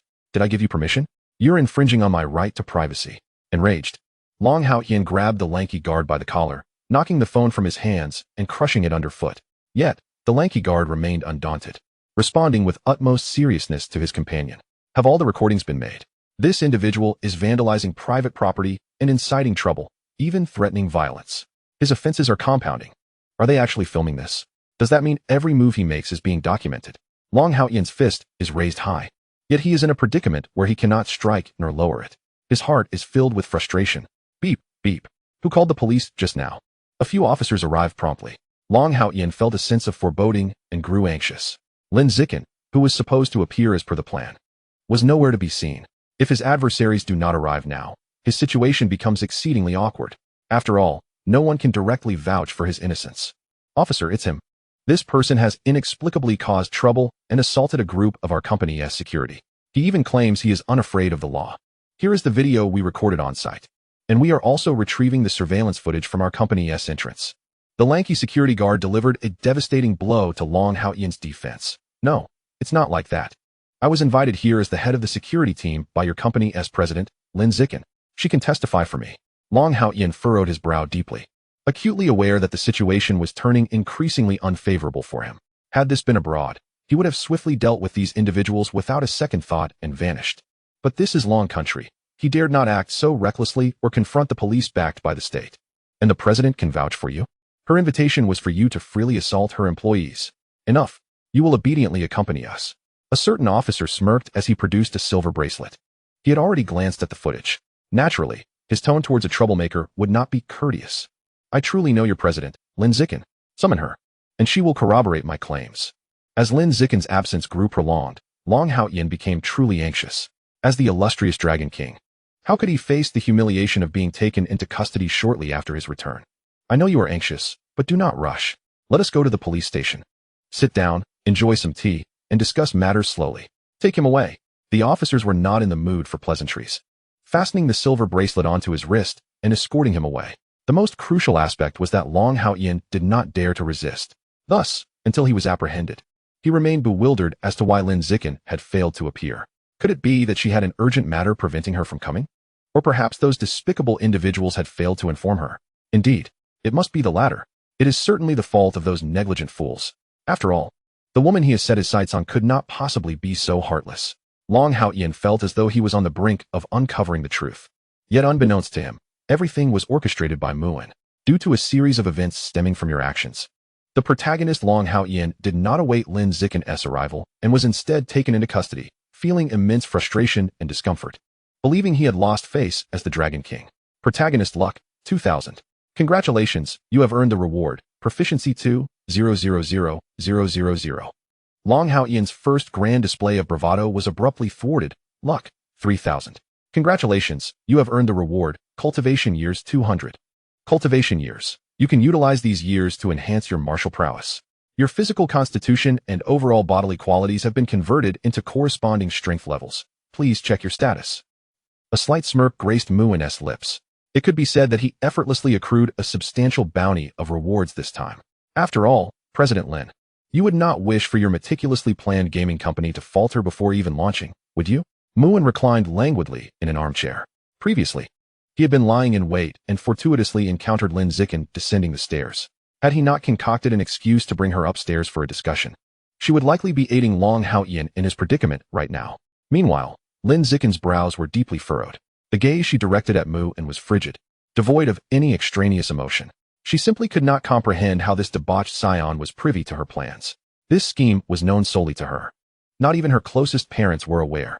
How did you come to know of my plans? Lin Zicken inquired coldly. Yet Muin merely chuckled lightly. Guess? Are you toying with me? Try again. In an instant, it felt as though winter had arrived, chilling to the bone. Lin Zicken was beginning to grow irate. Feeling played. The emotional fluctuation from Lin Zicken's anger. 20. Congratulations, you have earned the reward, Constitution 1. Uncertain of how he had uncovered her secret, Lin Zicken was rife with confusion. Emotional fluctuation. 20. Congratulations, you have earned the reward, Proficiency 5,000. Chapter 55. 2 choices.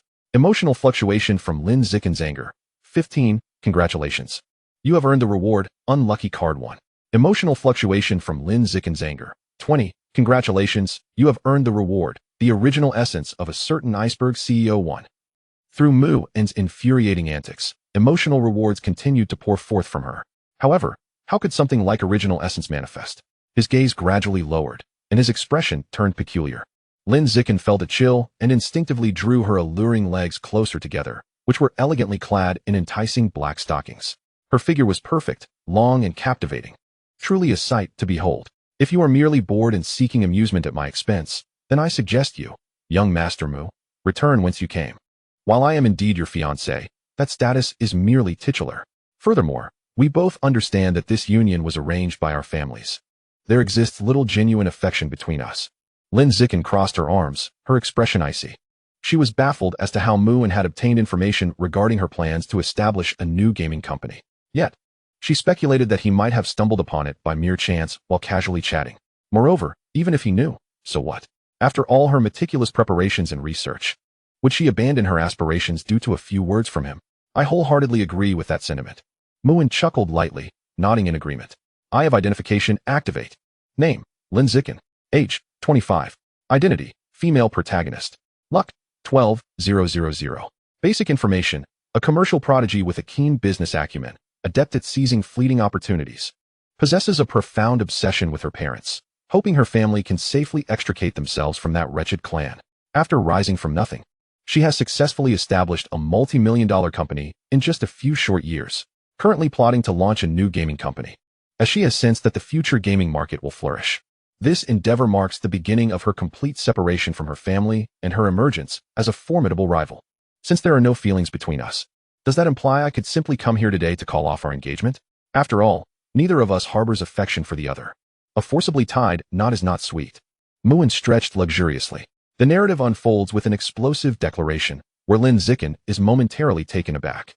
Her pupils involuntarily constrict as she contemplates the purpose behind Muin's unexpected arrival. From the moment she laid eyes on him, she had been pondering his intentions. However, she could never have anticipated that he would seek to annul their engagement. While she might entertain the idea of dissolution, the timing was utterly unacceptable. To sever ties now would undoubtedly crush her under the weight of familial pressure. The fledgling company she had yet to fully develop would face a cataclysmic blow, potentially reducing her to a state of utter ruin, devoid of any hope for redemption. Moreover, her parents would suffer relentless humiliation and oppression from their despicable relatives. Absolutely not. The engagement cannot be annulled. It must not happen now. Although panic crept into Lin Zikin's heart, she endeavored to maintain an air of composure. Your unexpected remarks caught her off guard, and as the horrifying consequences of the annulment loomed in her mind, her emotions began to fluctuate. Congratulations. You have earned a reward. 5 years of cultivation. Lin Zikin was astonished by your maneuver, feeling a twinge of apprehension towards you. Emotional fluctuations registered at 13, and congratulations. You have received a reward. A widely acclaimed song. The Uselessness of Love. Muin chuckled inwardly, his strategy clear. He aimed to rake in emotional rewards. Should she truly become his wife in the future, the resources from the Mu family would rightfully belong to her. Otherwise, everything she had consumed would need to be relinquished immediately and with interest. After all, he was not a philanthropist, nor was he the foolish, benevolent antagonist often portrayed in novels. Isn't this a tad too frivolous? Setting aside the Lin family, the Mu family would certainly not acquiesce to such a farce. Perhaps we should first attempt to understand one another better, starting from a friendship? Lin Zikin carefully modulated her tone, softening it somewhat. The balance of power was currently not in her favor, hence, her words lacked their usual edge. Starting from friendship? Unfortunately for you, I have absolutely no interest in that deceptive notion. My family has arranged no fewer than 9 engagements for me. Your portion neither adds to nor detracts from that. Furthermore, my mother has made it abundantly clear that I am fully responsible for matters regarding the engagement.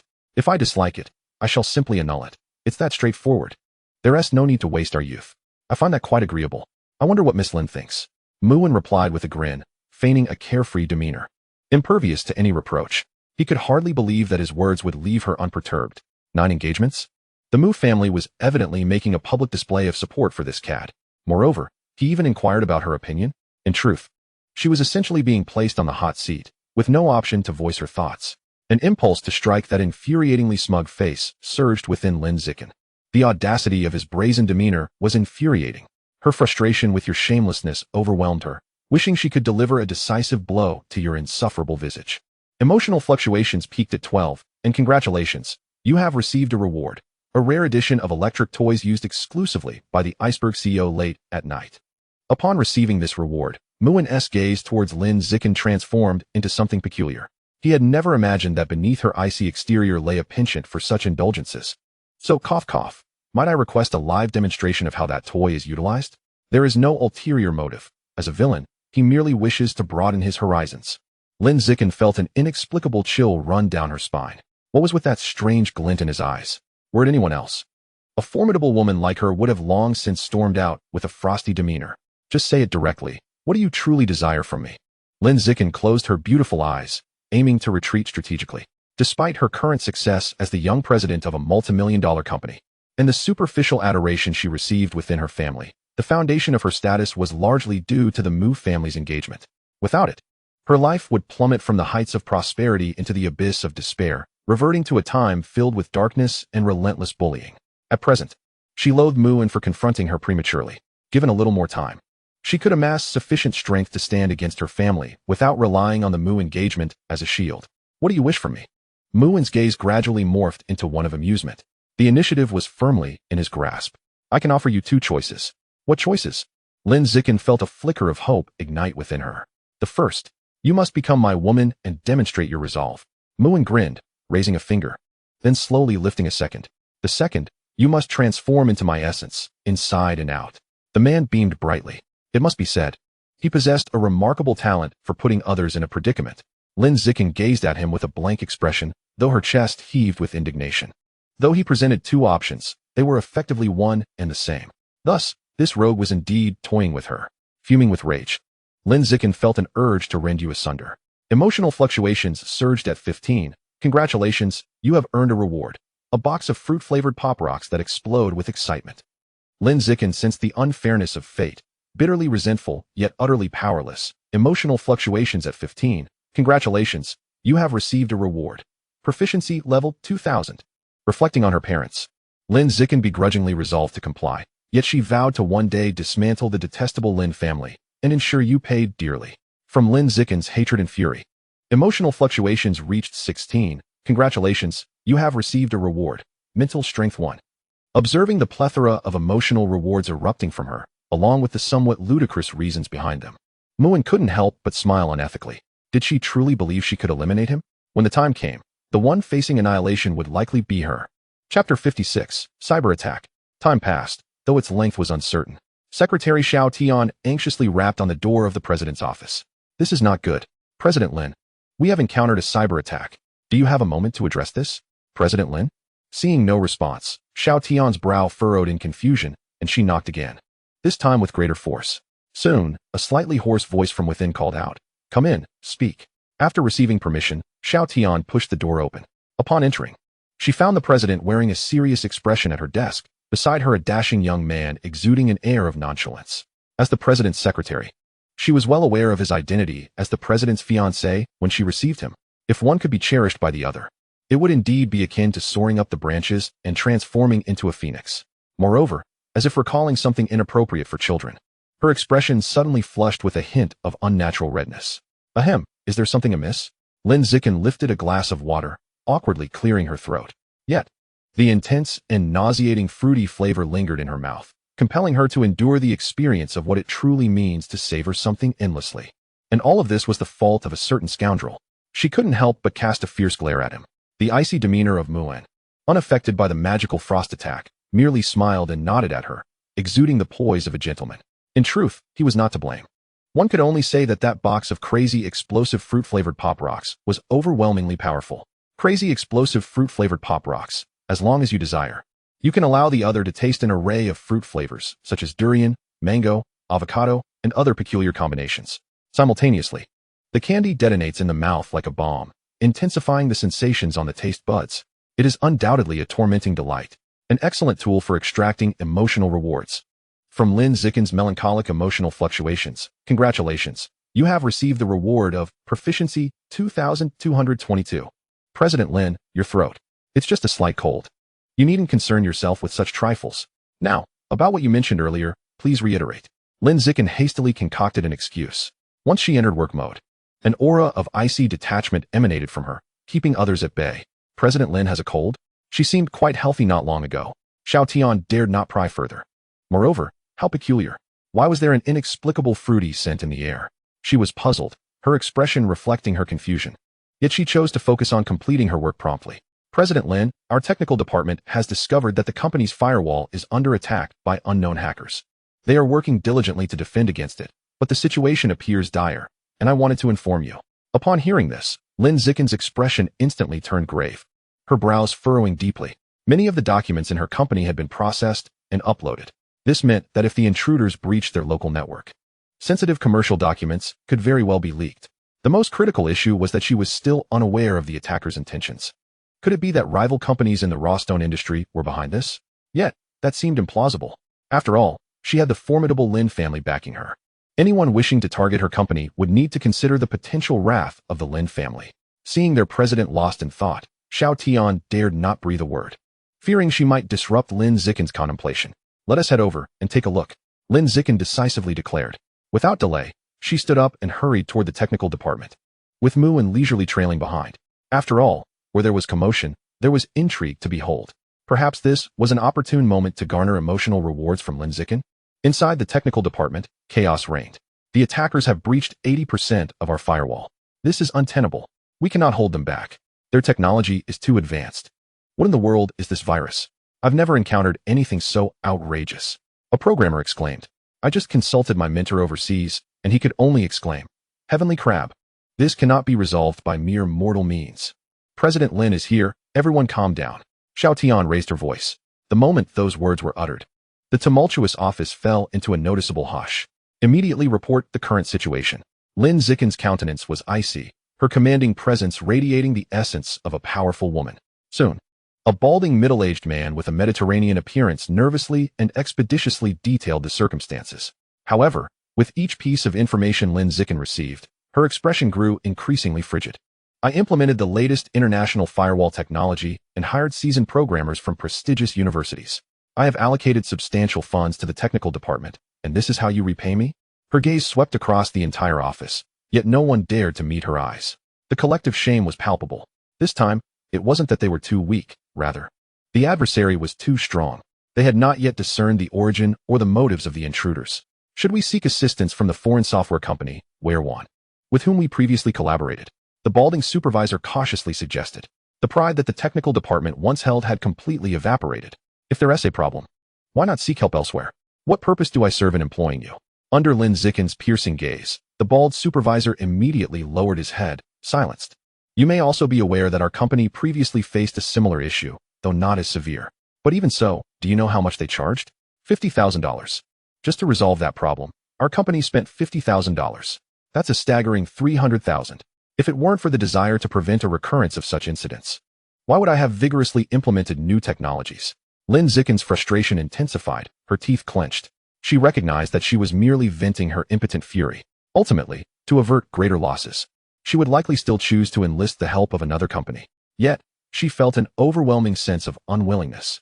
After toiling for so long to earn a meager profit, it felt unbearable to have it so easily snatched away by others. From Lynn Zicken's indignation and resentment, congratulations, you have received the reward of Proficiency 2000. Enough talk. We must focus on resolving the issue.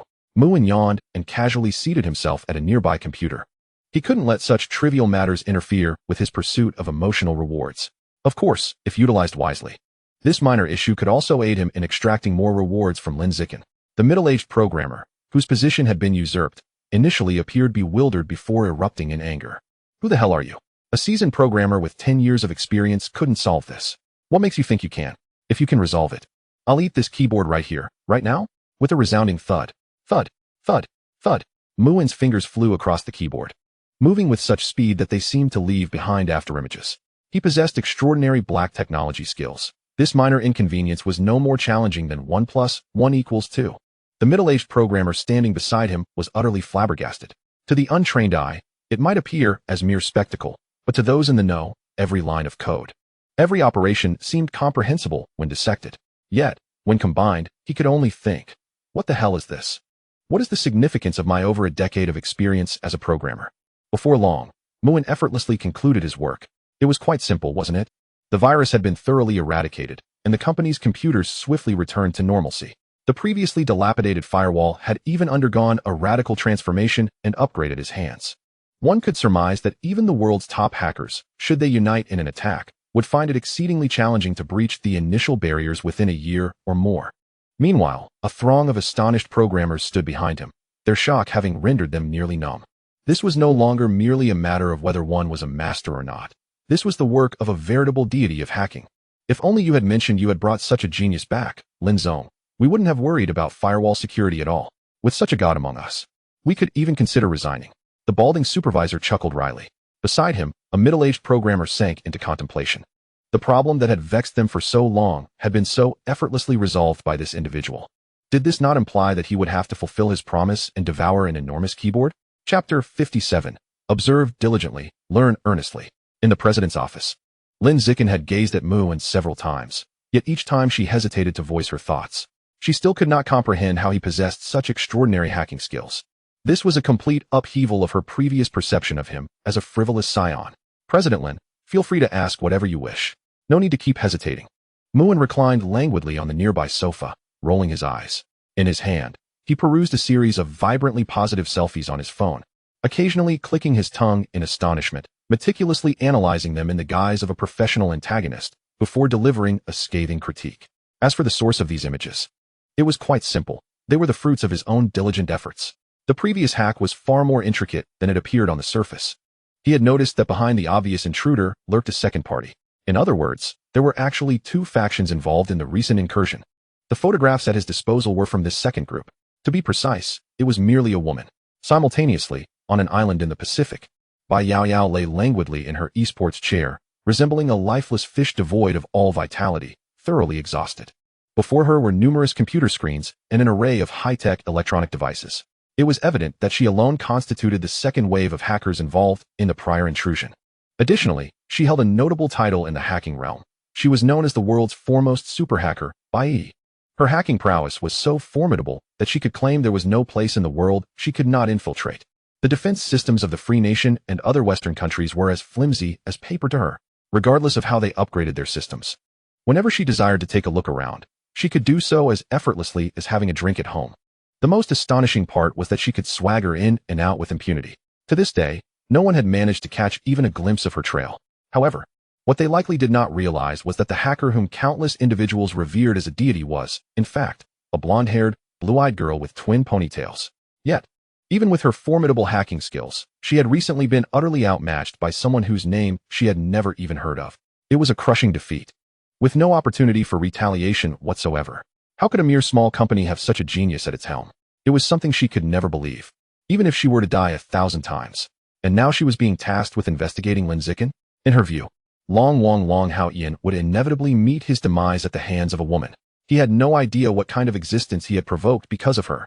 Recalling her immediate decision to flee at the first sign of trouble, hastily changing her IP address, and taking various measures to erase her traces, she still found herself pinpointed with uncanny accuracy. It felt as though she were under the gaze of an omniscient deity, destined to be cornered no matter how far she fled. Bai Yao could not help but shiver.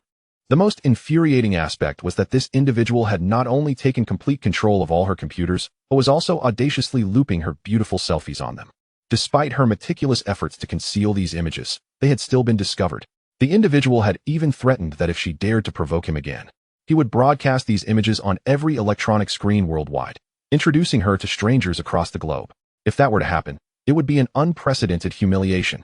The more she thought about it, the angrier and more terrified she became. With gritted teeth, Bai Yao could not help but crush an entire lollipop, as if shattering it into pieces. No, I cannot take on this task any longer. No matter the reward, I must avoid this woman. Bai Yao resolutely chose self-preservation. As a fellow hacker, she understood all too well how terrifying a hacker with unrestrained skills could be. Nevertheless, she decided to proceed with caution in her investigation. Having stood atop the pinnacle for too long, she was exhilarated to encounter someone with superior skills and was profoundly curious about the identity of the hacker standing behind Lin Zikin. Thus, your previous proposal for collaboration was not mere bluster? Upon receiving a positive affirmation, Lin Zikin could not help but widen her beautiful eyes in astonishment. If Muin truly possessed such capabilities, then his earlier mention of collaborating on game development was likely more than just idle talk. There was a strong possibility it was a genuine proposition.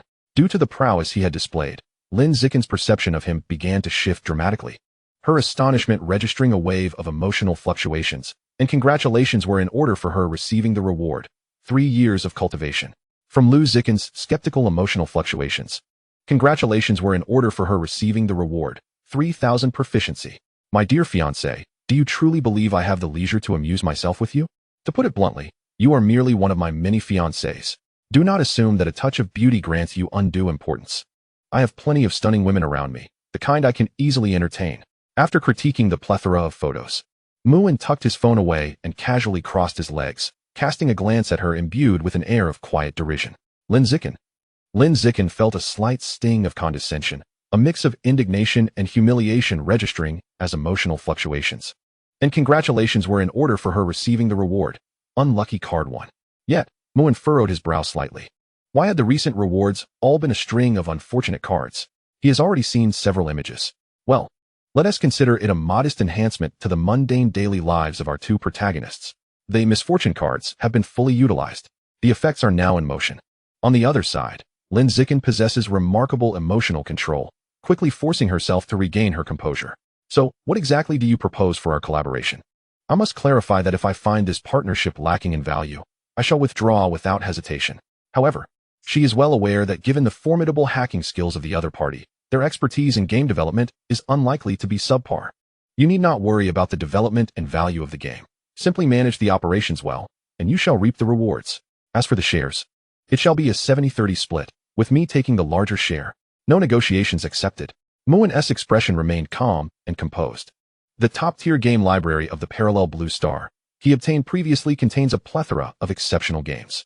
Titles like Plants vs. Zombies, Yuan Shun, League of Legends, PUBG, and Ming Dynasty, among others, each represent a phenomenal gaming phenomenon from another world.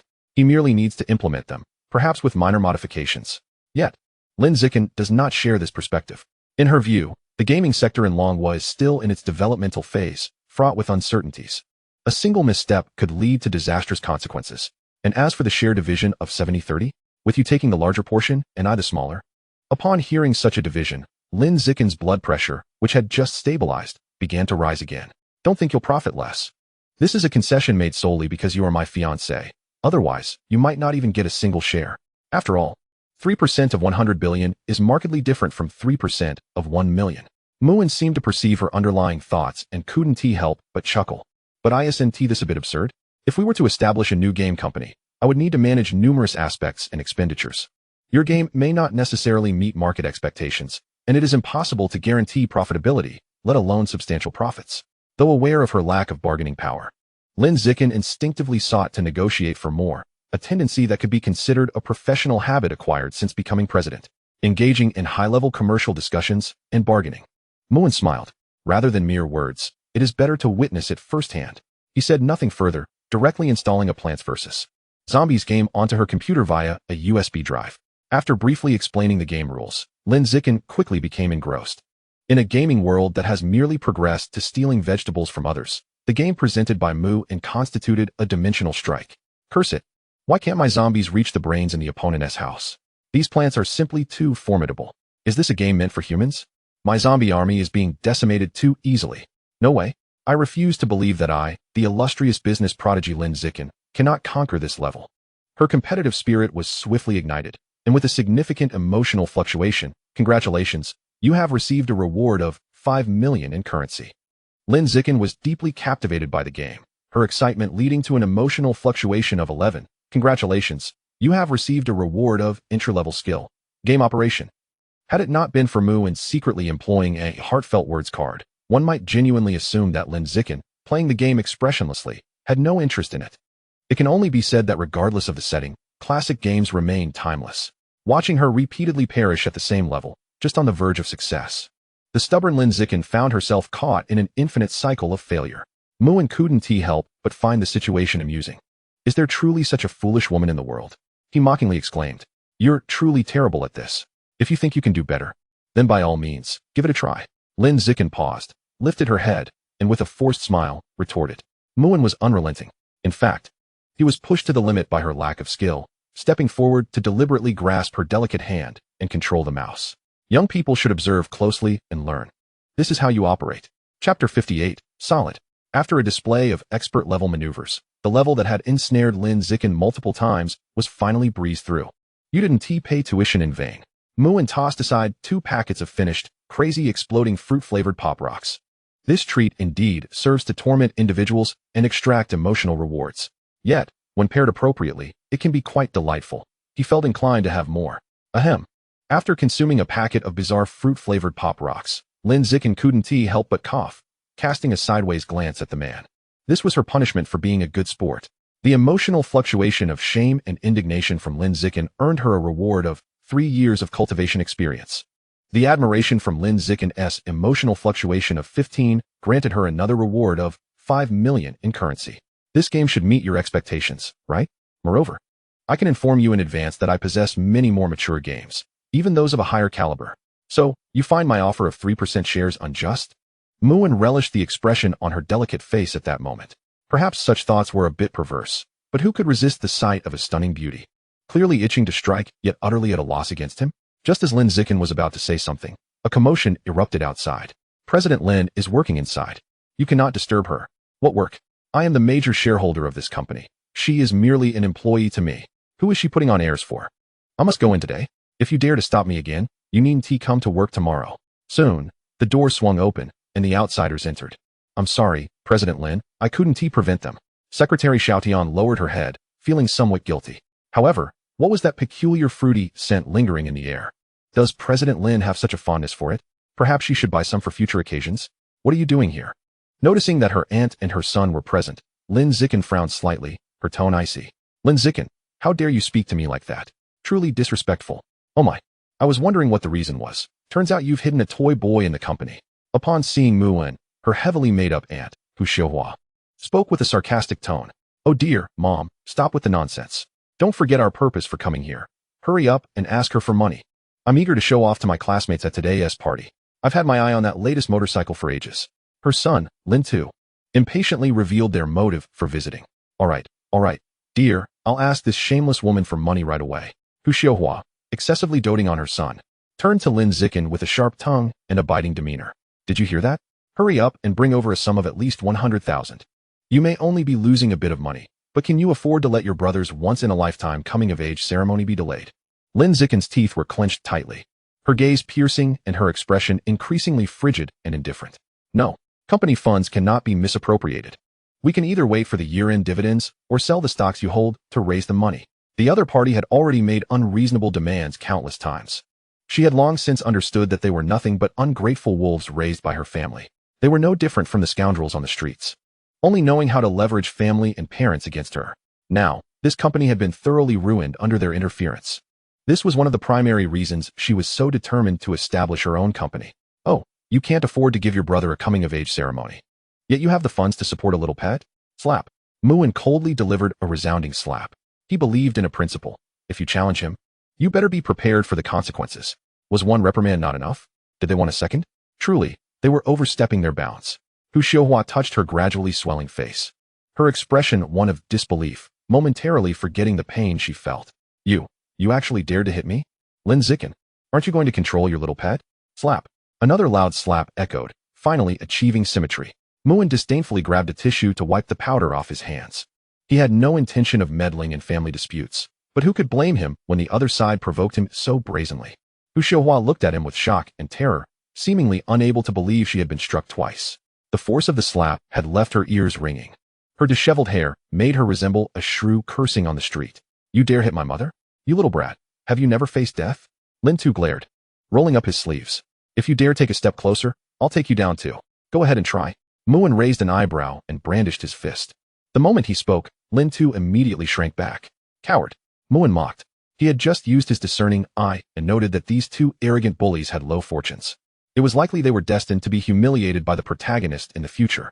However, due to his earlier interference with the protagonist, he had unwittingly become the executor of that humiliation. Surprisingly, it was rather enjoyable. Where are the security guards? I demand, as a major shareholder, that you quickly take this guy away. How dare you cause a ruckus in the Lin family's company? You must be tired of living. Lin Zikin, let me tell you. You are finished. Not only you, but this little brat will also be imprisoned. For life. Seeing that she could not deal with Lin Zikin and Muan, Hu Xiuhua adopted an attitude of ownership, her voice becoming hysterical. Perhaps it was her significant shares in the company that gave her such courage? Meanwhile, Lin Zikin observed with a cold gaze, showing no intention of advising or stopping them. If they were foolish enough to charge at the Mu family's young master, she had nothing to feel guilty about. Soon, the security guards arrived. Surprisingly, they did not even glance at Hu Xiuhua and her son. Instead, they respectfully bowed to Mu and young Master Mu. We are unaware of who has offended you. Muan coldly regarded Hu Xiuhua and her son, the implication clear. Young Master Mu? You call him young Master Mu? What young Master Mu? How dare you apprehend us? On what grounds? I pay your salaries. And yet you dare to seize us? We are the major shareholders of this company. This is outrageous. Completely outrageous. Hu Xiuhua was still struggling to grasp the reality, angrily shouting. What are you shouting for? You are merely a major shareholder. Hardly comparable to the young master of the Tianmu group. He could stomp his foot and cause your Lin family to suffer greatly. The guards roughly escorted the two away, unable to resist mocking them. Upon hearing this, Hu Xiuhua and her son were left dumbfounded. Mom, is he Lin Zikin's so-called fiancé? Lin Tu asked weakly, suddenly realizing. With this remark, Hu Xiuhua also came to a startling realization. Young Master Mu? Young Master Mu. So he is the young master of the Mu family. We have offended the financial benefactor the Lin family has recently aligned with. To put it bluntly, if he were to sever the engagement out of anger, the Lin family's current standing would surely suffer a grave blow. In that case, she would undoubtedly face repercussions from her family. Her lavish lifestyle would definitely be severely affected. Thus, she was filled with regret. Yet, it was already too late. Thank you. Lin Zikin looked at Mu and with a complex gaze, pausing for a moment before softly speaking. Although she still acknowledged her lack of affection for him, it did not diminish her nature of being grateful. You have received a gratitude emotional fluctuation of 20 from Lu Zikin. Congratulations, you have earned a reward of 10 million in currency. However, Moen merely grinned and casually tore open a new pack of fruit-flavored popping candy. Thank you cannot merely be verbal. It must be accompanied by tangible actions. Words of gratitude are hollow. Truly demonstrating it through some playful torment followed by a generous reward of coins is the most sincere.